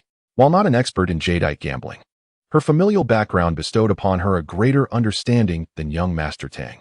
His recognition of the stone's exterior qualities was knowledge imparted by Zheng Yiting during their journey. Indeed, the exterior appears commendable, with both python stripes and snowflakes present. However, did you not notice that large blemish upon it? Zheng Yiting exclaimed incredulously, pointing to a fissure on the gamble stone. Young Master Tang was taken aback. Could that truly be a blemish? He had assumed it was merely a crack. The manifestations of a crack and a blemish can closely resemble one another, often leading novices astray. There exists a saying in the realm of jadeite gambling: bet on cracks, not on blemishes. While cracks can indeed compromise the jadeite, their impact is generally minimal. Blemishes, on the other hand, can severely damage the jadeite within. It is possible to extract jadeite with commendable water content and color, yet if it is reduced to mere fragments, it becomes worthless for crafting jewelry or sculptures. Of course, this is not an absolute rule. Blemishes can be classified as either apparent or subtle. Apparent blemishes are easily discernible, while subtle blemishes are minute and often overlooked. In contrast to apparent blemishes, subtle ones exert a more significant detrimental force on jadeite. Stones exhibiting blemishes frequently conceal exquisite jadeite within, prompting some specialists with profound knowledge in this area to specifically gamble on blemishes. Chapter 49. The Gamble of Misfortune. Although young Master Tang had heard Zheng Yiting mention misfortune, he had yet to witness it with his own eyes, thus he could not recognize it. However, he had long since assessed this particular gambling stone. The extent of the misfortune was minimal and had not penetrated into the core of the stone. This type of misfortune was likely superficial, posing little threat. Yang Hao and his companions were hesitant to gamble, for if the misfortune were to delve deeper into the stone, a mere cut could render it worthless. This stone exhibited remarkable potential and was quite substantial. Had it not been for that minor flaw, it would have surely been sliced into betting materials by those in his family and would not have been available for sale. Today, many were eyeing this stone, yet none dared to place a bet. Yang Quan, standing nearby, chuckled as if offering a kind-hearted warning to young Master Tang, but in truth, he was subtly urging him to make a purchase before someone else did. Others are interested too? It seems this stone is indeed impressive. What is the asking price? Young Master Tang inquired with a smile. 10,000 per pound. Yang Hao interjected suddenly. Yang Quan cast a surprised glance at Yang Hao. Had he not heard that the price was 5,000 per pound? It appeared that his brother was treating the other party like a money tree. What? 10,000? With this hefty chunk of stone, it must weigh over 100 pounds, which amounts to over 1 million. That is exorbitantly priced. Young Master Tang, astute as he was, noticed Yang Quan's surprise and realized that Yang Hao, while feigning camaraderie, was attempting to exploit him financially. After all, he and Tang Rian had purchased 2 stones at the vendor's stall, one for 30,000, which had soared in value to 3 million, and another bought for 500 that had astonishingly appreciated to 50,000, a 1,000-fold increase. Anyone would feel envious witnessing such profits. Brother Tang, this stone has misfortune. Do you really wish to buy it? Although it shows great promise and may contain jade, the destructive potential of misfortune is something I've warned you about. There have been cases of glass-like emeralds emerging, yet they were worth nothing, Zheng Yiting whispered with concern, leaning close to young Master Tang. She understood that he had won a substantial amount of money recently and might not be overly concerned. However, every penny is hard-earned. And yesterday's gambling was fraught with peril. One misstep could lead to total loss. Feeling the gentle fragrance wafting from her, young Master Tang felt warmth in his heart. He recognized that Zheng Yiting did not want him to squander his money, especially when the price was calculated at 10,000 per pound, which was no trifling sum. Do you recall what I said yesterday? I have a good feeling about this stone. Just like in the last round, though it was perilous. It doesn't mean we will lose. You've mentioned that some experts in gambling stones tend to overlook misfortune, and when they gamble, it often results in significant gains. Let us take a risk this time. Young Master Tang confidently smiled at Zheng Yiting and then leaned in to whisper in her ear. Feeling the masculine energy radiating from him, Zheng Yiting's face flushed crimson, her heart racing as if it might leap from her chest, her breath coming in uneven waves. The Yang brothers stood agape, wishing they could take his place. If you desire it, leave the bargaining to me. I shall negotiate the price. Zheng Yiting took a deep breath to steady her heartbeat. Very well, should we uncover exceptional jade, I shall share half with you. Young Master Tang grinned. Humph. Who would covet your half? With such a significant misfortune, even if jade is present, it may not be preserved, not to mention whether there is jade at all. Zheng Yiting felt overwhelmed by young Master Tang's advances and took a step back. You shall see. If you choose not to proceed, do not regret it later. Young Master Tang asserted, having finally resolved to gamble on 2 football-sized ice jade pieces. Although the green was somewhat scattered, they should still be worth over 10 million. He felt a twinge of regret for speaking so hastily. Of course, who would say no? Zheng Yiting's face reddened. Mr. Yang, your pricing seems outrageous. This material appears to be a fresh find, should be much cheaper than older sources. The surface exhibits misfortune, and you know its destructive capacity. No one can ascertain how deeply it extends. You are asking for the price of an older source. Zheng Yiting gently shook her head. It is not to say that older stones are always superior. Rather, newly formed veins typically have a shorter formation time compared to older ones. Consequently, the likelihood of unearthing exceptional quality from older stones is greater. Moreover, as older sources have been exploited over the years, their yields have diminished. Thus their prices are significantly higher than those of newer finds. Yang Hao paused, having hastily raised the price. He assumed that with young Master Tang's wealth and interest in gambling stones, he would purchase as long as the price was not excessively high. Particularly since this was only his second foray into gambling stones, and he was not well versed in pricing. Men often value their pride, and with a beauty like Zheng Yiting by his side, Yang Hao was confident that as long as his price was reasonable, young Master Tang would accept it. Of course, he also considered Zheng Yiting's background. Although she was the heir of the Zheng jewelry house, many affluent second-generation individuals are oblivious to such matters. They are adept at leisure, but would falter if tasked with other responsibilities. He had underestimated her capabilities, leading to the somewhat awkward situation they found themselves in now. Miss Zheng, what price do you deem appropriate? Yang Hao inquired with an awkward smile. 2,000 per pound seems quite reasonable. Zheng Yiting pursed her lips. Yang Hao, upon hearing this, could only manage a wry smile. Miss Zheng, I admit my previous offer was indeed excessive, but yours is rather low. If this were 3 months ago, 2,000 per pound would be acceptable, but now, surely not, Mr. Yang. In just 3 months, the price has escalated from 2,000 to 10,000. That is quite exaggerated. Has there been inflation in the country?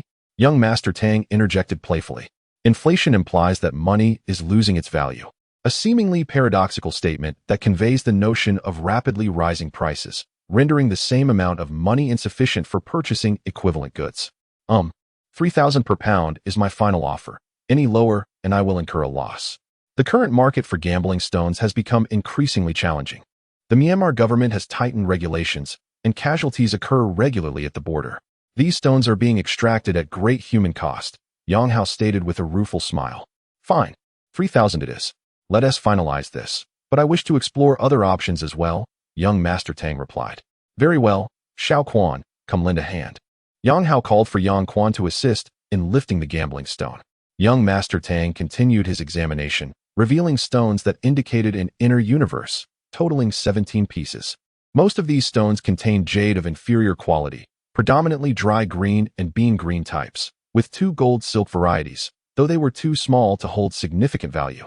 Zheng Yiting also selected a gambling jade roughly the size of 2 palms, but upon inspection, young Master Tang shook his head. It was devoid of any internal color, lacking even a hint of green. Clearly, Zheng Yiting's luck paled in comparison to Tang Ruyan's. Young Master Tang ventured into the semi-gambling materials, scanning each one, and indeed, the quality here surpassed that of the raw gambling stones. Most had been sliced or exhibited openings, and aside from the green, every piece showed signs of an inner universe. As he meticulously examined each stone, he gently touched the small openings, absorbing the spiritual energy within, and felt his own orange spiritual energy increase, deepening in hue. After experiencing the nurturing of the Yuchong's sword yesterday, Tang Dasha's aura transformed, taking on a vibrant orange hue, with delicate golden threads rapidly extending, nearly enveloping his entire palm and encroaching towards his wrist. He speculated that as his extraordinary abilities continued to evolve, these golden threads might ultimately spread throughout his entire body, leaving him uncertain whether this development was advantageous or detrimental, and resigned to accepting it passively. "Boss Yang, how much for this stone?" Tang Dasha inquired, looking up to find it was the elderly gentleman he had seen earlier evaluating the gambling materials. "Mr. He, have you finished your assessment? This stone appears quite promising," Yang Hao remarked, seemingly familiar with the elder, his tone imbued with respect. "Ha, you little rascal, still trying to outsmart me?" Mr. He chuckled. "Mr. He, you jest. I wouldn't dare. You are the expert here. This stone is priced at 7 million. Would you take it?" Yang Hao smiled ingratiatingly. After a moment's contemplation, Mr. He replied, 7 million is indeed reasonable. I could wager up to 3 million. Considering you are honest and did not attempt to mislead me like those novices do. Yang Hao forced a smile, realizing that Mr. He had overheard his earlier offer of 10,000 to Tang Dasha, and now found himself in a predicament. Either option could offend. Tang Dasha felt an uncomfortable pang. After all, he had done nothing to offend. Why couldn't the elder show a modicum of grace? He was merely an outsider eager to witness the fruits of an expert selection. At that moment, Tang Dasha stepped closer, using his abilities to scan the stone, and an internal image of the gambling stone appeared vividly in his mind. He was left astounded. Was it sheer luck or genuine expertise that led to this? The stone was relatively large, oval in shape, resembling a winter melon, with a cut surface showcasing a dry green spinach-like hue. Compared to ice jade, dry green jade was somewhat inferior, categorized as mid-range jade, yet it remained highly coveted. After all, although ice jade was exquisite, its exorbitant prices rendered it unattainable for the average person. A piece of ice jade jewelry could easily exceed 1 million, while smaller items like earrings or rings could command prices of over 100,000, luxuries only the wealthiest could afford. Tang Dasha's family had previously found it challenging to procure ice jade pieces. In contrast, dry green jade was more accessible, while bangles were pricier. Pendants and rings were much cheaper, ranging from several thousand to tens of thousands, still a luxury, but one his family could comfortably afford, especially in a thriving economic hub like Haishur, where families like his were increasingly common, expanding the market significantly. Within the substantial dry green jade, he discerned a yellow circular jade he had never encountered before. Its vibrant energy was comparable to the previously detected glass-type imperial green jade, even larger than that. When one thinks of jade, the immediate association is green, yet Tang Dasha knew jade could also be yellow, red, purple, and more, each color possessing its own treasures. The finest yellow jade is known as Minghuang, while the finest red is referred to as blood jade, and the purple variant is called violet jade, often smaller and rounder, hence dubbed purple eyes. Green jade enjoys particular popularity, largely due to its historical ties to the Qing royal family. Tang Dasha had once seen a glass-type imperial green ring in Wang Jun's collection, a cherished item of Eisenjoro Yongqi, by the late Qing dynasty. The theft of Empress Dowager Cixi's burial items, including the jade watermelon and jade cabbage, brought them international acclaim. The jade cabbage was rumored to have been presented to Sung Meiling and is now housed in a museum on the island. Tang Dasha was nearly certain that the yellow jade was indeed the rarest of its kind, Minghuang jade. Yellow jade was exceedingly scarce, historically a color taboo for the common folk, reserved solely for royalty. During that era, yellow jade mined in Myanmar was directly sent to the palace. With no circulation among the populace, Minghuang represented the apex of yellow jade, exclusively for the emperor, rendering it extraordinarily rare, with a value surpassing even that of glass-type imperial green jade. Reflecting on this, Tang Dasha felt a pang of regret for not arriving sooner. Otherwise, this exquisite Minghuang jade might not have slipped through his fingers. "Brother, the stone you requested weighs exactly 108 jin, priced at 3,000 per jin, totaling 324,000. Let us round it down to 320,000, the vendor explained. This exemplified the distinction between fully gambled and semi-gambled materials. Tang Dasha's stone significantly surpassed the elder's in size, yet was priced at only 320,000, while the elder had to pay 7 million merely for a glimpse of green. The disparity was nearly tenfold, elucidating why merchants favored semi-gambled materials. The pricing structures were entirely different. Semi-gambled materials were sold by piece regardless of size, while fully gambled materials were sold by weight for larger stones, establishing them in entirely separate categories. "All right, I will transfer the funds shortly. Just one piece isn't enough," Let me select another. How much for this small one? Tang Dasha casually picked up a stone he had previously detected as containing glass-type imperial green jade. Yang Hao glanced at the unremarkable stone, seemingly a leftover fragment, and replied, "If you fancy it, just take it as a bonus." "Oh no, that won't do. I'm not short on cash. If I happen to extract glass-type imperial green jade from this stone, and you wish to reclaim it, I would be at a loss." Tang Dasha jested. Before Yang Hao could respond, the elderly gentleman interjected, "You, who do not even understand the rules of gambling stones, dare to boast about extracting glass-type imperial green jade? In my decades of experience, I have only managed to cut a piece the size of an egg. Such exquisite jade is not so easily obtained." Truly overestimating oneself. In truth, Tang Dasha and Zheng Yuting had drawn Mr. He's attention upon their arrival, particularly Zheng Yuting. Tang Dasha was taken aback. Why did this old man seem intent on provoking him? He had already mocked him for being an outsider, and now he was openly reprimanding him. "Who do you think you are? Just because I, Tang Dasha, respect my elders and the young, you assume you can bully me?" What Tang Dasha did not realize was that Mr. He was a renowned figure in Haishur, celebrated in the realm of gambling stones, on par with old Tang. He was a senior consultant for Tycoon gold jewelry, responsible for selecting and cutting gambling stones for the company. Particularly flourishing in recent years as old Tang had been less active. Tycoon Jewelry is the largest jewelry firm in Haishur, with operations extending throughout Jiangsu, Zhejiang, and Shanghai, and branches in major cities like Beijing, Guangdong, and Nanjing, holding a preeminent position in the domestic jewelry industry. With the advent of reform and opening up, the purchasing power of Chinese citizens has surged, attracting numerous foreign jewelry companies seeking to penetrate this market. As the leading entity in the domestic jewelry sector, they are particularly wary of outside competition, with Zheng's Jewelry being one such firm. As news of Zheng Yuting's appearance in Haishur spread, many industry leaders in the domestic jewelry scene exclaimed, "The wolves are coming." The loudest among them was Tycoon Gold Jewelry, which even proposed alliances to fend off foreign incursions. Although Tycoon is a leading jewelry establishment in the country, the domestic luxury market is still in its infancy. In terms of business practices, methodologies, and the quality and intricacy of the adornments, it pales in comparison to Zheng's Jewelry. Their advantage lies solely in their local presence and a loyal clientele. Mr. He, a senior jadeite betting consultant at Tycoon, has recently heard the name of Zheng's Jewelry and the esteemed Zheng Yuting countless times. Being a member of the jadeite betting community, he is well aware of the prowess of Zheng's Jewelry, which has close ties with the mine owners in Myanmar, often managing to procure high-quality jadeite at more reasonable prices directly from them. However, now Zheng's Jewelry seeks to penetrate the mainland market, an area that, in Mr. He's eyes, belongs to Tycoon.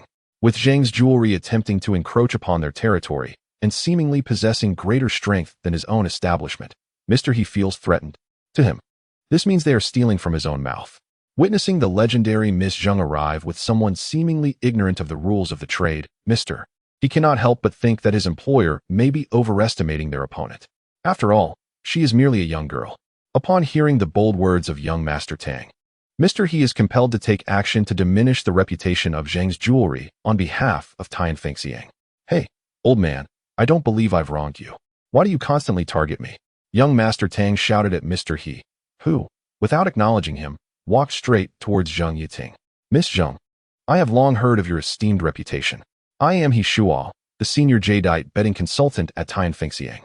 Upon hearing this, Zheng Yuting furrowed her brow. "He Shuo? That name sounds somewhat familiar. Wait, didn't Grandpa mention that there are two prominent jadeite experts in Haishur? One is Grandpa Tang, and the other is He Shuo, the senior consultant from Tycoon."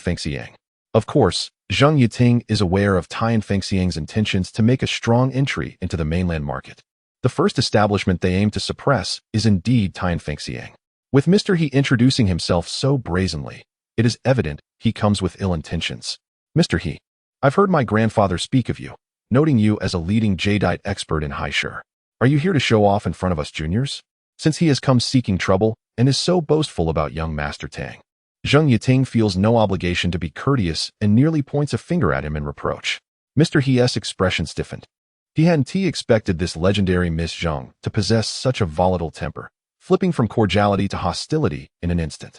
"Miss Zheng, you've misunderstood. I merely came by to extend my greetings." Being significantly older, he feared that word might spread about him bullying the younger generation. which would tarnish his reputation in the jadeite trade. Huh, just a greeting? Zheng Yiting scoffed. I was merely curious that you brought this gentleman to engage in jadeite betting. Is he your company's consultant? He doesn't seem very capable. Mr. He feigned politeness, as if genuinely concerned for Zheng's jewelry.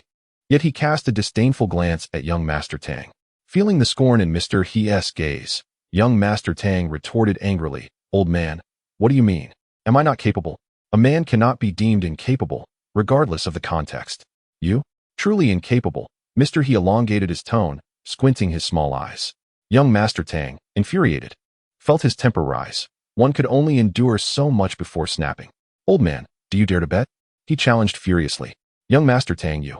Zheng Yiting began to interject, but young Master Tang waved her off, declaring, a man cannot be called incapable, even if he is. Observing the resolute and commanding demeanor of young Master Tang, Zheng Yiting realized she could not dissuade him. Thus, she subtly nodded and said softly, I will bet with you. Since she could not prevent someone from pursuing an endeavor, she would accompany him into this madness, even if she understood they were likely to lose. In that moment, Zheng Yiting harbored this very thought. Young Master Tang felt a tremor of excitement. Zheng Yiting was unaware of her unique abilities and yet dared to join him in this reckless venture.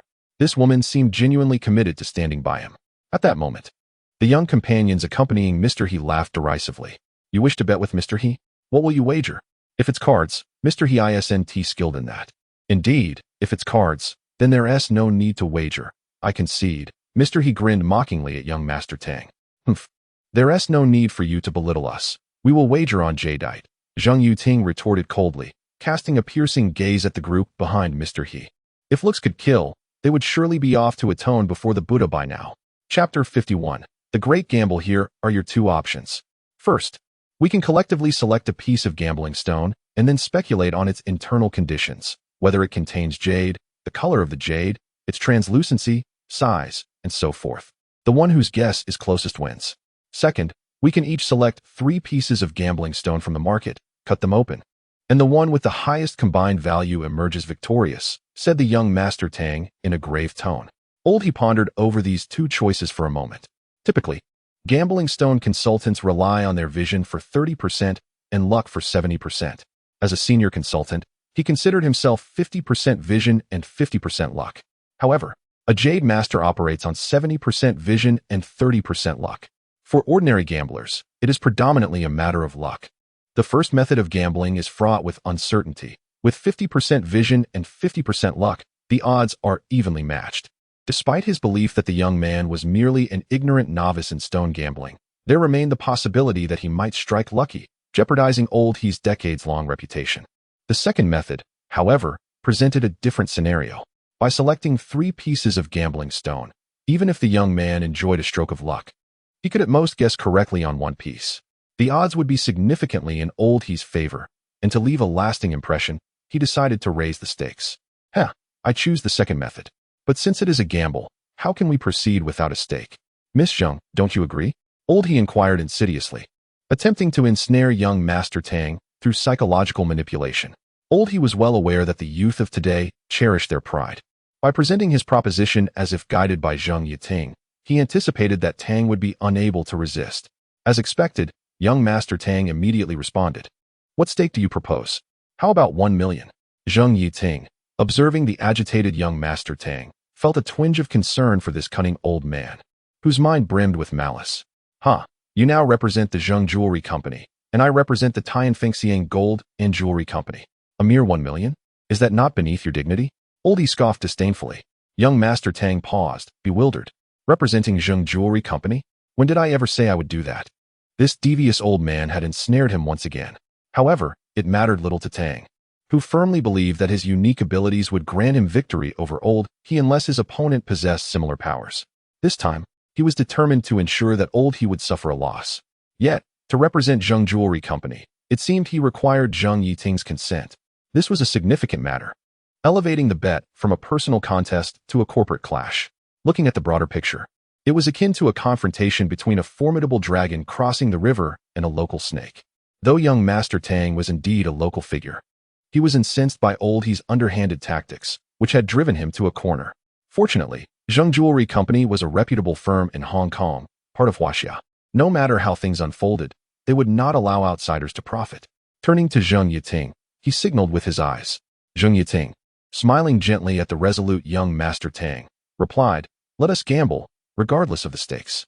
The Zheng Jewelry Company will stand by you." It was not that Zheng Yiting disregarded the company's reputation. Rather, this venture was beneficial for Zheng Jewelry. A victory would require no further justification, while a loss would not tarnish their strength, given that Zheng Jewelry was a large, internationally recognized company. Ultimately, this gamble could serve as free advertising, yielding dual benefits. "How shall we proceed with this wager?" Young Master Tang coldly inquired, his disdain for the old trickster palpable. "Let us wager on the jade extracted from the stones. The winning side takes all the jade, and additionally, the loser must pay 30 million yuan, old he declared with malice." Young Master Tang fell into silence. While he had no issue with betting on the jade, 30 million in cash was another matter. He only had around 14 million on hand. "Agreed," Zheng Yiting softly affirmed. Young Master Tang abruptly turned to Zheng Yiting, astonished by her unwavering confidence in his victory. Zheng Yiting seemed to read the question in his eyes, stepping closer to him. Holding his hand tightly as she whispered, "You told me earlier that a man must not admit defeat. If it's necessary, I can manage it. I have over 20 million in private savings, which is my dowry." As she spoke, a faint blush graced Zheng Yiting's cheeks. A dowry? When a woman offers her dowry to a man, what does that signify? Young Master Tang felt a swell of emotion, gripping Zheng Yiting's hand tightly. "Rest assured, your future husband will be fortunate, for your dowry will surely multiply." Zheng Yiting mentally scolded him. How dare he play tricks on me? I'm putting my dowry on the line here. "Very well, let us gamble. Shall we invite Boss Yang as a witness?" Young Master Tang stated coolly, having regained his composure. He wished to see old he's expression when he emerged victorious. "Agreed. No problem," old he replied readily. Knowing that Yang Hao was an old acquaintance and would not favor young Master Tang. "You are both my clients. This is merely a small misunderstanding. There is no need for such hostility." Yang Hao attempted to mediate, aware that both parties were formidable figures, and he could not afford to offend either. "Boss Yang, you know very well that this conflict is irreconcilable. Only one side can emerge victorious. Why waste your time?" Young Master Tang gently shook his head. Yang Hao sighed, "Fine. I shall serve as your notary." "Wait, Mr. He, where is your 30 million betting stake?" Zheng Yiting suddenly interjected. "Huh. I have a Swiss bank draft that allows for a 100 million overdraft. How does that sound?" Old He replied, pulling a bank draft from his pocket. "Mr. He, that was allocated by the company for your purchase of gambling stones," a young man behind him reminded. "Humph, do I need your advice?" Old He coldly glared at the young man. The young man shivered, instinctively lowering his head. Zheng Yiting cast a glance at the draft, recognizing its authenticity, and nodded slightly. "What of your stake?" Another young man behind Old He called out, seemingly attempting to curry favor. "Do I really need to display my stake?" Zheng Yiting retorted dismissively. The young man was taken aback. "Why do you not need to show your stake? Is it merely because of your beauty?" Miss Zheng indeed does not need to present her stake. Simply by virtue of her status as the heir of Zheng Jewelry Company, 30 million is hardly a concern. Old He remarked. "Humph, good that you understand. Would the esteemed Zheng Jewelry Company tarnish its reputation over 30 million? Zheng Yiting scoffed. "Such is the benefit of being the heir of a large corporation. No need to present cash for the wager, and there's no fear of dishonesty. Now, you may choose your gambling stones. All stones at this exhibition are available for selection," Yang Hao announced. Young Master Tang nodded, then venting his frustration, turned to Yang Hao. "Let us discuss the price of this piece of gambling stone first. This old man has caused quite the stir, and I cannot let the very stone that instigated this dispute slip away. He had never intended to abandon the piece of glassy imperial green jade. Set your price as you see fit. To be honest, this notary role is rather burdensome," Yang Hao muttered, preoccupied with other matters. Young Master Tang didn't elaborate further, counting out 500 yuan notes and handing them to Yang Quan beside him, stating, "Set aside that larger stone for me. I may need it to win this wager." Young Master Tang intended to first explore other booths. Should he discover stones of greater value, he would forego this one. Conversely, if he found nothing or failed to gather 3 pieces, this stone could serve as a substitute, particularly as it harbored 2 jadites the size of footballs, undoubtedly valued at over 10 million. Within the exhibition hall, the booths for gambling stones were few, only 8 in total, situated in close proximity to one another. In the midst of these 8, 2 stone-cutting machines buzzed and whirred, seemingly arranged by the organizers for this very purpose. After young Master Tang and his companion departed, Yang Quan quietly inquired of Yang Hao, "Brother, do you think God of wealth can prevail?" "Prevail? You know very well the prowess of Hishua. His reputation in Myanmar has soared in recent years. Aside from the Jade King to the south, few can rival him. There are even rumors that a general there wishes to invite him for mineral exploration," Yang Hao replied, shaking his head. "Brother, did you not mention that this individual has connections with Old Tang? Are we not risking offense to Old Tang? If he were to hold a negative view of us, it could severely impact our business throughout the Jiangsu Zhejiang Shanghai region." Yang Quan expressed his concerns. In Jiangsu, Zhejiang, and Shanghai, anyone involved in the jade business is well aware of Old Tang, whose background is remarkably profound. He holds the title of Vice President of the Huaxia Jade Association, and in this region, no jade-related dealings can bypass him. However, Old Tang is known to be a kind and principled man. So as long as one does not cross any severe lines, there should be no major issues. It should not be a problem. The gambling terms are set by them and should not implicate us. Rather, it is Hishua who is unaware of the connection between that man and Old Tang. Should Old Tang learn of Hishua's bullying, the situation could become quite amusing, Yang Hao remarked, shaking his head. Although Tian Fengxiang possesses some background, it pales in comparison to Old Tang's influence. One can only hope that this time Hishua has not overstepped Old Tang's boundaries. Otherwise, engaging in gambling stones? Aside from the Jade King of Yunnan, I fear no one. Speak, what are the terms of the wager? Hishua declared, arms crossed, exuding utmost confidence in his words. Chapter 52. The beautiful boss, Lu Su. Young Master Tang, accompanied by Zheng Yiting, moved swiftly between various stone gambling stalls. His gaze swept rapidly across each one, lingering only briefly before he departed. During this venture, they encountered Hishua and his entourage. A young man behind Hishua animatedly recounted tales of gambling, drawing a crowd that criticized young Master Tang for his audacity. Pausing for a moment, young Master Tang observed Hishua surrounded by admirers, while Zheng Yiting nudged his arm, remarking, "They are merely idle onlookers. There's no need to engage with them." I wonder if you'll still have the audacity to show your face in the gambling world once you fall from grace. Young Master Tang explored all the gambling stalls with remarkable speed. The stones offered here were not dissimilar from those at Yang Hao's place, mostly raw materials, though many were of inferior quality, lacking any jadeite. A few stones contained some potential, but only one was worthy of selection, suggesting he might need to invest in a piece of semi-gambling material. At his core, young Master Tang harbored a reluctance towards semi-gambling materials, as their prices were exorbitant. To him, the value of the stones was transparent, and it seemed unnecessary to pay more unless he stumbled upon something extraordinary. The stone young Master Tang selected was relatively flat, resembling a grinding disc, with a dark blue hue and a poorly presented surface, devoid of any notable features like python stripes or snowflakes, appearing as if it had been carelessly picked up from the mountains. A deep fissure traversed much of the stone's surface. Despite its unremarkable exterior, the jadeite within was impressive, boasting a large, vibrant green piece classified as high-grade. Though unevenly distributed in quality, the left side fell short of the ice-type standard, while the right side exhibited superior water quality, qualifying it as ice-type. The deep crack seemed almost intentional, separating the ice jade and the golden silk jade. "How much for this stone?" young Master Tang inquired. Your discerning eye is commendable. This one is priced at 2,000 per pound, came a mature, languid voice in response. The stall's owner, a woman in her late 20s, was stylishly dressed, exuding the charm of a confident mature lady. Her beauty was striking, rivaling Zheng Yiting, albeit slightly less so. Her ample bosom swayed with her movements. "What do you think, Yiting?" Young Master Tang, undistracted by the owner's allure, turned to Zheng Yiting for her opinion. He recognized that his expertise in stone identification was still lacking compared to hers. Saving money was paramount, and negotiating a better price for such a large stone could yield significant savings. "Boss, this material is from a new factory. Its exterior is so unimpressive that if I hadn't seen it here, I would assume it was just a large rock picked up from the mountains. How can you justify 2,000 per pound for this?" Zheng Yiting seamlessly assumed the role of negotiator, devaluing the stone. The owner, named Lu Su, was renowned for her beauty in the gambling circuit, with many affluent clients seeking her out, only to leave with empty pockets. Young Master Tang and Zheng Yiting had already visited her stall once before, merely glancing at the offerings. Initially, Lu Su paid little heed, accustomed to such non-buying customers. However, When a familiar vendor informed her of a brewing gambling conflict, her interest peaked.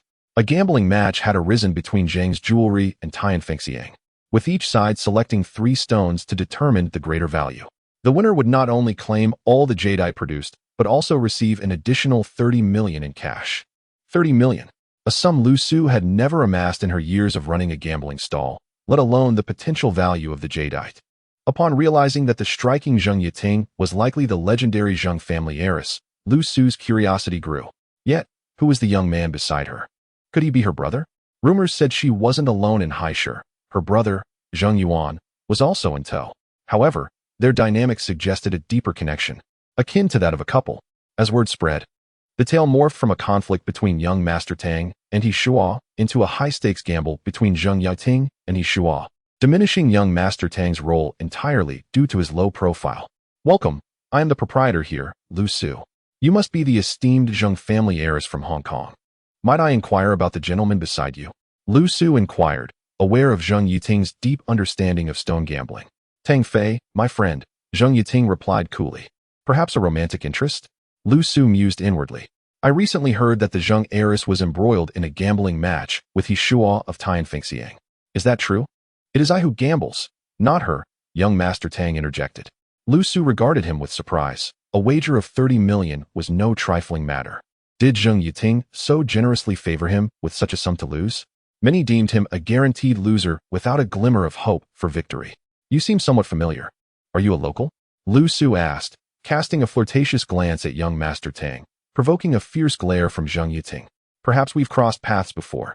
Young Master Tang responded nonchalantly, aware of the beauty before him, but mindful of the jealousy radiating from his companion.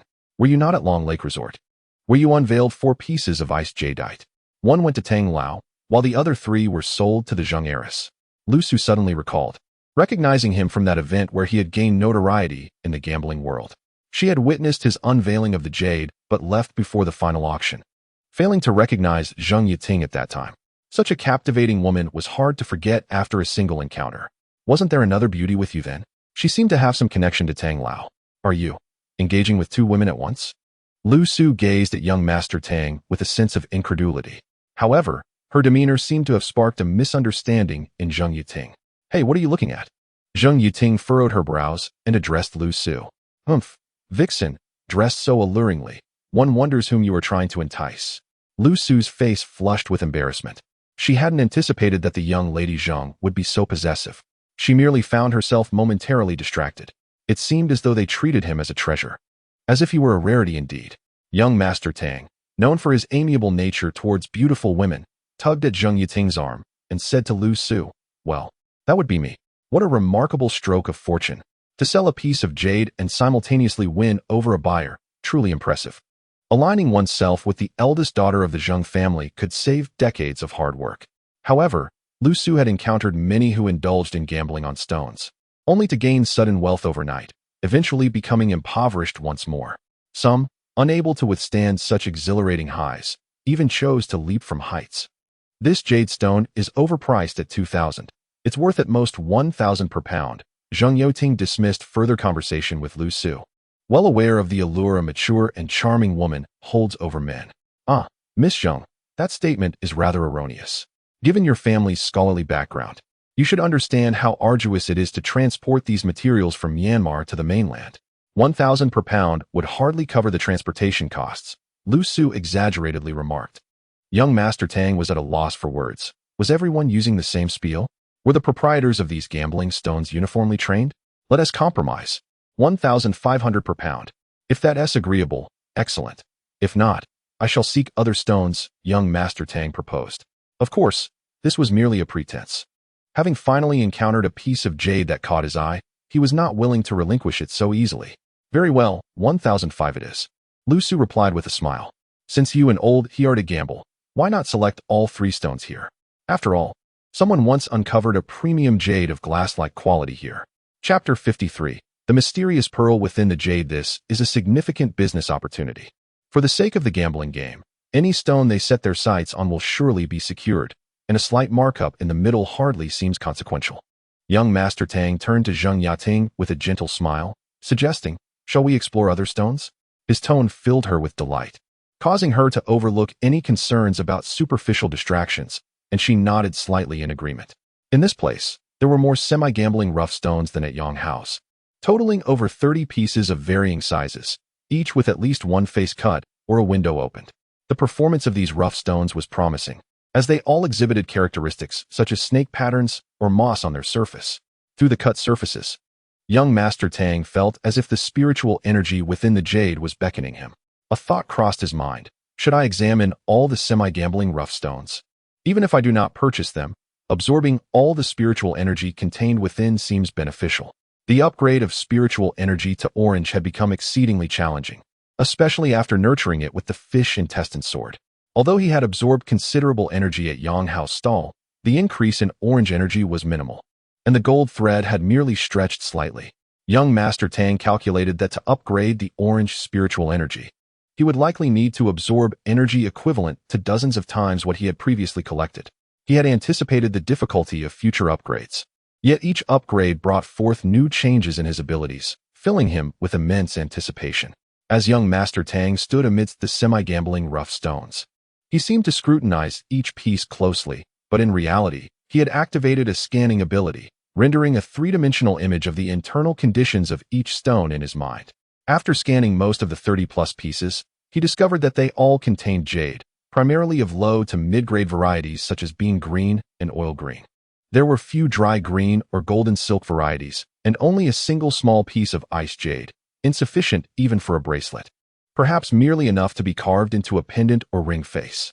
Disappointment washed over him until a piece the size of a human head caught his eye. Like the other semi-gambling rough stones, it had been merely rubbed to reveal green, and its size was considerable. Beneath a finger-thick layer of stone skin lay jade. However, this jade exhibited a scattered green hue and poor translucency, categorizing it as low-grade oil green jade. Even if the entire piece, including the stone skin, consisted of jade, it would hardly fetch much, at most around 200,000. Not all promising rough stones yield ample returns. Some result in losses. Young Master Tang recalled the piece he purchased at Long Lake Resort, which contained 3 jade pieces, yet Yang Hao's family failed to extract anything from it. For instance, this piece showcased an excellent exterior, albeit small in size. Those fond of gambling stones might have been tempted to purchase it for 500,000 or even 600,000, given that even a small amount of ice jade could recoup their investment. However, with the revelation of oil green jade, its value plummeted, rendering it even less valuable than before it was rubbed. Oil green jade is hardly noteworthy, yet within the jade was a crystal-clear pearl. Curiously, the jade surrounding the pearl exhibited a peculiar quality. The further one moved from the pearl, the better the jade's quality. Conversely, the jade closest to the pearl deteriorated in quality, with the central jade being dark green, bordering on inferior varieties. A sudden intuition struck young Master Tang. It felt as if the pearl possessed a life of its own, with the jade's spiritual essence continually flowing into it. This phenomenon could explain why the jade further from the pearl was of superior quality. Perhaps, in time, this jade would revert to a raw stone. It dawned on him that this could have originally been a premium jade piece, but the pearl's existence had drained its spiritual essence, causing a decline in quality. His abilities reacted violently upon detecting the mysterious pearl, as if urging him to seize it. This enigmatic pearl was undoubtedly extraordinary. His powers had not reacted so intensely even when encountering the fish intestine sword. "Boss Lu, how much for this semi-gambling rough stone?" Young Master Tang inquired, pointing to the stone the size of a human head. Lu Su's expression shifted to one of surprise. Why would he be interested in this particular piece? This rough stone had an intriguing backstory, connected to the Jade King of Yunnan.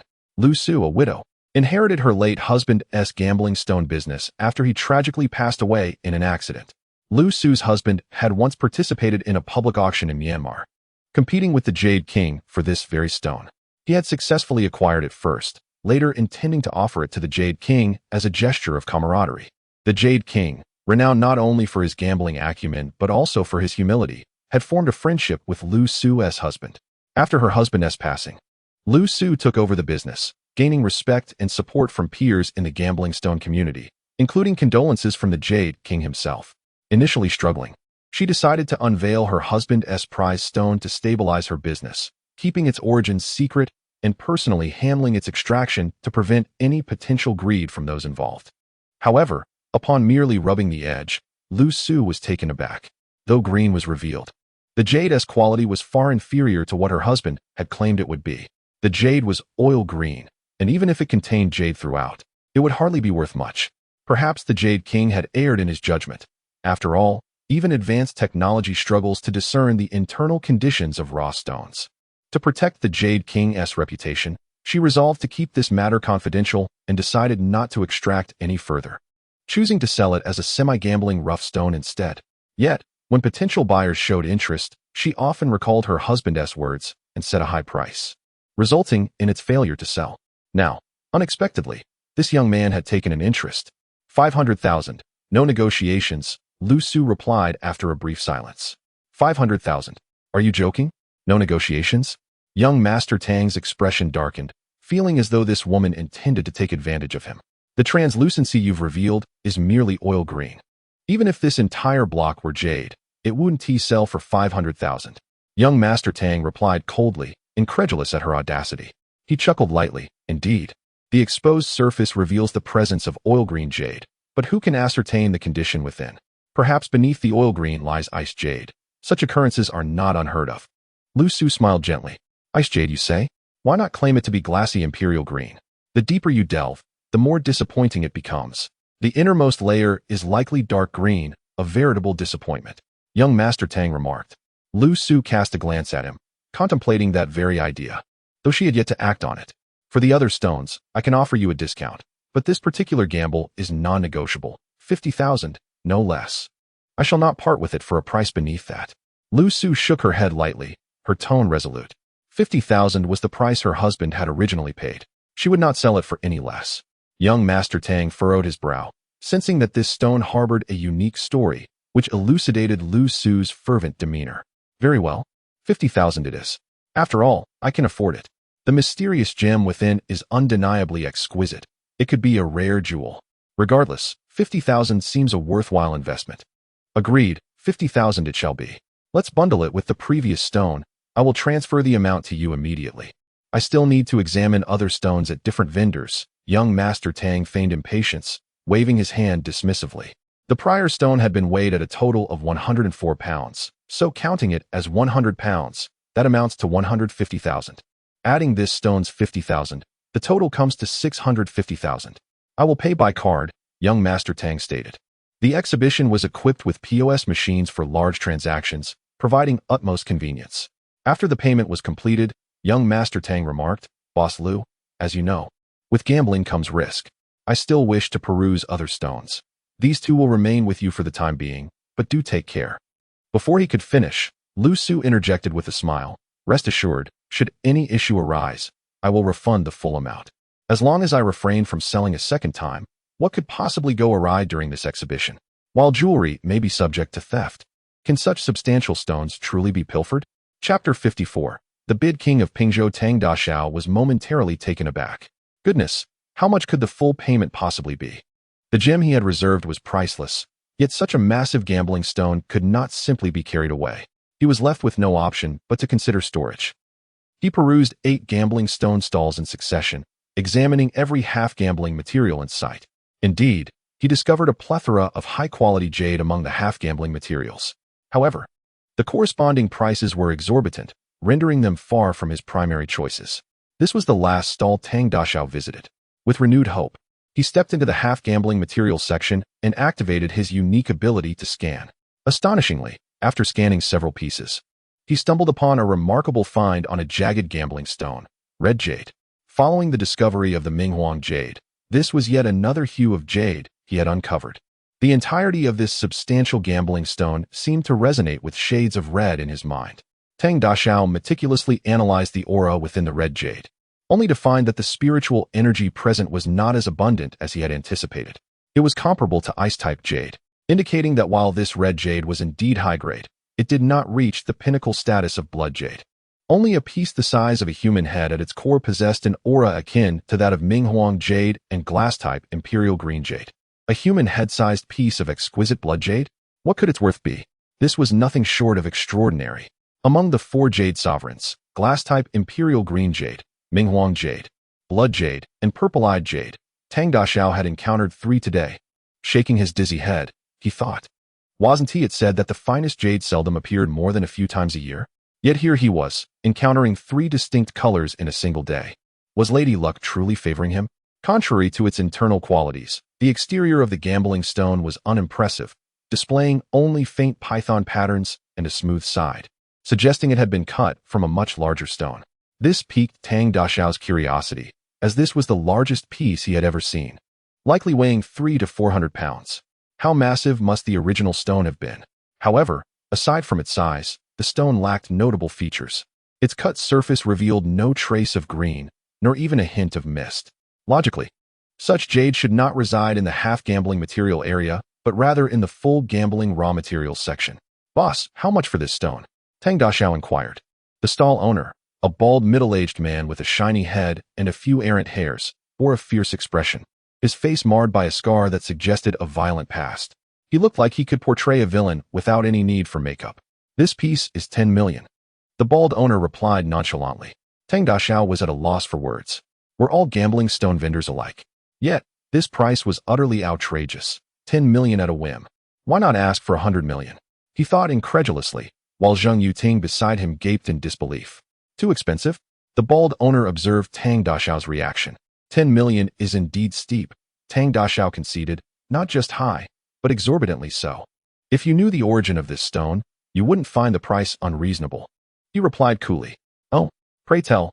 Tang Daxiao expressed keen interest. What tale could he weave about such a seemingly ordinary stone? This gambling stone hails from last year's Pingzhou auction, where it fetched a staggering 56 million. The owner of that bid, a nameless Tycoon, subsequently vanished, the bald owner recalled, his eyes glazing over with a hint of nostalgia.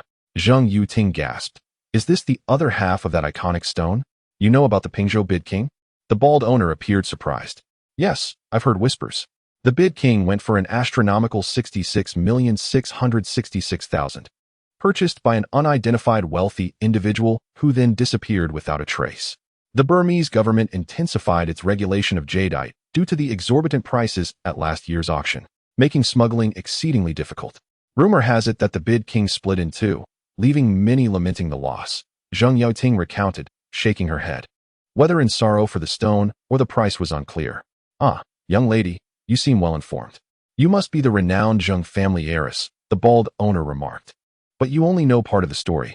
The notion that it was bought by an anonymous tycoon is merely speculation.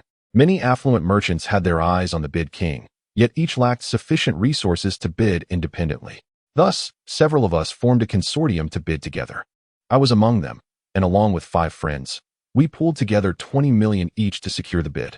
Instead of cutting it on site, we took it to a friend's villa where we sliced it open that very night. He continued, as you might have heard, it collapsed completely. One slash split it in two, yet not a trace of mist remained. We discarded one half as waste, extracting only a few precious red jades from within. I was the only one in the group engaged in the gambling stone trade. The remaining half was handed to me. Time and again, I contemplated cutting it open, but ultimately I held back. As the bald owner recounted his past, a look of deep contemplation crossed his face. Tang Daxiao listened, his heart a tumult of thoughts. This group had bid 66 million for the stone only to have it collapse, yielding a few pounds of red jade that paled in comparison to the initial investment. If it had been glass-type imperial green or top-grade blood jade, it might have mitigated their losses somewhat.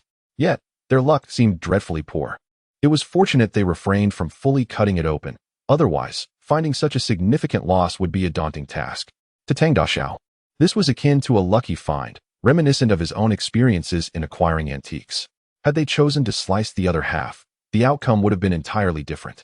Not to mention, the human head-sized piece of exquisite blood jade alone would be valued at no less than 100 million.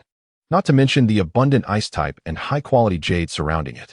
Ultimately, it could only be said that this group was woefully unfortunate.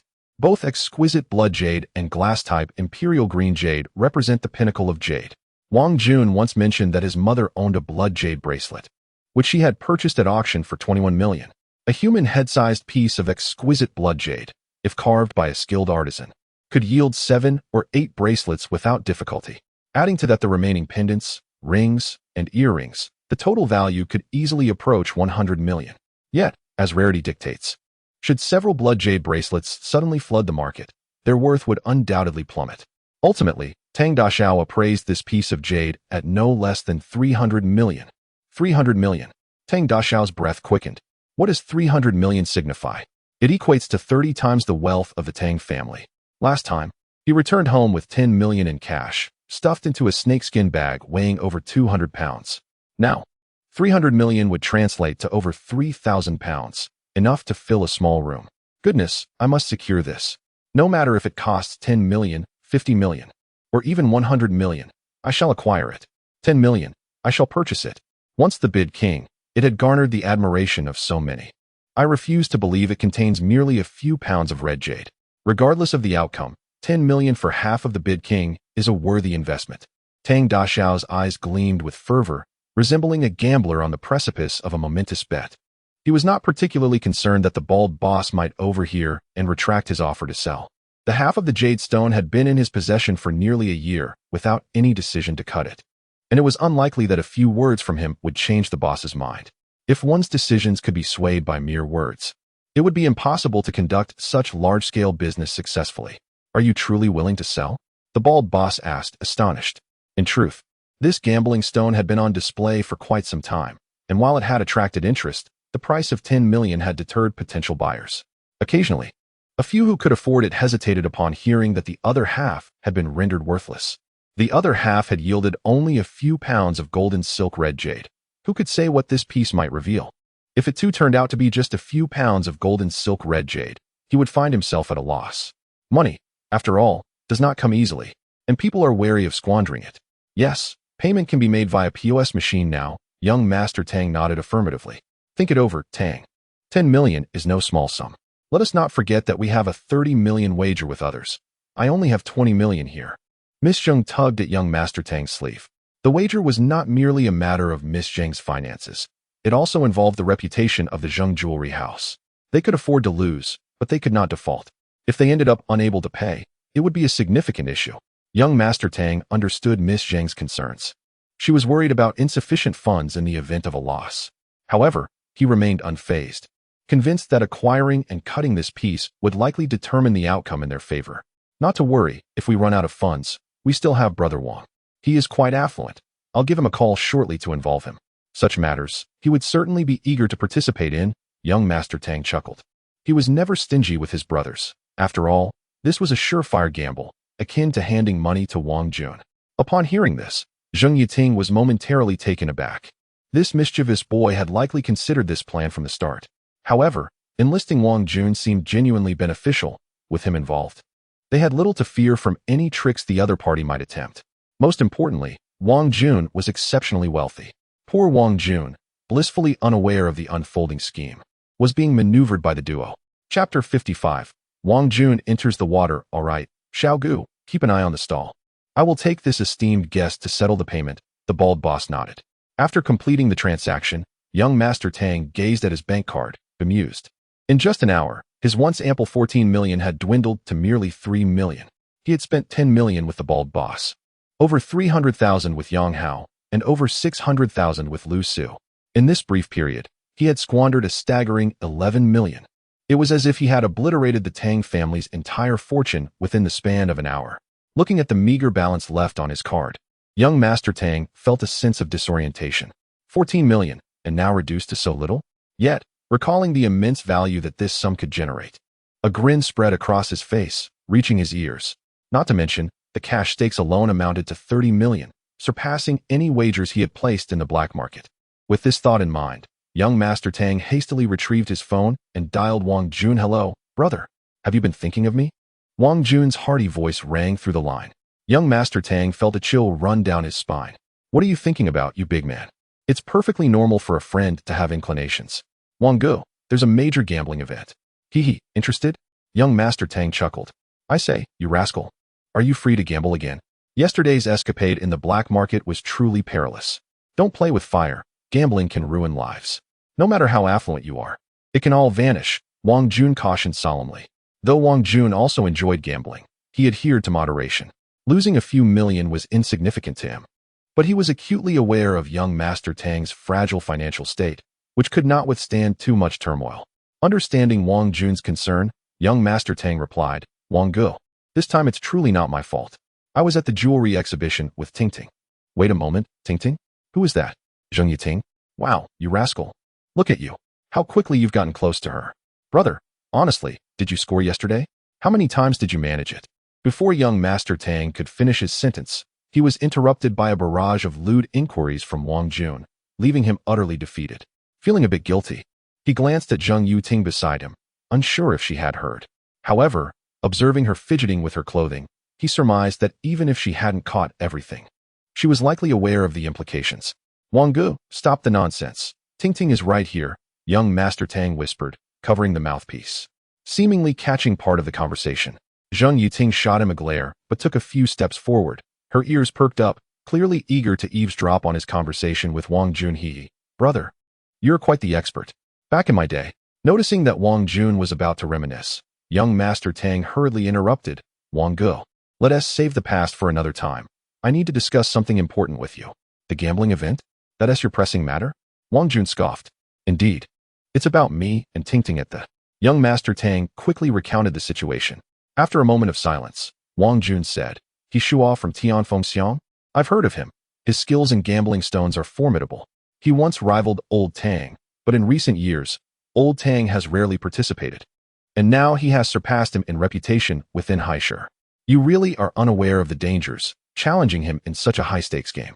Wang Jun sighed, not out of concern for the money, but rather for young Master Tang's reckless nature. Come on, Wang Gu, don't always elevate others while belittling yourself. Have a bit of faith in your younger brother, will you? Young Master Tang rolled his eyes at Wang Jun's remarks. I'm trying to involve you in a lucrative venture here. I wish I could have confidence in you, but your opponent is too formidable. He is, without a doubt, the best in Haisher at gambling stones. Just wait, I'll arrive in half an hour.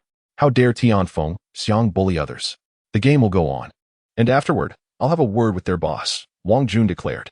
Despite his skepticism towards young Master Tang, he intended to lend a hand. Not for any other reason, but for their brotherly bond.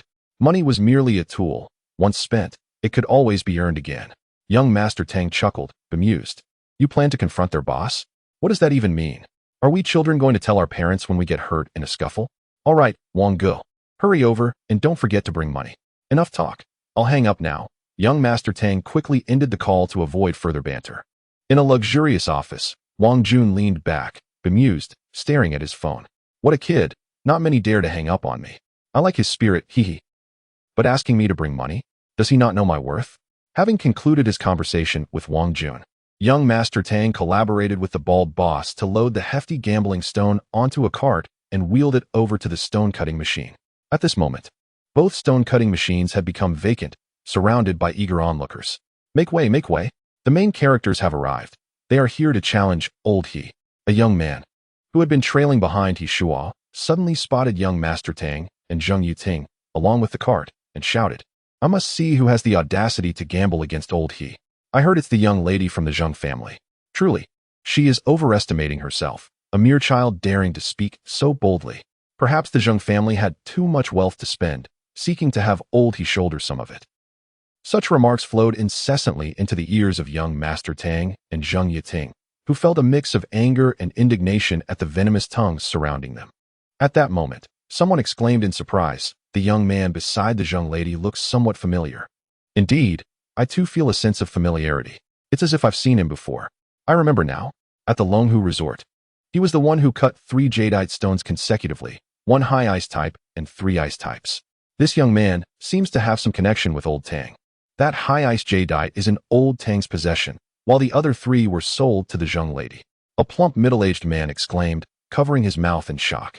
Han Fatty, you must be mistaken. Is he really that young man? A toothless old man queried. Absolutely, it must be him. Boss Wang. You should have recognized him by now. Han Fatty turned to Boss Wang with a grin. During the gambling event at Longhu Resort, Boss Wang had suffered a great embarrassment, having mistakenly thought he could snag a bargain, only to find that the half he purchased was a worthless stone, devoid of any jadeite, while the other half had yielded 3 ice-type jadeites worth 3,500,000. As the saying goes, good news travels slowly, but bad news spreads like wildfire. Boss Wang's blunder had become fodder for ridicule throughout the gambling community in Haisher, reducing him to a laughingstock. With a darkened expression, Boss Wang nodded, it's him. But how did he end up entangled with the Zheng lady? I recall they didn't know each other during the gambling event. Hee hee. This young man is quite skilled. He seems to be after both wealth and companionship, someone leered. Young Master Tang and Zheng Yuting silently endured the derision and disdain from the crowd as they approached the stone-cutting machine, where He Shua was already seated, casually awaiting their arrival. Young Master Tang furrowed his brow. How had he managed to select so quickly? Tang, the young master, had an unsettling feeling that this might be a trap, one specifically set for Zheng Yuting. He had unwittingly followed her into this predicament. Zheng Yuting appeared to share his suspicions. She observed the process of Tang selecting the gambling stones with keen interest. Most stones were merely glanced at, and even the few chosen ones received little scrutiny, resulting in a remarkably brief selection process. As a senior gambling stone consultant, He Shua could not possibly approach the selection with such frivolity. He would undoubtedly conduct thorough research on the stone's patterns and surface characteristics before making any judgments. The time he devoted to this task should have been considerably longer.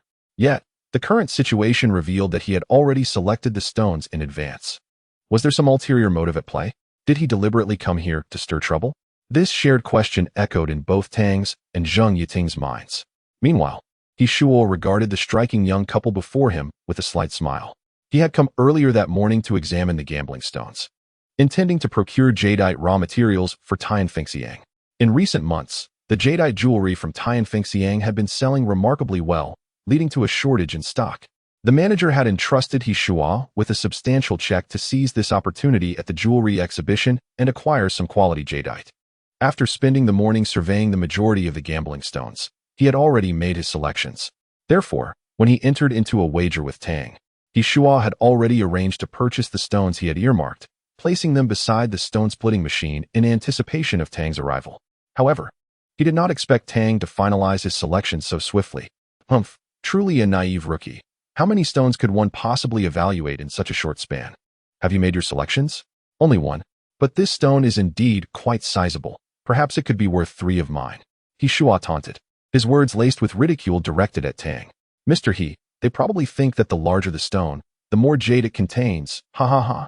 A young man behind He Shua chimed in, his boisterous laughter resonating throughout the venue. Please do me a favor and notify Yang Hao's and Lu Su's stalls to send over the gambling stones I purchased. Tang replied, unperturbed by the cacophony of mockery. He intended to let the outcome of the jade extraction speak for itself, allowing them to confront their own folly.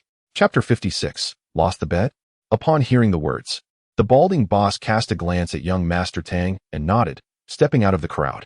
This piece is last year's Pingzhou champion, right? 1 million. TSK. You really have money to burn, He Shua remarked, surveying the gambling stones brought by young Master Tang. Young Master Tang smiled knowingly. He understood that He Shua must have inspected the stone but was likely deterred by the bald boss's hefty price. After all, the funds were not his own but public money, and if the boss discovered he was attempting to purchase a piece that had been deemed worthless, the outcome would not be pleasant.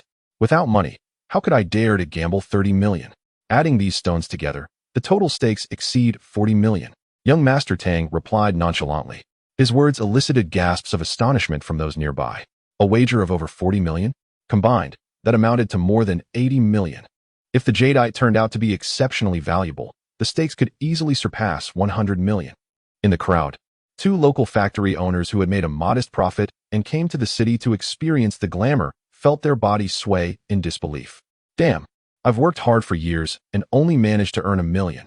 And these people are gambling nearly 100 million? They thought. Are there really that many tycoons in this city? The city is far too perilous. Perhaps it's better to be a big fish in a small pond back home. Hee, the betting method was proposed by you. Have you chosen your 3 gambling stones? He Shua smiled slightly. Of course, you can make the first cut. When my stones arrive, we can cut them together, young Master Tang replied, glancing at the 2 stone-cutting machines positioned side by side. Hee, it's not far. We can cut them together shortly, He Shua said. Humph, cutting together will only serve to highlight the difference in our skills. Young Master Tang was not in a hurry to assess the jadeite within his opponent's stone. He was confident that regardless of the jadeite's quality, once his stone was revealed, it would undoubtedly overshadow the competition. After all, a stone valued at 300 million is a rarity even in Myanmar. A gamble where the outcome is already known holds little interest. Before long, Yang Hao and Lu Su arrived, each pushing a cart. Yang Hao's cart contained 1 gambling stone, while Lu Su's carried 2. The piece containing glassy imperial green jadeite, which young Master Tang had acquired from Yang Hao, had already been secured. Such a small item, if stolen, would incur significant losses. He Shua glanced at the 2 stones selected by young Master Tang and couldn't help but sneer. It appears you genuinely believe that the larger the stone, the more jade it contains. These 3 stones are likely the largest among these owners' selections. Indeed, not to mention that colossal one brought in first. Even the 2 stones arriving later weigh over 100 jin each. They are undeniably massive. In contrast, He Shua's 3 chosen stones were relatively smaller, the largest weighing only about 60 or 70 jin, while the smallest was merely 20 or 30 jin. In terms of size and weight, young Master Tang completely outclassed his opponent. What left young Master Tang speechless was that he had never seen these 3 pieces of jadeite. The half-gambling stone containing the Ming Huang jadeite, which he had been eagerly anticipating, was placed quite far from the cutting machine, clearly not participating in the gamble, leaving his hopes of acquiring the Ming Huang jadeite dashed. He Shua's 3 stones were all semi-gambling materials that had been opened, while 2 of young Master Tang's were fully gambling stones, with the only half-gambling piece having been deemed worthless. This left the onlookers rather bewildered. It seemed utterly reckless to treat money so lightly. With fully gambling stones, there might not even be a hint of jadeite. If you were so wealthy, why not purchase some semi-gambling materials? At least there would be a glimmer of hope. Why should I care? As long as I can win. That's all that matters, Miss Zheng huffed dismissively. Very well, let us commence the cutting now, He Shua said, recognizing Miss Zheng's rising temper and retreating. After all, at his age, it was hardly fitting to quarrel with a young lady. Young Master Tang chose to cut the fully gambling stone acquired from Yang Hao first, which contained 2 sizable pieces of icy jadeite, each comparable in size to a football, truly large specimens. Did you see that?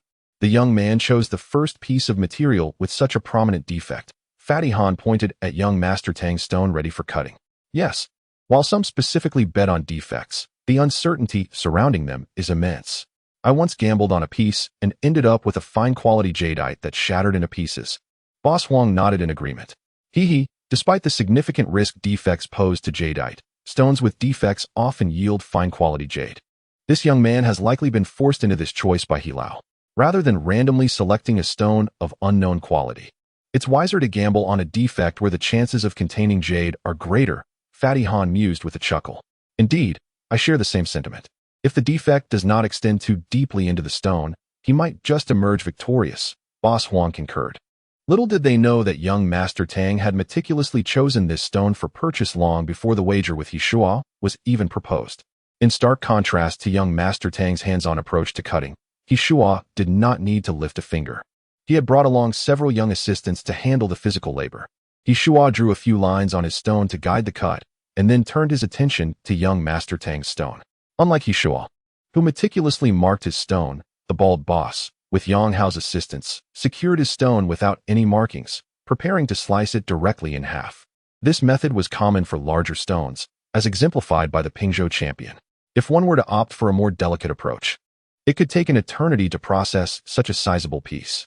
He Shua scrutinized the defects pattern on the stone and the serpentine markings on the surface. After a while, his expression shifted. This was indeed a prominent defect.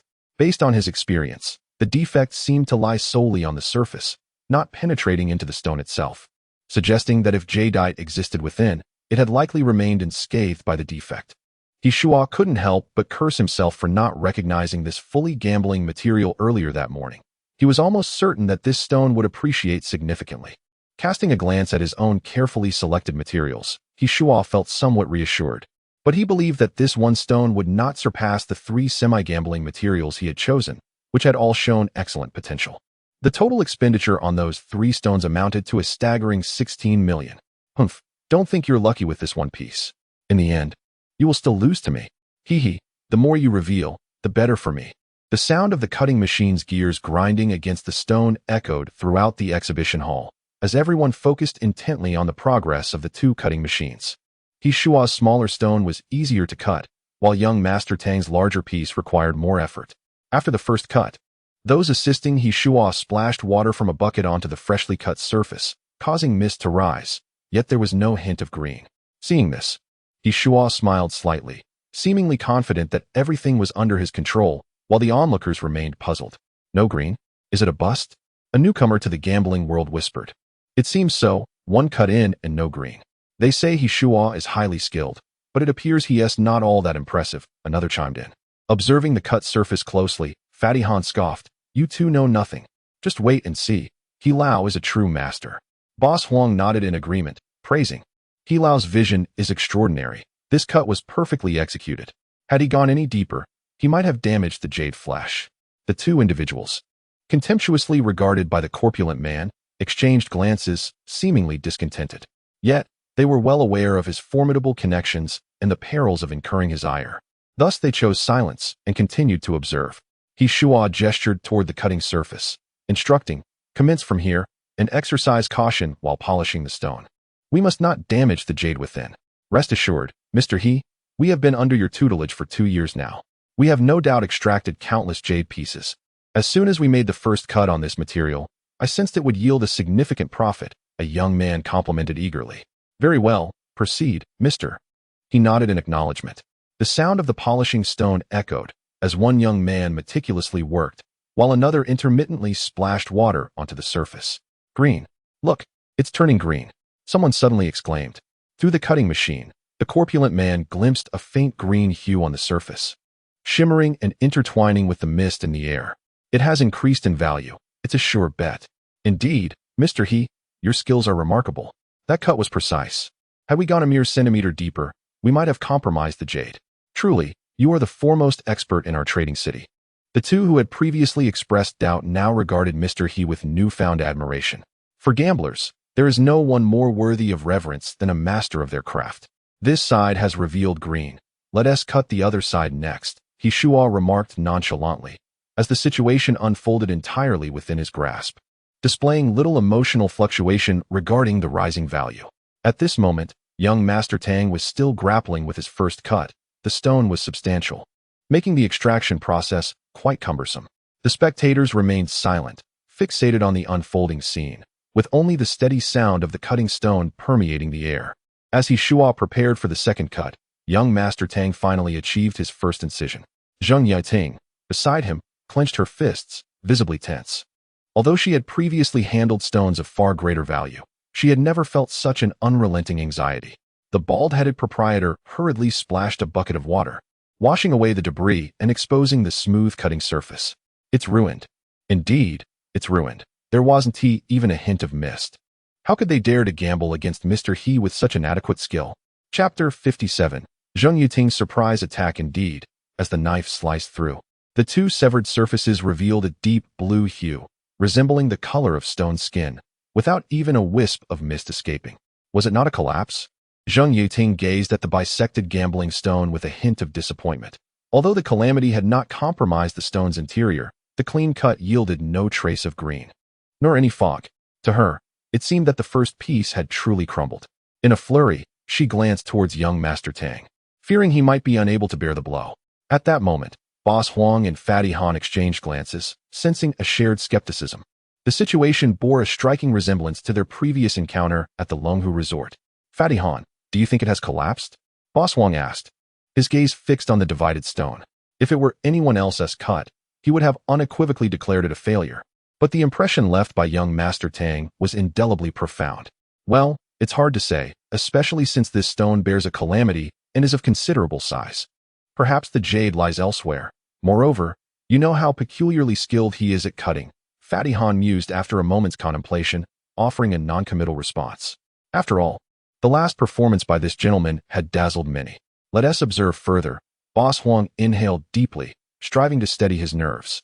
Hishua, observing the scene, felt a flicker of astonishment.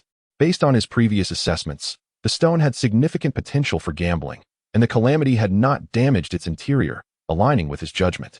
Could it be that there was indeed no jade within? At this moment, even Hishua found himself uncertain. In the stone-cutting arena, young Master Tang, noticing the absence of mist, remained unfazed.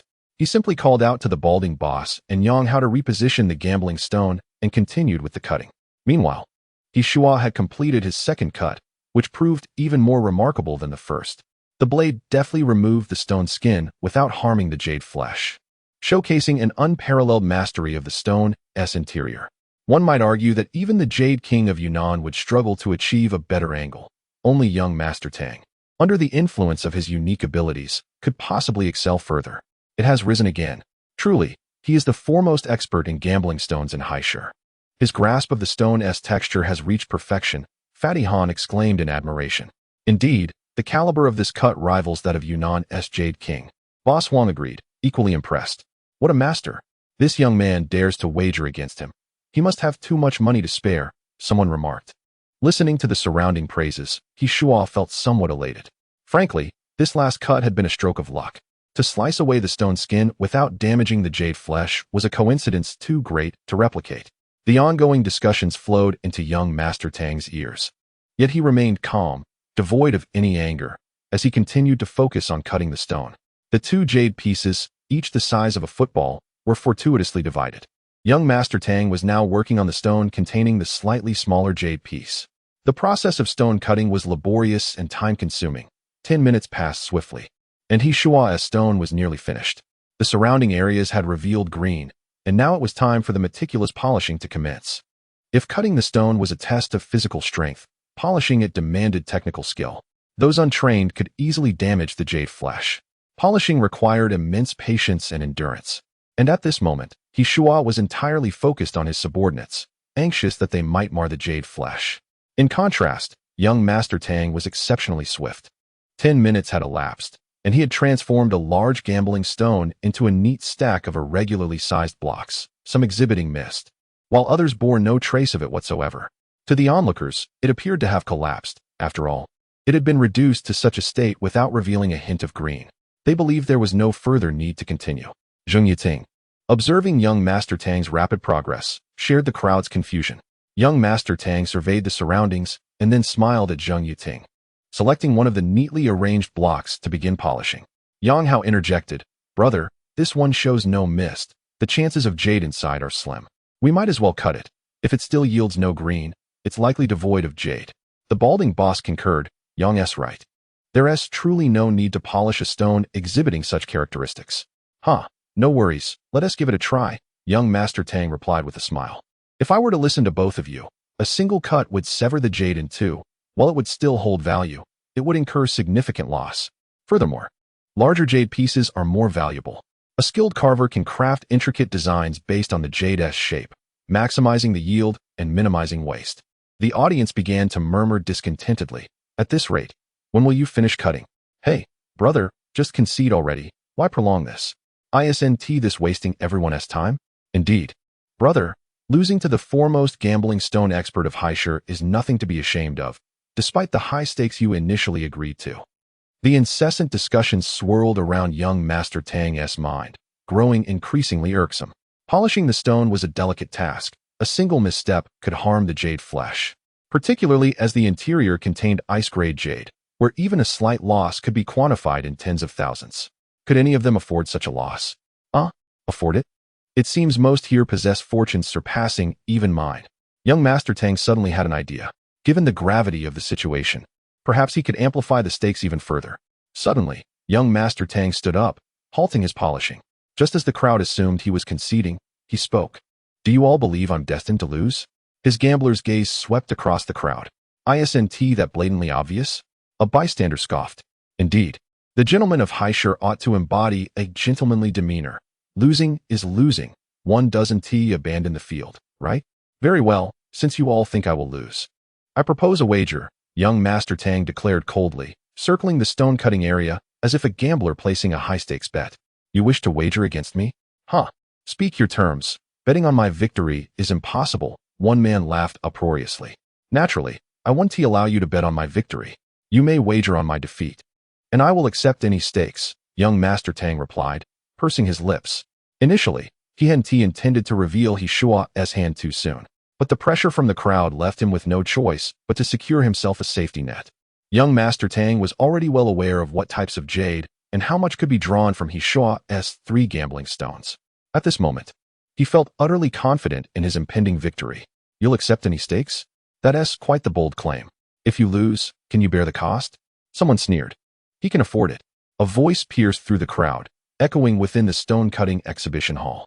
The crowd instinctively turned to see who had spoken. Ah, Brother Wang. How have you arrived so swiftly? Did you not say it would take half an hour? Young Master Tang exclaimed, surprised to find Wang Jun had spoken.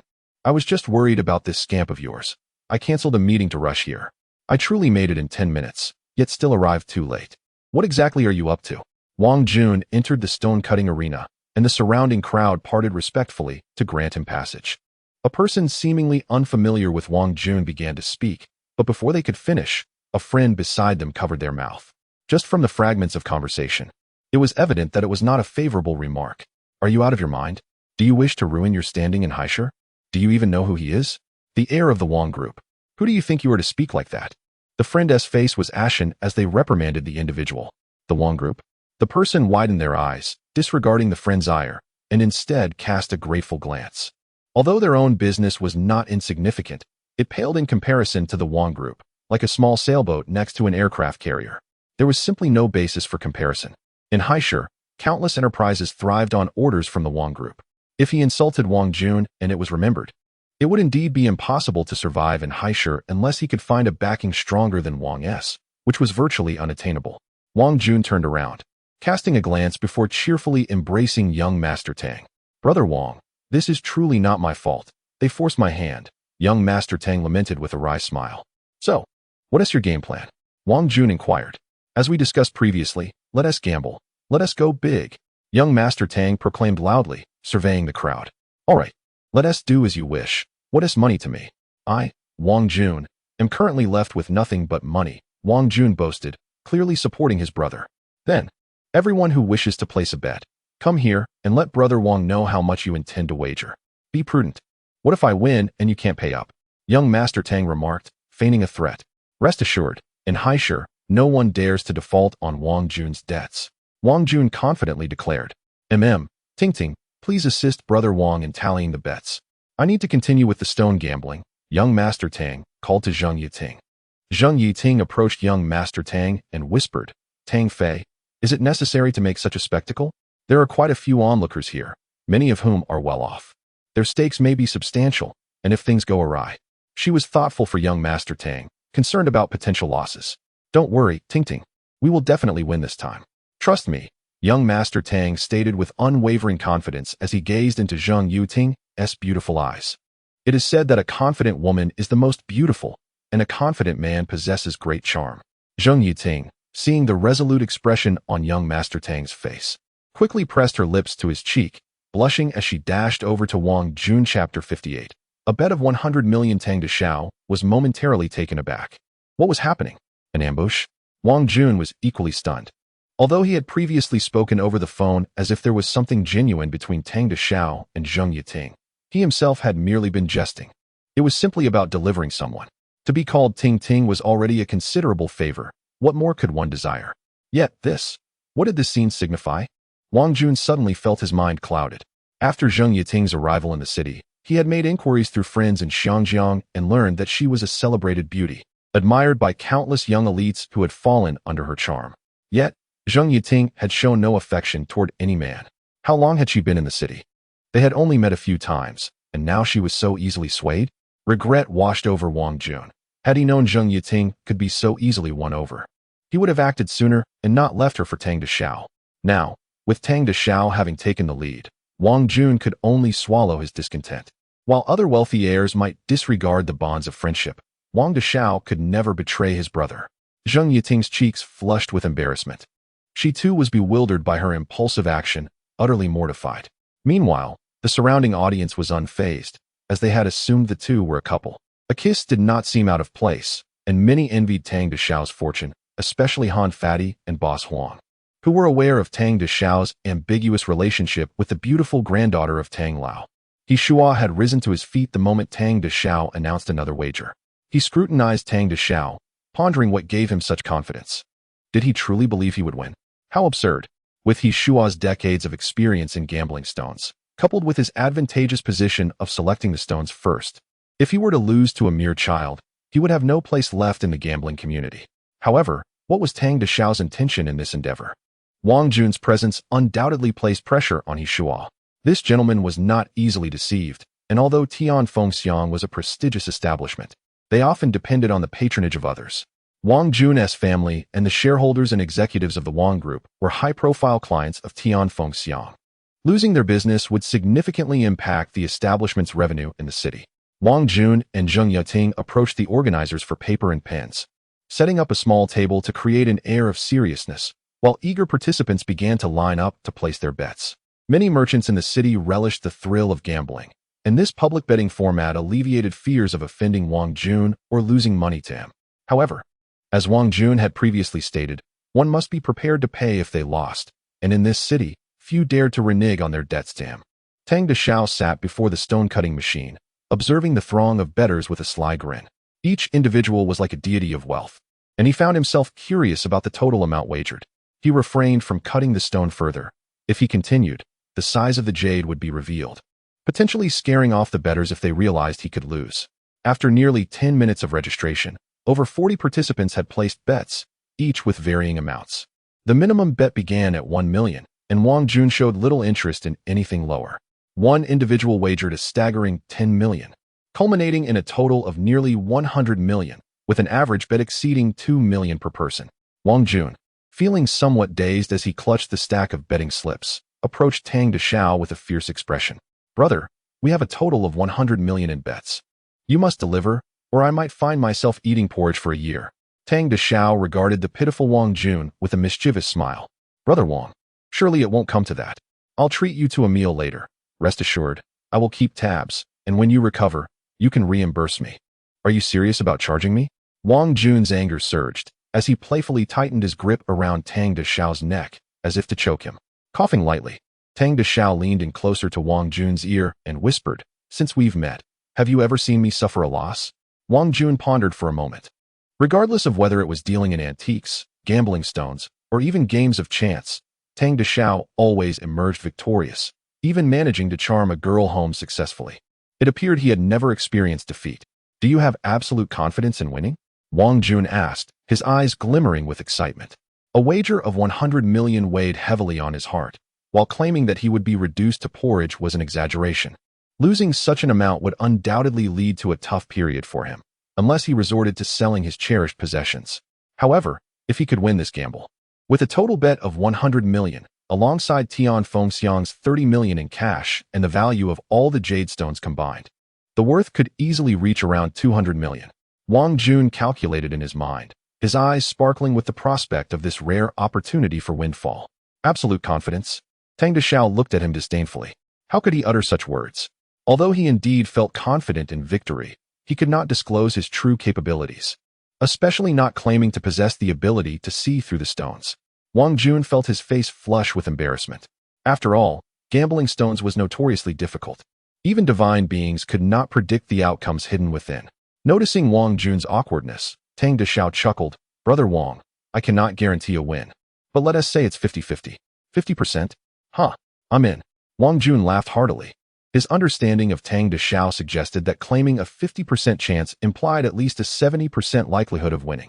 With such odds, how could he, Wang Jun, not seize the opportunity? Moreover, even if Tang Deshao had but a 10% chance, for the sake of friendship, Wang Jun would still go all in. "Brother Wang, lend a hand. I hear you are quite skilled at gambling stones. Let us unveil this stone together," Tang Deshao said cheerfully. Wang Jun shot Tang Deshao a glare. The gambling community in the city was well aware of his unfortunate track record with stones, having lost millions. It was hardly a matter of luck. Tang Deshao awkwardly rubbed his nose, inadvertently pouring salt on Wang Jun's wound. "My apologies, but today, you shall not experience misfortune. Instead, you will transform into the envy of all in the gambling community." Wang Jun entrusted the stack of betting slips to Zheng Yating for safekeeping, then set up the stone-cutting machine. Under Tang Deshao's guidance, he began to work on the stone. Wang Jun's skills in stone cutting were commendable, arguably more adept than Tang Deshao's, as he had cut numerous stones, albeit most had ended in disaster. That could only be attributed to bad luck, not a lack of skill. The sound of cutting filled the air once more. "Brother, do you have confidence? I think we should just slice it straight down the middle. Why go through all this trouble?" Wang Jun remarked, feeling a bit cynical. After all, he had experienced enough setbacks to recognize the stone's poor quality at first glance. Yet, one must admit that Wang Jun's instincts, at times, were rather unfortunate, as evidenced by his past losses. "Wait, slow down. I think I see a hint of green, Tang Deshao suddenly called out. Let us splash some water to see better, Wang Jun suggested. The dust from cutting was excessive, making it difficult to spot any potential green reflections without moisture. The balding proprietor assisted in splashing water over the stone, revealing a glimmering hint of green. The bald boss stared vacantly at the vibrant green hue, suddenly exclaiming, "It has risen, it's green, the bet has gone up." The onlookers were instantly stirred.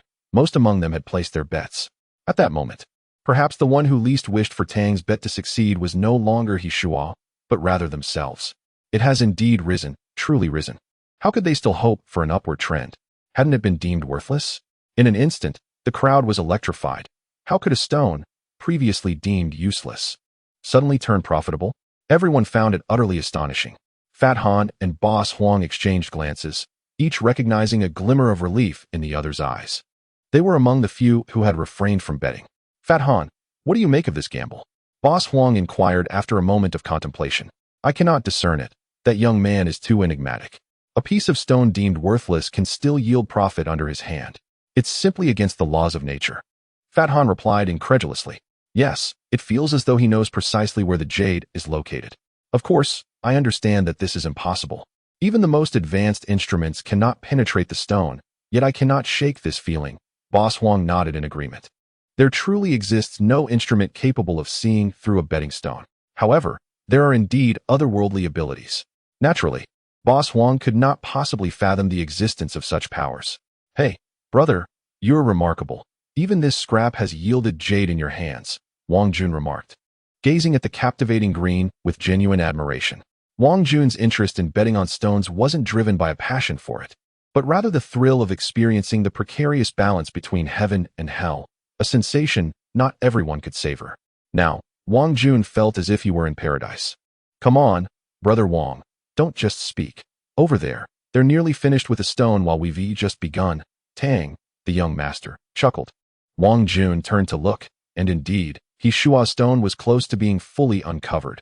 Only a thin layer of stone skin remaining, shrouded in mist over the jade. The jade He Shua revealed was irregular in shape but substantial in size, its volume considerably larger than what Tang was currently unveiling.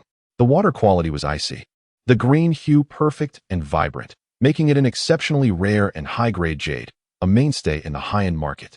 Chapter 59, 9,500,000 against 16 million. As time gradually passed, He Shua's piece of gambling stone was completely revealed, held delicately in his hands as he scrutinized it closely. The light filtered through the verdant jadeite, casting a radiant glow upon He Shua's face. What a splendid find! How many bangles and pendants can one extract from such a substantial piece of ice-grade, high-green jadeite? Boss Huang remarked, captivated by the alluring green hue. You needn't entertain such thoughts. Not only is it unlikely he will sell it, but even if he did, I doubt you could afford it, Fatty Han chuckled, eyeing the large jadeite. I cannot afford it. If I could extract even a small piece from it, that would suffice. This material is worth at least 15 million. If I were to purchase it outright, I might have to sell my shop, Boss Huang sighed, shaking his head. Although he was a wealthy man worth tens of millions, most of his assets were tied up in his shop and merchandise, and he had debts in the bank, leaving him with insufficient liquid cash. Fatty Han could afford it. Yet he wisely recognized that unless He Shua was not engaged in the jewelry business, such exquisite jadeite would never be sold. An ice-grade, high-green jade bracelet would serve as a prized possession for any shop, specifically designed to attract clientele. At that moment, young Master Tang's piece of jade was also nearing completion, with only the finer details remaining, requiring a slow grind with a sanding wheel to remove the crystal mist clinging to the jade. Brother, our piece seems smaller than his, Wang Jun remarked, observing the jade in his hands as it began to take shape. Young Master Tang, hearing this, teased, not only is it smaller, but our color is also inferior. His is high green, ours is scattered green. You seem to possess a sense of self-awareness. Why not concede now? A young man who had just revealed his jade behind, He Shua laughed. Wang Jun's expression darkened at the audacity of this mere pawn daring to act superior before him. What nonsense are you spouting? Focus on your work, He Shua reprimanded angrily. Previously, it was inconsequential when it was just young Master Tang, but now with Wang Jun present, such loose talk was reckless. Brother Wang, do not be anxious. We still have a plethora of stones to go through. Who knows? Perhaps we can cut out another piece. And when combined, it might rival his, young Master Tang said with a grin. Quarreling with a mere pawn? Do you realize my status? Wang Jun thought, momentarily lost in contemplation of the neatly arranged gambling stones. Before long, 2 complete pieces of jade were fully revealed before the crowd. He Shua's piece was somewhat irregular in shape, sizable, with vivid and cohesive color, possessing the qualities of ice-grade jade. Conversely, young Master Tang's piece was more symmetrical, resembling a football, also ice-grade, yet its color was less concentrated and more diffused. When the 2 jade pieces were placed side by side, it became evident that young Master Tang's was notably inferior. I told you, even if he manages to extract green, it cannot compare to the carefully selected gambling stones of Hilao. I wagered 3 million. What about you? One onlooker burst into laughter upon witnessing the comparison. Not much. A bit less than that, 250,000. Opportunities to profit like this are rare, another chimed in. You 2 spendthrifts. I only wagered 1 million. Had I known, I would have bet more, another added. You wagered so little? I put down 880,000. This means I'm bound to profit. Wang Jun, observing the 2 stones standing side by side, felt a twinge of insecurity as he glanced at young Master Tang. He had little confidence in winning. Although he had prepared for defeat, the moment had made him uneasy. The stakes involved were substantial, and even he, Wang Deshao, was participating in such a gamble for the first time. He was puzzled as to why he had not dissuaded Tang Fei from joining in this chaotic venture. Mr. Wang, now that both pieces of jade have been revealed, according to our agreement, the one with the higher combined value of the 3 stones wins. With many present, including Boss Han, Boss Huang, and Boss Li, all of whom are well regarded in our circle, I believe no one will object to their evaluation, He Shua approached. He only mentioned Wang Jun, deliberately omitting Tang Fei, as he believed the scale of this wager had made Tang Fei a non-entity. Wang Jun was the true focal point of this gamble. You should direct that inquiry to my brother. You are betting against him, not me. I am merely here to support my brother, and with my presence, I believe any concerns regarding the stakes should be resolved. Tang Fei, what do you say? Wang Jun chuckled. In this setting, Wang Jun had no desire to overshadow young Master Tang's role, despite the fact that if they lost, the money would fall squarely on his shoulders. Young Master Tang smiled slightly, casting a grateful glance at Wang Jun, fully aware that Wang Jun was bolstering his position, lending him prestige. Very well, let the 3 gentlemen you mentioned, along with our initial judge, Yang Hao, serve as arbiters for this assessment. All revealed jade will be entrusted to them for evaluation, with the one deemed most valuable declared the winner.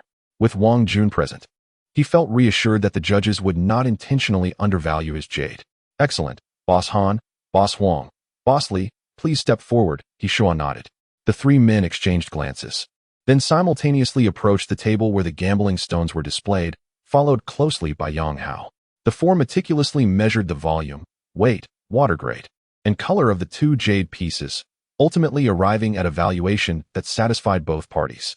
Young Master Tang's piece was appraised at 9,500,000, while He Shua's was valued at 16 million. Should young Master Tang fail to extract jade from the first stone, He Shua would lead by 650,000 in the first round. Brother, it seems we are in a bit of trouble. Wang Jun tugged at young Master Tang's sleeve. Do not worry, Brother Wang. Let us proceed with the cutting, young Master Tang replied cheerfully. At that moment, He Shua was already directing the securing of the second gambling stone, chalk in hand, drawing lines upon the stone's surface. Brother, shall we cut the second stone or continue with the remaining stones? Wang Jun inquired. Whichever you prefer, it matters not. As long as the jade extracted from these 3 gambling stones can be appraised, young Master Tang replied with a smile. Let us cut the second stone directly. The first was divided into so many pieces that it became quite laborious, Wang Jun suggested. Agreed. We shall do as you say, young Master Tang smiled. For the second piece of jade, young Master Tang chose the stone he had previously purchased from Lu Su's stall, which resembled a grinding disc. Featuring a deep fissure that split the jadeite in 2, one side harboring ice-grade jade, the other gold-threaded jade. The familiar sound of cutting resumed, echoing through the air. He Shua's selection of stones was relatively small, and his team of cutters was more skilled than those on young Master Tang's side, allowing for rapid progress. By the time young Master Tang had completed half of his first cut, He Shua had already finished his first cut entirely. He Shua's second piece, the smallest of the 3, merely required a thin window to be scraped away, revealing a high ice-grade luster, its color delicate, yet captivating. Despite being the smallest piece, He Shua had spent the most on it, acquiring it for a hefty sum of 8 million. He approached the second cut with utmost caution, as the surface revealed high ice-grade quality, and within, there was a strong possibility of uncovering glass-grade jade, a treasure that, even if not of imperial green, could be the epitome of jade that many might never encounter in their lifetime. Hishua's blade sliced through with precision, creating only the faintest veil of mist, as he endeavored not to damage the precious jade within. From this point onward, begin to polish the stone, proceeding with caution and continuously dousing it with water, ensuring that the delicate jade flesh within remains unharmed. Encased within may very well be the exquisite glass-type jadeite. Hishua, after studying the cut for a moment, remarked. The individual preparing to polish the stone, taken aback, exclaimed, "Glass-type? My goodness, can I truly unveil a glass-type jadeite with my own hands?" For many professionals in the gambling stone industry, the pinnacle of honor lies in revealing the finest jadeite. Glass-type imperial green jadeite is rarely found, emerging only a few times a year, and typically in small sizes. In contrast, glass-type jadeite of other colors is somewhat more prevalent. However, to most, even colorless glass-type jadeite is regarded as a priceless treasure, while glass-type imperial green remains the stuff of legends. Hishua's eyes widened as he admonished. Until the jadeite is revealed, no one can ascertain what lies within. Why the commotion? Should word reach others, and the outcome fail to unveil glass-type jadeite, it would be a significant embarrassment. Young Master Tang observed the situation with a faint smile. He had previously analyzed that gambling stone and confirmed its inclusion of glass-type jadeite, albeit not imperial green, but rather a light green, and its size was not overly large, connected to high ice-type jadeite. For young Master Tang, the more jadeite Hishua revealed, and the higher its quality, the greater his delight, as he held an unwavering confidence, reminiscent of Hishua's initial sentiments. The sound of the cutting machine reverberated as the stone selected by young Master Tang was finally cleaved in two. Even before the application of water, he had already caught a glimpse of the mesmerizing colors on the cut surface through the debris. The bald owner poured a bucket of water directly over it. As the water cascaded down, the fragments and dust washed away, revealing a smooth cut surface. It swelled and swelled. The two cut faces both revealed green hues. Zheng Yuting gazed excitedly at the bisected surface. The vibrant green was utterly delightful. "Brother Wang, you are remarkable.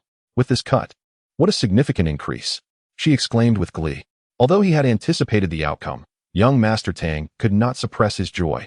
This cut was made by Wang Jun, and he took the liberty of attributing the success to him. "Indeed, it was you who chose well," Wang Jun replied, unable to conceal his grin. "Last year was fraught with misfortune in gambling stones, suffering losses in the millions. Who would have thought this year would bring such fortune? This is all thanks to Tang Fei." Chapter 60. The emergence of Hishua's glass, jade. Young Master Tang approached the stone face, feigning meticulous examination for a moment before declaring, "This appears to be a piece of jade. The left half has slightly inferior transparency, classified as a superior gold silk variety, while the right exhibits commendable clarity, qualifying as iced jade." Upon hearing this, Wang Jun scrutinized the cut surface closely, nodding in admiration as he remarked, "Indeed, it is a blend of gold silk and iced jade, seemingly cleaved perfectly along the previous fissure.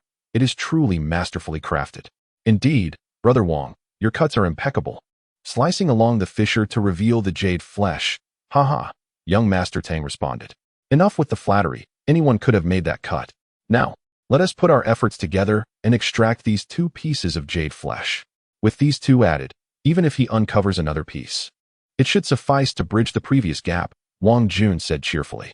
As young Master Tang celebrated their success, Hishua's expression darkened, a hint of panic surfacing for the first time. Although he sensed that the jade in his possession would appreciate significantly, the uncertainty of not having revealed it yet left him anxious. The prospect of young Master Tang and Wang Jun uncovering substantial gains once again heightened Hishua's unease. Not only Hishua, but even the two young men currently cutting stones felt a twinge of anxiety, causing one to tremble and nearly misplace his cut. "Be careful. A slight miscalculation could damage the jade flesh. Are you prepared to compensate for that?" Hishua snapped at the young man, delivering a sharp reprimand. The young man's face turned pale with fear. If he were to cut incorrectly, Hishua might hold him accountable, leading to a calamity beyond his means. High-iced jade, if slightly damaged, could start at astronomical losses. Young Master Tang observed Hishua's growing agitation and exchanged a knowing smile with Wang Jun. Their opponent was clearly beginning to panic.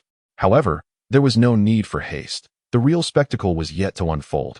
10 minutes later, young Master Tang and Wang Jun had nearly dissected the half-piece of jade containing the gold silk variety, leaving only a thin layer of mist that required more delicate polishing. Young Master Tang presented the gold silk jade to the 4 appraisers, who, after measuring, valued it at 6 million, leaving Hishua trailing by a narrow margin of 500,000. The onlookers, especially those who had placed bets, felt their hearts race at the prospect of Hishua's potential loss. Zheng Yuting could barely contain her excitement. Previously, these individuals had derided her and Tang Fei. But now, the evidence was irrefutable. Where were their voices now? At that moment, Hishua suddenly exclaimed, "It's green. It's glass jade, glass jade." His announcement sent shockwaves through the crowd, all eyes turning toward Hishua. Glass jade. What did it signify? The pinnacle of water jade. The finest clarity in jade could only be classified as glass jade. Had Hishua truly unearthed glass jade? What hue? Was it imperial green? Probably not, as Hishua had only mentioned glass jade. Regardless, the rarity of glass jade was well acknowledged. As long as this piece was not too diminutive, victory was assured. Look at how they are elated over merely uncovering gold silk jade. Humph, observed Hishua, who only made a single proclamation upon revealing glass jade. Youth truly brings impetuousness. Young Master Tang felt an overwhelming urge to unleash a torrent of curses.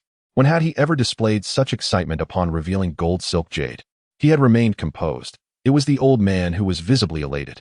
Wang Jun leaned in to inspect the freshly revealed surface and whispered, "It is indeed glass jade, though not imperial green. It appears to be light green. We shall need to wait until it is fully cut to assess accurately." Remarkable that they managed to extract glass jade, young Master Tang nodded, mindful of the need to feign concern in the face of such a formidable adversary. "Let us intensify our efforts and extract the other piece of jade." Wang Jun agreed, ignoring the commotion surrounding Hishua, and continued with the stone cutting. Another 10 minutes passed, and young Master Tang had nearly finished with his piece. A thin veil of mist clung to the jade, which was slightly smaller than the gold silk variety, yet comparable in size to Hishua's first reveal, albeit with a slightly less vibrant hue. Ultimately, it was appraised at 15 million, bringing their total to 30,050,000, far exceeding the opponent's estimate of 16 million, especially considering young Master Tang had revealed 2 stones, while Hishua had only 1. Despite the small size of Hishua's stone, the revelation of glass jade made him exceedingly cautious. The first cut had been decisive, with the remainder of the work being mere polishing, as he feared damaging the glass jade. Thus, he had yet to fully reveal his piece. Young Master Tang glanced at the remaining stone, chuckling. "Brother Wang, since they have yet to unveil their 3rd stone, let us not rush.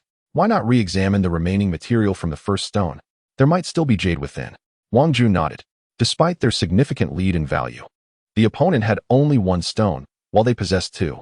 If the combined value of their 2 pieces fell short of the 1 piece from the opponent, conceding would be inevitable. Since there was a possibility of jade within the remaining material, they could not afford to overlook it. Every bit counted. Young Master Tang refrained from selecting the stone himself, allowing Wang Jun to choose. Whether by coincidence or fate, Wang Jun quickly identified a stone that might contain jade. "This one, I don't know why, but it caught my eye immediately," he declared, cradling the stone. Feigning surprise, young Master Tang responded, "You find it that appealing? I'll give it a rub. If there's no reaction, I'll make a cut." "Sure," Wang Jun replied. Nearby onlookers chuckled at young Master Tang and Wang Jun's antics. "You're going to cut through a stone that's already deemed a waste? Are you not just beating a dead horse?" Indeed, it's rather amusing. Instead of cutting the 3rd stone, they're investing hope in a discarded piece. Their words, though seemingly well-meaning, dripped with disdain, betraying their true sentiments. That worthless stone could yield nothing further. If it does, I'll eat the debris on the ground right here. "Stop," young Master Tang suddenly commanded. Again, Wang Jun took the lead in cutting. Initially, young Master Tang intended to suggest that Wang Jun take a break and let him handle the last piece, but Wang Jun insisted on this one, claiming to give the final opportunity to young Master Tang, asserting, "I have a good feeling about this stone. The chances of a successful cut are high." "Is it green?" Wang Jun asked excitedly. "Let us splash some water. I think I see a hint of green," young Master Tang replied, nodding. The bald owner nearby doused the stone with half a bucket of water, revealing a glimmering green streak under the shimmering droplets. It's increased in value. Haha, it's really increased. Wang Jun laughed heartily. His laughter immediately drew the attention of the crowd. Han Fatty, standing nearby, squatted to take a closer look, nodding. It's indeed increased. Although only a trace is visible, the water quality appears commendable, likely indicating an iced jade material. Han Fatty's words detonated like a bomb among the onlookers, igniting a fervent buzz of conversation. Is there no justice left? He cut it down to such a pitiful state, yet still managed to uncover jade? Indeed, this defies all logic. It is utterly preposterous. Who was it that proclaimed they would consume every fragment of stone on the ground once the price surged? Step forward and fulfill your declaration. He Shual, having set aside his own stone, turned to observe the cut surface. His extensive experience allowed him to immediately discern that this piece of jade was indeed of the icy variety, albeit with some scattered coloration, likely akin to the first piece they had cut. How astonishing this is! Even if I were to choose two entirely speculative stones, I could not hope for such a dramatic increase. Even the Jade King would lack assurance in such a scenario. He was acutely aware of his own shortcomings in selecting materials, as his choices had all been previously opened and revealed icy qualities. While among the three stones chosen by the others, one bore a flaw, another a crack, and the lone semi-speculative piece had been entirely ruined. Young Master Tang chuckled. Brother Wang, you are truly remarkable to have identified this piece amid such a plethora of stones at first glance. Of course, who do you think I am? Wang Jun boasted unabashedly. Young Master Tang remained indifferent. He was unaware of Wang Jun's storied past, only knowing that this fellow had squandered tens of millions on worthless material the previous year. Eventually, under the negotiation of the two, the jade was extracted from the gambling stones, its size surpassing that of the first piece, with water quality and coloration being quite similar. Wang Jun cradled the jade gleefully, presenting it to the four judges for appraisal. Ultimately, this piece was valued at 11 million. Thus, young Master Tang's total jade collection amounted to 41,500,000, while He Shual remained at 16 million, though he believed the glassy jade had yet to be fully revealed, and its eventual value would surely be substantial. Wang Jun gazed at the small heap of gambling stones on the ground, his eyes sparkling with hope. However, young Master Tang's interest began to wane, as he understood that there was no jade left among them. With renewed optimism, Wang Jun selected a few more stones, only to expend considerable effort yielding nothing but a pile of rubble. At that moment, He Shua's second piece of jade was finally entirely revealed. This piece was sizable, oval in shape, with 4/5 comprising high-quality icy green material, while the remaining fifth was a light green glassy variety. Just how much could glassy jade be worth? Chapter 61. The Gamble of Victory and Defeat. He Shua carefully cradled the piece of glass-type jadeite and placed it on the platform. The four judges lunged at it like ravenous wolves seeing meat. Glass-type jadeite is a rarity. Those who are unacquainted may never encounter it in a lifetime. This was merely a pale green, had it been imperial green. After thorough deliberation, the four judges appraised the jadeite at 40 million. Although the glass-type portion constituted only 1/5, it was valued at 20 million, while the high-ice pale green section was also appraised at 20 million. Combined with the first piece 16 million, the total reached 56 million. 41 million against 56 million. With both previous pieces combined, young Master Tang had lost. Wang Jun gazed enviously at the glass-type jadeite, muttering, "Damn, that old man is incredibly lucky to have unearthed glass-type jadeite. Otherwise, we would have surely outperformed him. He Lao truly possesses keen eyesight." This stone had lingered on my stall for quite some time. Many proprietors had inspected it and ultimately deemed it too costly. Purchased for 8 million, it was now appraised at 40 million after being cut. If fashioned into jewelry for sale, the price could rise even further, a middle-aged man remarked, envy evident in his voice. This man was recognized by young Master Tang as one of the 8 stone gambling stall owners, clearly indicating that the jadeite had been procured from him. Luck, merely luck, He Lao modestly replied, though the arrogance on his face betrayed his true nature. As the gambling progressed, both participants had only one piece remaining. Young Master Tang chuckled, only one left. Let us begin. The sooner we finish, the sooner we can conclude. I've wasted an entire afternoon here. All right. At this moment, He Shua had lost his initial confidence. Young Master Tang had consecutively unearthed 2 impressive pieces. And now this third piece, once a champion in Pingzhou, was in question. He couldn't fully believe it contained no jadeite, and could only hope that the quality of the jadeite within was not exceptional. Otherwise, this time, He Shua's provocation to gamble was made without the consent of the headquarters. It was a decision made solely by him. Should he win, it would be advantageous. Given the general manager's character and his regard for He Shua, he would not be treated poorly. However, if he lost, the procurement cost of over 10 million for the gambling stones, plus 30 million in cash, such an amount was truly beyond He Shua's means to bear. Though he earned a high salary as a gambling stone consultant and shared in the profits after price increases. How many years had it been since the country's reform and opening up? The economic recovery was still in its infancy.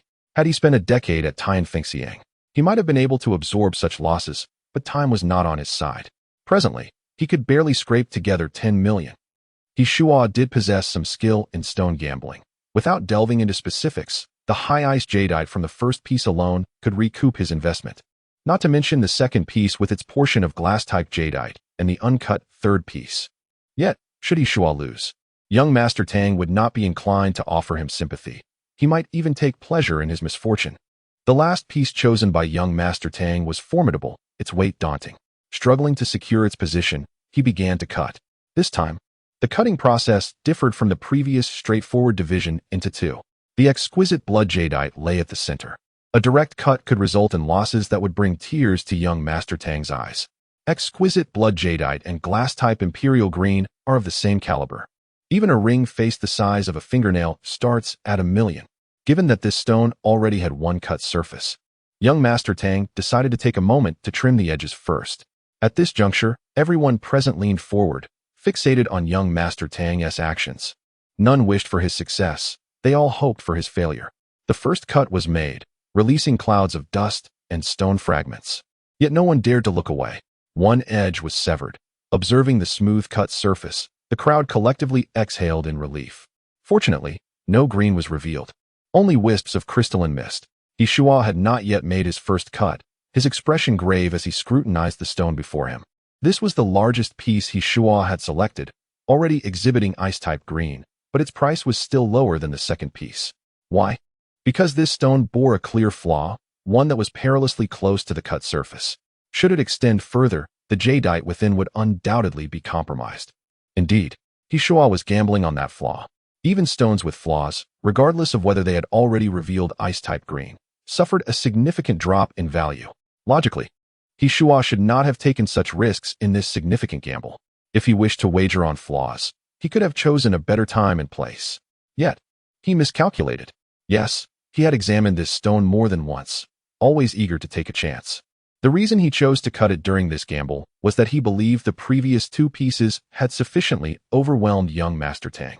According to common sense, with two pieces appreciating in value to 56 million, it would be a sure win against someone who could barely comprehend gambling stones. This mindset led He Shua to select this flawed piece for the third gamble. Currently, the gap between them was substantial, 41 million against 56 million, a disparity of nearly 15 million. While that seemed considerable, if the opponent unearthed even a single piece of ice-type jadeite from the Pingzhou champion, it could easily bridge that gap. For He Shua, this battle allowed no room for defeat. Victory would bring joy to all, aiding his benefactor in suppressing the Zheng Jewelry Company and yielding a substantial financial gain. Defeat would leave him with nothing.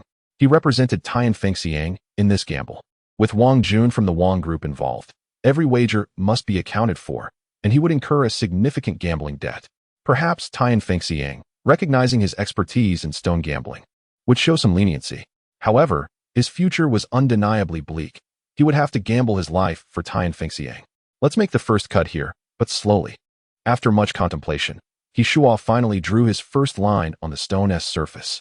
This line followed the flaw downwards. With one cut, he would discern whether the flaw was superficial or extending deeper. The young men beside He Shua understood the significance of this cut. It was a moment of truth. If the cut revealed the flaw still existed and extended downward, this stone could very well be rendered worthless. Even if jadeite were present, it might reduce to mere dust, devoid of value. At that moment, they could only hope that young Master Tang's Pingzhou champion would falter. Otherwise, the gamble would be perilous. Young Master Tang's first cut eased He Shua's concerns, yet he knew the real danger still lay ahead, especially given the immense size of this stone. Silence enveloped the surroundings, save for the sound of the cutting tool. Wang Jun examined the cut, stating, "Brother, this stone is immense. jadeite should still lie within. Having wasted tens of millions on stones before and gleaning some experience from Tang Lao, he noted that the mere wisps of crystalline mist indicated they were still some distance from revealing jadeite. Indeed, I feel the same. Let us continue cutting, removing these edges to refine the surface. If no jadeite emerges, we can make a decisive cut next. Young Master Tang nodded. A decisive cut implied a more forceful approach. He would aim to slice through at least a third of the stone. With the stone positioned suitably, young Master Tang made the second cut, this time with even greater resolve than the first. Zheng Yiting felt a pang of anxiety. This cut was crucial. Should they gamble successfully, they stood a chance of surpassing their opponent, especially since the latter still had an uncut piece and was currently ahead by nearly 15 million. Initially, Zheng Yiting merely wished to accompany the young Master Tang for a thrilling escapade, although the potential loss of several million weighed heavily on her heart. She considered the advertising benefits this gambling venture could bring to the Zheng Jewelry Company, deeming it worthwhile. Ultimately, she could always seek reimbursement from her grandfather, perhaps even including a portion from Master Tang. However, as the gambling unfolded, events spiraled far beyond Zheng Yiting's expectations. Master Tang's luck was nothing short of extraordinary. A stone, marked by misfortune, astonishingly yielded 2 pieces of ice jade, collectively valued at over 20 million. Although the second piece was cut by Wang Jun, Zheng Yiting believed it was still attributable to Master Tang's prowess. A fissured stone, when sliced, revealed green on both sides, one half being golden thread and the other ice jade, together worth over 20 million. Zheng Yiting had accompanied the entire process of selecting the stones, which had a combined cost of less than 1 million. With an investment of 1 million, they had turned a profit exceeding 40 million, an impressive 40-fold increase, a feat many stone advisors could not achieve. This implied that Master Tang surpassed even those experts hired by the Zheng Jewelry Company. Should the final piece, the prize stone from Pingzhou, also yield a profit, it would significantly heighten the chances of winning this gambling contest, thereby signifying a victory over the foremost gambling expert in Haishur.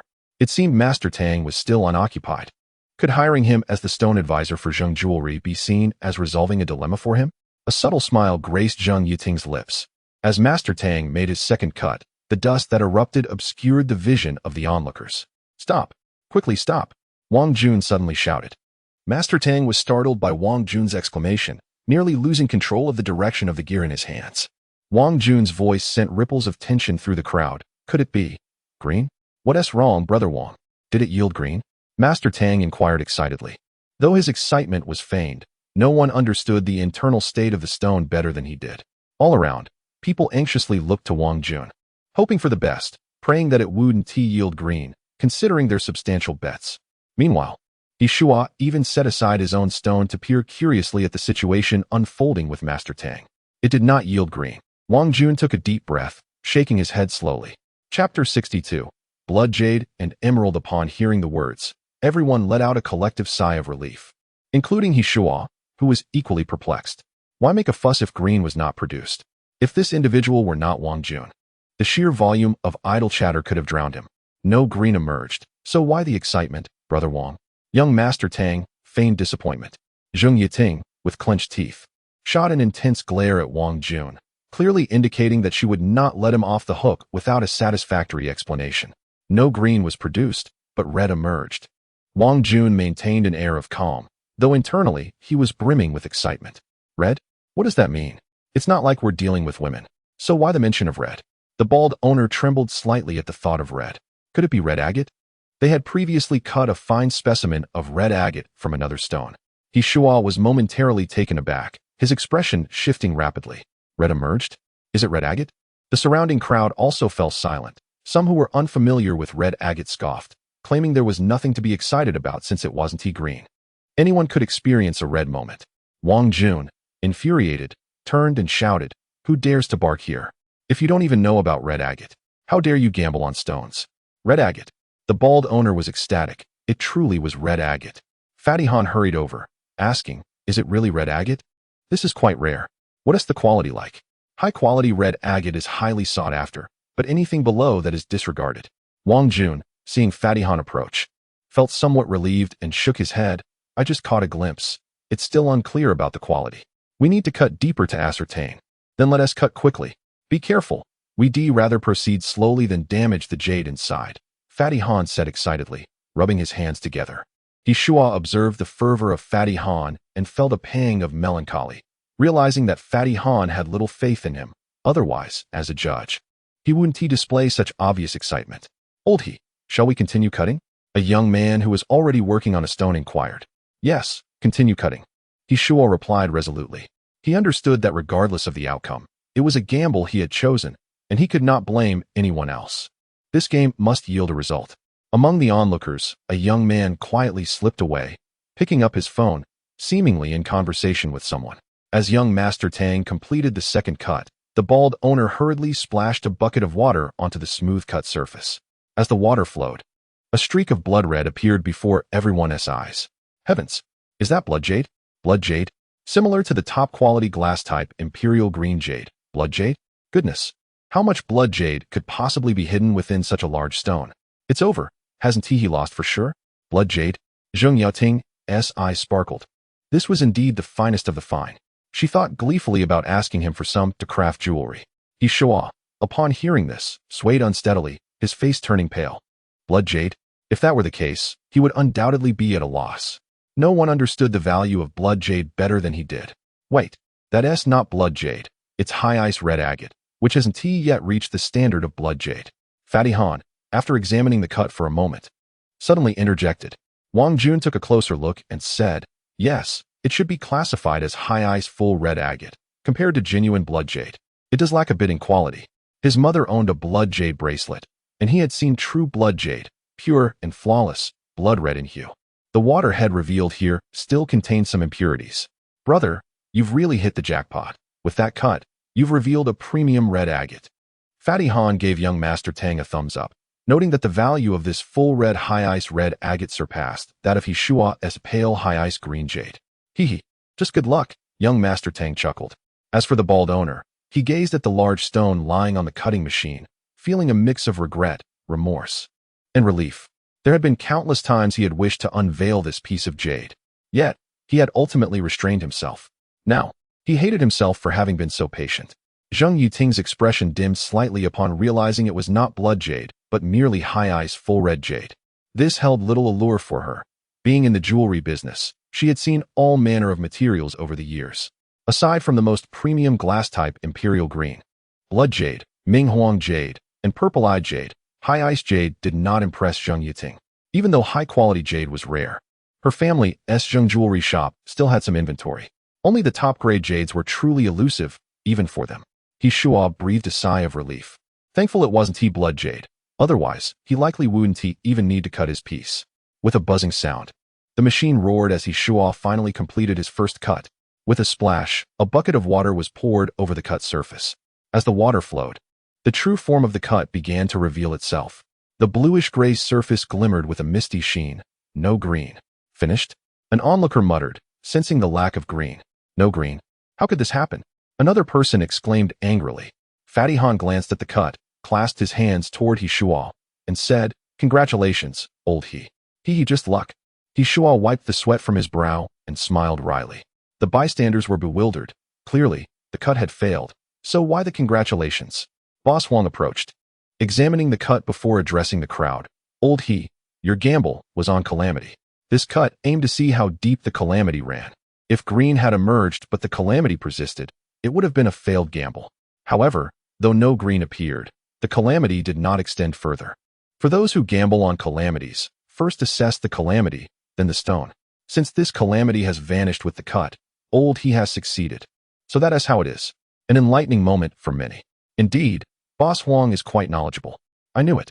Old he is our city's top stone gambler. How could he possibly fail? Cut, flattery. Who is it that said it had failed just now? You're the one with flattery. Young Master Tang and Wang Jun exchanged glances, both smiling at the fickleness of the crowd. They were truly like weathercocks, swayed by the winds of opinion. As time passed, young Master Tang's large stone had been reduced to a polyhedron, with fragments of stone scattered across the ground. Meanwhile, Shua had finally cut out some green on the other side, with the quality still being ice type. Brother, isn't it about time? Wang Jun, drenched in sweat, looked at the polyhedron they had carved, having made about 10 cuts, each in accordance with young Master Tang's instructions. gradually slimming down the stone. They had removed over 100 pounds of stone waste, effectively reducing the stone's volume by a third. Yes, it's about time. Next, let us start polishing.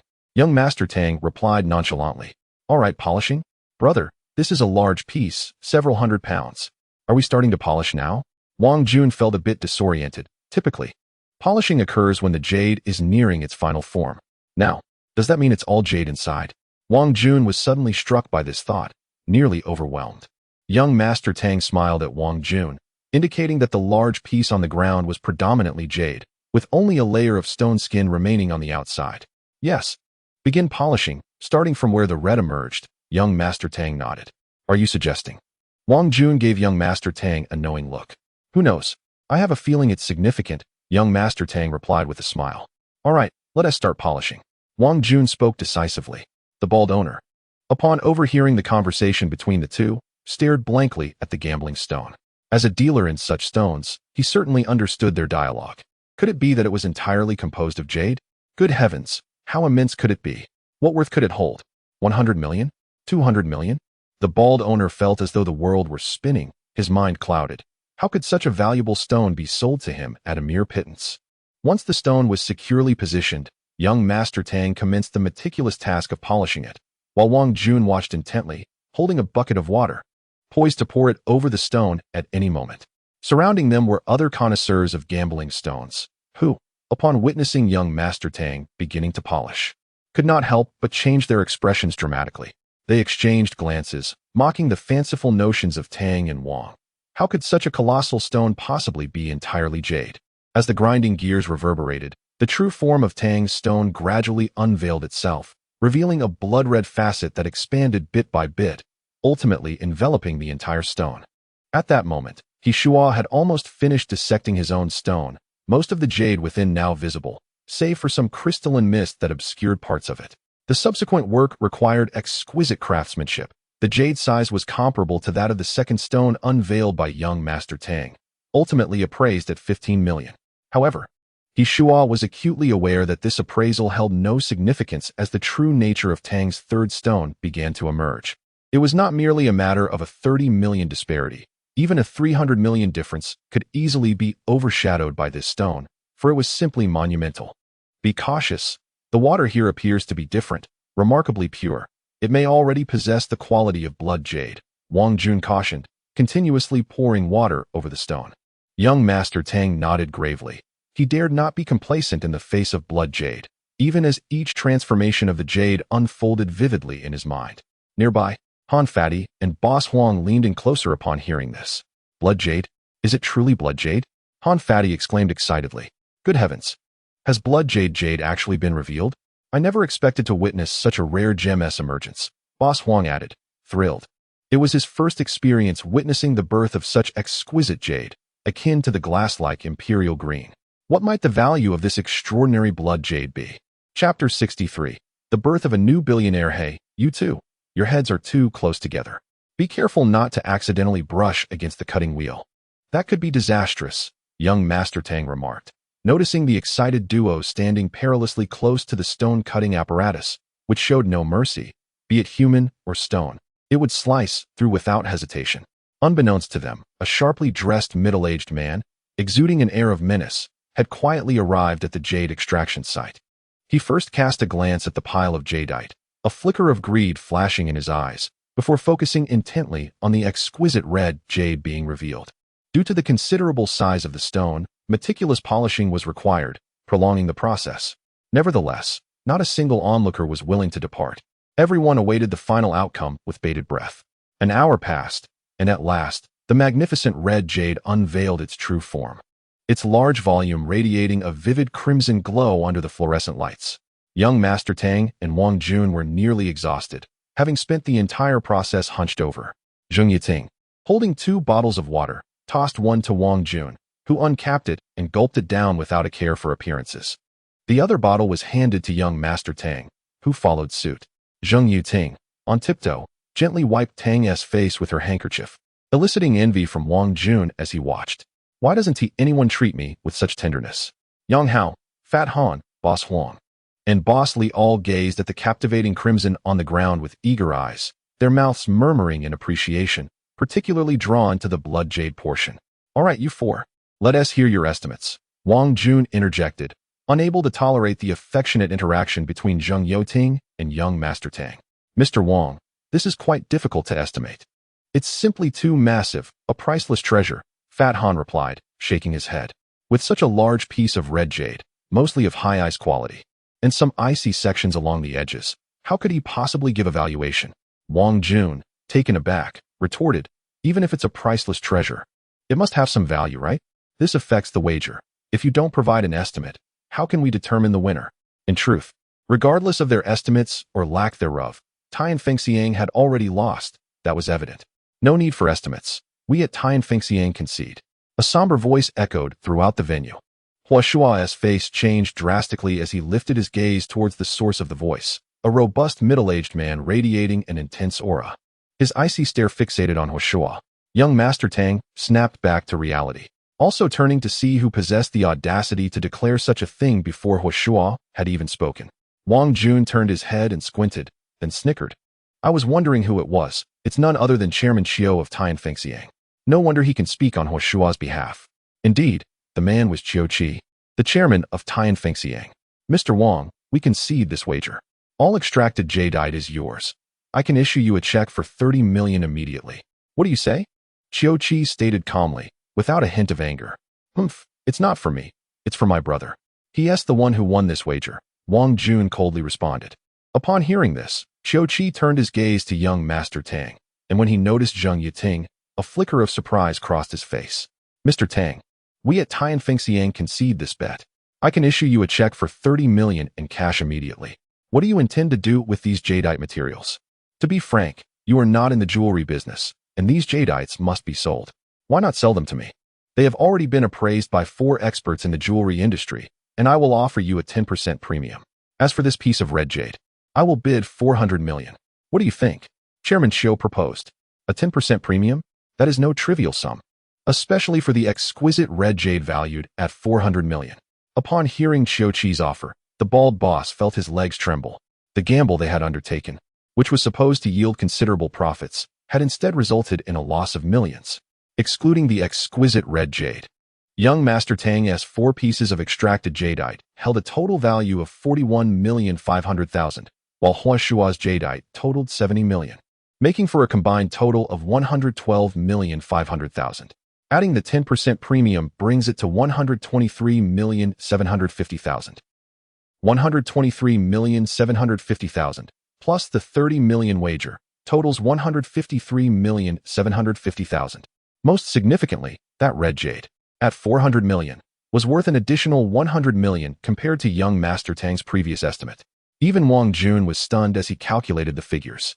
Over 500 million? Chiu Qi had already dispatched someone to investigate young Master Tang's background prior to his arrival and learned that he hails from a modest factory. He found it hard to believe that faced with the temptation of over 500 million, young Master Tang would remain indifferent. The onlookers regarded young Master Tang with envious eyes. A mere nod from him would transform him into a billionaire overnight. Of course, Chiu Qi was not one to make a loss-making deal. The valuations given by the 4 earlier had been based on the lower end of the jadeite quality spectrum, and his 10% premium was still profitable.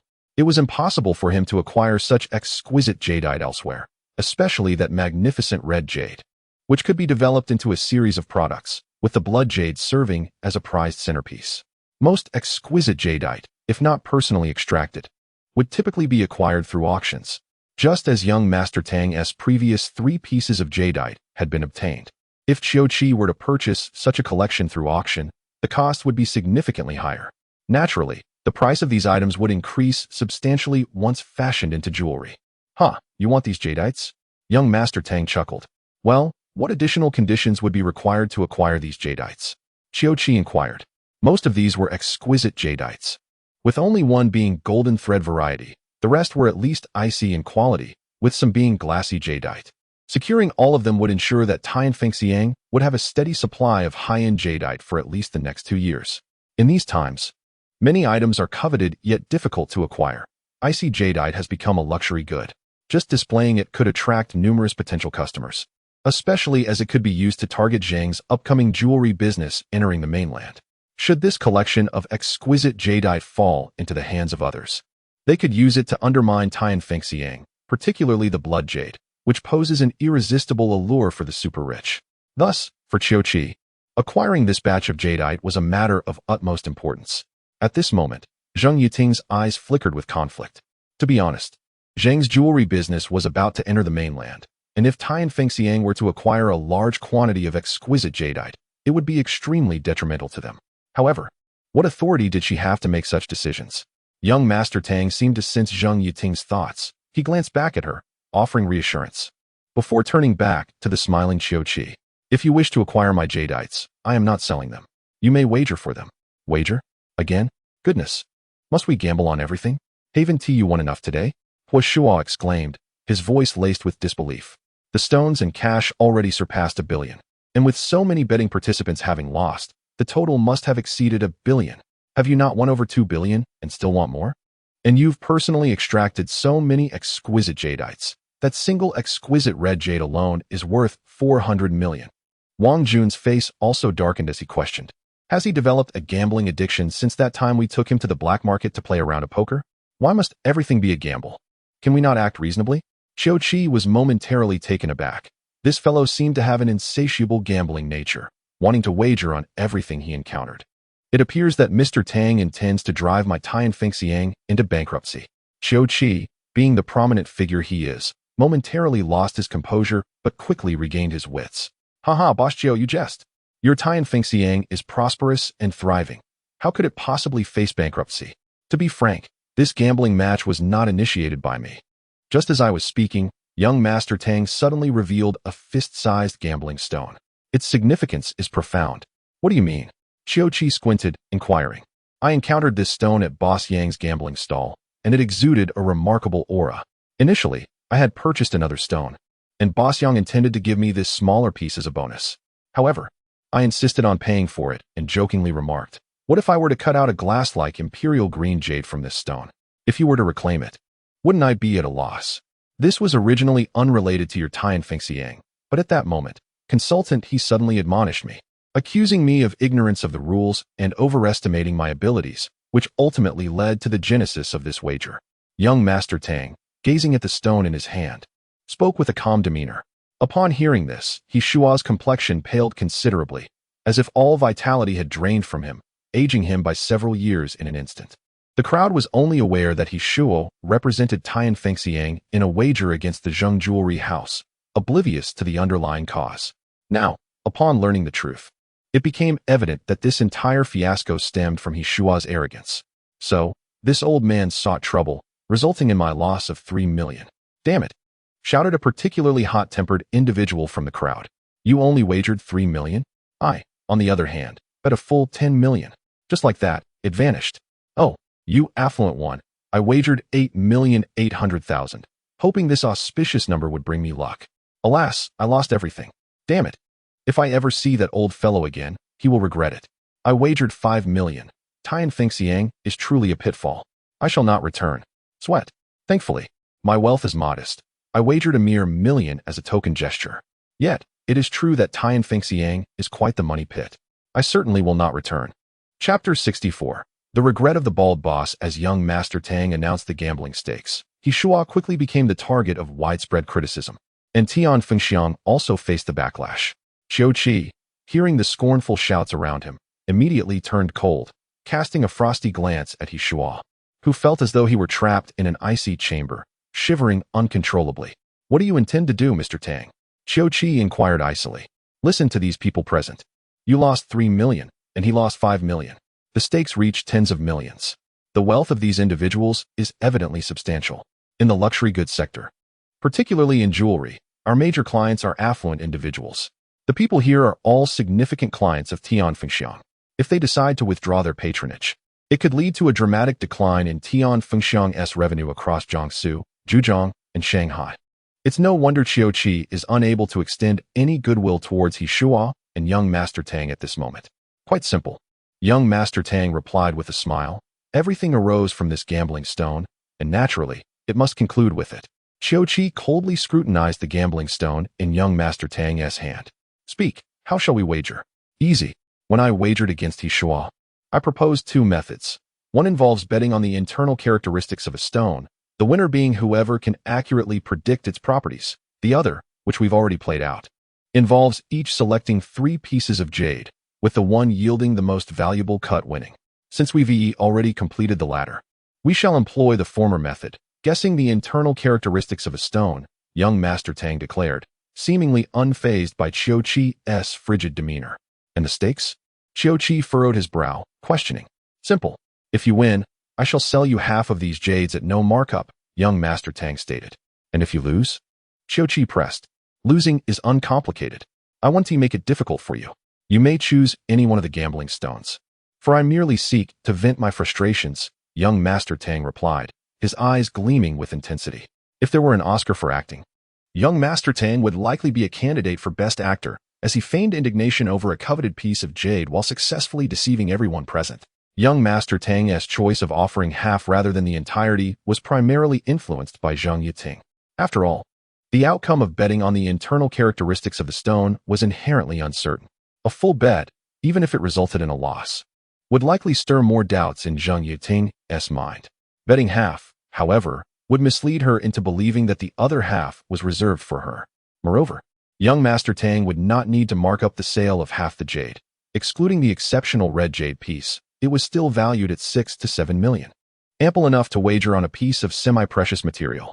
After careful consideration, Qiu Qi agreed. Fine, let us proceed. Having already lost tens of millions, losing another gambling stone seems inconsequential. If victorious, while I may only obtain half the jade, it is better than nothing.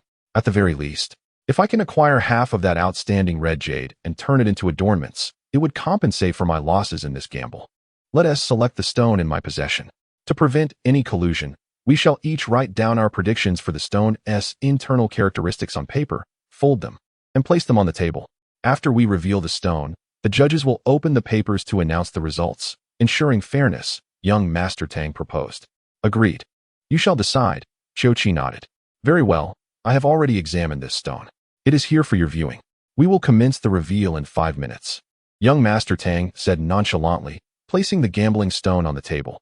Qiu Qi beckoned He Shua to join him in examining the stone. Although Qiu Qi had some understanding of gambling stones, he paled in comparison to someone like He Shua, who relied on this expertise for a living. Despite the monumental losses He Shua had caused to the company, Qiu Qi still needed to lean on him in this moment of crisis.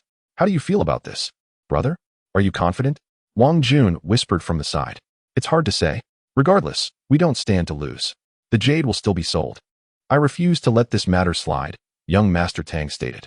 Zhang Yiting gazed at young Master Tang tenderly, aware that the remaining half was undoubtedly intended for her. High-quality jade, especially above ice grade, is a strategic asset. Every jewelry company desires more of it. No one would ever complain about possessing too much exceptional jade. If this piece of jade could successfully be acquired under the Zhang family's jewelry business, her status within the family would undoubtedly rise. Old He, if we win this gamble, we shall erase the previous incident, and you will remain our senior gambling stone consultant at Tian Fengxiang, Qiu Qi said coldly. He Shua felt a chill run down his spine, knowing that Qiu Qi had yet to voice the unspoken consequence. Should this gamble fail again, the repercussions for him would be dire. Just hours prior, He Shua would have confidently assured his superiors of a successful outcome. However, after a series of setbacks, his previous arrogance had evaporated. He simply nodded at Qiu Qi and began scrutinizing the gambling stone. The stone, roughly the size of a fist, was black with streaked patterns on its surface, likely from the old Wusha pit. The Wusha old pit has a long history of extraction, having been mined since the Qing dynasty, but the deposits were exhausted shortly after the founding of the nation. The remaining old pit stones are likely remnants preserved over time. And He Shua wondered where Yang Hao had acquired this particular piece. Typically, old pit stones have a high probability of yielding exceptional gems. Given that the Wusha old pit ceased production long ago, He Shua had limited experience with such stones, rendering him somewhat uncertain in his assessment, relying instead on his knowledge of other old pit materials. As He Shua grasped the stone, an unusual sensation surged within him. Excitement? Indeed, it was excitement. He had recently experienced this feeling when handling a piece of glass-grade jade. Could it be? Was there a glass-grade jade within this stone? The thought flashed through He Shua's mind. After 5 minutes, Both participants noted their predictions regarding the stone's internal composition, folded the papers, and placed them side by side on the table.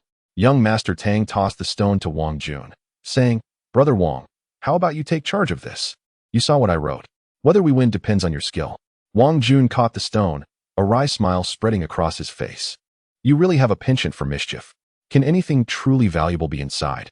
The crowd buzzed with curiosity, wondering what that thing might be. Who knows?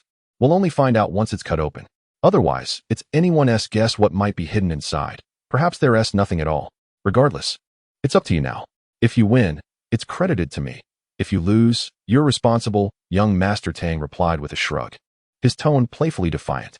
Who wouldn't he want such a deal? If I lose, someone else pays. If I win, it's all mine? Wang Jun scoffed, fully aware that young Master Tang was merely jesting to lighten the atmosphere. Get lost. You've won so much today, and you still want to squeeze me for more? What a miser. Wang Jun retorted with a laugh. Young Master Tang chuckled awkwardly, but refrained from further comment. The sound of the stone being ground resumed, and everyone watched intently as the fist-sized gambling stone was prepared for unveiling. Wang Jun was cautious, and the bald boss, having gradually regained his composure, declared, "What's yours is yours. No one can take it away. What's not yours cannot be forced." "Stop!" the bald boss suddenly shouted, filled with excitement. Wang Jun, already exercising caution, halted abruptly at the command. The bald-headed boss picked up a gambling stone and rinsed it in a bucket of water, then cradled it in his hands. The onlookers clearly observed a vivid green hue penetrating through the stone's surface, glowing even more brilliantly under the light. "It's glass-type jadeite, undoubtedly glass-type jadeite," the bald-headed boss exclaimed excitedly. "Glass-type? Another glass-type?" The crowd seemed somewhat bewildered. Had it not been said that exquisite jadeite was exceedingly rare? How could it be that such treasures were appearing one after another today? First, Hishua had unveiled a glass-type light green jadeite, followed by young Master Tang and Wang Jun revealing blood jade jadeite, and now yet again, glass-type. When had such exceptional jadeite become so commonplace?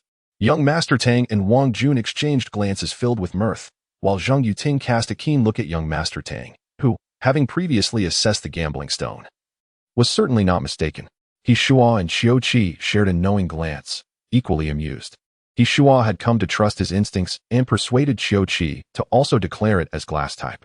"Let us keep polishing," Wang Jun said, his excitement palpable. For this was the first glass-type jadeite to emerge from his hands. Given the small size of the stone and the immense value of the jadeite within, Wang Jun proceeded with utmost caution, taking nearly 20 minutes to delicately unveil an oval-shaped glass-type jadeite, slightly smaller than a fist. Wang Jun held the jadeite up to the light, scrutinizing it carefully, then stifled his exhilaration as he declared, "Imperial green, glass-type imperial green jadeite." Huh, who would have thought that I, Wang Jun, could also uncover such top-tier jadeite? What, glass-type imperial green? As soon as Wang Jun's words fell, the crowd erupted into discussion, while Yang Hao looked on in astonishment at the jadeite in Wang Jun's hands. Glass-type imperial green? Had he really sold it for a pittance? No. Initially, he had no intention of selling it. It was meant to be given away directly. The bald-headed boss took the jadeite from Wang Jun and examined it, then lamented, "What a pity, what a pity." Hearing this, young Master Tang was momentarily taken aback, wondering what the bald-headed boss could possibly find regrettable about glass-type imperial green jadeite. The surrounding spectators, clearly intrigued, inquired, "What a pity about what? Is it not imperial green, but rather full green?" In the realm of glass types, those of high green above and imperial green below are referred to as full green. If it were merely full green, it would indeed be a sorrowful matter. But is it truly glass-type imperial green? Chapter 65. The final outcome. This question evidently struck a chord with everyone present. Although the glass-type jadeite in full green and the glass-type imperial green jadeite only differ slightly, their market values as adornments are not vastly dissimilar. However, their status in the eyes of the onlookers is far from equal. The glass-type imperial green is the pinnacle, a legend, while full green is simply not. Certainly not full green. The bald owner shook his head. Not full green. Could it be high green? Yet that seemed unlikely. Despite the distance, the crowd could still feel the enchanting vibrancy. If it were merely high green, it would not evoke such an effect. It is the glass-type imperial green jadeite. I lament its shape. It is oval. If it were just a tad rounder, it could be fashioned into a bracelet, doubling its value. Unfortunately, its current dimensions are insufficient. limiting it to a pendant, which is why I feel regret. The glass-type imperial green bracelet, akin to the blood jade bracelet, commands a starting price in the millions. To convert it into a pendant evidently reduces its price significantly, hence the bald, onerous sense of loss. Upon hearing this, the crowd could not help but silently curse, thinking, damn it, can't you finish your sentence in one go? Discovering the glass-type imperial green jadeite is already a stroke of luck. How can you complain about its shape? It is time to resolve the betting stakes, young Master Tang said with a smile. Yang Hao and Fatty Han exchanged glances. One of them picked up a slip of paper, opened it, and then they both smiled at each other. I shall read it first. Boss Joe wrote that it is glass-type high green jadeite, the size of an egg. Truly remarkable. Though not entirely accurate, it is close enough. Old he is indeed a master of stone betting here in Haishur. Today, I have witnessed his prowess. The art of stone analysis and betting is so astutely precise. He truly deserves the title of Haishi's premier expert, Fatty Han sighed, expressing his admiration. Haha, Boss Han, you are too modest. However, old he is indeed a stone betting master, a fact validated countless times. Nevertheless, it is best not to speak too much of the words of Haishi's top stone betting expert, Xiao Qi said with a smile. He perceived this round as a certain victory, but still chose to feign humility. Since Boss Han has revealed Boss Joe's riddle, allow me to unveil Mr. Tang's mystery. Young Master Tang's slip read, glass type. Yang Hao lifted his head and surveyed the surroundings. Damn it, it's also glass type, he thought, feeling an impulse akin to hitting a wall. Why did they all feel so self-assured, declaring it glass type as if it were a given? Upon hearing this, Xiao Qi's heart raced, his eyes fixated on the slip in Yang Hao's hand, his pupils dilating like a fierce tiger ready to pounce. Imperial green, Yang Hao declared, holding the slip aloft for all to see, ensuring there was no hint of cheating. He Shua stared blankly at young Master Tang, astonished. How can this be? Is he the Jade King? Xiao Qi furrowed his brows for a moment before slowly responding. A bet is a bet. You may choose a stone from that pile. Haha. Thank you, Boss Xiao. Young Master Tang unceremoniously selected a piece of jadeite, with Ming Huang jade inside. Upon seeing Tang's choice, Xiao Qi's expression brightened considerably. Among the 4 stones in the pile, the one young Master Tang selected was the least impressive, exhibiting significantly less water content than the others, categorizing it as mid-range. Tang's seemingly casual choice led Xiao Qi to genuinely believe that he was acting out of spite, as he had chosen not the most valuable stone. Evidently sparing face for Tian Fengxiang, a courtesy he accepted. As for Hishua, I wonder how Mr. Tang discerned that there would be glass-type imperial green jadeite inside. Hishua, now aged and devoid of his earlier vigor, approached young Master Tang with lingering disbelief. Haha, how could I possibly know what jadeite lies within? It was merely an initial guess, yet it has turned out to be true. It seems my luck is rather favorable, young Master Tang laughed heartily. At that moment, Hishua suddenly recalled that when they were at Yang Hao's stall, young Master Tang had remarked, what if I uncover glass-type imperial green jadeite? Wouldn't that leave me at a significant loss? At the time, he had mocked Tang for his lack of understanding of stone betting, thinking him overconfident. Just a guess? It was merely a guess? Hishua left the stone betting hall with a rueful smile, and the crowd regarded his solitary figure with a touch of pity. Thus concluded an afternoon of fervent gambling, culminating in young Master Tang's resounding victory. In this betting endeavor, young Master Tang acquired a piece of golden silk jadeite valued at 6 million, 5 pieces of ice jadeite, worth a total of 66 million, 1 piece of glass-type high ice jadeite valued at 40 million, a premium red jade valued at 400 million, along with a piece of glass-type imperial green jadeite, and a piece containing Ming Huang jade, and 1 piece with a mysterious bead, netting him 30 million in cash, plus $1 billion in bets. Ultimately, young Master Tang's total income amounted to 1,300 million in cash, jadeite valued at 512,500,000, and yet to be appraised pieces of glass-type imperial green jadeite, and the jade containing Ming Huang jade, as well as the one with the mysterious bead. In a flash, Haishur gained a billionaire, perhaps the youngest billionaire in the city. Among all his acquisitions, the one young Master Tang prized most was not the over 1 billion in cash, nor the glass-type imperial green jadeite, nor even the premium red jade valued at 400 million, but rather that mysterious bead. He sensed that it held significant potential, perhaps even a transformative effect on his abilities. After the betting concluded, young Master Tang and Wang Jun promptly deposited all the jadeite into a nearby bank vault. Zheng Yuting appeared hesitant, as if contemplating how to broach a subject with young Master Tang. That evening, young Master Tang hosted a banquet at the Junhua Hotel, where he dined with Zheng Yating, Wang Jun, the bald owner, and Yang Hao. After indulging heartily, young Master Tang expressed his gratitude to the bald owner and Yang Hao for their assistance, presenting each with a generous red envelope. The two left the Junhua with a tinge of melancholy. Among the jadeite that young Master Tang won, 2 pieces had been purchased from them, all of which surged in value. One revealed a piece of glass-type imperial green jadeite and 2 larger iced jadeite pieces, while the other was even more astonishing, directly unveiling a premium red jade, along with some blood jade. The thought of such top-tier jade slipping from their grasp ignited a desire to bang their heads against the wall. Wang Gu, did those people settle the bets? Young Master Tang inquired, his mouth full of lobster.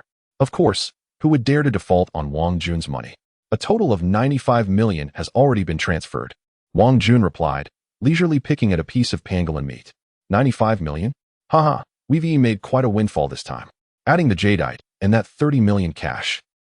Let us split it among the 3 of us, young Master Tang suggested, letting out a satisfied belch.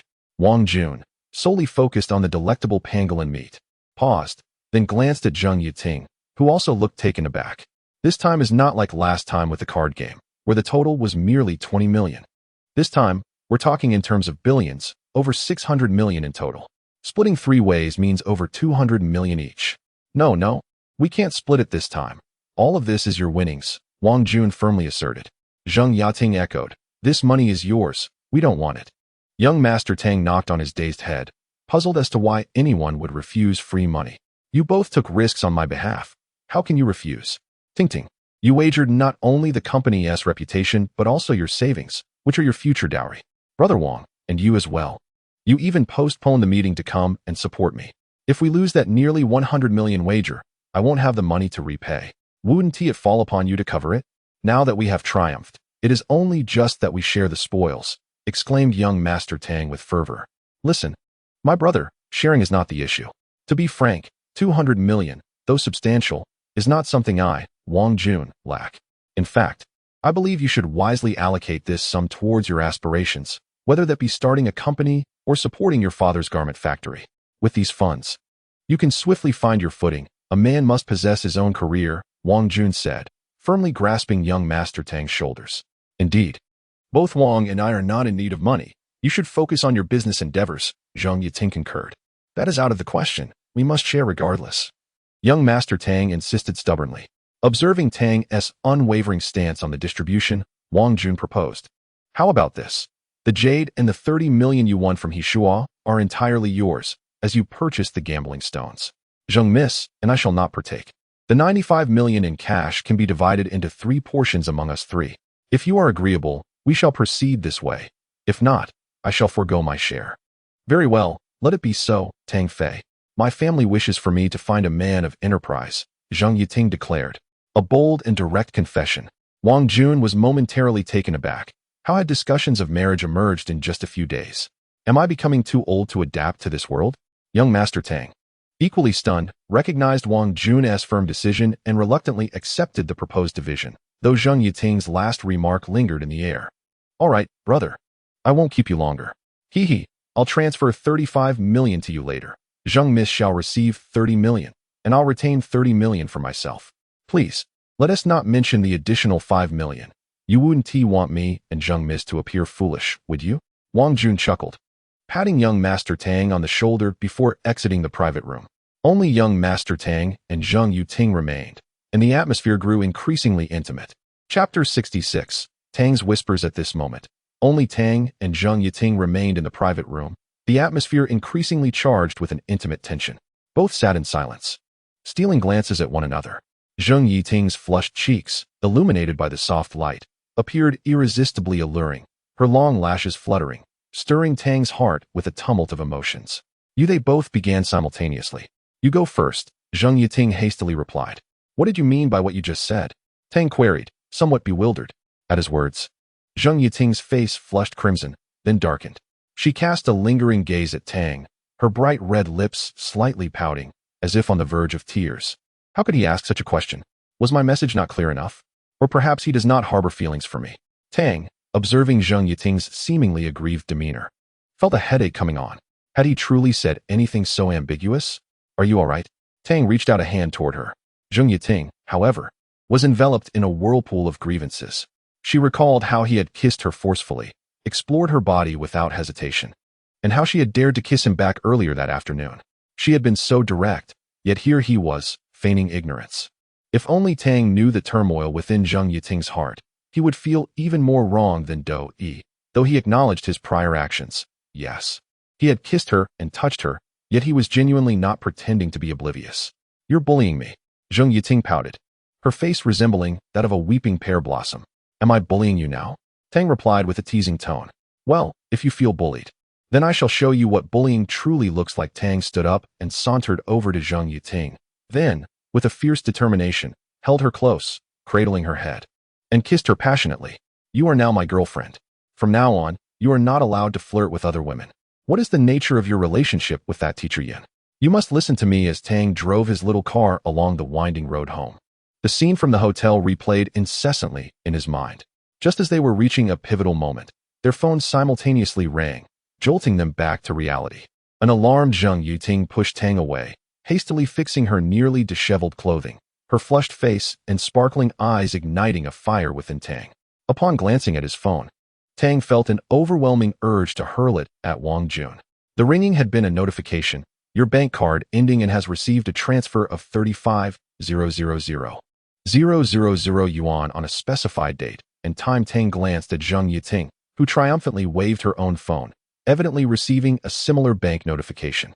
Never had Tang felt such resentment. Nearly a month of pent-up anticipation was about to culminate. Damn it! Throughout the drive to return Zheng Yiting to the Tang residence, he ceaselessly proclaimed his possessiveness. Upon arriving at Wenjing Garden, Tang leaned against the car door, feeling a headache coming on. In the past, he had only known how to spend money, lacking any skill in earning it, yet everything had changed within just half a month. After acquiring his newfound abilities, he had stumbled upon a fortuitous opportunity, and at the lottery center, he had raked in a hefty sum. The following day, he had spent 20,000 yuan on a jade ornament, only to sell it for 100,000 yuan. A painting he purchased for a mere fraction had astonishingly fetched 13 million, alleviating his family's financial burdens. Subsequently, he accompanied Wang Jun and old Tang to Longhu Resort, where he spent 30,000 yuan on a gamble, revealing 3 pieces of ice jade that netted him 3.5 million. For the next couple of weeks, he either assisted his father with factory affairs or immersed himself in ancient artifact literature. Just yesterday, he and Wang Jun ventured into the black market, where he spent 1 million on the legendary sword, Yu Chang, and won over 20 million in gambling. Even now, Tang vividly recalled his parents' astonished expressions when he had split open the snakeskin bag, revealing a mere 10 million in cash. This latest venture, however, was even more astounding. Aside from the jade worth billions, he currently possessed 65 million cash. How could he explain the source of this fortune to his father? Would he dare admit it was all through gambling? Surely, his mother would begin her incessant lecturing again. Yet, if he remained silent, he could not merely let such a sum languish in the bank, accruing interest.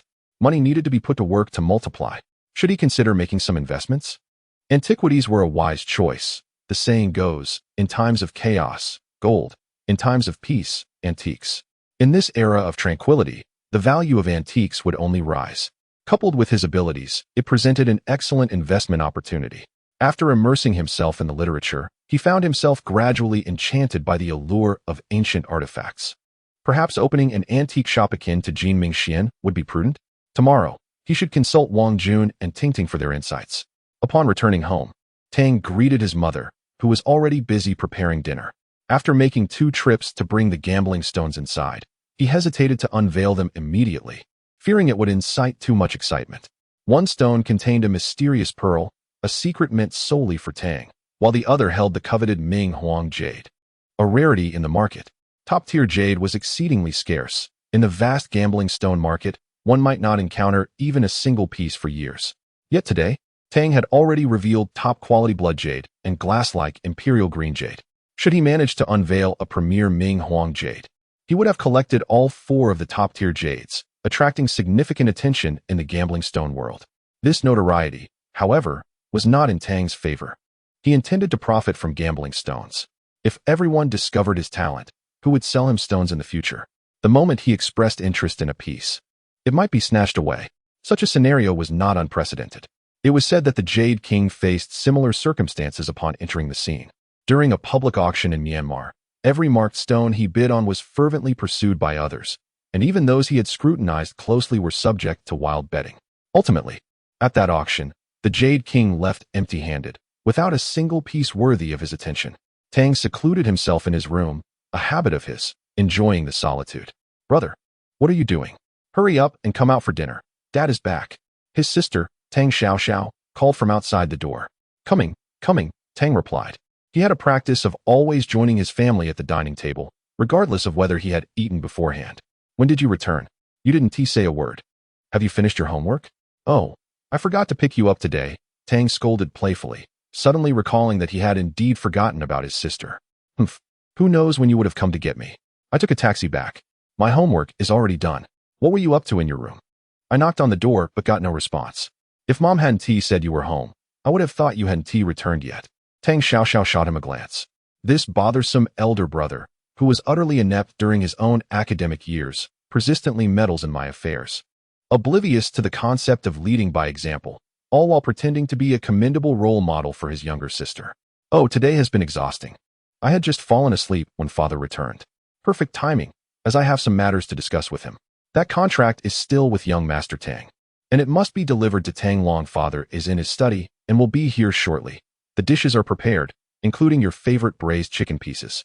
Tang Xiao remarked. "You go tidy up the table first. I shall visit Father in his study." Young Master Tang said as he grasped the contract and headed towards Tang Long's study. Tang Xiao rolled her eyes at her brother's retreating figure, lamenting how he never lifts a finger around the house, always delegating chores to her. Where in the world is there a brother like him? "Humph, I cleaned the table today.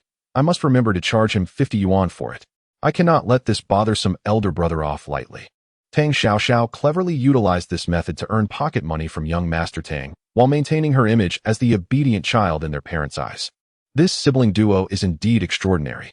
"Father, here is the contract signed with the Wang Group," young Master Tang announced as he entered Tang Long's study, where Tang Long was furrowing his brow over a document.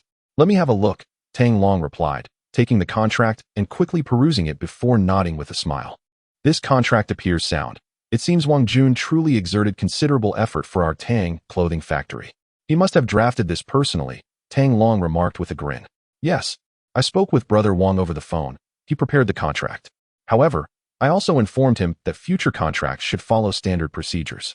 Our Tang clothing factory is not lacking in strength. We merely lacked the proper channels before," young Master Tang responded with a nod. "You have done well. This brother is worth his weight in gold, far superior to the acquaintances I have in the business world." Tang Long recalled the times he had reached out to old friends in his hour of need, only to be met with indifference, eliciting a bittersweet smile. "Father, something else occurred today. I was with a friend." Young Master Tang succinctly recounted the events of the afternoon, ultimately choosing to confide in his father, believing there was no need for secrets among family. If not for the shocking nature of the supernatural events, he would not have considered withholding anything from his family. The cash of 10 million he brought home last night had astonished his father. What would today bring? Chapter 67.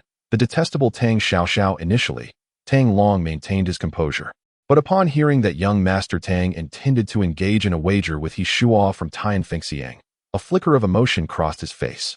The moment he learned of the wager's stakes, 30 million in cash, Tang Long's heart trembled. Even if the Tang family sold their garment factory, they would barely scrape together a few million.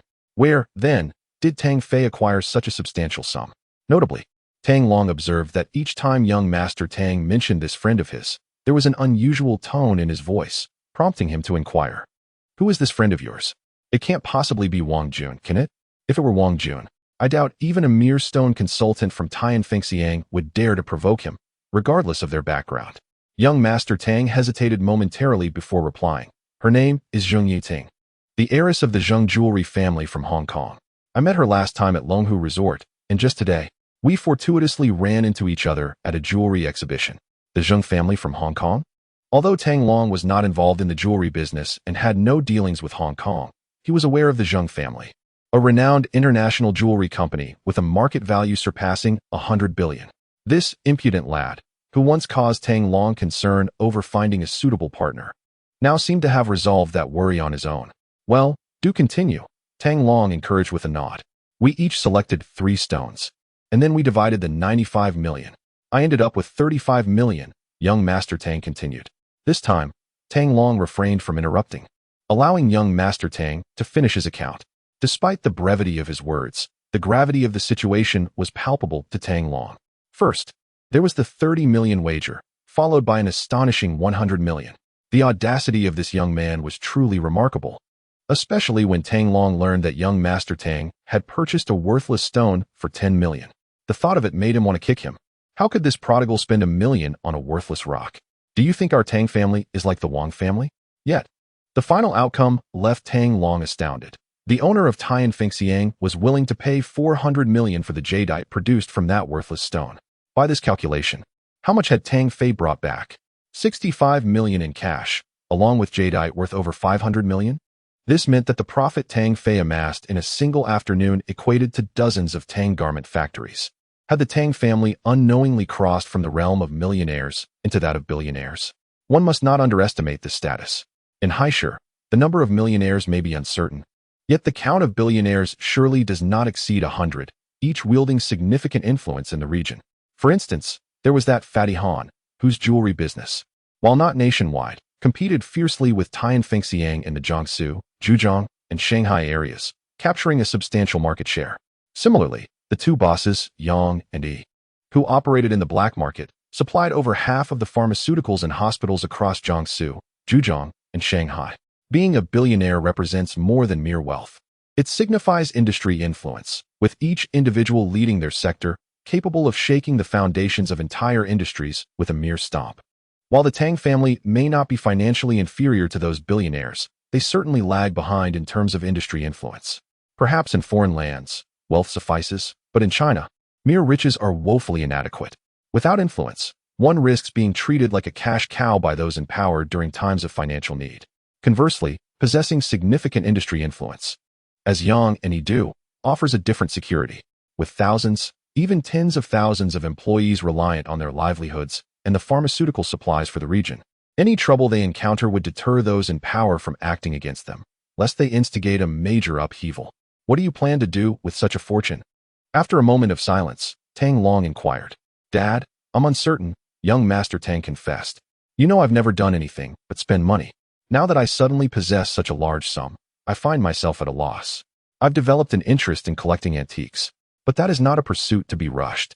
It seems a shame to let so much money sit idly in a bank. Indeed, it would be a waste to keep it in a bank. Here's what we'll do. Give me 20 million. There are 2 struggling garment factories that seem unlikely to last much longer. I've long wished to acquire them, but at the time, we were barely holding on ourselves. Now, since you have excess funds, let us invest a portion in those factories. Eventually, when your mother and I grow old, all of this will belong to you. Tang Long suggested after a moment's contemplation.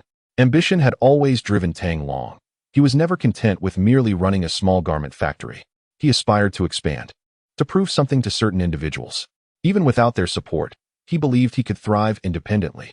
Unfortunately, the primary obstacle to the Tang garment factory's growth had always been a lack of funds. Now, with his son returning with a substantial financial influx, Tang Long felt a resurgence of ambition. He yearned to grow and strengthen the business, to become a leader in the industry, and to demonstrate to the Yi family that even without their assistance, he could provide a prosperous life for them. Actually, I share your thoughts. Our family's enterprise is the Tang garment factory, and we have always lacked the capital to expand. With this newfound wealth, Dad, let us boldly move forward. Young Master Tang said with a cheerful smile. Tang Long felt a twinge of discomfort at the phrase, let us boldly move forward. It sounded like something an elder would say to a younger generation. Just then, Tang Xiaoxiao's voice interrupted. Dad, big brother, hurry up and come eat. If you don't come out soon, Mom will get angry. Young Master Tang and Tang Long exchanged amused glances before exiting the study together. At the dining table, 4 dishes and a soup were meticulously arranged. Braised chicken, steamed base, stir-fried mushrooms and greens, spicy and sour shredded potatoes, plus a loofah egg soup, with 4 bowls of neatly shaped rice surrounding them, each accompanied by a pair of chopsticks. Tang Xiaoxiao was bouncing around the table, eagerly eyeing the feast. Yet her mother's strictness instilled enough discipline in her that, despite her vivacity, She dared not touch the food before being invited. All right, you're a big girl now. Yet you still act like a child. Sit down and eat. Tang Long beckoned to Tang Xiaoxiao. Once seated, Tang Long took the first bite of food, prompting Tang Xiaoxiao to pounce on the base in front of her. Although she typically disliked fish due to the bones, there had been a time when young Master Tang told her that eating fish would enhance her intelligence. Since then, in her quest for wisdom, she always prioritized fish at mealtime. Xiaoxiao, did you serve this rice? It's piled so high. Are you planning to stomp on it to make it more? Young Master Tang remarked, bemused by the towering mound of rice before him, an effort seemingly unique to Tang Xiaoxiao. You always eat 2 bowls at every meal. I thought I'd fill yours up so you wouldn't have to get more. Tang Xiaoxiao retorted, scrunching her cute little nose adorably. This insufferable older brother, who did nothing around the house, even had to instruct his younger sister to serve him, prompting her ingenious plan to fill his bowl to save her the trouble of fetching more rice. Actually, Mom and Dad, I've already eaten outside. I can't finish all this, young Master Tang interjected.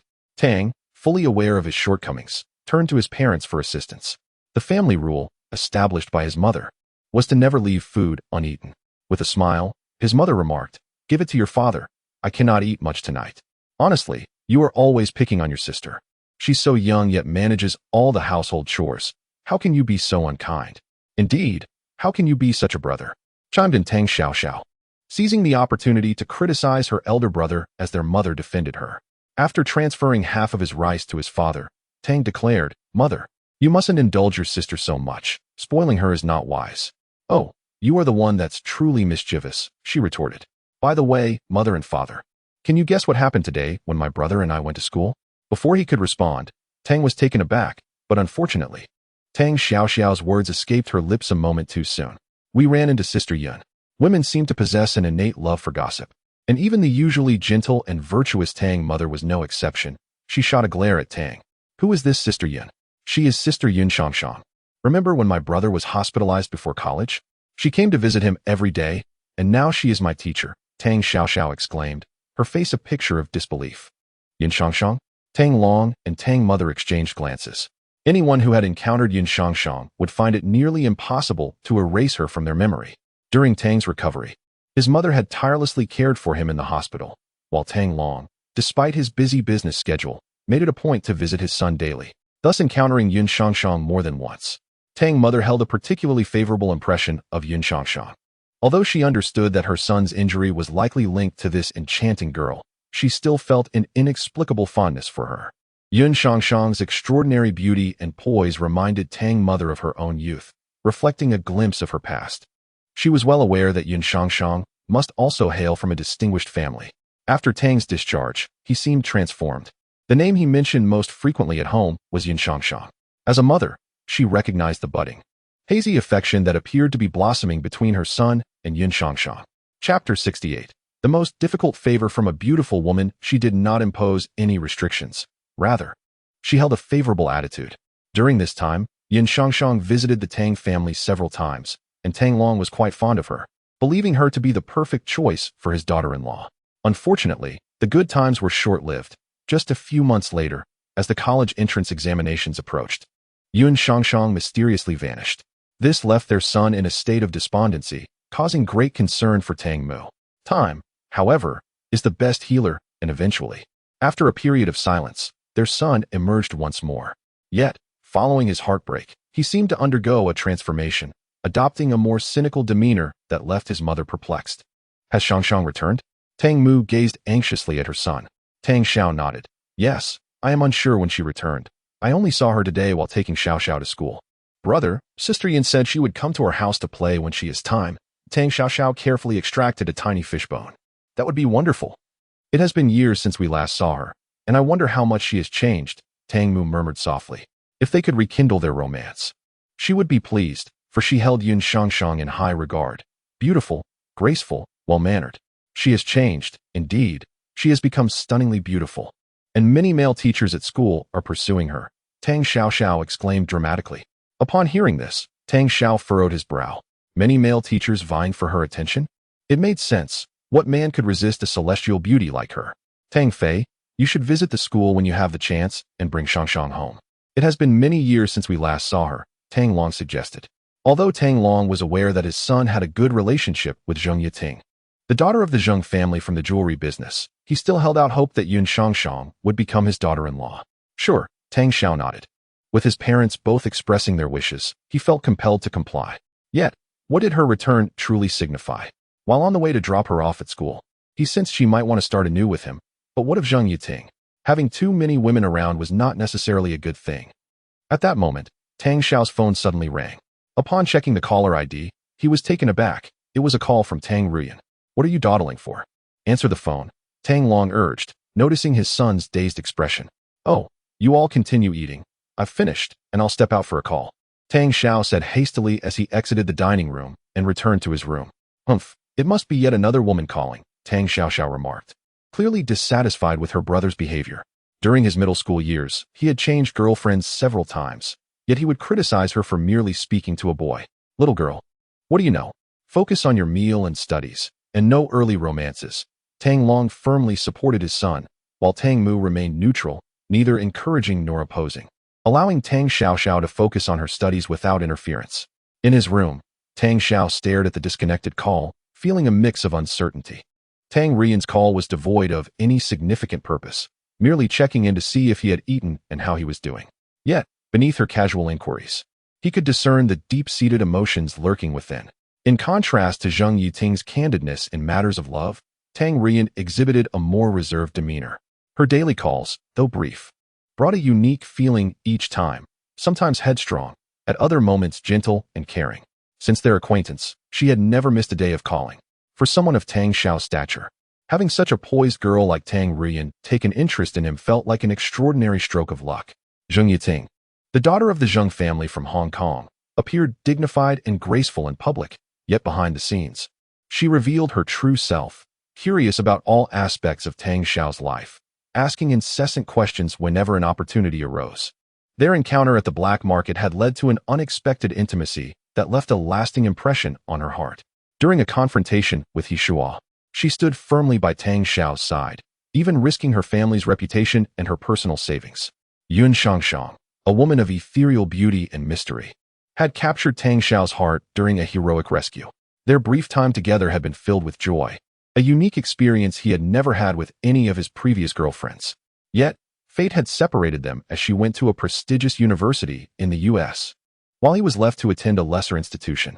She was his first love, the woman he could never forget, and now, after 5 years, she had returned, seeking to rekindle their connection. The most challenging favor from a beautiful woman. Tang Xiao ruffled his hair in frustration, hoping for a harmonious resolution. Lost in thought, he gazed at the 2 pieces of jade on the floor, contemplating how to split them. Attempting to open the gambling stones without a cutting machine proved to be a daunting task. Could the Yuchang's sword cut through stone? The idea suddenly flickered in his mind. As one of the 10 renowned swords of China, it was said to slice through iron like mud. Could it not also cleave stone as easily as tofu? Tang Xiao retrieved the Yuchang's sword from beneath his bed, holding it firmly as he murmured, "Please do not let me down. You must be able to cut through the gambling stones." He decided to test it on the stone containing Minghuang jade, a hefty piece weighing several dozen pounds. Most of it was dry green jade, so even if he damaged it, it would not matter much to him. Wielding the Yuchang's sword, he struck forcefully at the edge of the gambling stone, careful not to aim directly at the center. He wanted to first test the sword's sharpness on the edges. If it could not even cut the corners, striking the center would surely ruin the sword. At that moment, a surge of energy seemed to respond to his intent, flooding into the Yuchang's sword. The corner of the gambling stone was severed cleanly from the hole, falling to the ground without a sound. The energy that had entered the sword returned to him like birds returning to their nest, though he could sense a slight loss of energy.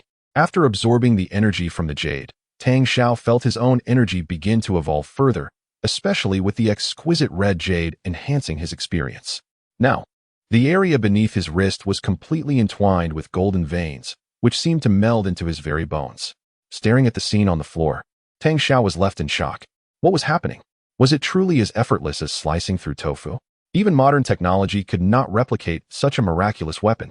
Could it be related to the energy within him? Earlier, as he wielded the sword, energy surged into it, then returned to him, albeit diminished. This energy resembled the internal strength described in martial arts novels. Certainly, the internal energy cannot possess the miraculous qualities of appraisal or scanning. It appears that spiritual energy and internal power indeed have their distinctions, yet it can still be utilized as internal energy. To validate this conclusion, young Master Tang once again wielded his sword, this time deliberately restraining the flow of spiritual energy. A resounding bang echoed through the air. "Ah, brother, what on earth are you doing? You nearly scared me to death," Tang Xiaoxiao exclaimed in horror. "Tang Fei, keep the noise down," came the voice of his father. Tang Long understood. "I will," young Master Tang replied loudly. Another fragment of stone crumbled to the ground, and this time, young Master Tang felt a considerable strain. Suddenly, as if a thought had struck him, he picked up his treasured Yuchang sword to inspect it. Phew! Thankfully, the Yuchang sword is unharmed. He realized that his previous strike had been rather reckless. Had it incurred even a slight chip or dullness, young Master Tang would have found himself in a dire predicament. This sword represents the pinnacle of ancient craftsmanship, possessing immeasurable research and archaeological value. It seems that spiritual energy indeed holds the remarkable utility of internal force. If that is the case, with just a few more techniques learned, I could soon become a legendary martial arts master, young Master Tang mused to himself with a chuckle.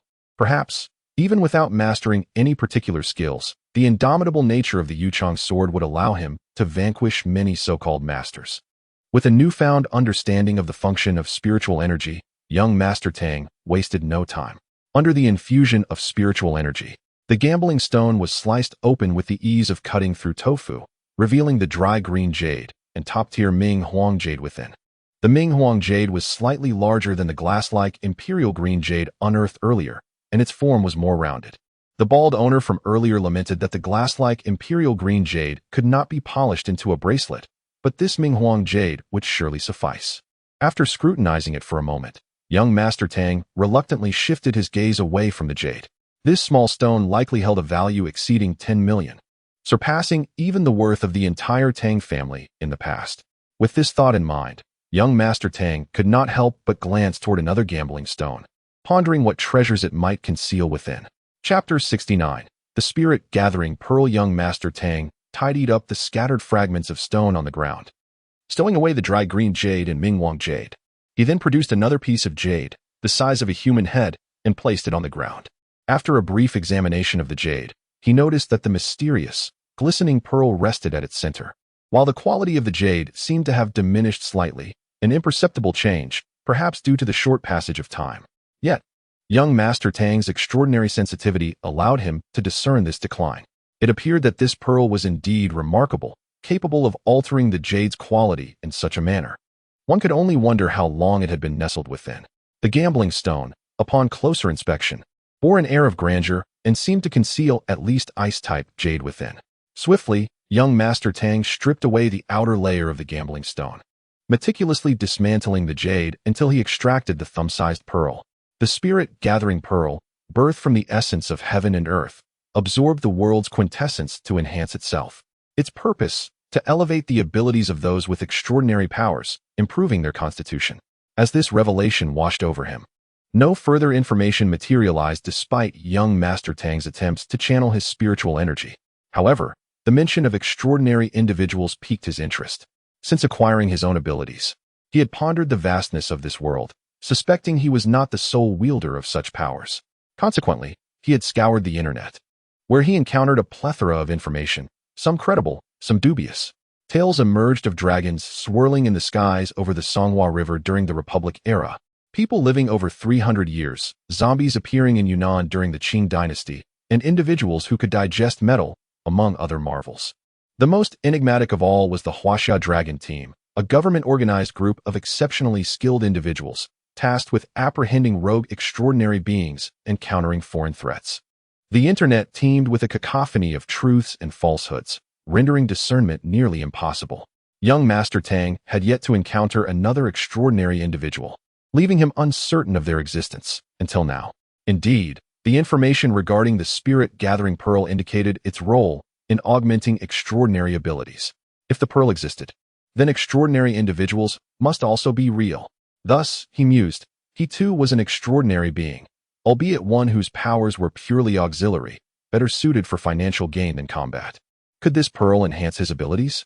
As young Master Tang grasped the pearl in his right hand, the golden threads began to tremble, and the orange energy pulsed vigorously. In an instant, He sensed the pearl quaking in fear, seeming to shrink away. Yes, fear. This spirit-gathering pearl appeared to possess a semblance of consciousness. Apprehensive of the golden threads in young Master Tang's hand. Suddenly, the golden threads elongated, a small segment emerging from his fingertip and penetrating the pearl. A torrent of dense, white spiritual energy surged forth, flooding through his finger and racing through his entire being. Young Master Tang felt an exhilarating lightness, as if he might ascend into the ether. He had heard tales of the euphoric sensations experienced by those under the influence of drugs. Although he had never indulged, he surmised that nothing could rival the ecstasy he felt now. The white spiritual energy permeated his body, nearly half of it absorbed, while impurities within him were expelled through his pores, akin to a legendary cleansing process. The foul substances on the surface of his skin began to crust over. The remaining spiritual energy infused the golden threads, which soon absorbed all of young Master Tang's orange energy, gradually transforming it into green energy. He was elated. The energy had upgraded. The orange energy had evolved into green energy, which possessed remarkable properties of enhancement, improvement, healing, restoration, and longevity. His scanning abilities had also advanced, allowing for various detection methods, including linear and semicircular scans, with an increased range. Young Master Tang had not anticipated that his orange energy, barely upgraded, would ascend once more to green energy. As the spirit-gathering pearl began to wail with the depletion of its energy, its once lustrous surface dimmed. Young Master Tang, jolted from his reverie, hastily retracted his powers. The pearl seemed to exhale in relief, having expended nearly half of its stored white spiritual energy. Should this energy be entirely consumed, it would inevitably draw upon its essence, risking its very existence. Contemplating the now dulled pearl, young Master Tang had a sudden inspiration. Did the pearl not have the ability to absorb jade? If he placed it back within the jade, might it rejuvenate? He quickly retrieved the dry green jade he had previously cut and positioned the pearl atop it, deciding against using the Minghuang jade. After all, he was not one to squander such a rare treasure. Upon contact with the jade, the pearl emitted a soft chime, seemingly pleased with young Master Tang's offering. Unlike its previous slow assimilation, this time, he could visually perceive various mysterious substances merging into the spirit-gathering pearl. The original dry green jade appeared to lose a tier of quality, transforming into oil green jade.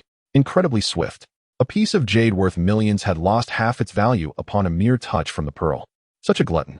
Should another person possess this pearl, they might find it financially burdensome. It seemed necessary for young Master Tang to frequently engage in the gambling stones. Otherwise, with such an insatiable entity in his possession, he would risk exhausting his resources. Shaking his head, young Master Tang tossed the remaining jade fragments into the center of the dry green jade, packaging it all in a gift box and stowing it away in a cabinet. He dared not leave the pearl near the Minghuang jade. Should it leap forth and consume that treasure, it would be far too late for regrets. What is that foul odor? After clearing the debris, young Master Tang's nose twitched, and he sniffed his arm. Goodness, what a stench. Wait, could it be that the spirit-gathering pearl had improved his constitution? He dashed to the bath, turning on the faucet to rinse his head. After lathering with soap and shower gel 3 times and washing his hair 4 times, the foul odor finally dissipated. Yet, gazing at the murky water on the floor, he was left speechless. Had all of this been expelled from his own body? Once bathed, he felt entirely different. Previously, young Master Tang had a sturdy core, but after over a year of little exercise since graduation, his muscles had nearly vanished. Now, however, his firm muscles were visible, and his skin appeared remarkably refined, finer than that of many women. His mind was exceptionally clear, with heightened hearing and vision. He felt utterly unencumbered, as though he bore no weight at all. Was this the result of his improved constitution? The energy had upgraded to green, and the golden threads had also increased significantly, nearly reaching his elbow, surrounded by a faint green aura. Though few in number, they were gradually multiplying. Young Master Tang speculated that this recent upgrade meant the golden threads had absorbed all the orange energy, converting it bit by bit. At this rate, it might take 10 days or more to return to his previous energy density. However, this upgrade of supernatural abilities has truly delighted young Master Tang. The detection can be altered at will. After testing, if it remains a circular detection centered on himself, the range extends to 2 meters.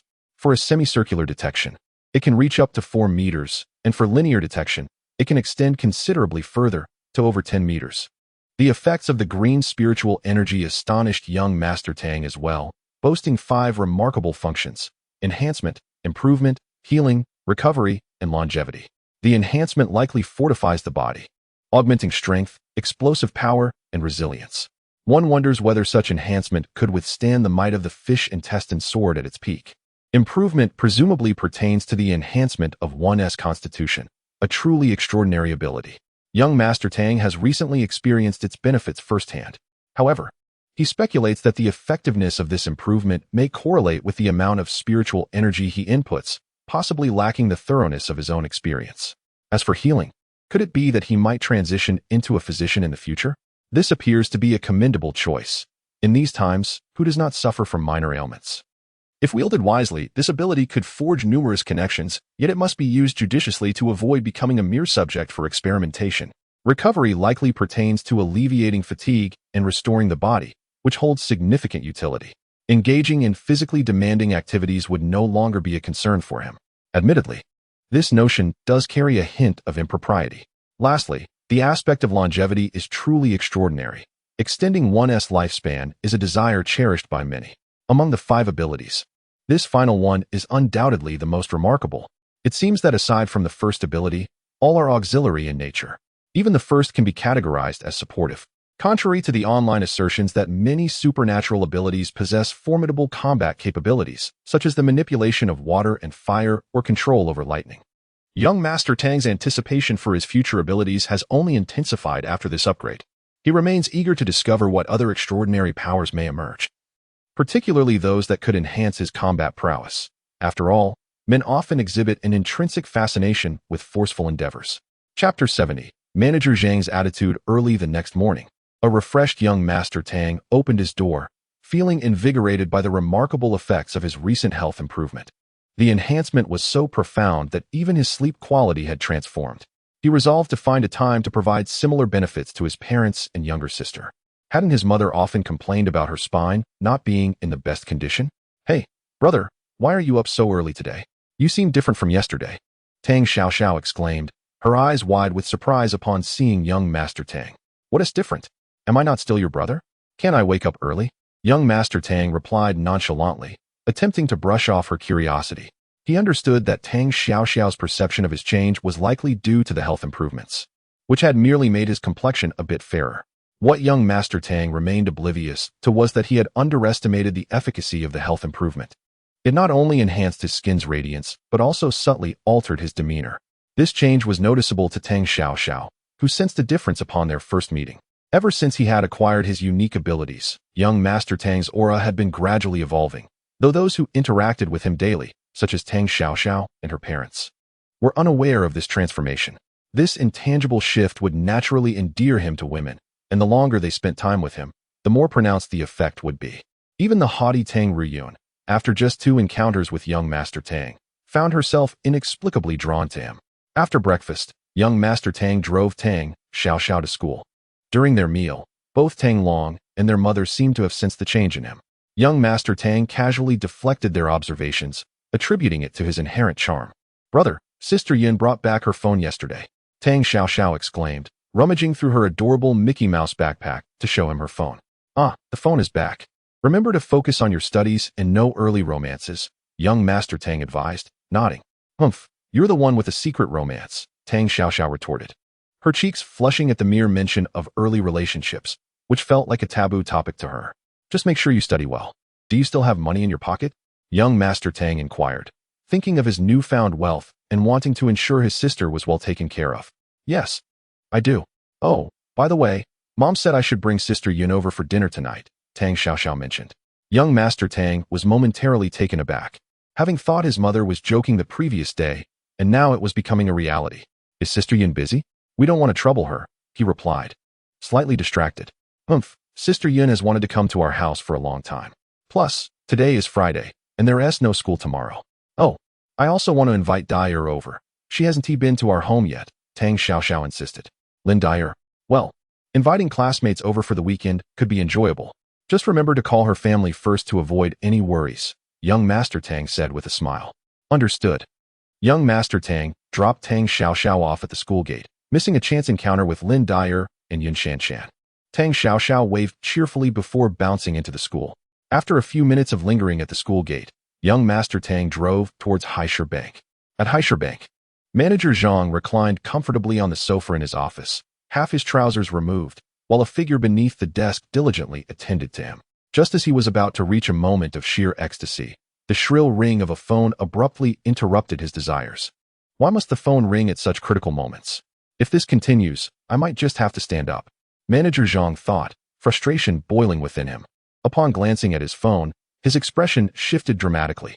He waved to the beautiful attendant who was focused on her task and answered the call. "Hello, Manager Zhang." A male voice greeted from the other end. "Ah, Mr. Tang, hello? It's a pleasure to hear from you," Manager Zhang replied, a sycophantic smile spreading across his face. The sudden deposit of 35 million into Haisher Bank's account had sent ripples of excitement throughout the institution. The president had immediately investigated and discovered that the account belonged to a certain Tang Fei, who had previously conducted transactions exceeding 10 million with the bank. This was a client of significant stature. After a brief meeting, the president learned that Manager Zhang was responsible for this client. He praised Manager Zhang in front of several leaders, asserting that young Master Tang ranked among the top 10 clients of the bank, and indeed, the premier client of their branch. Given the importance of such a significant client, Manager Zhang could not afford to be negligent. Failing to provide satisfactory service could result in losing the client to another bank, jeopardizing his managerial position. "I will arrive at your bank shortly to conduct some business," young Master Tang stated. "May I inquire what type of business you wish to attend to?" "I would like to prepare in advance," Manager Zhang responded eagerly, his eyes lighting up at the prospect of a deposit. "I'd like to deposit some money," young Master Tang replied nonchalantly. "Deposit? Of course. That is no problem at all. May I ask how much you wish to deposit?" Manager Zhang inquired excitedly, relishing the thought of a substantial transaction. 30 million, young Master Tang stated. 30 million? Manager Zhang was momentarily stunned. Just last night, they had received 35 million, and now another 30 million? What on earth does Mr. Tang do to acquire funds so rapidly? However, mindful of the caller, Manager Zhang promptly responded, "Very well, Mr. Tang. Let us leave it at that for now. I'll see you shortly," young Master Tang concluded, hanging up. Manager Zhang stared at the phone in disbelief, muttering, "Another 30 million? This is truly a significant client. Should I arrange for additional security to prepare for the cash transfer? The last time, 1 million had those two guards panting for breath. Manager, is it another major client?"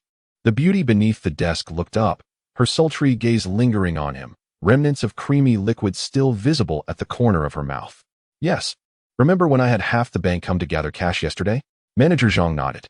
"Could it be that, Mr. Tang?" The beauty's eyes sparkled with recognition. In Haisher Bank, all employees were well aware of Mr. Tang. Rumor had it that he had a particularly fiery temperament.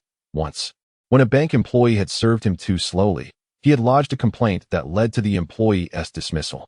If young Master Tang were to know, he would undoubtedly protest his innocence.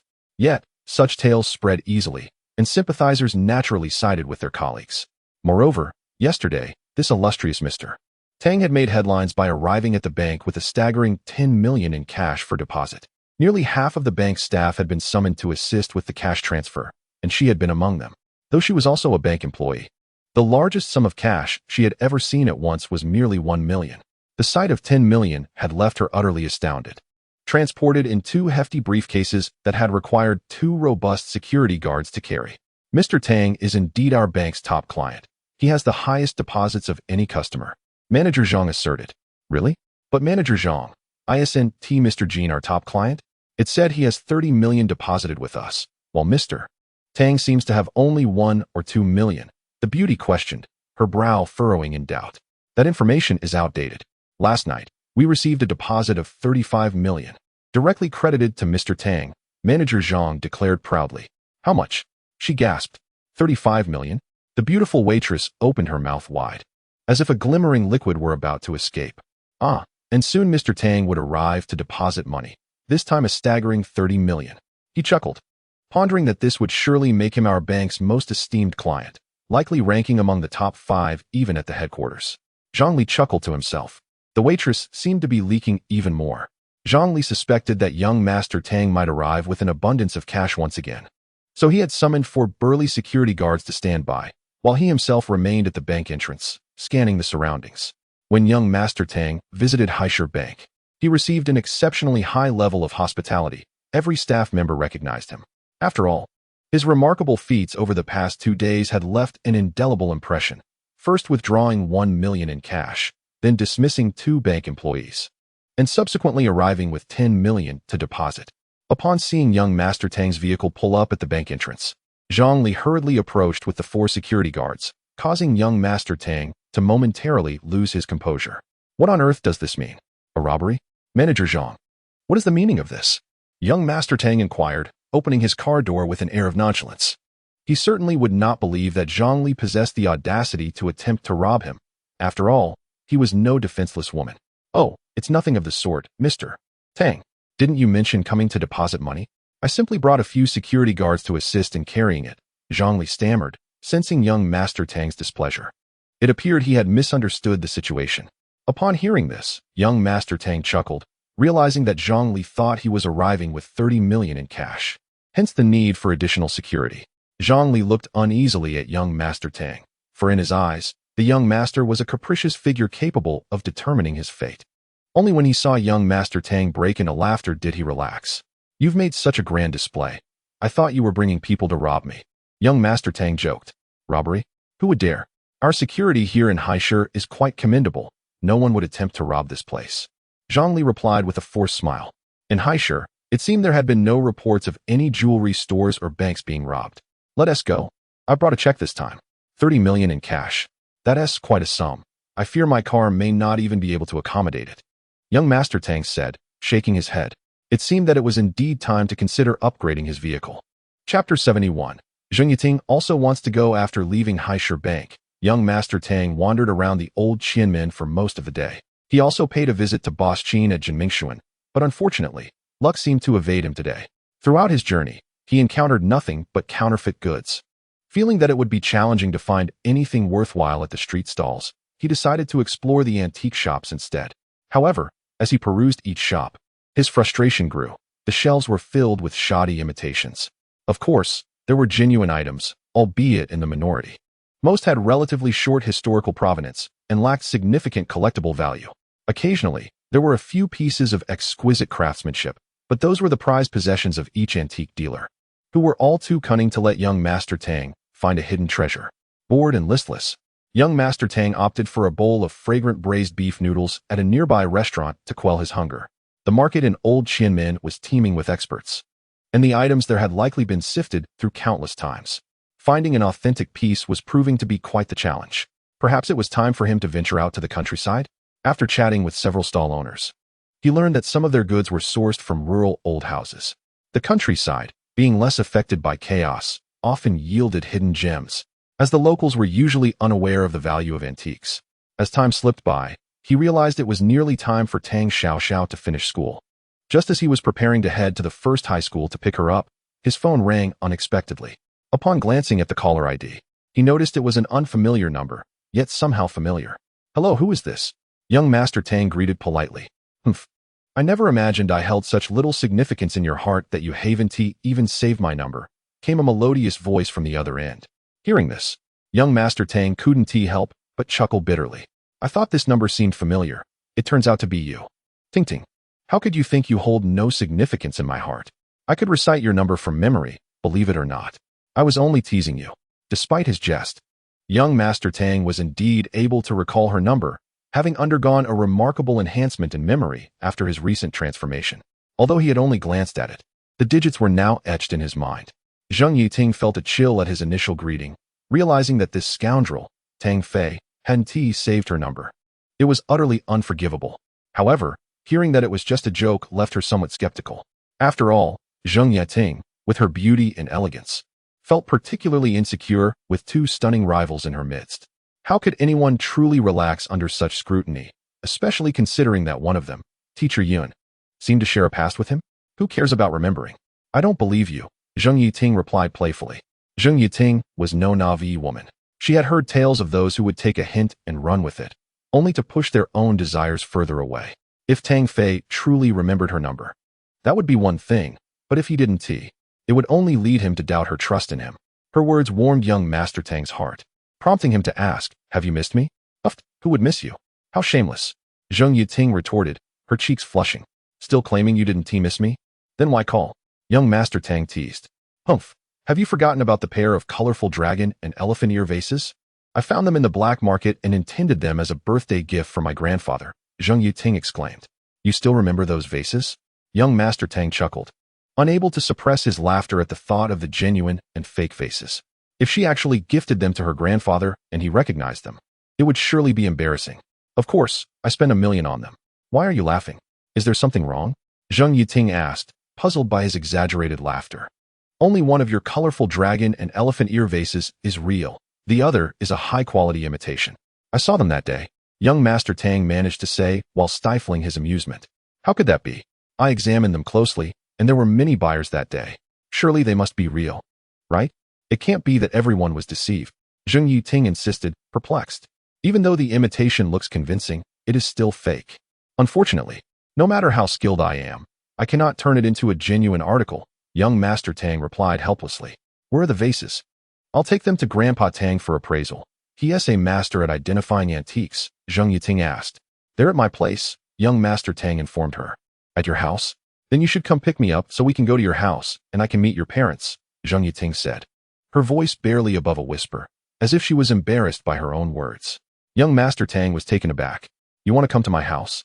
That is fine on other days, but today Yun Shanshan will also be there. If Zheng Yuting sees her, it could lead to chaos. You want to pick me up? Or should I just go home? Zheng Yuting pondered, regretting her forwardness. She felt a girl should maintain some modesty and not casually visit a boy's home, especially not at her own behest. Had young Master Tang agreed readily, Zheng Yuting might have reconsidered, realizing it would make her appear too eager. Typically, in a romantic relationship, the one who takes the initiative often loses some power. Zheng Yuting was uncertain where she had heard that from, but she believed it to be true. However, young Master Tang's indecision only fueled her doubts, not about his feelings for her, but whether he was genuinely sincere. After all, a normal boyfriend would be thrilled at the prospect of his girlfriend wanting to visit, rather than exhibiting such hesitation. Unless, as she recalled their intimate moments, Zheng Yuting felt a pang of anxiety. What if Tang Fei had a change of heart? Realizing this, she felt a wave of emotion wash over her. She was indeed a remarkable woman, who was unworthy of her. That insufferable Tang Fei. In truth, young Master Tang harbored genuine feelings for Zheng Yuting.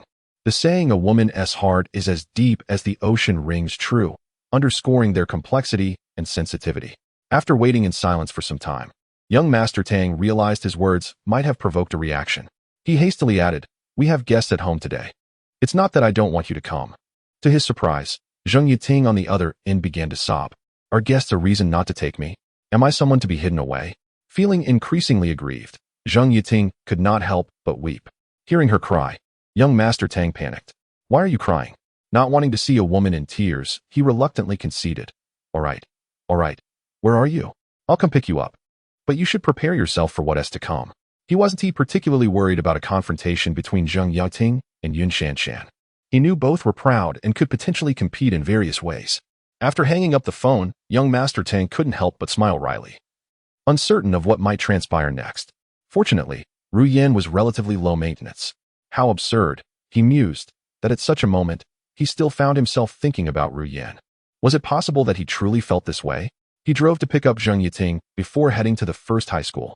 In his haste to avoid tardiness, he disregarded 2 red lights, much to Zheng Yuting's alarm.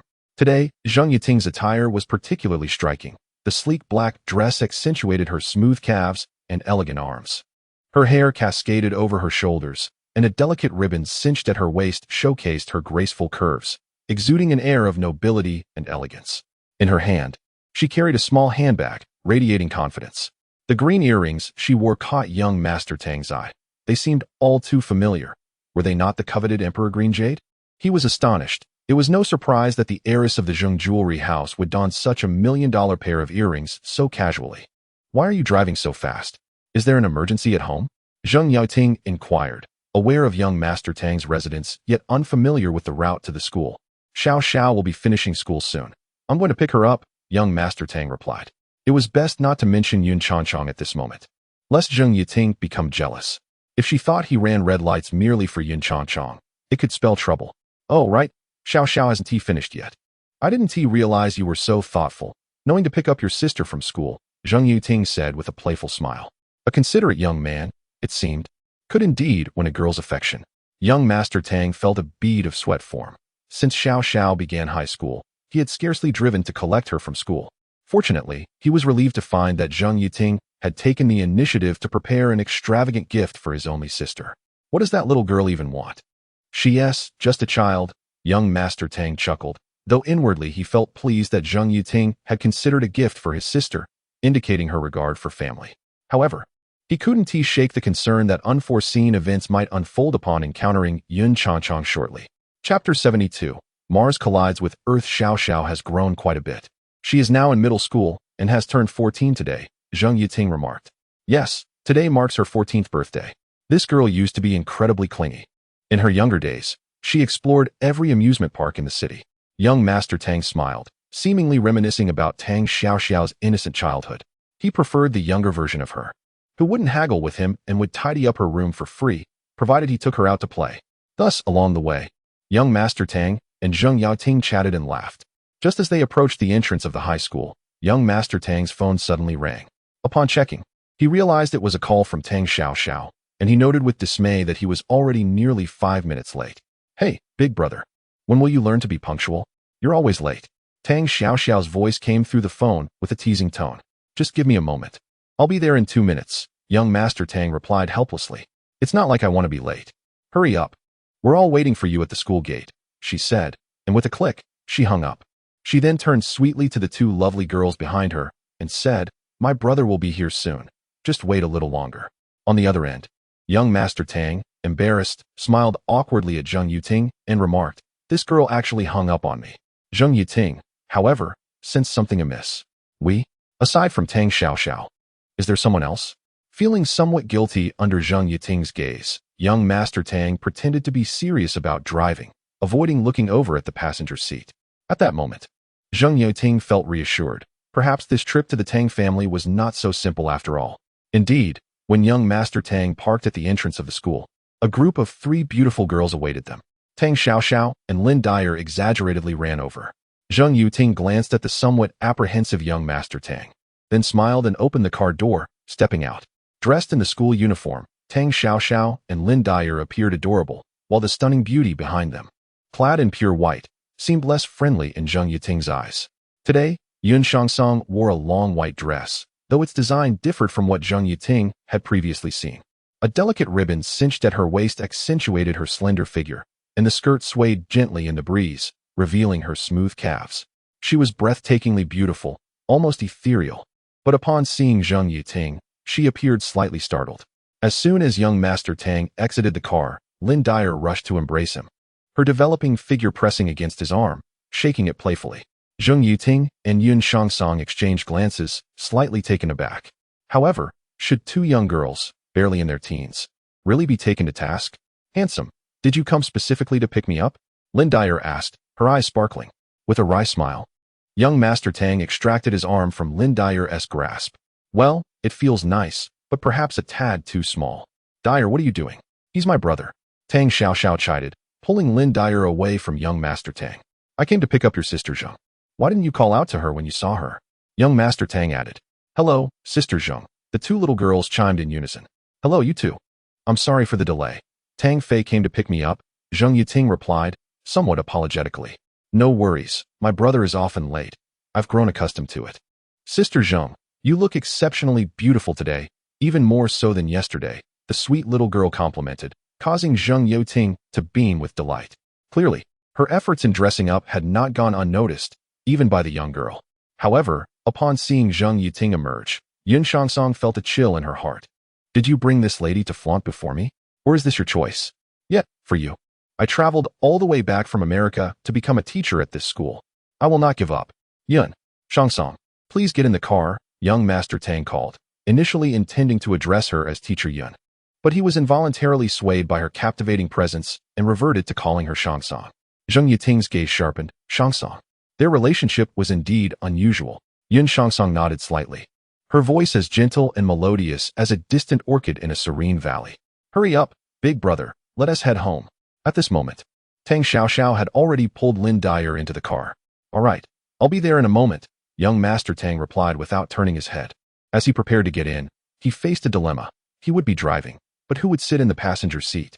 At the school gate, Zheng Yating and Yun Shangsong, two stunning beauties, each dressed in contrasting colors, one in all black, exuding an air of mystery and elegance, while the other, in pure white, resembled an otherworldly fairy, captured the attention of onlookers. Young Master Tang, caught in between, felt increasingly anxious. Shouldn't you both get in? Young Master Tang asked, observing the silent standoff between the two. Compared to Yun Shangsong, Zheng Yating appeared more assertive, giving young Master Tang a pointed look. You get in first. Startled by Zheng Yating's fierce gaze, young Master Tang glanced between the two before climbing into the car himself. Brother, why aren't Yun's sister and Zheng's sister getting in? Tang Xiaoxiao asked, puzzled. Foolish girl, Xiaoxiao, Yun's sister and Zheng's sister must have something to discuss, Lin Dyer replied, wearing a knowing expression. Yes, they have matters to discuss. They'll join us shortly, young Master Tang said, keeping his eyes on the two beauties, anxious about any unforeseen developments. The two women faced each other, their auras clashing. Yet neither yielded. Finally, Zheng Yating spoke first. It seems you've known Tang Fei for quite some time. Indeed, far longer than you might imagine. We walked hand in hand at this very school until graduation, Yun Shangsong retorted, refusing to back down against Zheng Yating's strong demeanor. So they were former lovers? How could you? Tang Fei, keep this from me, humph. Humph, so you two were once lovers? Apologies, but Tang Fei now has a new girlfriend. Me, Zheng Yating. She declared coolly. Former lovers? I do not see it that way. We never officially broke up, Yun Shangsong replied icily, her gaze fixed on Zheng Yating. In truth, Yun Shangsong was somewhat at a disadvantage in terms of presence. Her unresolved feelings for Tang Fei left her distanced, unable to grasp his true sentiments. Meanwhile, young Master Tang anxiously sat in the driver's seat, his attention focused on the two women outside, straining to catch snippets of their conversation. But the distance rendered his enhanced hearing ineffective. Moments later, the two women approached the car. Zheng Yating gracefully opened the passenger door and took her seat, while Yun Shangsong seemed unperturbed, settling into the back seat alongside Tang Xiaoxiao and Lin Dyer. With utmost caution, young Master Tang drove, avoiding any distraction, particularly from the direction of Zheng Yating. In the back seat, Tang Xiaoxiao and Lin Dyer chattered incessantly. Through the rearview mirror, young Master Tang noticed a faint smile on Yun Shangsong's face, tinged with nostalgia, as her eyes gently closed, lost in thought. Suddenly, a sharp pain pierced young Master Tang's side. He turned to see Zheng Yating glaring at him, causing him to straighten up, focusing intently on driving. At that moment, a warm breath brushed against his ear, accompanied by a hint of fragrance. Do you find it beautiful? The voice seemed to carry a hint of temptation. Young Master Tang, entranced, nodded instinctively. Beautiful, fragrant. Zheng Yating could not help but feel speechless. This lecherous man, HM. Was it her beauty, or was it mine? Zheng Yating remarked with mild irritation. Upon hearing the discordant tone, young Master Tang returned to his senses, while in the rearview mirror, Yun Changchong appeared to notice their subtle exchanges, pricking up her ears to listen. Meanwhile, Tang Xiaoxiao and Lin Dyer, the carefree young ladies, continued their discussion about what to have for dinner that evening. Indeed, both were beautiful. Young Master Tang nodded in agreement. To be fair, both were equally captivating. Zheng Yating donned a black outfit that accentuated her curves, exuding sensuality and allure, while Yun Changchong, in a flowing white gown, radiated an ethereal grace, embodying purity and love, each possessing her own unique allure. Zheng Yating felt a twinge of dissatisfaction. Clearly, this insufferable boy still harbored feelings for Yun Changchong. It seemed the words of Yun Changchong rang true. At that moment, Zheng Yating's mind flickered back to what Yun Changchong had previously said. Our meeting is a twist of fate. I left him for my dreams. And now that my dreams have come to fruition, I shall return to protect him. We never truly parted ways. Could it be that she was the interloper? Zheng Yating gazed at Yun Changchong in the rearview mirror, whose face was forever adorned with a sweet smile. Exuding tranquility and elegance, her figure flawless. Though Zheng Yating felt she was not inferior in any way, still. No, she was not the interloper. They had not been together for 5 long years. Even if they had once been lovers, they were not now. Were there still lovers who hadn't contacted each other for 5 years? No, they had parted ways. It was merely unspoken, an understanding between them. Otherwise, why would he seek to provoke her? Throughout the journey, aside from the light-hearted Tang Xiaoxiao and Lin Dyer, young Master Tang and Zheng Yating were absorbed in their own thoughts. Upon arriving at Wenjing Garden, young Master Tang parked the car at the entrance, only to discover 2 vehicles stationed before his home. One was his father's, while the other appeared somewhat familiar, though he could not ascertain its owner. Had a guest arrived at home? Chapter 73. Utter chaos. All right, we have arrived. Everyone, please disembark, declared the young Master Tang as he pulled the handbrake and turned to the two exuberant young ladies in the back seat. Zheng Yuting felt an overwhelming sense of anxiety. Even more so than when young Master Tang had opened stones the previous day, her heart raced uncontrollably. Meanwhile, Yin Shangsong also exhibited similar signs of distress. Her delicate fingers gripping her handbag so tightly that her knuckles turned white, clearly reflecting her tension. Yunjia, are you all right? Feeling a bit carsick? Wei Ve reached home. I'll ask my mother to get you some motion sickness medication shortly. Tang Xiaoxiao chimed in from the middle. Observing that Yun Shangsong was clutching her purse with one hand while pressing the other against her chest, mistakenly assuming she was unwell. No, I'm fine, Yun Shangsong replied, attempting to calm her racing heart. As she opened the car door, she noticed that Zheng Yuting appeared no better off than herself, prompting a faint smile from her. Gazing at the quaint cottage before her, she felt a twinge of nostalgia. Despite not being her hometown, she could not shake the sentiment. It had been 5 years since her last visit, and the place seemed unchanged. Zheng Yuting also caught sight of Yun Shangsong's expression, recognizing her wistful remembrance of the cottage. A bitter smile crept across her lips. Her previous visits had signified acceptance by Tang Fei's parents. Yet what did her presence here signify now? Come on, let us not linger outside. Let us head in. It seems we have guests, young Master Tang stated, taking the lead towards the house, knowing that he had to enter first, as he could not simply call out to anyone at this moment. Tang Xiaoxiao busily introduced various matters to Lin Dyer, while behind them, Zheng Yuting and Yun Shangsong exchanged a knowing glance, and together they walked towards the entrance. Upon opening the door, young Master Tang was taken aback. In the living room sat 5 individuals. His parents were seated on the sofa directly opposite the entrance, while another sofa was occupied by a man and 2 women, their backs turned to him, leaving him unaware of their identities. Guests have indeed arrived? Young Master Tang pondered.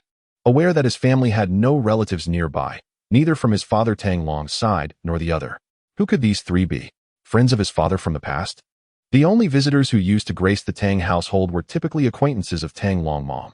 Dad, we have guests at home, young Master Tang said with a smile. To be honest, he felt a measure of joy at the prospect of visitors, since the family had faced a troubling incident. Many of his father's friends had severed ties with the Tang family.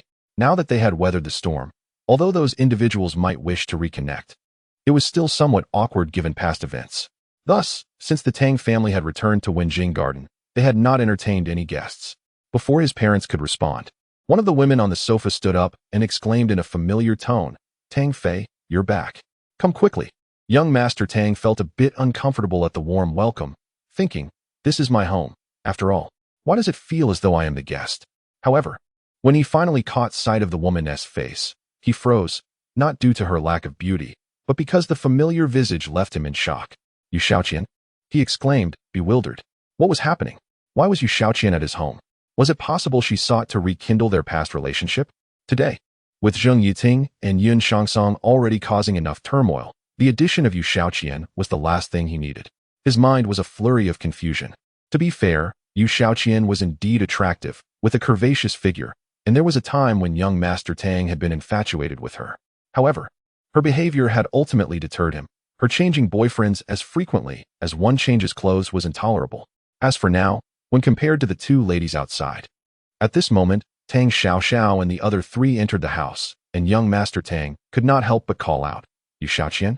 Zheng Yuting clenched her teeth in frustration, wondering which seductive woman had reappeared. Damn that Tang Fei, the notorious flirt.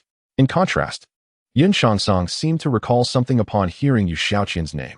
During her relationship with young Master Tang, she had been well aware of his past. However, what concerned Yun Shangsong was not Yu Shaoqian or any of his former lovers, but rather the implications of Tang Fei's past. Confident in herself, she believed that compared to his former girlfriends, she was far superior. Yet, having been away for 5 years, she pondered whether this Yu Shaoqian was indeed the same girl from back then, notorious for her reputation at their school. Yu Shaoqian, initially excited to greet Tang Fei, was taken aback when she noticed the 4 beautiful ladies following him. 2 of the younger girls were undoubtedly his sisters, while the other 2 stunning women, especially the one in the white dress, left her speechless. Oh my goodness, is that Yun Shangsong? How could she be here? Wasn't she supposed to have broken up with Tang Fei after the college entrance examination and gone abroad alone? The presence of another woman, equally as stunning as Yun Shangsong, further bewildered her. Faced with these two flawless figures, Yu Shaoqian, who had always taken pride in her looks, felt a wave of insecurity wash over her. Yun Shangsong, having recognized Yu Shaoqian as the infamous social butterfly from their school, frowned slightly. She was well aware of Yu Shaoqian's reputation for changing boyfriends as easily as one changes garments, and many boys had fought over her. However, more admirers were drawn to Yun Shangsong, who rarely smiled at anyone other than Tang Fei, aware that she was not interested in those who did not appeal to her. Why is Tang Fei still in contact with her? Surely, if he were to find a girlfriend, someone like Miss Zheng beside him would be far superior to Yu Shaoqian. She mused. Tang Fei, Xiao, you're back. And you've brought guests. Come in. I'll fetch some fruit for you, Tang's mother said cheerfully as she headed towards the kitchen. At that moment, the man and woman seated on the sofa turned to face young Master Tang, and he recognized them with a sinking feeling. No way, it's Yu Fenglin and that. Tang Xiao's expression tightened as well. The little girl bore a grudge, recalling the tumultuous scene from their last visit when they had attempted to annul a marriage contract, leaving their parents in a sour mood for days. Why were they back again? Young Master Tang's anger surged. He remembered all too well how, during their family's troubles, they had crammed into a cramped apartment of less than 40 square meters, only for this couple to come over to discuss annulments and mock him for being unemployed. Now they had returned? Did they think the Tang family had recovered and wanted to resurrect the marriage proposal? The audacity. Tang Fei, they are guests. Invite your friends to sit, Tang Long urged, wary of Tang Fei's potential reaction to Yu Fenglin and his wife. Young Master Tang understood his father's intent. If he were to act rudely towards guests in his own home, rumors would spread that the Tang family lacked proper upbringing. Please, make yourselves comfortable. Dad, what is going on? Tang Fei asked as he took a seat, glancing at Yu Fenglin and the other woman with a sense of unease. Shangsong. They say a woman blossoms at 18, and you truly have grown more beautiful, Tang Long remarked, ignoring his son's question as he directed his attention to Yun Shangsong. A faint blush graced Yun Shangsong's cheeks as she replied sweetly, Hello, Uncle Tang. I feel I haven't changed much. You recognized me instantly. Haha, a girl like you is surely hard to forget. Tang Fei, who are these two friends? Why not introduce them? Tang Long laughed heartily. Beside him, Zheng Yuting watched Yun Shangsong converse with Tang Long, feeling a deep sense of grievance. After all, she was the official girlfriend, yet Tang Long had never met her. Without an introduction from the affluent Tang, she felt it inappropriate to interject. That would be quite impolite. Father, this is Zheng Yuting, the girl I mentioned to you. And this little one is Lin Dyer, a classmate of Xiao's, who will be visiting our home this weekend, Tang Long introduced. Upon hearing that Tang Long had mentioned her to his father, Zheng Yuting couldn't help but smile with delight, sweetly saying, Hello, Uncle Tang, I am Zheng Yuting. Ah, indeed. I am aware of what transpired yesterday. I must thank you for looking out for Tang Fei, Tang Long chuckled. This is the esteemed young lady from the Zheng family, renowned for Zheng's jewelry. Truly remarkable, her beauty rivals that of Shangshan. Previously, I was concerned about my son's matrimonial prospects. But it seems this charming girl has alleviated our worries. As parents, we are naturally pleased that our son has captured the affection of such a beautiful girl. Yet it leaves us pondering whom he should choose. Hello, Uncle, Lin Dyer greeted. In the presence of adults, she transformed from her previous exuberance to exhibit decorum, embodying the grace of a refined young lady. Hello, is it Dyer? You are truly adorable. Xiao, you two seem to share a close bond, Tang Long remarked, charmed by her innocence, knowing that few could resist such a delightful child. Of course, Uncle, Xiao and I are the best of friends, Lin Dyer proudly declared, her head held high. Very well, you are indeed the best of friends. Xiao, why don't you take Dyer to your room to play? Tang Long nodded, thinking it wise to keep the children entertained for a while. All right, Dad. Come on, Dyer, I'll show you my collection of Sailor Moon cards, Tang Xiao exclaimed, pulling Dyer along as they dashed back to her room. At that moment, Tang's mother placed a platter of fresh fruit on the coffee table, selecting a bright red apple and handing it to Yun Shangsong, saying, Shangsong, dear, you ran off for 5 years without a word. You certainly deserve a reprimand. Chapter 74. The arrogant ones. During the time when young Master Tang was hospitalized, the two would meet daily. As their relationship blossomed, they frequently visited the Tang residence, where Tang's mother and Yun Shangsong shared a close bond. There were even occasions when Yun Shangsong stayed overnight at the Tang household. Naturally, with both Mr. and Mrs. Tang around, young Master Tang had no opportunity to make any advances. At that time, he was wholly obedient to Yun Shangsong. Otherwise, their fateful kiss would not have occurred only upon their separation. Auntie. Yun Shangsong felt a pang of emotion upon hearing Tang's mother's admonishing voice, nearly brought to tears. Initially, Tang's mother treated her as if she were her own daughter. It's all right. Just come back safe, Mrs. Tang comforted, gently patting Yun Shangsong's back. Standing nearby, Zheng Yuting felt a twinge of envy. The relationship between Yun Shangsong and the Tang parents was remarkably harmonious. Mom, let me introduce you. This is my friend, Zheng Yuting, young Master Tang said, grasping his mother's hand. If he failed to introduce Zheng Yuting, he feared she might take matters into her own hands. Hello, Zheng Yuting, hailing from a distinguished background, quickly composed herself. Haha, you're a lovely young lady, Mrs. Tang remarked with a smile. Oh no, Auntie, you are the one who is truly beautiful, Zheng Yuting replied sweetly. What beauty? I'm getting old, Mrs. Tang chuckled. Mom, you're not old at all. If we walked down the street together, people would surely mistake us for siblings, young Master Tang exclaimed, dramatically pulling his mother close. You child, how can you still be so unreliable at your age? Mrs. Tang teased, pointing at him. Young Master Tang could only helplessly touch his nose, reclining on the sofa and taking a hearty bite of an apple, causing both Zheng Yuting and Yun Shangsong to stifle their laughter. I say, in-laws. At this moment, a figure spoke up, causing young Master Tang to choke and spit out the apple he had just bitten into. In-laws? What the hell? Who is calling whom in-laws? Yun Shangsong furrowed her brows at the sound of that woman's voice. If this woman sought a lifelong bond with Tang Fei, it would be better for Zheng Yuting here to take advantage instead. Zheng Yuting shot a fierce glare at young Master Tang, her expression suggesting she would not hesitate to take drastic measures if he failed to provide an explanation. In-laws already? How dare you provoke me? Do you expect me to be a mistress? Anger surged through Zheng Yuting as she took a banana and bit into it, as if intending to sever a certain part of young Master Tang, causing him to instinctively clamp his legs together. Dad, what is happening? Why are we already calling each other in-laws? Young Master Tang, disregarding all decorum, exclaimed. Decorum? To hell with decorum. What does it matter compared to a man's future? Calm down. I believe we have clarified the matter regarding Xiao Fei and Xiao Qian's engagement last time. There's no need to revisit old grievances. Tang Long gestured dismissively at young Master Tang, then turned to Yu Fenglin. Yu Fenglin gave an awkward smile, glancing at the figure beside him. This figure's demeanor was markedly different from the last encounter. They spoke in a much softer tone, adorned with a flattering smile. Brother Tang, last time I was indeed foolish. This time, I brought our Xiao Qian to have a look at you both, and to find a date to formally settle the matter. At this moment, that figure felt wronged. What was initially a harmonious union turned sour due to unforeseen complications from the other party. They couldn't let their daughter suffer by marrying into a troubled family. However, no one anticipated that the Tang family would rise so quickly. The news of their collaboration with the Wang family had spread like wildfire in the industry. The Tang family had secured a significant order from Wang Group, often likened to an aircraft carrier. Those who associated with the Wang family could expect bountiful opportunities without the risk of capsizing, a coveted relationship for countless small and medium enterprises. Upon hearing this news, the Yu family was filled with regret. Previously, the Tang family was merely on par with them, but now, despite their financial status remaining unchanged, their influence had far surpassed that of the Yu family.